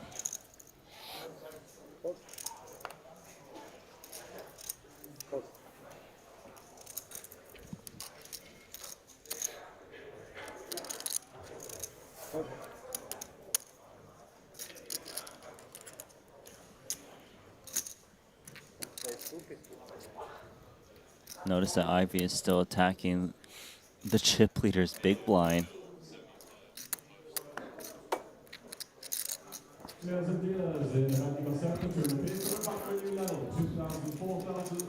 Rodrigo, ace-9 offsuit. We've seen the ace-9 offsuit of Ibinger take some time from the small blind as well.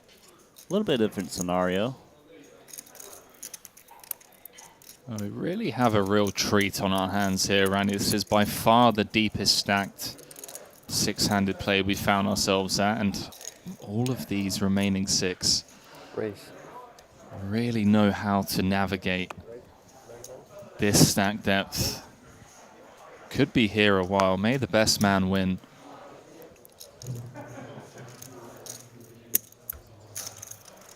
There you go, Rodrigo. Freshly new stack going to work. What a play. Ace-9 getting busy from the small, and with that 3-bet moves up to second in chips. That's how close it is from 6th to 2nd. Just getting a single 3-bet through.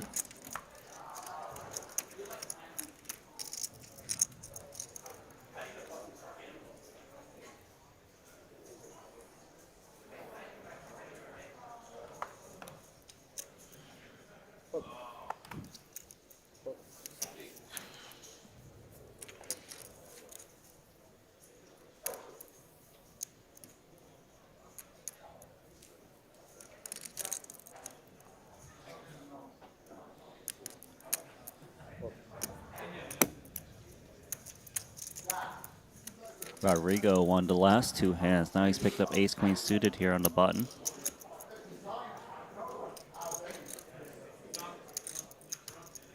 Race. A little bit of momentum so far. Jason Kuhn with 10-7 suited. Has noticed the frequency of Rodrigo's involvement in hands lately. Definitely on his radar. Jack 10 offsuit now in the big blind.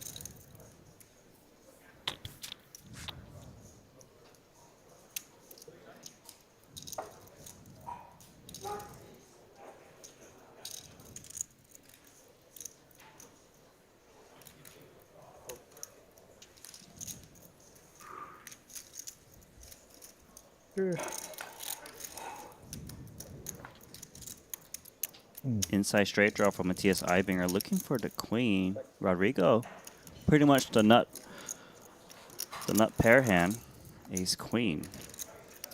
Still a potential path for victory. That inside straight draw for Eibinger with the 2 overs against the C-bet. Brazilian really finding some heat this orbit.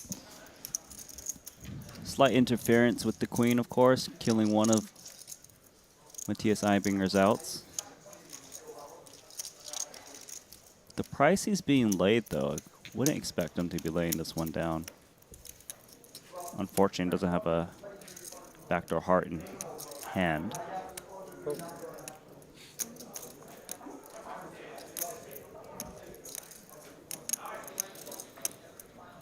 Open-ended straight draw now. How about that for a turn card?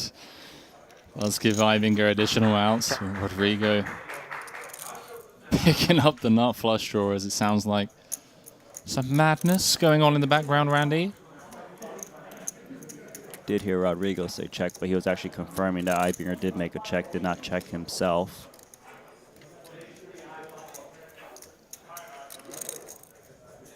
Type of texture out there, really not that much for him to be worried about.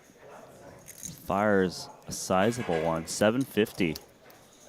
And the presence of 2 flush draws makes it seem that he could be semi-bluffing quite a bit, expecting some light calls on the turn. It's so tricky here of open-ended straight draw. You're thinking that I picked up a lot of equity, but I'm out of position with just a high card hand. Do I still continue for 75% pot? Would take some discipline to lay this one down. Well, one of the biggest pots of the final table potentially brewing here. One of the potential tournament-defining hands should Eibinger call. Be 2.5 million in the middle with 1 card to come.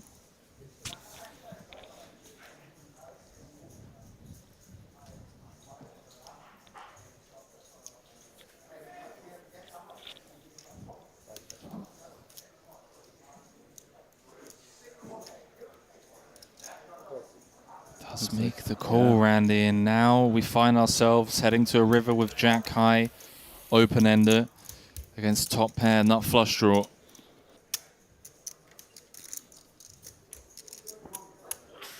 This is a huge pot right now. Blanks out. Not only does it blank out, Randy, all of those draws, both hearts, spades, and straight draws brick. Couldn't have asked for a brickier river.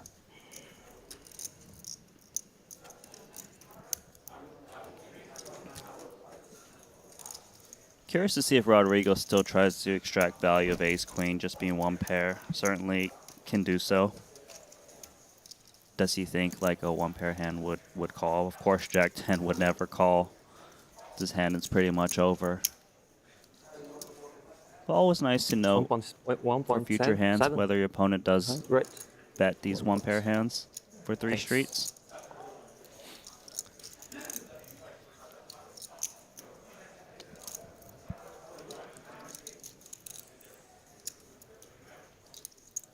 The main hands he does fear is like the king 9, ace 8, 9-8 specifically.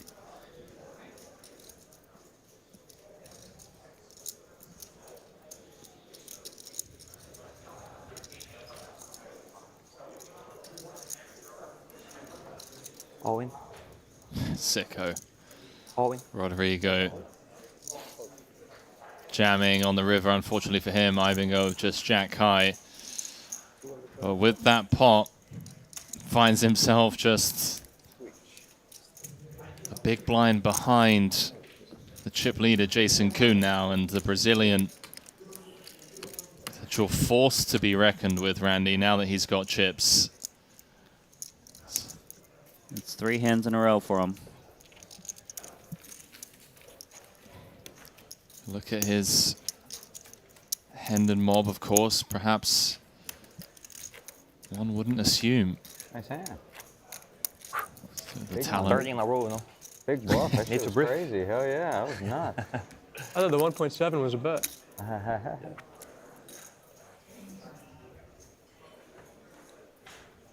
That's 452,000 in total live earnings with a career best cash of 347. Has a ton of online results from GG Poker, including several high rollers. Let's not sleep on the Brazilian.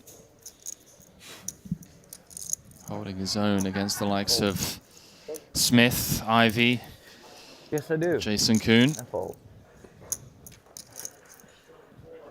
Representing Latin America, of course. The Brazilians showing up in force here in London. Still without a title. But certainly one of the nations we're keeping an eye on.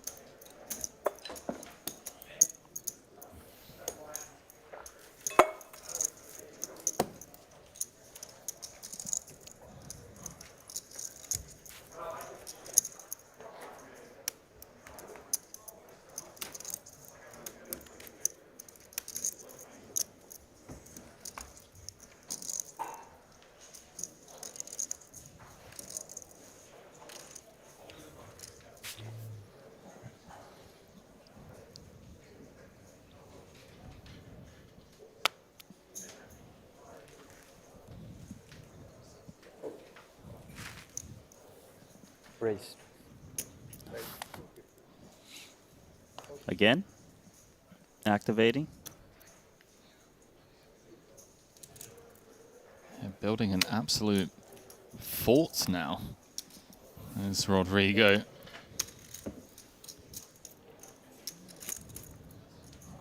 Dan Smith isn't shy of defending his big blind 9-5 suited. Seems like a hand that would qualify for him.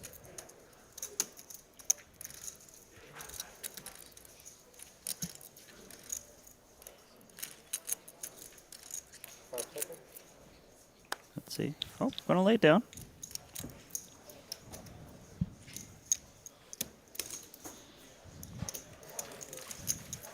Well, we have ourselves got a heater, doesn't he? A new chip leader.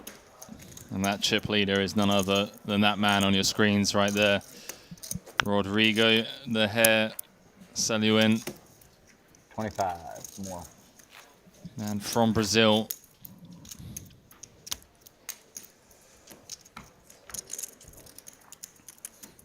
Good news for Jason Kuhn, though, is that he does have position on him. So he doesn't have to worry about Rodrigo kind of putting in some 3 bets against his second place stack.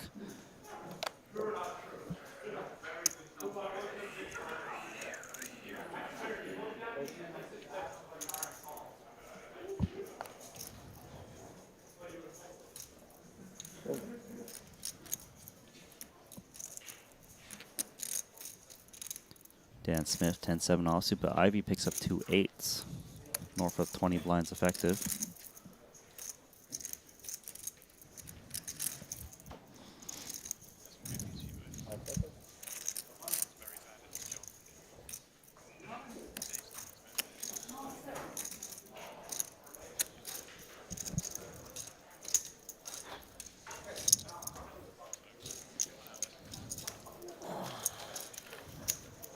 Shout out to our tournament director, Luca Vivaldi, one of the best in the world. Putting these structures throughout the series, keeping an eye on the buy-ins, the bounties, bounty ceremony. Yeah. probably the man responsible for putting that smiley face on the 0, 0, 0, 0, 0 to just really needle someone. Just evil, Randy. Unnecessary, if you ask me. King, Queen, O. 5 and go the shortest stack. This table.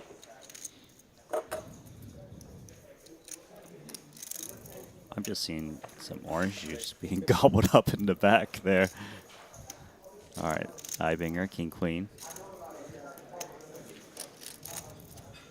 Ace-4 is the type of hand class that just activates and be rather aggressive, even with short stacks. Not sure if he's going to take this spot, but definitely crosses your mind.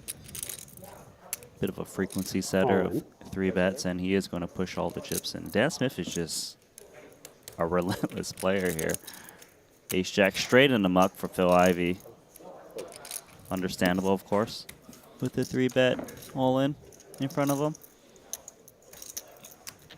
I find it rather distracting that he's got the Bagels avatar, but he's clearly wearing the cowboy hat right now. Wait, sorry, he's got the what avatar? The Bagels hat. You haven't seen the Bagels hat yet? No. Oh, okay, never mind. Guess you haven't been getting the frames where Dan Smith's been involved. It's not an actual bagel, by the way. It's like a cap that says bagels on it. You thought he was wearing a bagel with cream cheese on it. Precisely, Lox Randy. Yeah, dill. You got me. Okay. Just read me like a book. Got it. Yeah, I have seen the bagels. Do you see it now? Do you see it? Saliba potentially going to activate here from the hijack.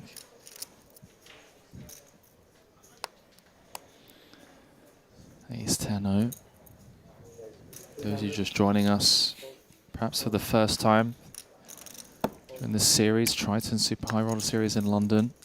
Where have you been? What rock have you been living under? Explosive start to this series. Lucas Greenwood with a 2-hour heads-up battle, event number 1. Then had Chris Brewer square off against Fedor Holtz, where Holtz emerged victorious for his 3rd Triton trophy. Then 2022 World Series of Poker main event champion Espen Jorstad. Had a just spectacular 3-handed affair with Ivy and Chidwick. He eventually came out on top. 50k yesterday with Oli Shamian beating a crowd favorite, Dao Min Fu, and here we are, event number 6, the 60k, with a star-studded lineup and 7 figures for first and second. First will be walking away with 1.57 million, and we have 7-time Triton champion Jason Kuhn. How much do you have? With 37 bigs, looking to make that 8. Henry Kilbane in the booth alongside Randy Liu, relieving the wonderful Maria Ho and Arlene Najard of their commentary duties for the day. They will be back tomorrow for the 200k as Jason Kuhn just sending a little message here, Randy. Hey, pal. This is my home turf. You don't win 7 titles by being a pushover. Upstairs we go, retakes the chip lead from the Brazilian.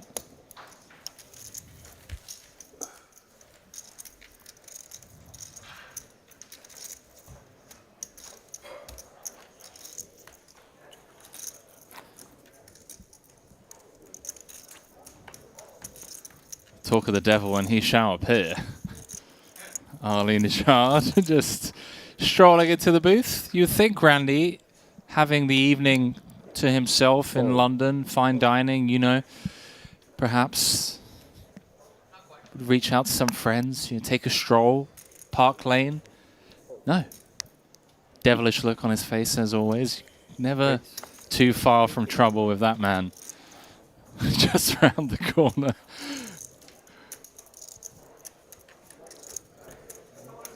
So he did give me the thumbs up on the Blazers being brought out of the wardrobe for tomorrow as we up the stakes here in London. 200k kicking off today. Just a little warm up. Would anybody mind if we did break after this level?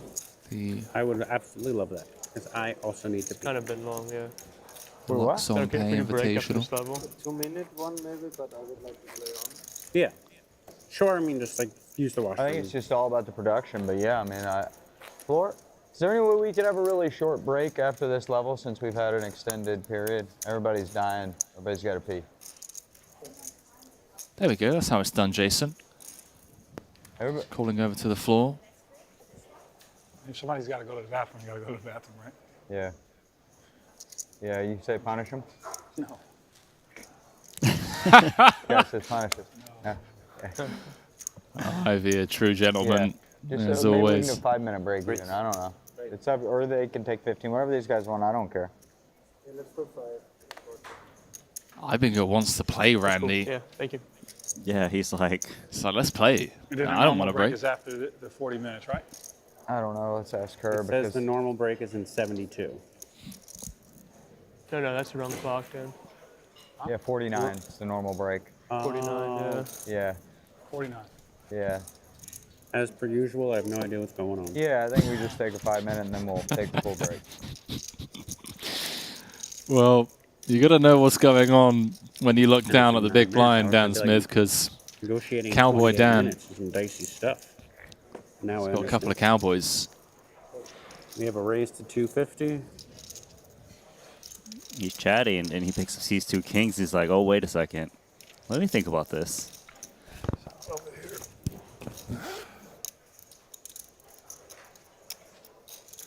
Cowboy Dan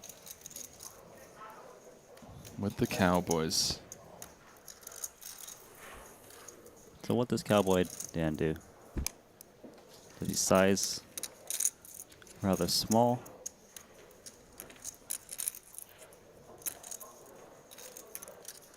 Start the hand of 26 big blinds.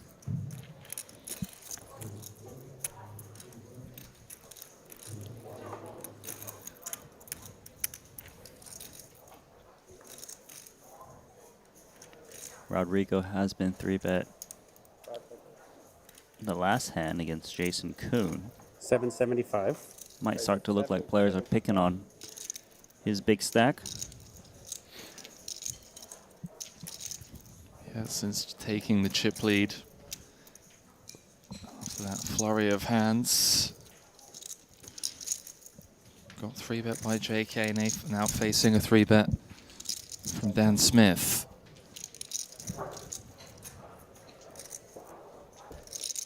So these fellows are saying they've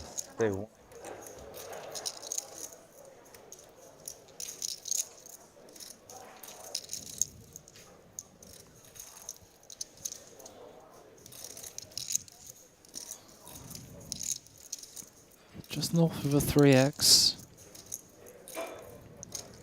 Perhaps thoughts of flatting in position, seeing a flop, but that look back at the Queen 10 does lead to a fold. Seems unhappy with that outcome. The Brazilians known for getting in the mix, but with ICM and the 3-bet from the big, we go relinquishing the Queen 10 suited. I'm going to anticipate the next break at the end of this level, and then you're going to play normally. It's not going to be anything extended. We're going to have another break again. It's not a problem. Okay. So we'll take 15, then go back to normal. Then back to normal. Okay. Okay, so we take 15 and then normal, normal, normal. So it sounds like Sounds good, thank you. we'll take 15 minutes as it was an extended frame. And before we take that break, worth saying how much we appreciate the viewers with us on YouTube, Twitch, and the Triton Poker Plus app. And I mentioned the Triton Poker Plus app because, of course, that's where you can keep up to date with that 200K. You can follow along, sweat the hands of your favorite players. You can say Linus Love, Paul Poir, Chris Brewer, Tom Dwan in the building as well, worth mentioning as Ivy mulls this one over out of the big 6-3 suited. Yeah, looks like he's going to take a flop here against Jason Kuhn.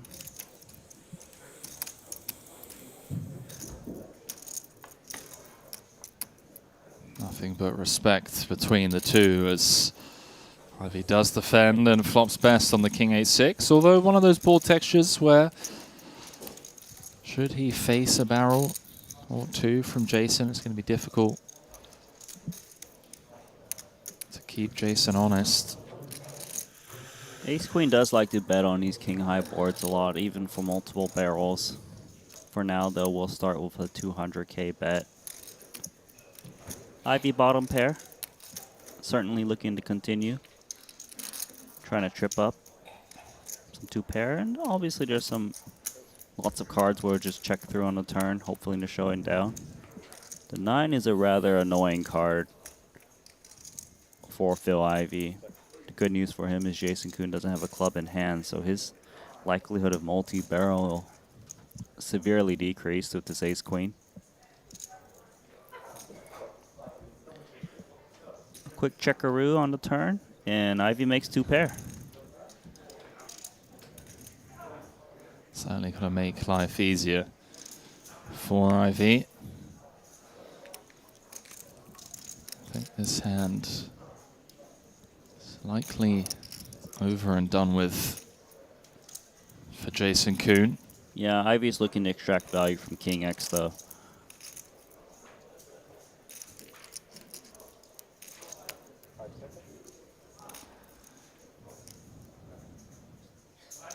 Sliding 800k in there, quick fold from Jason Koon, and Jason's just slowly dwindling down. Yeah, not been the greatest few orbits for the 7-time champ, as receiving word from marketing department, 17,000 on YouTube. 1.9k likes. Would love to get it up to 3,000 by the end of today's stream. Those of you that haven't already, drop us a quick like. It's completely free. Take a couple of seconds out of your day as we continue to elevate the level of production from series to series. Chip counts brought to you by PokerStake. And once again, talking of PokerStake, massive congratulations to those that bought action in Espen Jorstad and Justin Saliba making this FT. Both had action available on pokerstake.com. Randy, 3k likes, an achievable goal for us on YouTube, one would assume, given the caliber of player we have, given the 1.57 million going to first. You telling me we haven't hit it yet?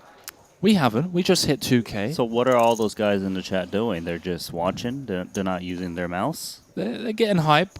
They're okay, so hype enough to kind of click a button over in the bottom left corner. One would assume. The one with the thumbs up. Well, it's not too hard, is it? We're getting there. We're getting there. I do appreciate the company, of course, as Randy Lou and I have the privilege of calling the action on these just world-class athletes. Getting to work. May I confess? Go ahead, Randy, please. I didn't hit like yet. It's okay. It's okay. I know. I will now. You came in today. You looked a bit sleepy, and then you told me that you've been up since 7:30 this morning. So, empathy is something I can definitely feel towards. Hold on. Your I did it. Sluggish behavior. There we go. It was actually really easy. Like, really easy. I didn't realize how Look, easy it was. I thought you had to, like, I don't know, do one of those captchas. Yeah, I can never beat those. This is literally impossible. Randy out here playing heads up against capture devices. Like, sort of downswing, can't beat him. It's like click the squares where you can see a bicycle and you click everything and you make sure you got the wheel and everything and it pops up with another one. You're like, hang on a minute. Yeah, I know. What's going on?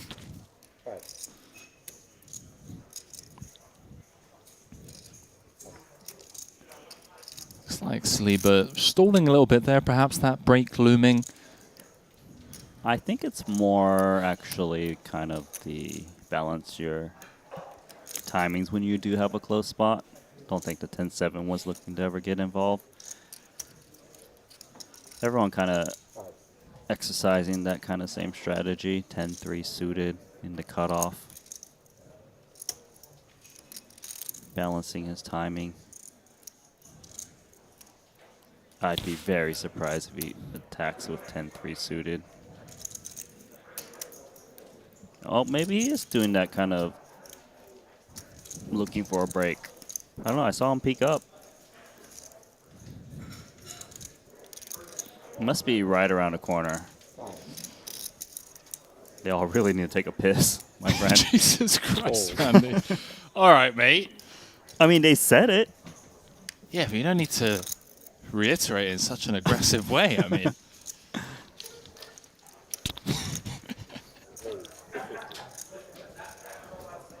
Like, every single player has looked at the clock. Am I not right? Well, looks like mics are coming off and players are standing up out of the chairs as Jason gonna square off against Bambino. Once more, Ivy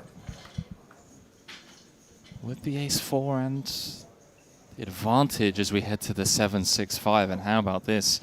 Potential fireworks flop, Randy, between the two legends. Don't say that term lightly. As it checks through. I like the check here with the ace-4. Sometimes you hit it straight, your opponent just attacks thinking you're weak. Open-ended here for Jason Kuhn. Could easily stab here.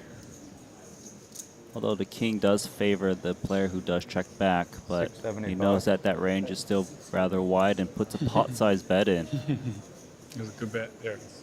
Thank you. That's a perfect amount. Thank you. I love that. Love the mutual respect between the two. Ivy just acknowledging that the turn probe from Jason, the bet size chosen, was the perfect amount to get him to fold that precise holding. As we head into break, here are your chip counts. Jason Kuhn leading the field, 33 bigs. And Ibinger, after locking horns with Rodrigo in that ace-queen v jack-10 hand, now finds himself on short stack duties, a two-time champion with 12 bigs when we return. And you know, just looking at the stack distribution, Randy, as we welcome you back to the broadcast booth, it feels like this really is, not to state the obvious, but is anyone's game. You know, it's very tight there in the middle. Yeah, it's a tight race, and even at the top, you know, they're not too far ahead of the players in the middle, so you kind of will see a bit of like tug and pull, like who wants to attack a bit. Most players playing rather straightforward in some spots, but there is one clear short stack. It is Matthias Ibinger of 12 blinds, so you know they're gonna try to see if he can get it in or not. Well, 363,000 guaranteed for these final 6 players. 1.57 million going to the eventual champion. Jason Kuhn looking for title number 8. Ivy looking for title number 4. Ibinger looking for title number 3. Don't go too far as when we return from break. Event number 6 is 60k 7 max. We'll see you all very shortly.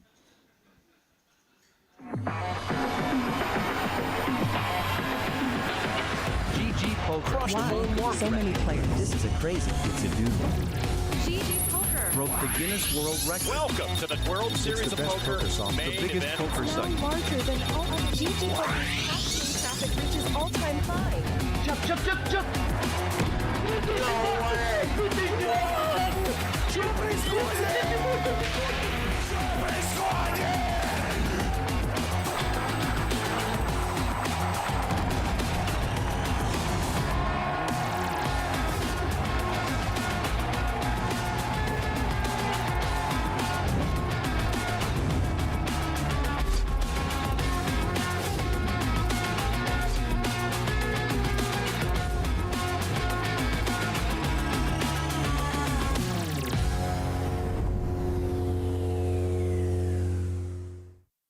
Here we have a button versus big blind spot. The flop is Jack 10 deuce rainbow. The button c-bets, and we call in the big blind. The turn is the 10 of spades. We'll see that the big blind is actually supposed to donk bet quite often here. Why is that? Well, if we go back, we can use this range comparison tool to see that the big blind's calling range contains many more 10x hands. That means that when the 10 pairs on the turn, those second pairs become trips, giving big blind the nut advantage needed to start leading out. GTO Wizard, the #1 app for poker players. Introducing the all-new BetACR.eu, the premier destination for sports enthusiasts. What sets BetACR.eu apart is our exclusive offering of live-action prediction options on the Triton series. Experience the excitement as you predict the action while watching your favorite players live. But that's not all. By opening your account now, you can take advantage of our incredible offer. Receive a generous 15% free play on your first top-up, up to $250. Become a part of BetACR.eu and elevate your live sports engagement experience.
Absurd odds. An incredibly intricate part of the game tree, of course, as expected at the highest stakes. The best players in the world, as Jason does make the call and gets shown the king, queen. And with that, the chip leader separates himself from the rest of the pack and perhaps even already signed up and bet on the likes of Ivy, Espen. 2 final tables in as many events. A nice little ROI on that. Eibinger, 2-time Triton champion, looking to join his good friend Fedor Holtz in the 3-time champion club if he can close this one out here today. That 3-time champion club getting a bit snug now, Randy. The addition of Fedor Holtz out to 4 as Eibinger gets busy with the ace-queen, and Kulev just down to 140k. Suited king Fair fight. is going to be enough for the Bulgarian. Yeah, I'm saying it's a fair fight. Potential ladder for everyone else. If the ace-queen, Poker Code co-founder, can hold.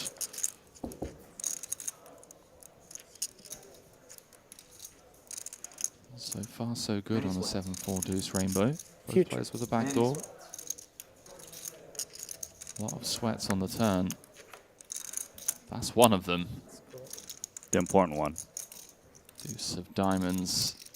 Kulev looking for a 3, a king, or a diamond now to stay alive as the 8 of clubs rolls off on the river, completing the run out. And with that, we have our first elimination of this final table, event number 6, 60k 7 max. As Kulev extends his lead atop of the Bulgarian all-time money list. Andy Lou in the booth alongside myself, Henry Kilbane, and we're going to be calling the action all the way down to a champion today. If you haven't already taken a couple of seconds out of your day to click that like button, really helps us grow the channel, continue to grow the game that we all love. World You know, I class thought that the poker production, count free was of off charge, by of 100K. course. I was like, what is going on with that? And then that makes sense. Also, Randy, just to let you know, we're up to 176,000 subscribers now over on YouTube. Pretty good. Room for improvement, though. It is indeed. Would love to get up to 200k by the end of the year. I believe we had our sights on 180,000 at the end of this series, which I think we're on track to hit. But if you haven't already, another reason for clicking that subscribe button is the Nosebleed Cash Games that Randy has the pleasure of calling the action on, which will be released after the series later on in August, September. All right, so we do have the second biggest stack attacking Justin Saliba here of 10-8 offsuit. Queen Jack goes nowhere, does flop top pair, but Ibinger open-ended straight draw with the pre-flop aggression. Hope you've got your seatbelt on, Randy.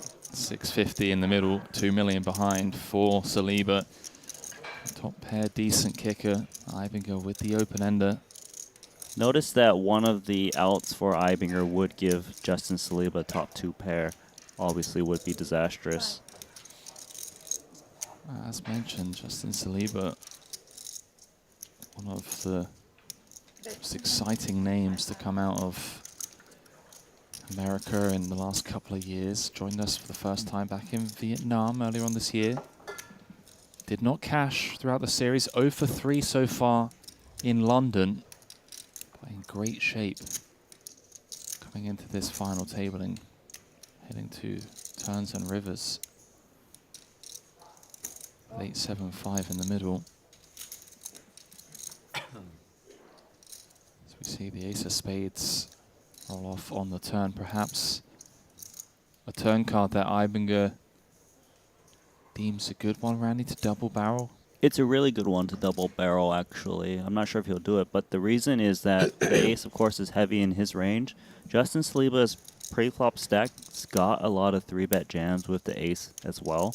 And also kind of like the ace little, like the ace 5s, ace 6 suited and stuff. They might not call, probably won't call a flop bet with the jack 9-3 type texture.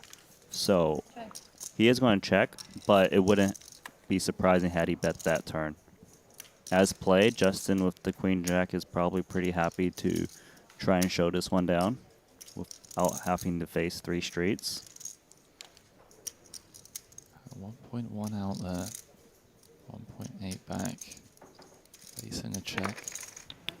Does knuckle behind as the 8 of spades rolls off on the river, giving Ibinger 4th pair now. Just looked at you, remembered yawning, and I started yawning. And then when we touched my mouth, dirty chip. To me, this 8 is kind of a bit of a fake showdown value for Ibinger. Immediately yawned. It rarely ever wins. It may chop against the same hand. I think there's some hacks. If it did somehow win, it would be up against I think I'm like just cursed forever. King-Queen, I suppose. But he just doesn't think with the line he's taken that he would ever get his opponent to fold. Saliba happy to show that one down and moves up to 3rd in chips now. 2.9 million. Currently residing in Las Vegas. How are they going to see that? Do we have another like stream where they can just zoom in on producer James? I'm pointing it out to you so you know what I'm referencing, you nitwit. Nitwit. Is this a British slang or something? What? Well, you know, when in Rome, Randy. We're not in Rome. Don't forget. Oh, chat. If you ever, you know, concerned about my mental health.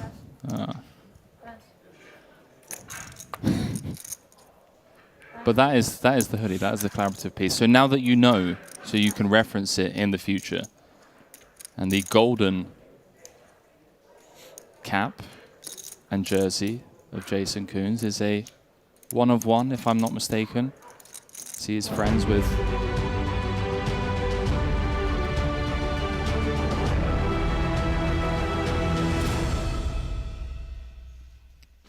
a very warm welcome back to the JW Marriott here at the Grosvenor House. It is event number 6, the 60k buy-in 7 max, and we find ourselves down to the final 6. Randy, alongside myself, Henry Kilbane, with Jason Koon, the 7-time Triton champion, leading a star-studded final table, Randy. And what a final table it has been.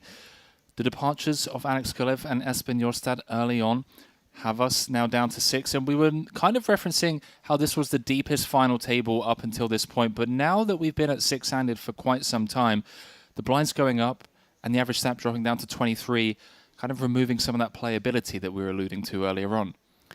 Yeah, but, you know, we've seen these players at final tables being able to extend these kind of more shallow stacks and still get a lot of play in it. You know, you're going to see people downsize their 3-bets and C-bets as well. So, in my opinion, there is still quite a lot of play. 6-handed players are going to be a bit handcuffed. It's a bit of just choosing the right spots on when to attack, etc. Well, all 6 guaranteed 363,000 for their efforts. Obviously, all eyes on the top prize of 1.57 million. And some potential storylines, of course. Jason Kuhn looking for his 8th title. Phil Ivey looking to join Makita. Baziakuski, if he can close this out, will be joining the 4-time champion club. Des Eibinger looking to join his very good friend Fedor Holz, who won his 3rd title just the other day. And that 3-time champion club becoming a bit snug. But let's not sleep on, the likes of Justin Saliba, joined us for the first time back in Vietnam earlier this year. Rodrigo venturing out for the first time, part of the Brazilian Armada. And of course, Dan Smith, one of the best in the world, without a title. I mean, he's one of the names that come up, but knows how to close out high roller tournaments as he's done time and time again over the last 2 decades. As the stage is set, the players are ready as we throw it down once more to event number 6, the 60k 7max, part of the Triton Poker Series here in London. Blind 75k, 150k. Jason Kuhn with 33 bigs. Upper end of the table, Matthias Eibinger with 12. Those are your payouts. Brought to you by Poker State.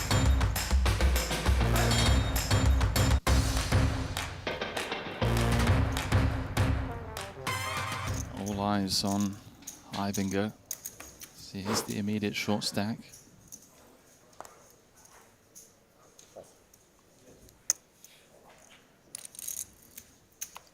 Dan Smith picking up ace-10. First hand back from break.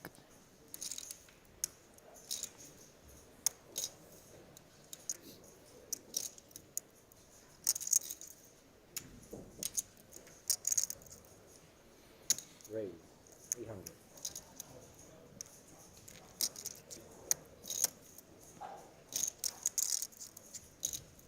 Ace duck suited in the muck for Ivy.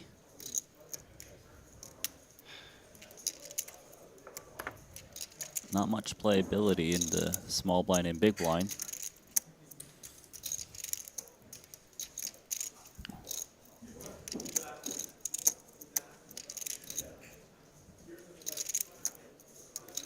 Does Eibinger want to continue, just given that it is suited and slightly connected? Looks like he is reaching for some white chips to hopefully hit something. As he is the short stack, and he does know that all eyes are on him.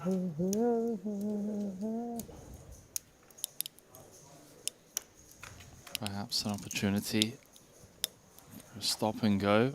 So that ace of diamonds did leave us on the edge of our seats to see all 3, but king, queen behind makes it all Dan Smith, and Eibinger's going to be sub 10.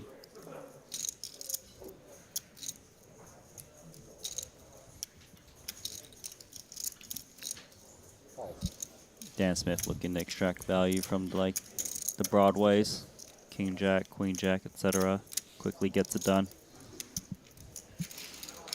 Sub 10, Randy, but more often than not, that stack depth, a bit of a problem for most, not for Eibinger, known as one of the best in the world when it comes to his short stack game, holding down the all-in or fold streets on GG Poker. If I'm not mistaken, the co-founder of Poker Code is one of the most studied at this stack depth. So though he finds himself on 9 bigs, yeah, he you knows. could say this is really when he kind of really feels that he's in his comfort zone. Of course, I mean he knows his ranges.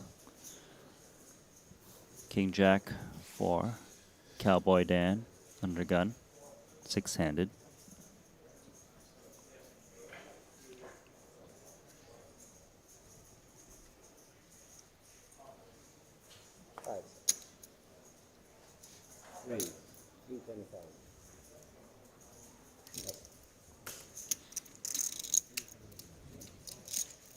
Ivy laying down the ace-10 offsuit. Jason Kuhn picks up king-5 suited. He's out.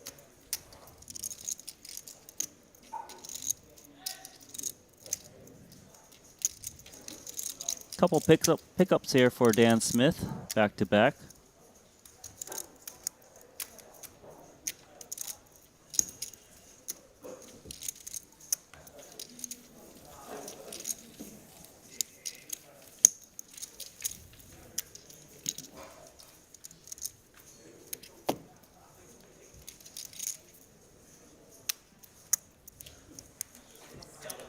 Found some fantastic rejam spots already this FT.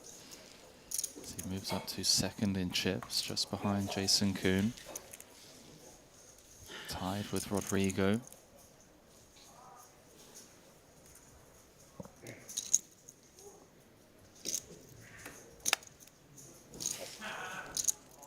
An absolute treat this series has been for us so far.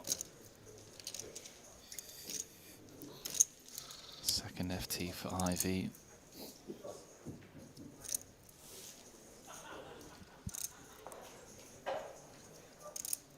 Both players sharing the 5. Dan Smith does have the chip advantage. Bit of suitedness here for Justin Saliba.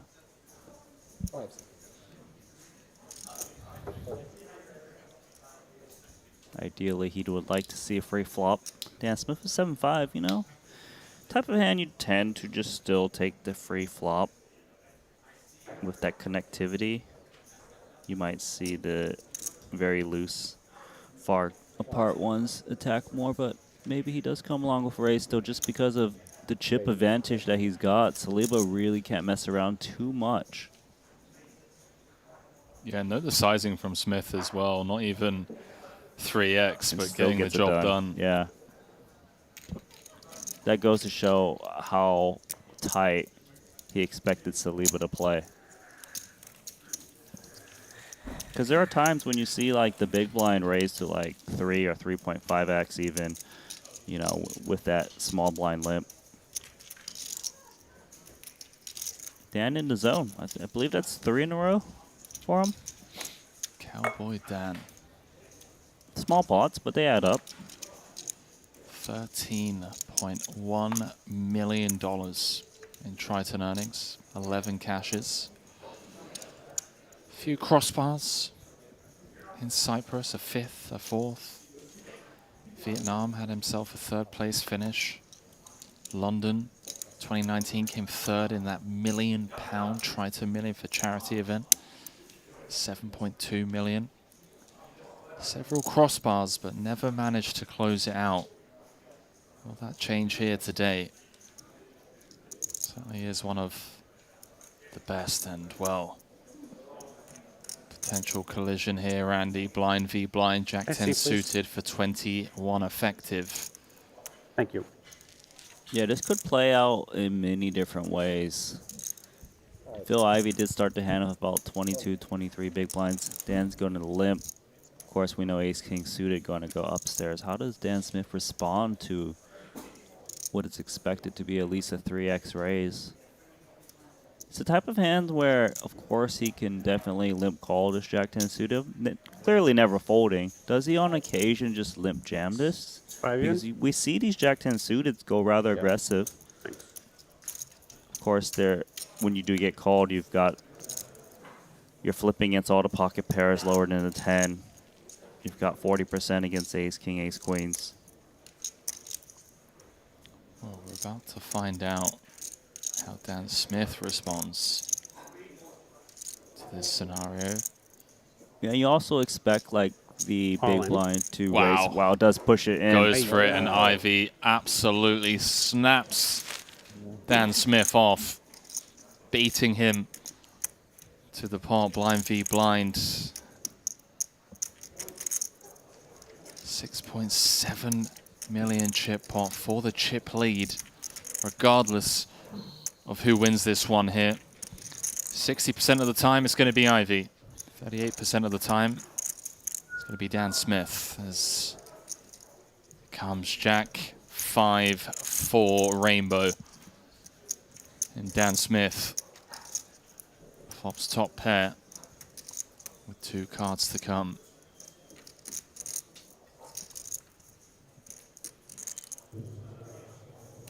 Six of clubs on the turn as Ivy goes from 6 outs to 15. Club ace or a king now for Phil Ivey to double up. Doesn't find it, Randy. All right, good luck, guys. The 3 of hearts on the river. Going to complete the run out, and Dan Smith is going to eliminate Phil Ivey in 6th. Blind v blind. Ivey going to be going home with 363,000 for his efforts. Another final table on the 3-time champions Triton track record. That one perhaps gonna sting for a bit as to what could have been had he just found the hold with the ace-king. Blind v blind. A strong start to the series nonetheless, with 2 FTs. Ivy just peak performance as things stand with his departure. As we are down to the final 5, and all 5 guaranteed 460,600. And with that amount locked up, Justin Saliba and Rodrigo Silva are both guaranteed a career best cash, regardless of where they finish from here on out. No 4-time Champions Club for Ivy this time round. We have ourselves a new chip leader, Dan Smith, up to 53 big blinds. 1.57 million on top.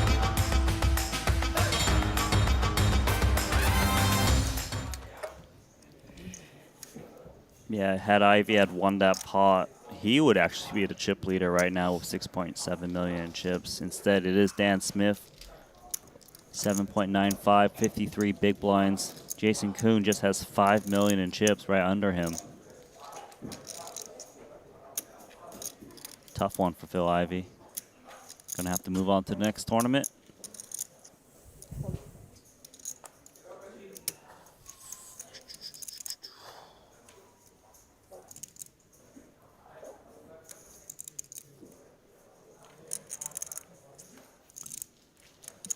Well, the sheriff's in town, and he has won what I believe 4 pots in a row, likely 5 with this ace-8, after eliminating the GOAT.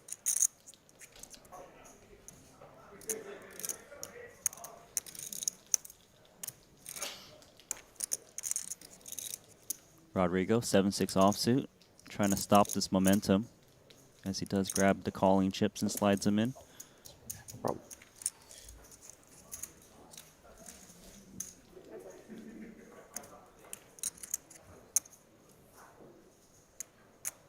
Absolutely dry texture, great for the chip leader.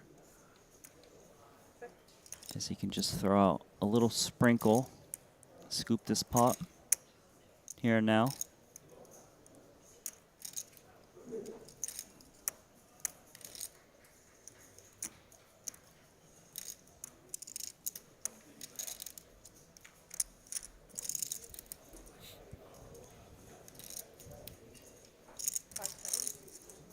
Does actually check it back. You do tend to see the middling aces check back if you do check.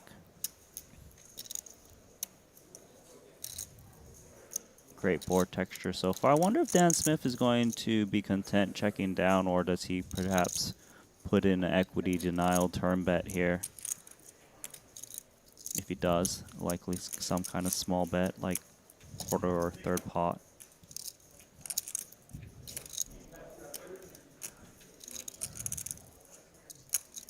As you can see, the unpaired hand, 7-6 offsuit, does have 14% free shot at it, as it does check through, does blank out. But the king is a type of card where it's very hard for Rodrigo to just start firing away, knowing that he would never win at showdown. The king X is perceived to be in that check back range and check down. of the dealer button.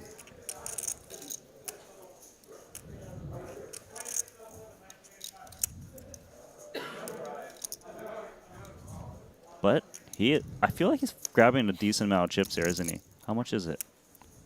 550. Not a lot of people take a shot here. The Brazilians, they're aggressive. They really are.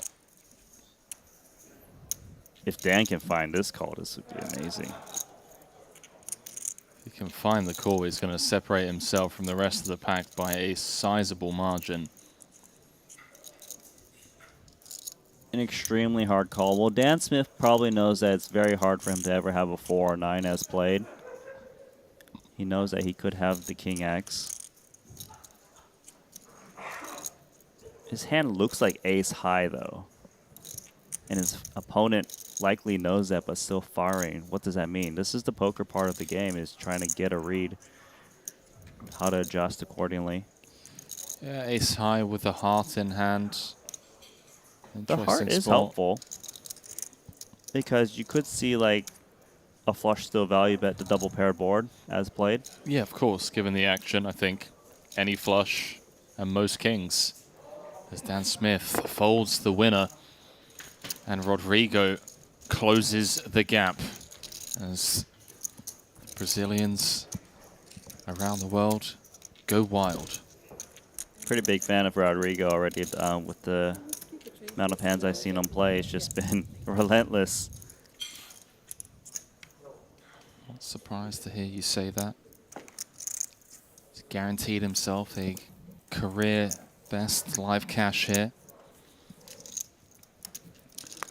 At the 2,600 like mark, Randy. 176,000 people have clicked the subscribe button, as well as 87,000 of you have hit the follow button over on Twitch. We really cannot express just how much we appreciate the support and getting involved in the conversation, whether it be in the YouTube or Twitch chat, whether it be on Twitter or Instagram, whether it be in Randy Lou's DMs over on Twitter at Nanonoko. You're trying to bombard me with some DMs. I mean, send him some love, chat. I mean, you know, he's out here. Honestly, not really looking forward to looking into the inbox anymore.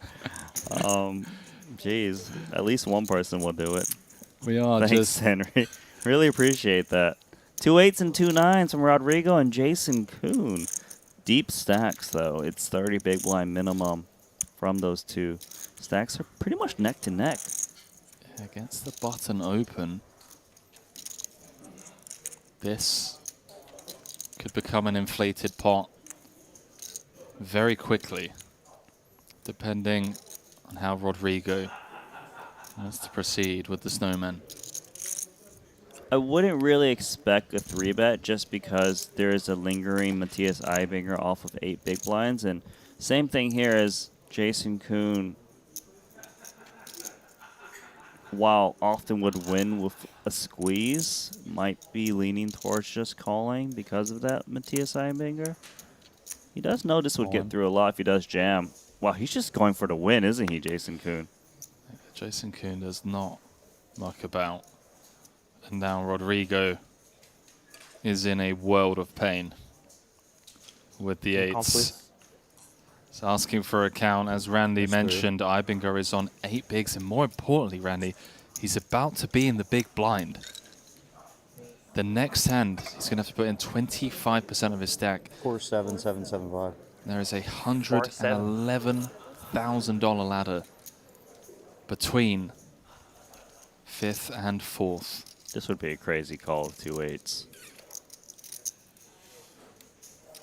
Brazilians, though, they can be crazy sometimes.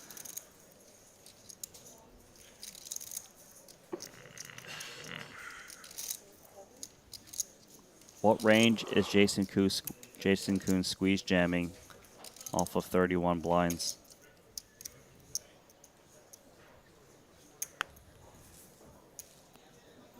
What does Jason Kuhn do if he's got pocket 7s and lower? Does he also squeeze jam, or does he just call?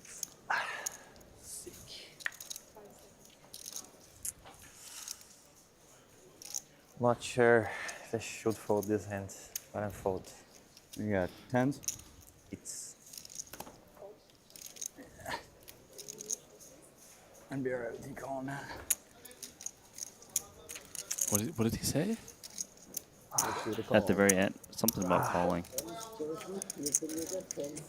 I mean, I think it's pretty fucking close. It's for half the chips in play.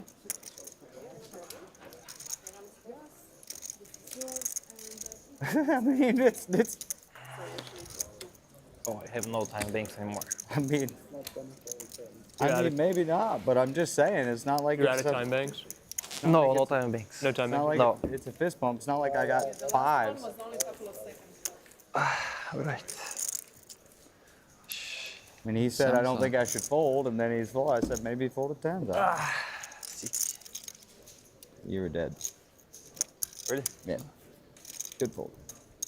2 outs. Jason Kuhn kind of defending the fold of Rodrigo. Seems like Ibinger perhaps wasn't happy with the fold, or feels like it's not a fold. That's what it sounded like. Jason Kuhn was like, look, it's pretty effing close. It's for half the chips in play. Yeah. Jason seems to think that eights is close, and I have to agree. I mean, well, Jason thought maybe he was up against tens for a second when he Right. said that comment that it's close. But he did I'm also. just saying, I mean, you make it sound like it's a lot crazier than what it was. I mean, if you look at the distribution, it's not a good spot to have 10. Definitely exactly 7 bigs. Just take the fucking money after all this berating you're giving me. Take it. I had a call. They're discussing what Rodrigo should I think do you didn't jump green. if it was 2 tens. You didn't jam pre, yeah. Yeah. Yeah, or 3-bet, and I put it in, and you call it off, and you got 2 outs.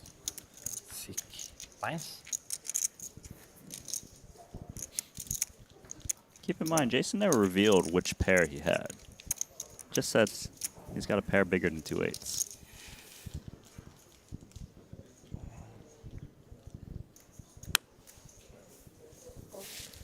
I love how he said, yeah, you were dead, even though he had 2 outs. Yeah, he made it seem like he had like jacks plus with the way he's talking about the hand. He also did mention that it's not like I have 2 fives in this spot. So if that's the case, then I really like Rodrigo's fold, as he would pretty much be flipping at best.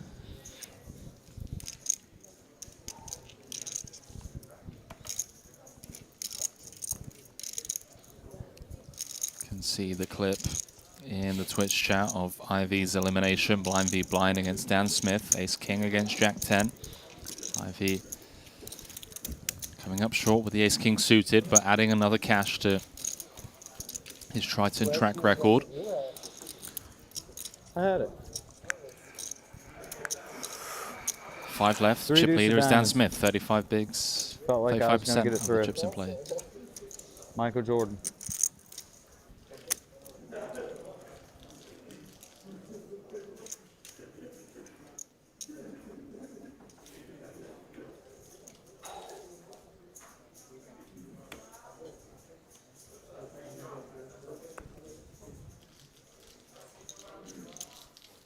Jason Kuhn with ace 9 suited now, currently in second in the cutoff.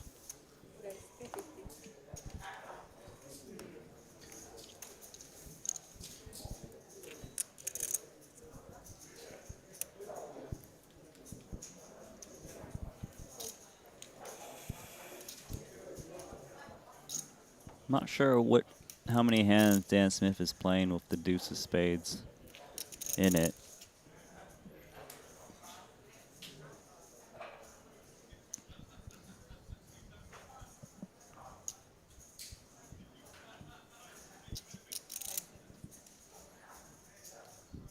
$1 million. Wow. I really wonder what the other card. Most likely an ace of spades, I assume. But then again, he is the chip leader, so it definitely could be even wider than just that. 2 deuces more likely to just take a flop. I have 2.1 behind. 2.075. We know Jason likes to fight for titles and contemplating giving Dan Smith some action here.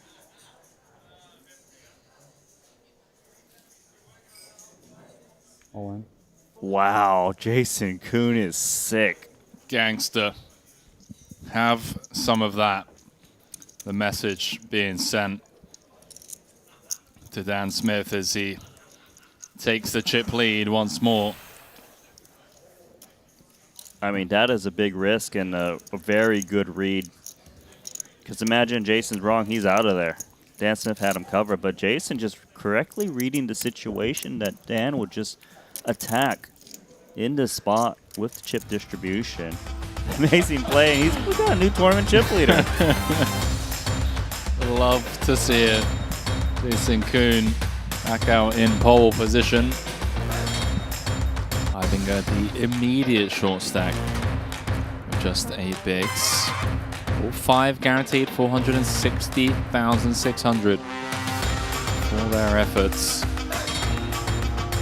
Let us know, as always, who you're rooting for. I know there's a lot of Brazilians in the chat right now. Rooting for Rodrigo, of course. Plenty of you from across the pond, stateside, rooting for one of the 3 Americans here, Jason Kuhn, Dan Smith, Justin Saliba. We're rooting for 3,000 likes over on our YouTube channel. Currently at 2.7. If you haven't already taken just a couple of seconds out of your day to click that like button, it really is appreciated. It helps us grow the channel. It helps us grow the game as we continue to bring world-class poker content with the best players in the world, the best production in the world, some of the biggest prize pools in the world to all of you around the world, free of charge. All Randy's asking for is a like. Yo, 3,000 to be specific. I have for chips. It was like playing 30 BBs for 31, yeah. Yeah, and like a bunch of the chippy shoves I wouldn't make. The cold call range is too strong. So like you're not gonna see a bunch of the, you know, 7s and shit.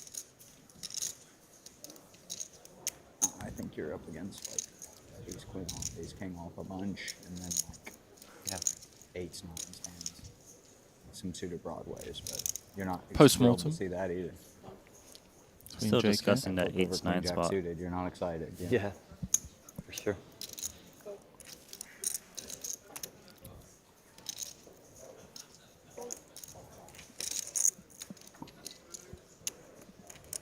A lot of respect for each other, hence sharing the strategy. King 6 of clubs.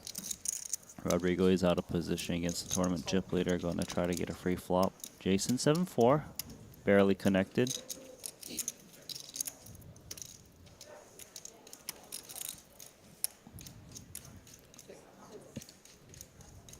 Been playing great so far. 450 in the middle as they do check pre-flop. 3 big blinds in the middle. King, queen, 3, 2 spades gives the top pair to Rodrigo. I wonder if Rodrigo checks just because he's up against a chip leader who's got a higher frequency bet. Looks like he's just going to fire out himself.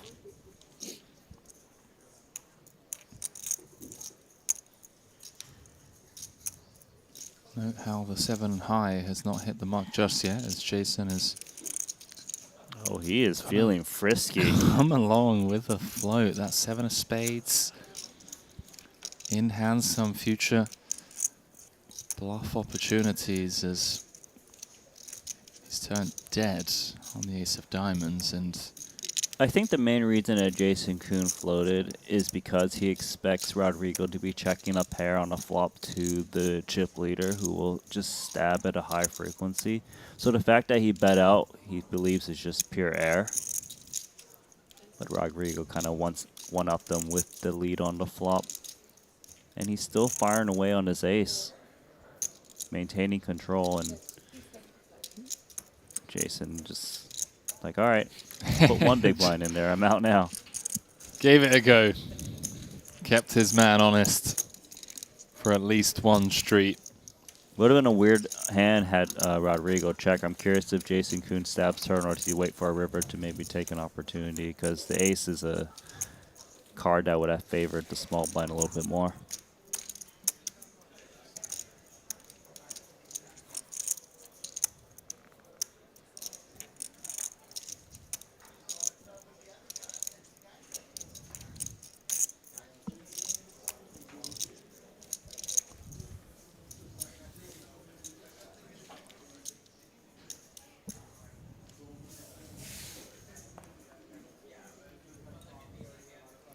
Ace 10 of diamonds now. Saliba and Ivinger have kind of been waiting each other out, but surely this is just too much hand for the young American pro to pass up on.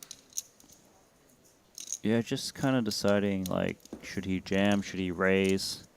It really does change things when there's the micro stack of Ivinger, 8 big blinds still involved.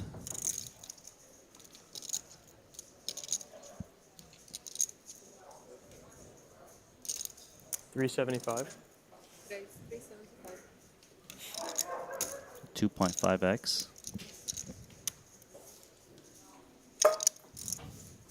Pocket fives for Jason Kuhn. A very interesting spot, as Justin Saliba did take a little bit of time to raise. Not sure if that means anything, but Jason's going to at least think about that, as well as the size that he opted to go for with the added time. Decides that it is strength and lays down to 2 5s. Good news for Justin, as he probably would have laid down to a 3-bet jam.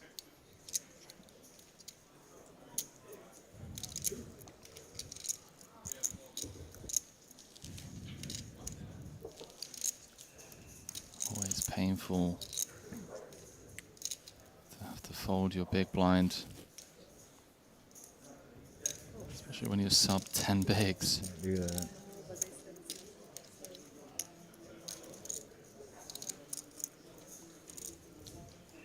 Dealer just reminding Ivinger, no phones during the hand. If you want to check the Triton Poker Plus app, you need to check it between deals. As Saliba has to create a bit of a buffer.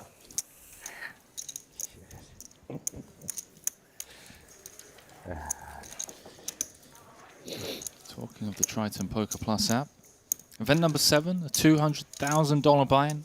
8 max is going up to 50 runners, and it is none other than Linus Love. Would you believe, Randy? It's the Linus Lolliger leading the field out there. 33 players left, 17 eliminations so far. We will be, of course, picking up coverage You're in thinking that over there. one. Yeah, I had a good hand, man. Had a big hand, bro.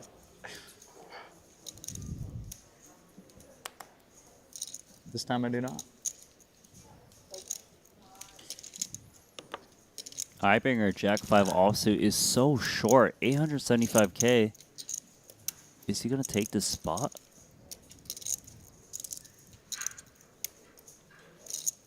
About 6 blinds. Thereabouts.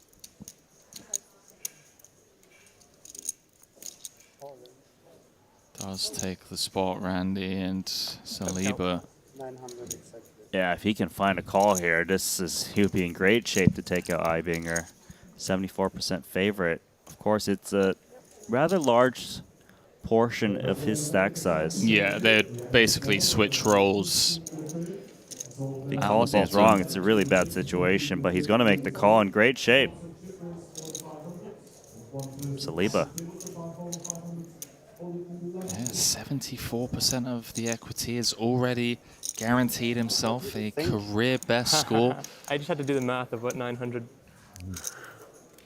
Has fans around the world rooting him on as he sold some action over on Poker Stake.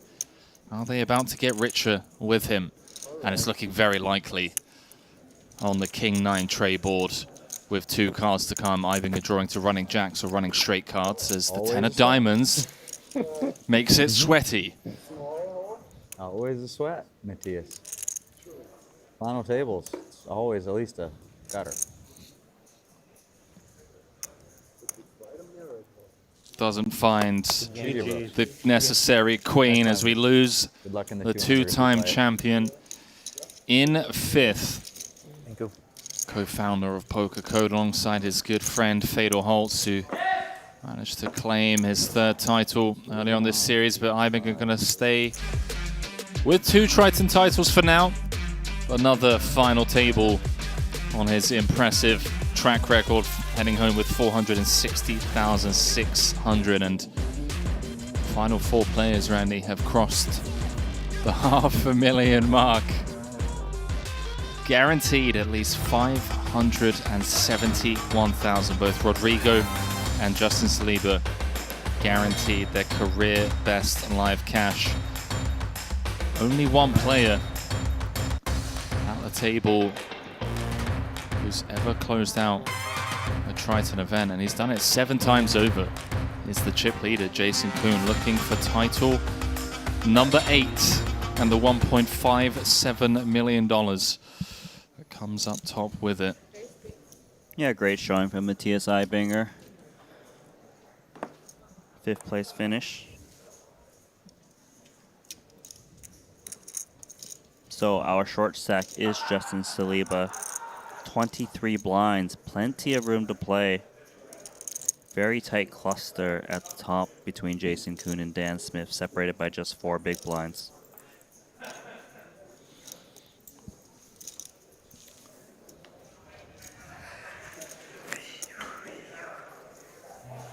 Hello, 2 kings. Cowboys once again for Cowboy Dan. So this is number 1 versus number 2 in chip counts. They are playing 40 big blind effective in this hand. And he's seen Dan Smith put in some 3-bet folds, so Jack 9 suited could easily come along here, just trying to put some defense at his wide raising range This from is the right, button. You started with 6 million? Yeah.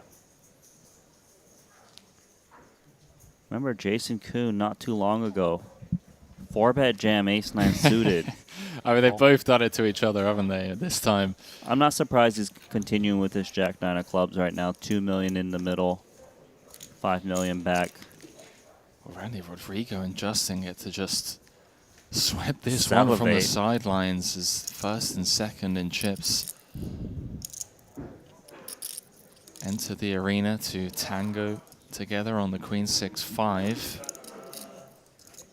Yeah, extremely good board here for Dan Smith.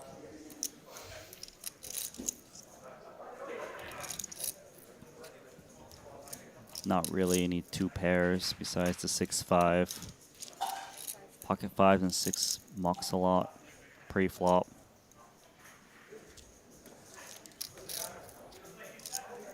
A little bit of backdoor action for Jason Kuhn of Jack 9 of clubs if he feels frisky. For him to call pre-flop does mean that he feels that Dan Smith's range is definitely got some air in it a bit.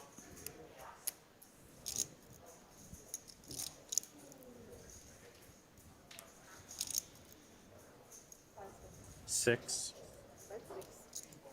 It's like just under 1/3 pot.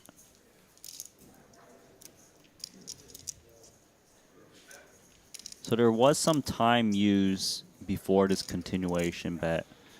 Wonder if Jason Kuhn interprets that as some kind of hand contemplating what size to use. And you know, Jason's here to play. Wants to see Shall a we? turn. Yeah, let's take a turn card. Jack 9 of clubs wrapped around the Queen of clubs. 3.2 million as we head to the brickiest of turns yet again. The rainbow completing on that deuce of diamonds, and the potential fireworks have fizzled out. No flush draw present would mean that a multi-barrel would be a little bit more strength, as it's hard for him to represent air.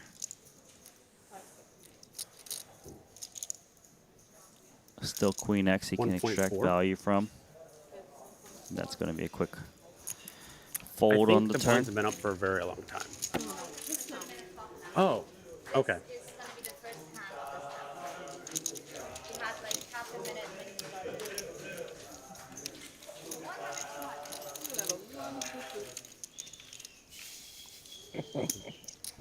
What was this? Who's I heard a that on the chant. rail? Did you hear that? What's going on? Very nice. Randy, probably comes as no surprise to you. Hit me. Up to 177,000 subs. Close. Receiving word in the group chat that that goal that we set at the start of the series of 180,000 by the end of London has now gone up by 5k as we find ourselves with 8,000 more subs than we had just a few days ago. Start of this series. Seems like the poker world are loving what we're doing here in London, Park Lane. I hope so. I mean, this is just amazing content. You know, mini tournaments, best players. Well, we've got a 200k later on this evening. It only goes bigger. We're going from 60 to 200. Then, of course, that 250,000 Luxon Pay Invitational. The main event, by the way, I'm not sure if it's due to inflation or S&P 500 being up 15% year to date. NASDAQ up 30%. But it's gone from 100k to 125k. Rodrigo might just ship this against Never the limp. seen that before. Buzz will be polarized and just check. Doesn't love it, but doesn't want to risk it all.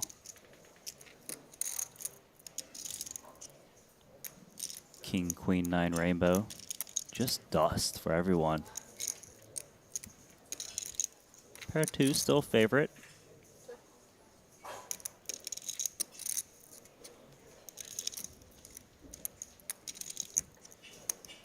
It actually might be quite hard for these pair of deuces to win. I don't think Dan Smith is looking to check this down 6 high by the river.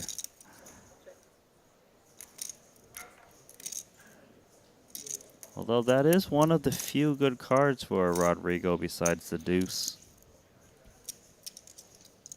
Although there are counterfeit outs to be had now. What do you think of the range of hands that check back from the big when he doesn't opt to perhaps, you know, make it 2.7, 3x when Smith limps? I believe that Rodrigo still has some hands that can still hit this board. Like, it's very reasonable for him to have like the king, queen, or 9. He could have had 2 pair on flop. Of course not with the check through on flop and turn.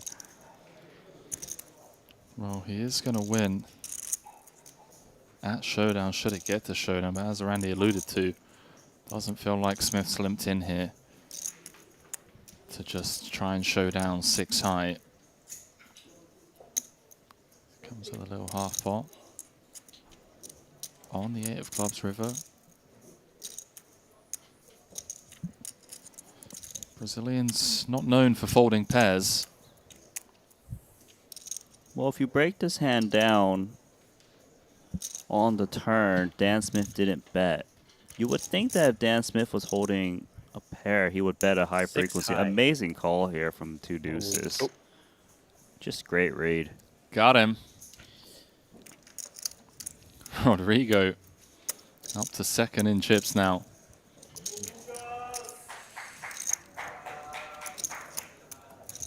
Some Vamoses from the rail and the viewers at home. Are they Vamosing in the chat? Of course they are. Okay. Every single Brazilian in there. There's a lot of Brazilian poker fans. They really love their players. Passionate. Trying to think if we've had a champion from Brazil. I know Yuri had a deep run in Cyprus.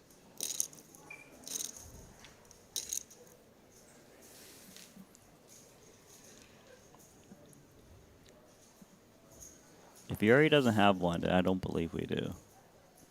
I know Volkman's had deep runs, but hasn't been able to take the title just yet. King 9 of clubs here for Dan Smithy.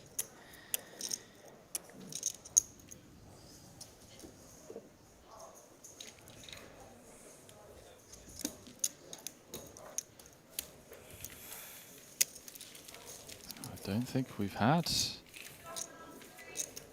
Brazilian lift a piece of our hardware.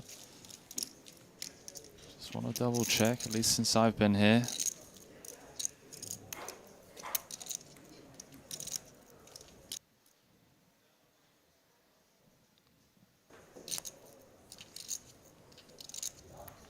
Would be one of the first, or the first, I should say, as the Brazilians have shown up in force here in London.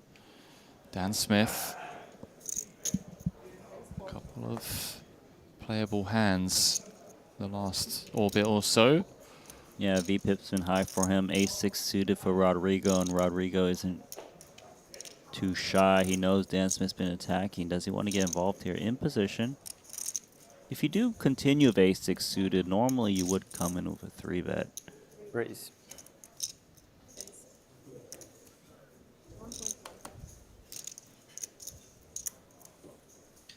Rodrigo is just does not want to let chip leaders just get away with things.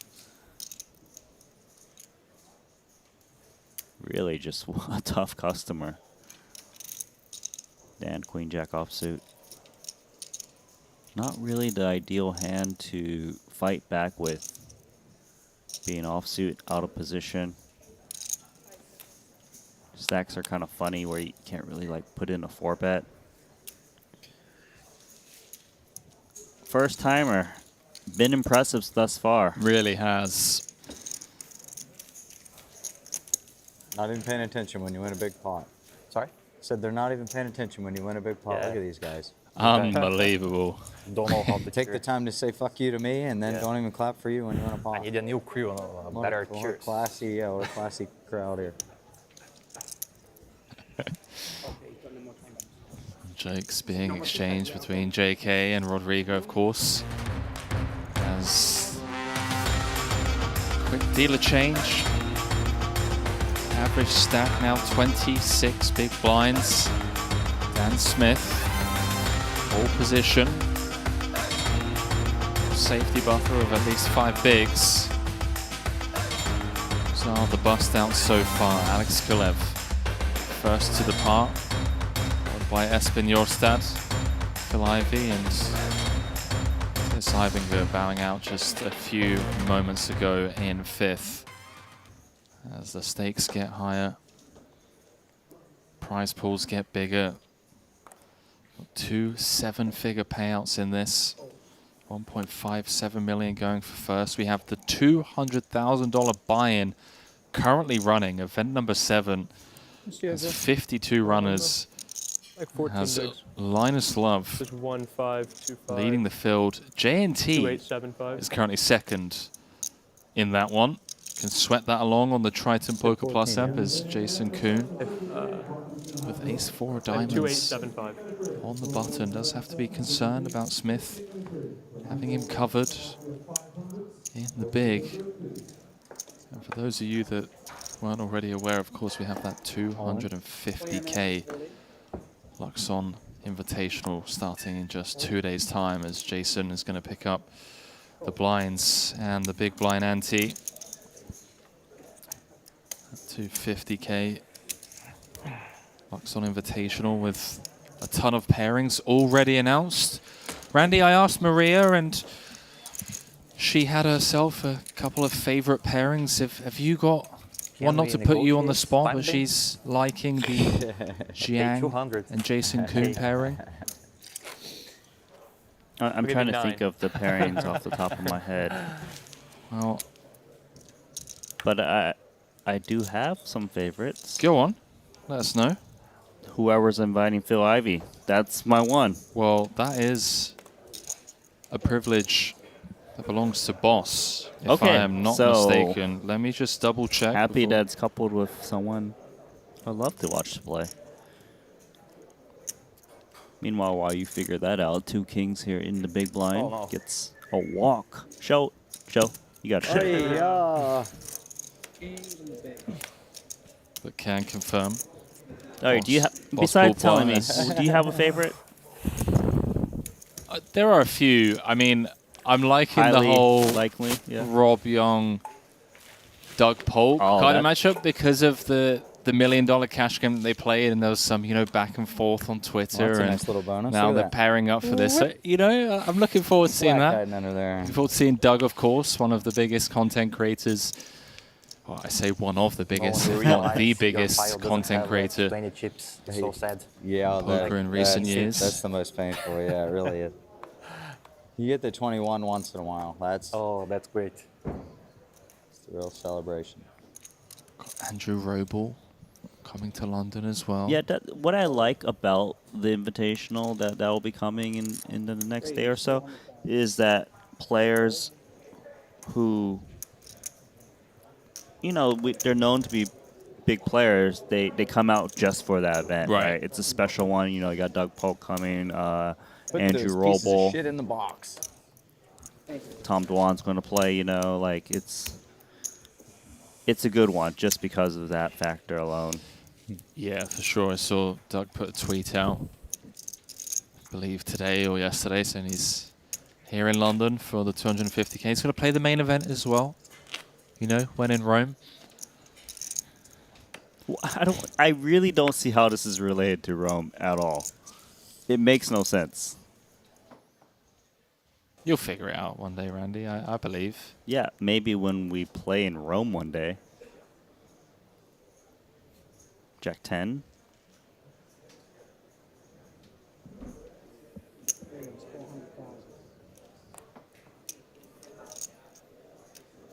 Rodrigo picking up King Jack suited on the dealer button. Started the hand with 30.5 big blinds. Remember, he did 3-bet earlier to 1.1 with ace-6 suited. Is announcing a raise. Once again, 1.1. They're just getting at it. And 2 10s for Jason Kuhn. It's never fun to see a raise and a re-raise in front of you when you're holding 2 10s. It could be the best hand, but oftentimes you just run into it. Big laydown. 10s finding the mark as Rodrigo gets one through. I think if I wanted to, you could be forced to min raise.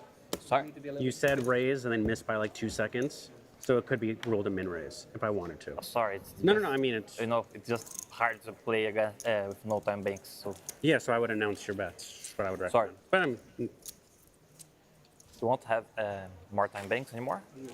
Oh. Well,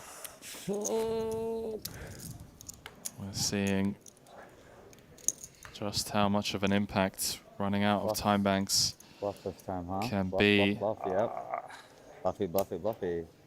Not totally. Total bluff, yeah. You got the miracle. We have ourselves a new chip I leader. had the best one I could fold. Brazilian taking the chip lead, but does One need more to be time, sorry, careful, man. Randy. 2-3-7-5 total. He's run out of time banks. Yeah, we haven't really seen many final tables where the time bank running out has come into play. But, given we're four-handed, it's quite early to be out of time banks. Usually, if it does happen, it's at the heads-up portion of the match. I believe we did have one some time ago. What did you fold? What did you fold? Red 10s I had. Honesty, I like it. How much? 3 million? Raised when you 3-bet, yeah. No, if you jam, it would be like 3 million. A little bit more. No, less more, a lot more. A lot more. No, I'm just thinking if I would need to call with my hand.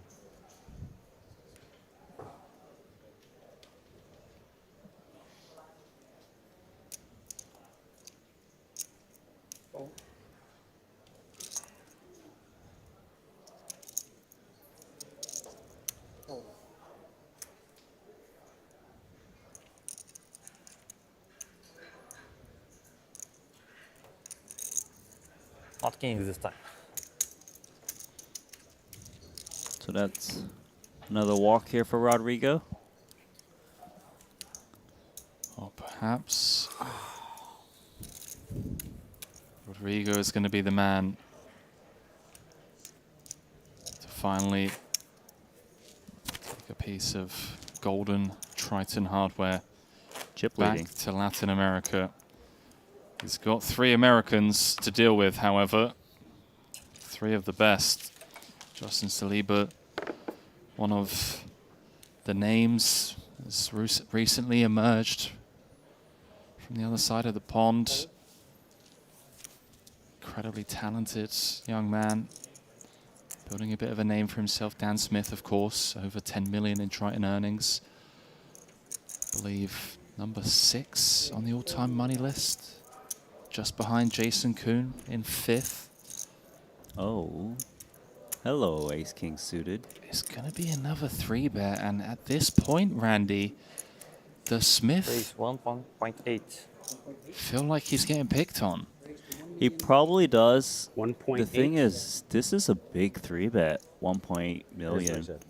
The idea, though, with this 3-bet sizing is to look polarized.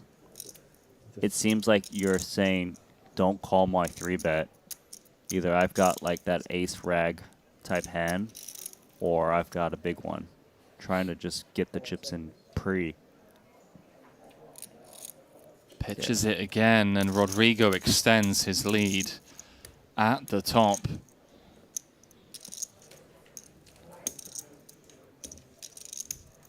Now has 8 million of the 20 million in play. Closing in on half the chips. Is out of time, Banks, but for now, being dealt hands like Ace-King. Shouldn't really need them. It's 104 run and 60k. It's down to the final 4.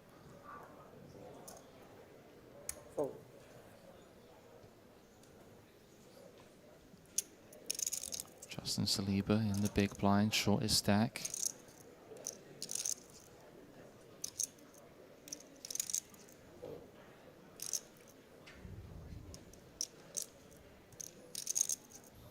$2,075,000, yeah. Jason Kuhn going to attack Justin Saliba's ace deuce offsuit. Open jams into him. I mean, ace deuce, it fares pretty well in this spot. Although when you are ahead, it's always just slight like this 55-45. 5 seconds. Tournament life obviously important too.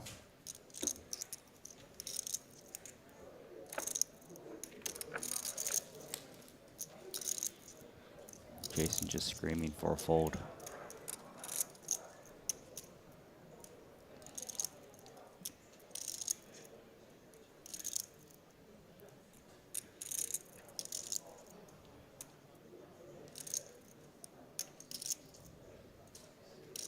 Seconds. Justin is aware that his best case scenario is this kind of 55-45. Of course, all the better aces still jamming into him in this spot too.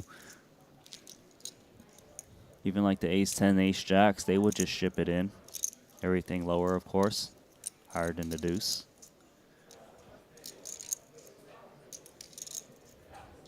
Seconds. Does have the big blind committed as well as the big blind ante.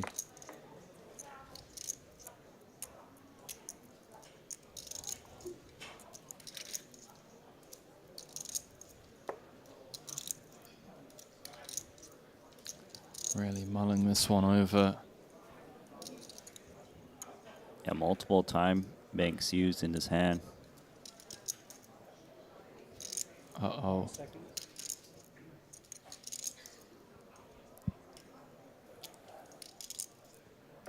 Gonna throw out another one. So many considerations here, Randy. Future game considerations, ICM. Yeah, the future game is a big one on this decision. He is clearly the short stack, but feels maybe there's better opportunities where I don't have to force it all in. I preserved the 1.9. Looks like he's thinking about... One more. One more time bank going in. If he folds here, 1.9, lots of fold equity on future hands. It's guaranteed 571,000. Jason would love to see it fold here, of course. I mean, he's going back and forth between folding and calling, it seems. Yeah, of course. I mean, is this is the mucking position? There it is, ace high. You sure? What do you got over there? I'm glad you folded. What? I'm glad you folded, I think. Yeah, for sure then. Yeah. Damn it.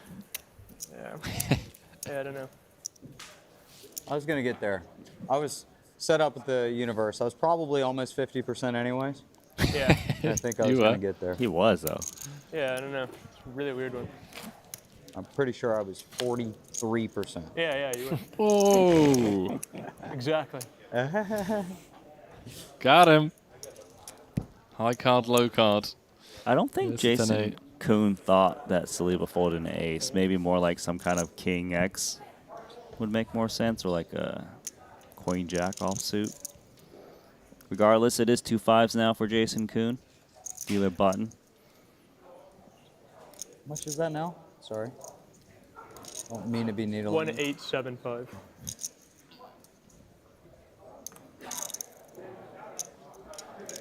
Sometimes you just see these pocket pairs just open rip it, just trying to do equity denial. As players don't really want to get involved. Yeah, he's just going to rip it in. Just prevent the reshoves from like the king queens and these types of holdings. Pick up. I can beat it. With that, now moves up to second in chips. Distribution's breaking my fucking brain. Yeah. It's always 8 bigs.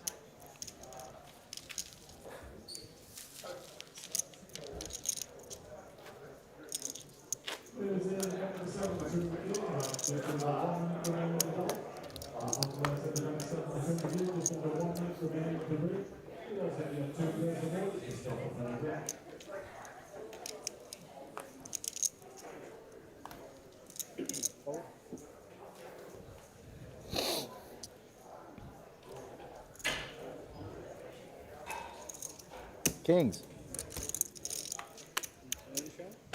I've seen him get 3 walks now. He's had a few, that is for sure. Now, plan of action for today is to play down to a champion here and then pick up the final levels of event number 7. The 200k AMAX, but the way things are going, Randy, may be here a while. Coming up to 11:30 p.m. local time. Still four-handed and nobody really giving up much. So much at stake, of course. Rodrigo going to work with the king 7 offsuit. 3.5x. Jason with the, you got it, bro. I mean, I love it. You fancy that.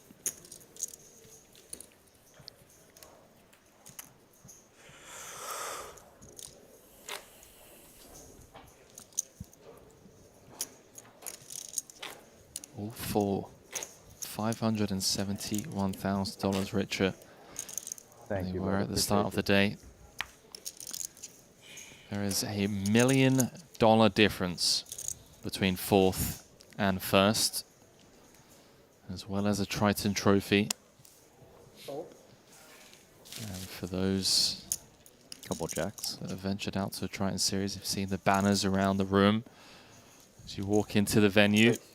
There's a lot at stake, not just monetary value, of course. Legacy is, unfortunately, for Rodrigo, rags in the blinds. Henry Kilbane alongside Randy Lou. Randy, go on. No, You about to hit us with some a little something something? Well, the thing is, you know, we got to keep in mind that Saliba, when he folded that ace-2 offsuit, had 1.9 back. Started to hand of, what, 2.3? Now currently down to 1.4 as he eats some blinds. So just kind of like, probably still thinking about it is, did I miss an opportunity here, as hasn't been rewarded with a rejam spot just yet. Sorry, I didn't. Jason Kuhn, ace-8 suited. Yeah, you scared me. I was like, nah, I'm pretty sure that's a fold at this point. Imagine now, I want to raise. Sorry, I forgot I was chip leader, you know. I need to raise. He wouldn't have been allowed to change his action. Just had to put it back in the RFID reader. A good share of laughs.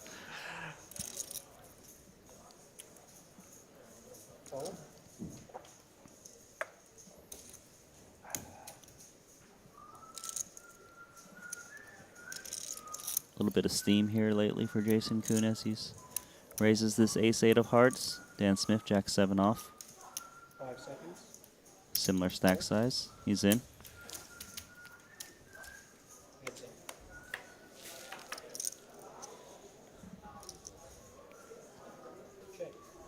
He does defend and flops a flush draw. The ace-high board, however, is giving Jason top pair on the ace-9-4. Second v third in chips as it checks through. Jason exerting a bit of pot control. This top pair, Smith now telling a pair to go along with his 7-high flush draw.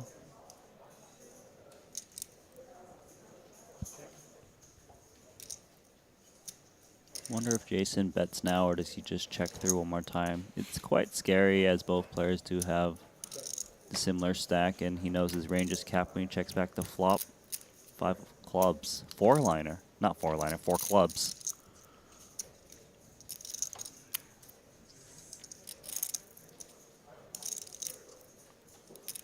Let's see if Dan Smith wants to try to extract value with this 7 of clubs, targeting the ace-X.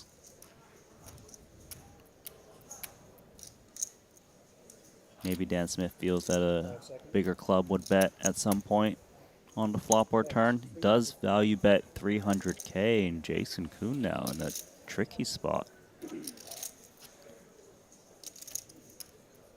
Yeah, bluff catch spot for Jason obviously here. Checking flop and turn with top pair to then get probed into for around 25%. It might be crossing his mind why Dan Smith isn't using a larger sizing if he was holding a solid club. 1.6. Oh, just raises, turning into a bluff. He feels that Dan Smith just never has like a king of clubs or a queen of clubs with this sizing. Well, that was an option that perhaps majority of us did not consider, as now Smith has all eyes on him with a bluff catcher of his own. I would feel that Jason Kuhn also has more of the bigger clubs than Dan Smith in this spot. Fold. Well, well, well. Playing great, but certainly expect that from Jason Kuhn. Lines up, 125. Time and time again, the question is asked of that man of how does he do it? How does one win 7 Triton titles? Perhaps a little bit of a glimpse as to just what is needed, what is necessary, kind of creative lines, the nuanced spots. Yeah, creativity obviously important, and you know, just not goes to show he's just not running good. You know, he's not pedaling. He's just playing amazing, looking for spots to chip up that no other players seem to be pressing on, and he's going to now raise the next hand. Pocket tens. Remember, he folded this hand not too long ago. Obviously, a different situation. There was a raise in a 3-bet from Queen Jack offsuit for Saliba. He's getting rather short where he doesn't have fold equity, so he's out. Dan Smith has been grinding downwards down to 4.4. Oh boy. And the blind's 250k. He might just feel like he needs to win a pot soon. Strap yourselves in, ladies and gentlemen. We've seen Smith take these rejam spots with similar holdings before. Is this one of them? He's thinking about it. If he makes this move, I don't think Jason's going anywhere. And remember, Dan Smith was an overwhelming chip leader at some point, four-handed play. Might be at risk.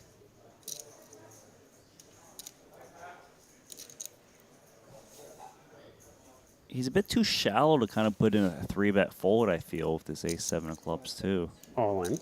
Well, Wow, he takes the he's in. spot, Randy. And Saliba is going to get to watch on from the sidelines and potentially ladder if Jason... I don't think Jason's folding this. Just getting a count just in case it's larger than he expected. He's got calling chips. He's just going to push him in. Here we go. 10s against a7. Smith taking the rejam spot for his tournament life. An 18 big blind rejam. Saliba sat on just 5 bigs. All in brought to you by betacr.eu. This is one of the hands, if not the hand, of the final table so far. Whoever wins will be chip leader as it comes. 6-6 tray, couple of clubs, and Smith now finds himself drawing to much more than 3 outs, with 2 to come. Double paired board now. Smith looking for an ace or a club to stay alive. Bricks out, Jack of Hearts, corner pocket, and with that, what do you know, Randy? Jason Kuhn, the 7-time champion, Never is easy. has half the chips in play. Final table. Good luck. Good game, man. With 3 left. Love to see the sportsmanship being displayed by JK as always. Dan Smith, Cowboy Dan, bowing out in 4th. Will be disappointing with that ending, of course. Being so close yet again to a Triton title, but that golden piece of hardware still eluding Cowboy Dan as he goes home with 571,000, and with that, everyone now guaranteed 690k. Shout out to Justin Saliba, the ninja, laddering several spots. The short stack now guaranteed 690,000. As mentioned, both him and Rodrigo were all already guaranteed career best cash after Ibinger bowed out. Sorry, after Ivy bowed out in 6th. And once again, massive shout out to the people that managed to snag some action over on pokerstake.com. I believe Saliba has more action available for events coming up in the series, but a nice little ROI, little 11x so far. Damn good fold, Justin Saliba. You just earned yourself another 120k or so. Queen 9 offsuit's time to go because he is clearly the short stack. That is, how much is this? Sorry.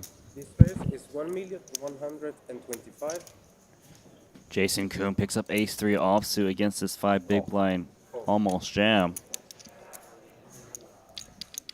A small blind remaining. Justin, you got 100 back?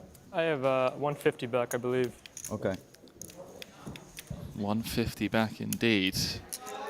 Saliba looking to spin the wheel to get back up to 10 bigs as comes up short on the 10-7-3. Jason Kuhn flopping bottom pair.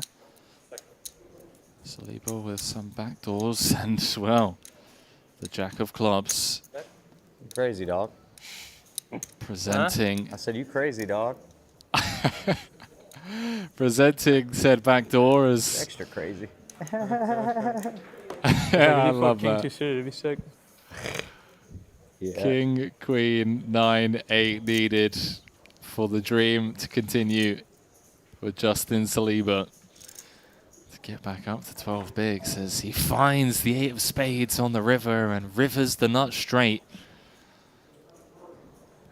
Should say rivers the nuts. Just like that. JS back in the mix.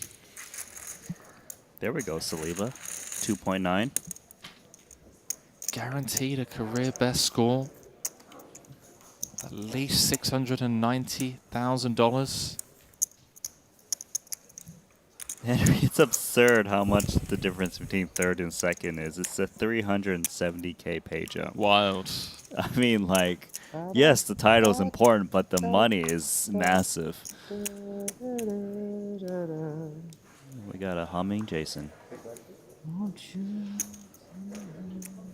Dude, next time I call someone on the turn when they jam, I'm going to hit him with the JK right there. You crazy dog. I call. Like, love it. What you got, Tommy Brohama?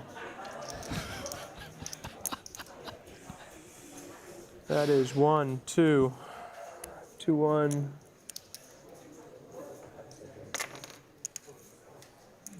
Jason contemplating about jamming. We'll ship it in. Feels like Justin's too short to just kind of get tricky and cute.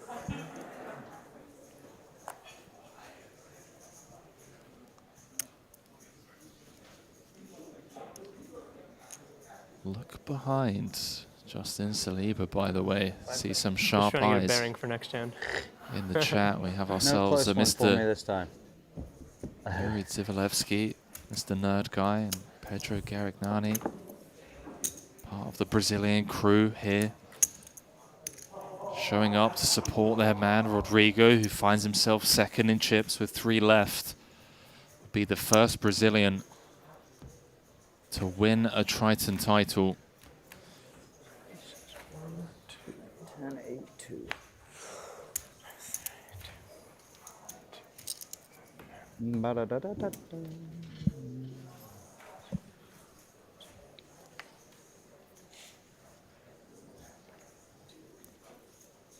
Ace King again now.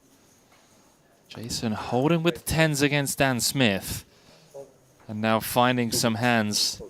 Sick. Oh my God. Three-handed. Wow. Unfortunately. You kept. Yeah. Well, that's him. No customers. Keep those coming, all right? Just keep them coming. Give him queens, and then that's okay. I mean, it'd probably be a single raise pot. I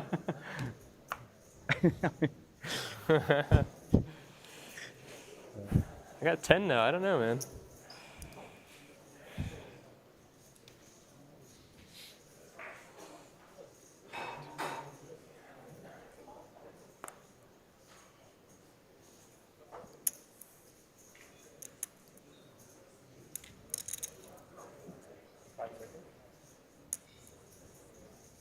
.6. Saliba with the effective jam. You live this time.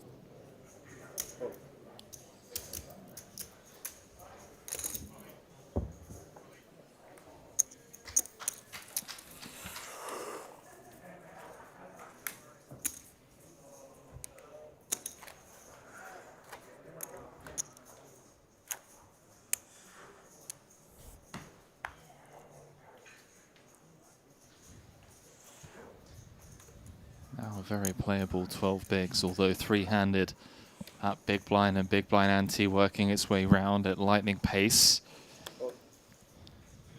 Still feels like the danger zone. Blind v blind. King 9 v King 8, Randy. I mean, he's seen Jason Kuhn jam into him so many times. I would not fault him for continuing King 8 suited. You're always on the fence. Yeah, I know. It's funny. Days are hard when you're always on the fence. I've had those days. This one's just good, though. I think. This one's I just think you good. might have 3 outs. Oh, Yeah, wow. Oh, Called Jason it. reading him with the live tails. And Saliba, I think you're going to have 3 outs, pal. I think we're going to chop it. You're a nice kid. I think we're just going to chop it. Yeah. Only chops 14% of the sweat. time, though. Oh, 5.6 million for Saliba to get right back in this fight. So he's done a tremendous job. Always a sweat. Laddering a few Yeah. spots. Sweaty turn? spades, of course. Yeah, 6 of spades, like chop Guaranteed. outs, flush outs, all of it. I 6 of think. spades is cool. Career best cash, Even regardless me of what pairing a 9 happens is here. what? Man, As this the is fucking spade fun rolls table. off. Strong.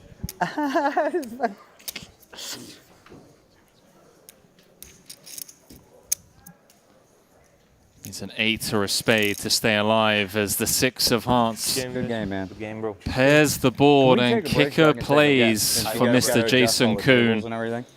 So As now Justin it's time of Saliba my Now you can get it back for the one. outpipped by 1. Good luck, man. Good luck, bro. Hey, Going to be heading home with his first Triton cash and a career best cash at that for the young American pro. Heading home with $690,000. And as we already mentioned, Randy, one of the names to have recently emerged from that side of the pond. Certainly someone to keep an eye on in the next couple of years, as he just seems to be running deep, seems to be consistent at the highest stakes. Nice for him to get the monkey off of his back in the form of a $690,000 cash. And once again, congratulations to the poker stake people that invested. Bought some action, as he does have more action up on poker stake for future events. But for now, our attention to this 7-figure guaranteed heads up match. Both players guaranteed $1,060,000, Randy. And what do you know? Jason Kuhn, event number 6, looking for title number 8. It just feels ridiculous. Can you have a bigger smile on your face, Henry? It's just ridiculous, dude. I mean, how does this guy do it? It's mad.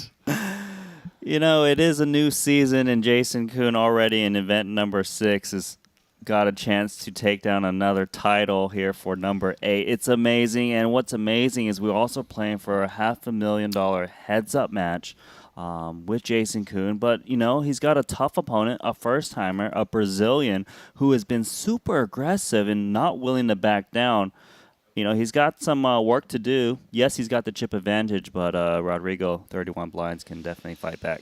Yeah, I couldn't agree more. I think Rodrigo, from an ICM point of view, has just shown his awareness and has just, navigated his way to this heads up.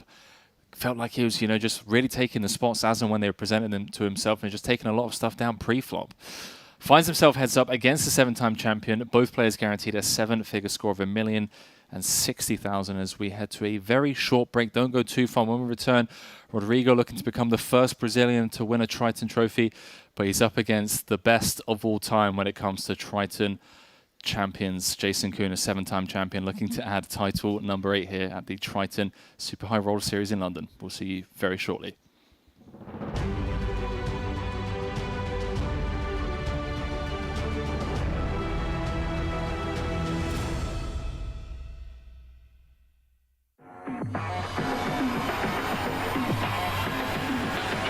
GG Poker. Why? So many players. This is a crazy. It's a dude.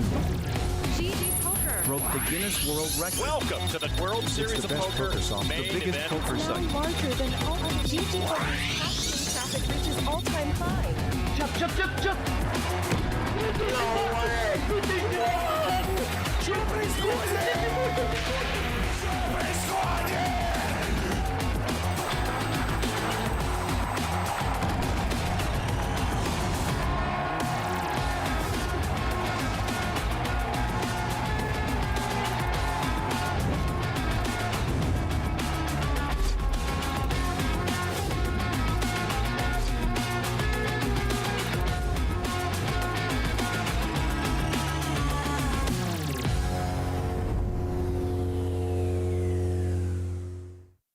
Do you know the difference between a chip EV strategy versus an ICM strategy? In a poker tournament, survival is key. For example, in this situation, if the button is trying to win as many chips as possible, they should open about 49% of hands. However, if this were on the bubble of a tournament, they should only open about 43% of hands. And this is because surviving into the bubble is important. At GTO Wizard, you have access to tons of free theory articles, as well as ranges that you can use to study the optimal strategy in MTTs. GTO Wizard, the #1 app for poker players.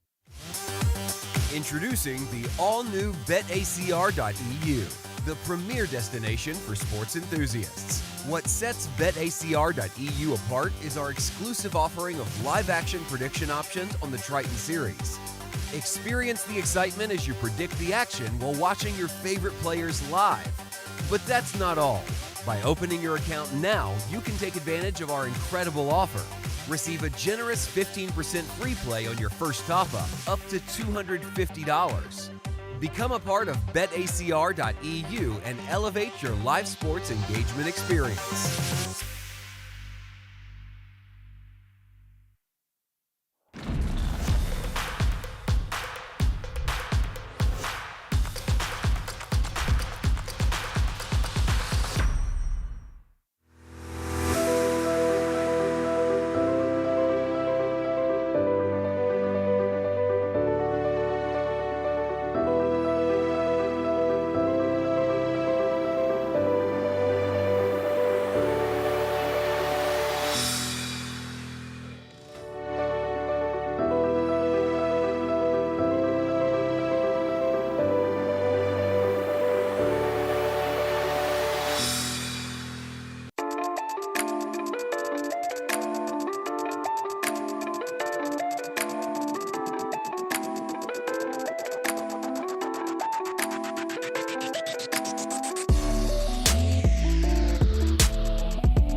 Seven-time champion against Triton newcomer. That is the heads-up match that we have to look forward to. It is Jason Kuhn squaring off against the Brazilian Rodrigo Celuan for 1.57 million. We have ourselves the biggest heads-up match of this series so far. Event number 6, the 60k 7 max final table for us, Randy, did not disappoint, or at least hasn't up until now. And looking at the chip counts, 53 bigs, place 31, we've got ourselves a very playable amount of chips in play. This isn't a crapshoot. There is edges to be gained and edges to be lost. And a worthy contender in Rodrigo, not to sleep on the Brazilian first-timer, but he's put on a show and shown his awareness this final table so far. Yeah, you know, it's Rodrigo who has been rather aggressive, and we know that he's just an extremely talented player. I'm not sure how much history these two have outside of this tournament specifically, given this is the first time Rodrigo's shown up. Perhaps that's maybe a slight advantage for Rodrigo, but we all know Jason Kuhn is capable of just taking down so many tournaments, already has done 7. And with the chip advantage, I think he's just going to be looking for the W right away. Well, so far it's been nothing but respect from JK. He's been engaging in a lot of conversation from Rodrigo, and I think maybe that a byproduct of the people on Rodrigo's rail. He's got Yuri Zivalevsky, he's got Pedro Garagnani, these two obviously known players that have ventured from Brazil to Triton Series before, and obviously those guys need no introduction, widely regarded as some of the best Brazilians in the world. So when you're associated with that group of player, you get the respect immediately from the likes of Jason Kuhn. And I don't think Jason's going to come into this heads-up match thinking that this is a done deal, right? Exactly. He knows he's still got a very tough person to beat here. Yeah, exactly. And you know, Jason knows that Rodrigo is no slouch, especially. He probably knows already just from the way he's been playing, but knowing that he's got those Brazilians on the rail, they're rooting their man on. Regardless, though, Jason Kuhn is one of the most hungriest tournament players of all time, especially at the Triton Series. Yeah. Number 8, it's possible. It's very real. Well, the baby run good seems to be it's very more than the real. baby run good, my friend. Well, you know, Jason said time and time again that the Triton Super High Roller Series is now the only tour that he travels for. In between series, he's just at home with his family, spending time with them and just enjoying time with friends and family. And that seems to be working for him, just traveling to Triton, showing up fresh, plenty of sleep, working out in between series and coming in with the mindset that, hey, now I'm here to work. Now I've got to do what I'm made to do. And it just seems to be so consistent. I mean, 2 titles in Cyprus, finished the year taking down the Ivan Liao Player of the Year leaderboard, which looked like an impossible task. If you'd asked us at the beginning of Cyprus. 100% was an impossible task, but he got it done. But you're right. He does come into just the Triton Series. It's going to play extremely fresh. Well, let's throw it down as the two prepare to lock horns for event number 6's golden piece of hardware. There you have it, 53 bigs. These 31 chip counts brought to you by GG Poker. Both players guaranteed a 7-figure score. Rodrigo De Gea Saloen looking to become the first Brazilian to win a Triton trophy.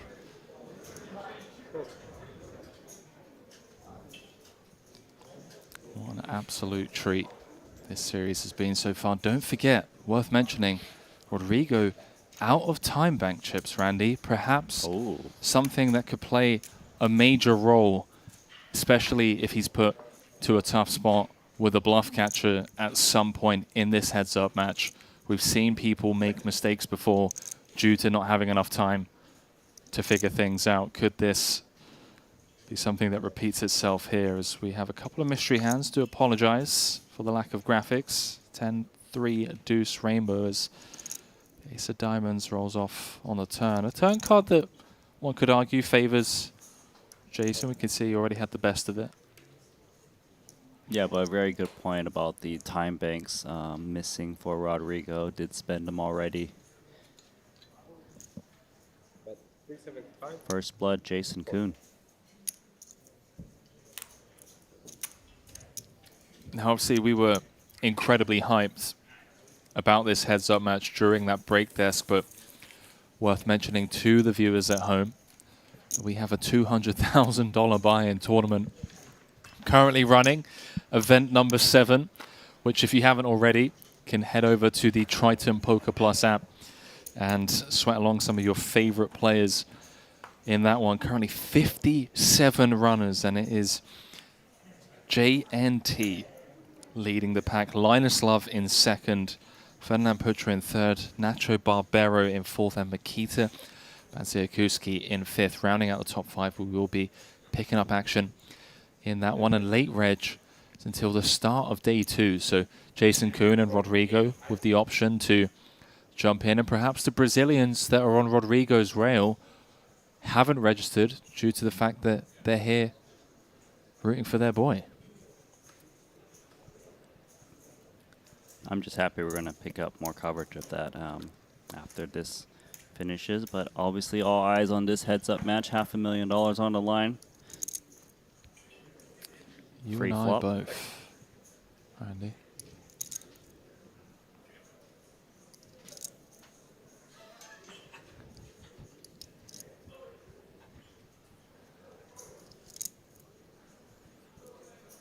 The 8-5 does have a dry texture as well as these backdoor potential that he can kind of just throw a bet out here, looking to take it down. 550 is a sizable bet.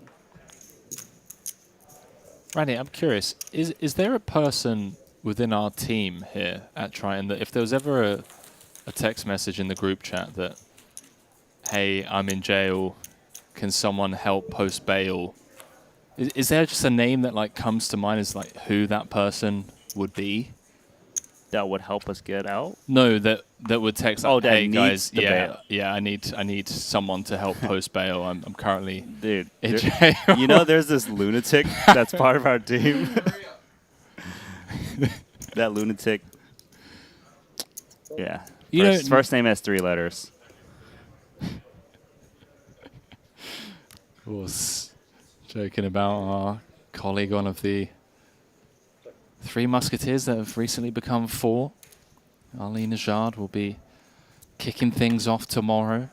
Day 2 rather, the 200k. He has advised us that blazers and shirts are a must as the stakes get higher here as we work our way towards that $250,000 Luxor Pay Invitational. And if you haven't already, checked out our social medias, Instagram and Twitter, where we have not here anymore.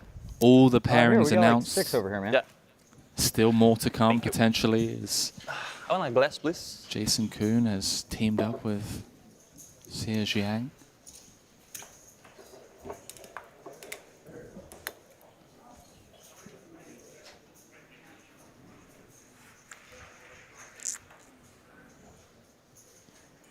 We already know who you're rooting for, Andy.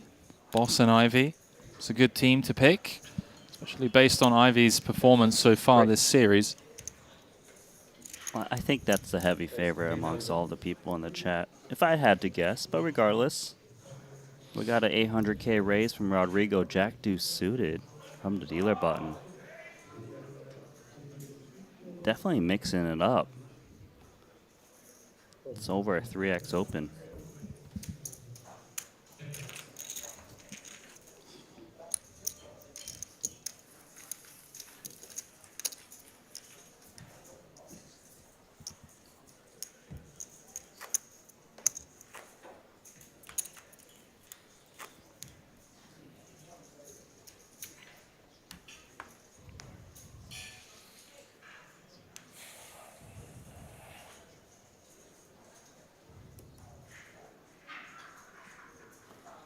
Could see some chips going in here for these hands.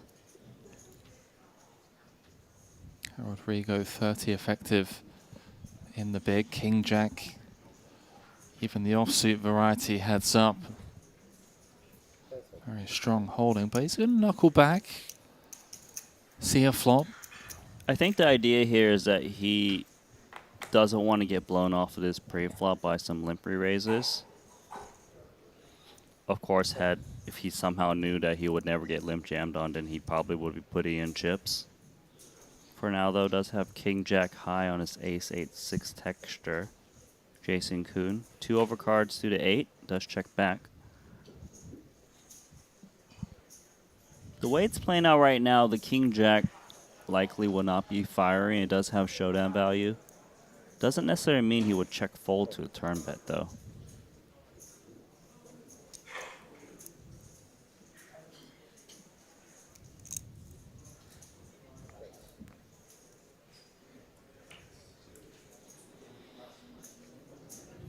Rodrigo, the check mark and unlikely to go anywhere. Perhaps some value to be had with the King Jack high. Well, it's definitely crossing his mind, and you're right. Rodrigo probably believes that a pair would have bet by now. What's the amount? 450?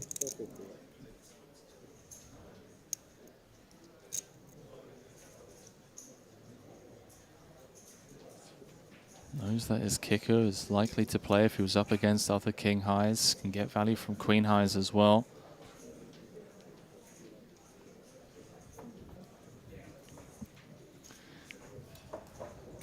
Massive. Massive. That's what makes these players so incredibly impressive, Randy. Just their ability to find value in spots that perhaps lesser trained eyes would pursue.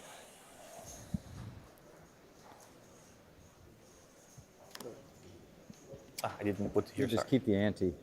That'll make everything go zip, zip, zip. There you go. Yep.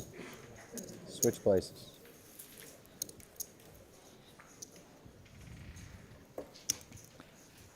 Did we hit the 3K like mark, Randy? One would assume that our fans wouldn't disappoint. What the fuck am I talking about? Sorry. Well, here, just give him 250, man. I'm sure if we did, sorry, that they're going to keep clicking Stick it to my job. because it doesn't just end there. Do you wanna know the numbers? Hit me. 3.2 thousand likes over on YouTube. Not bad. 177,000 subscribers. Heading over to Twitch, we're up to 87,000 followers. As we head towards the 100K over there. Those of you watching on both platforms, wherever you are in the world, if you haven't already, hit that follow button or hit that subscribe button. Please do, as we continue to bring you the most entertaining poker content in the world, as the check back from Jason has allowed Rodrigo to hit that 3-outer on the turn, and all of a sudden have ourselves a potential pot brewing here, even though it did start off with a limp. Both players with a strong pair, as Rodrigo opting to knuckle it on over to JK. Jason does check again. Well, how about that? Some passive plays so far from both, I guess, just testing the waters. Perhaps a sign of respect for one another as well, feeling each other out. It feels like a situation where they're just trying to induce a bit more, but for now, as played, Jason actually kind of fortunate in a sense that he's only going to lose one bet in his hand. But you know what? That is a huge bet from Rodrigo. I was going to say just one bet, but a 1.2 million over bet. What were we saying about Brazilians hitting you with the overbets? Look, Jason Kuhn saying, really? I'm surprised too. What a merge here, because this is supposed to be a 6x or nothing situation, but he's actually got a pair of kings.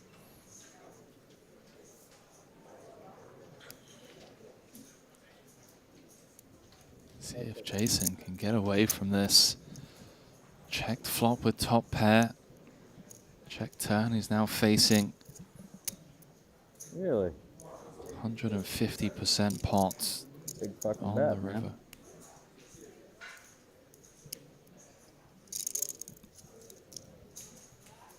Well done, sir. Jason Kuhn just not giving Rodrigo enough credit for bluffs, managing to get away from the worst of it. When he sees that one back, that's going to feel good. It's tough to make pairs in heads up no limit, Randy. You know that better than most. Yeah, that was absolutely sick. That he didn't lose a single chip post-flop. Literally lost the minimum. Rodrigo Celuan from Brazil calls Garotiba. Brazil home. Career best cash of $347,000. He's already smashed that out of the park, guaranteed $1 million and change here today. 7-figure score for him. Would love to also add a very impressive piece of kit in the center of the table to the already impressive run. Become the first Brazilian to win a Triton trophy, but he has the toughest competitor to beat when it comes to Triton accolades. 7-time champ, ace queen. Yeah, looking to make it at least 3.5x, I imagine. Possibly even 4x, even higher, 4.5.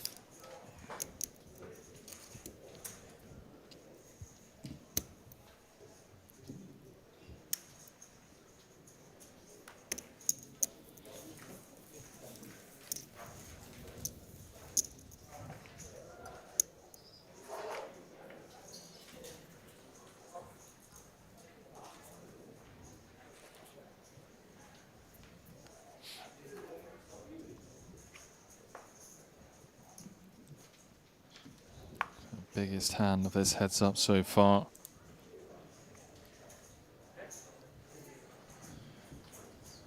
It's Jason Kuhn folding 10-4 on the 10-6-3 King-6 board correctly, should add. Notice that he's opting to raise this ace-king. He has been limping a lot of his range. But sometimes your opponent might read into it as weakness.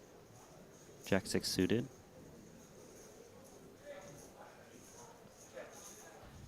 Enough to continue here.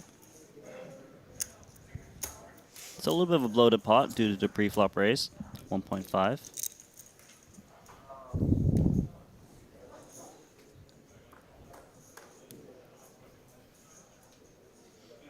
I saw a little 6 dangler. The king of clubs behind, and potential disaster for Rodrigo here, Randy. Pair v pair on a very dry and disconnected board.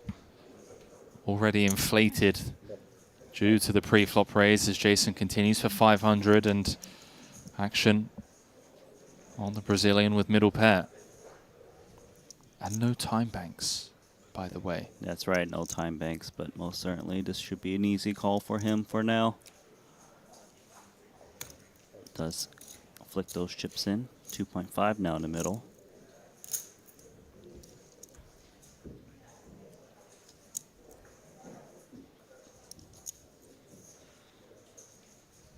Well, Jason improves to top 2, but perhaps a bad card for him in the sense that another overcard, or another scare card, I should say, has rolled off. It's going to make it difficult for him to extract more value here from Rodrigo.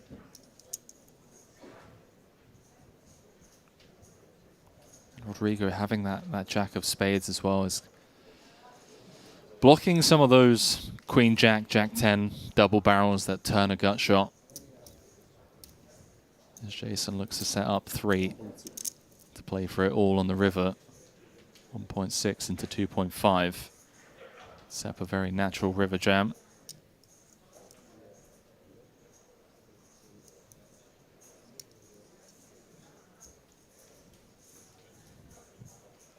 You can see Rodrigo thinking here that with this turn bet, it discounts the king X a bit. And he's in again. Whoa. Just feels like this is an ace X or nothing situation, but it's actually top 2. 5.7 in the middle now, with 1 card to come.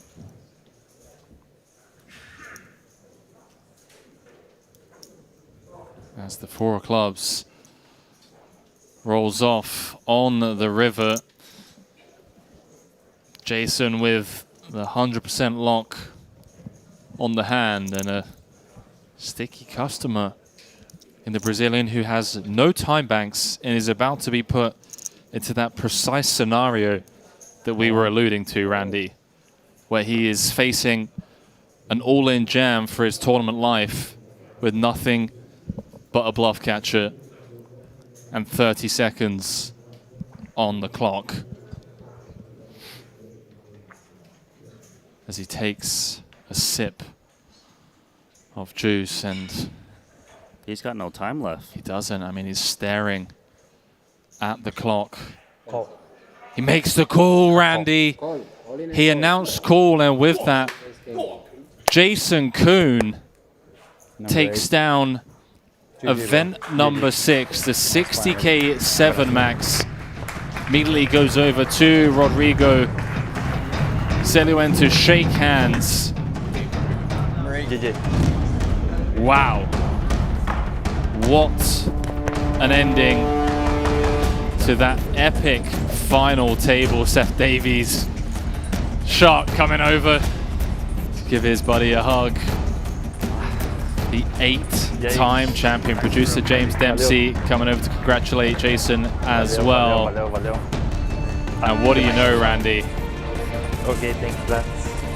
The Jason Kuhn story continues here in London.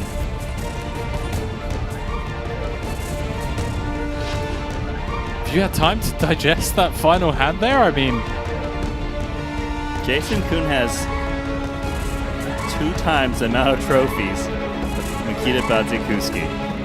That's all I gotta say. Just when we thought this series couldn't couldn't deliver anything more than it already has. A final table such as this. Look at this. Kulev, Jorstad, Ivy, Ibinger, Smith, Saliba. This was no easy final table to navigate. Heads up against one of the Brazilian Armada, Rodrigo Celuin. Jason Kuhn coming out on top. 1.57 million as we welcome you back to the break desk. Henry Kilbane alongside Randy Liu. What? Well, I mean, 8 titles. What do we do? We've commentated on this time and time again over the last year. He just knows how to close these out. And at what point do you start ignoring variance and start questioning how good this man is? I started to do that a long After time title ago. 5, okay, it right? wasn't Like, on title number 8 where I realized this is a good player. No, Right. I realized this a long time ago.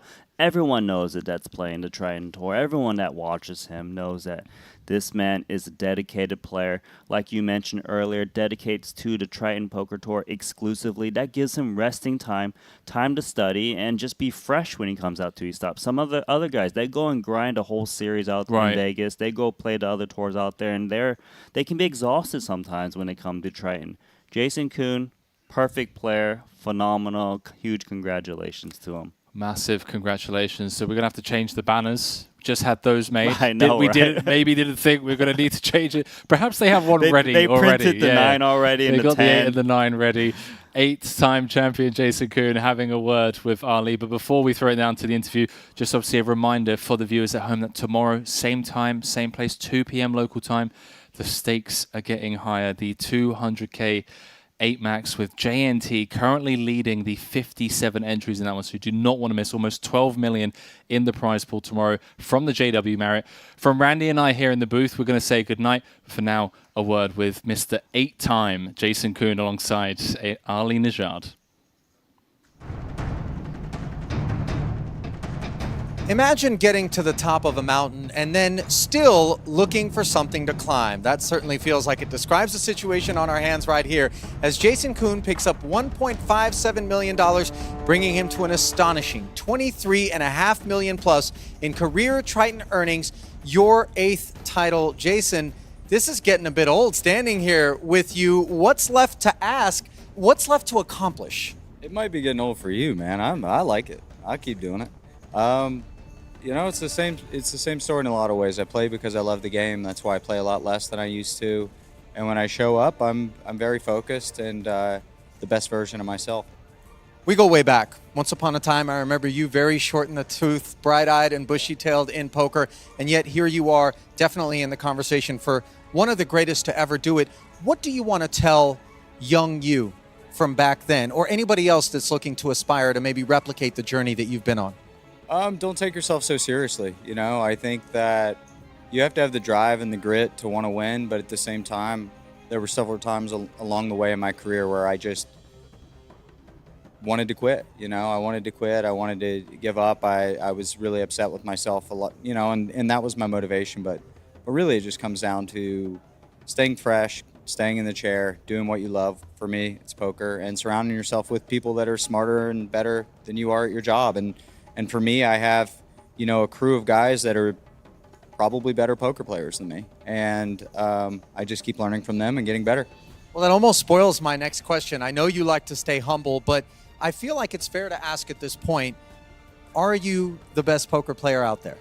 No, I'm definitely not. I think I'm one of them for sure. And whenever it comes to live poker tournaments, I wouldn't want to bet against me versus anybody. But there's a lot of great talent here. The bottom line is these things are pretty fast. I've run crazy hot. I've played great in a lot of them, and I think I am exceptionally good at live poker. But do I think I'm the best? Probably not. You know, I'm one of them. Well, I feel like you've got a trophy case that might be arguing with you. And on that note, I want to bring in Luca Vivaldi for a familiar process as he's going to bring over the hardware. The 8th Triton title for Jason Kuhn. Ladies and gentlemen, your 60k 7 max champion.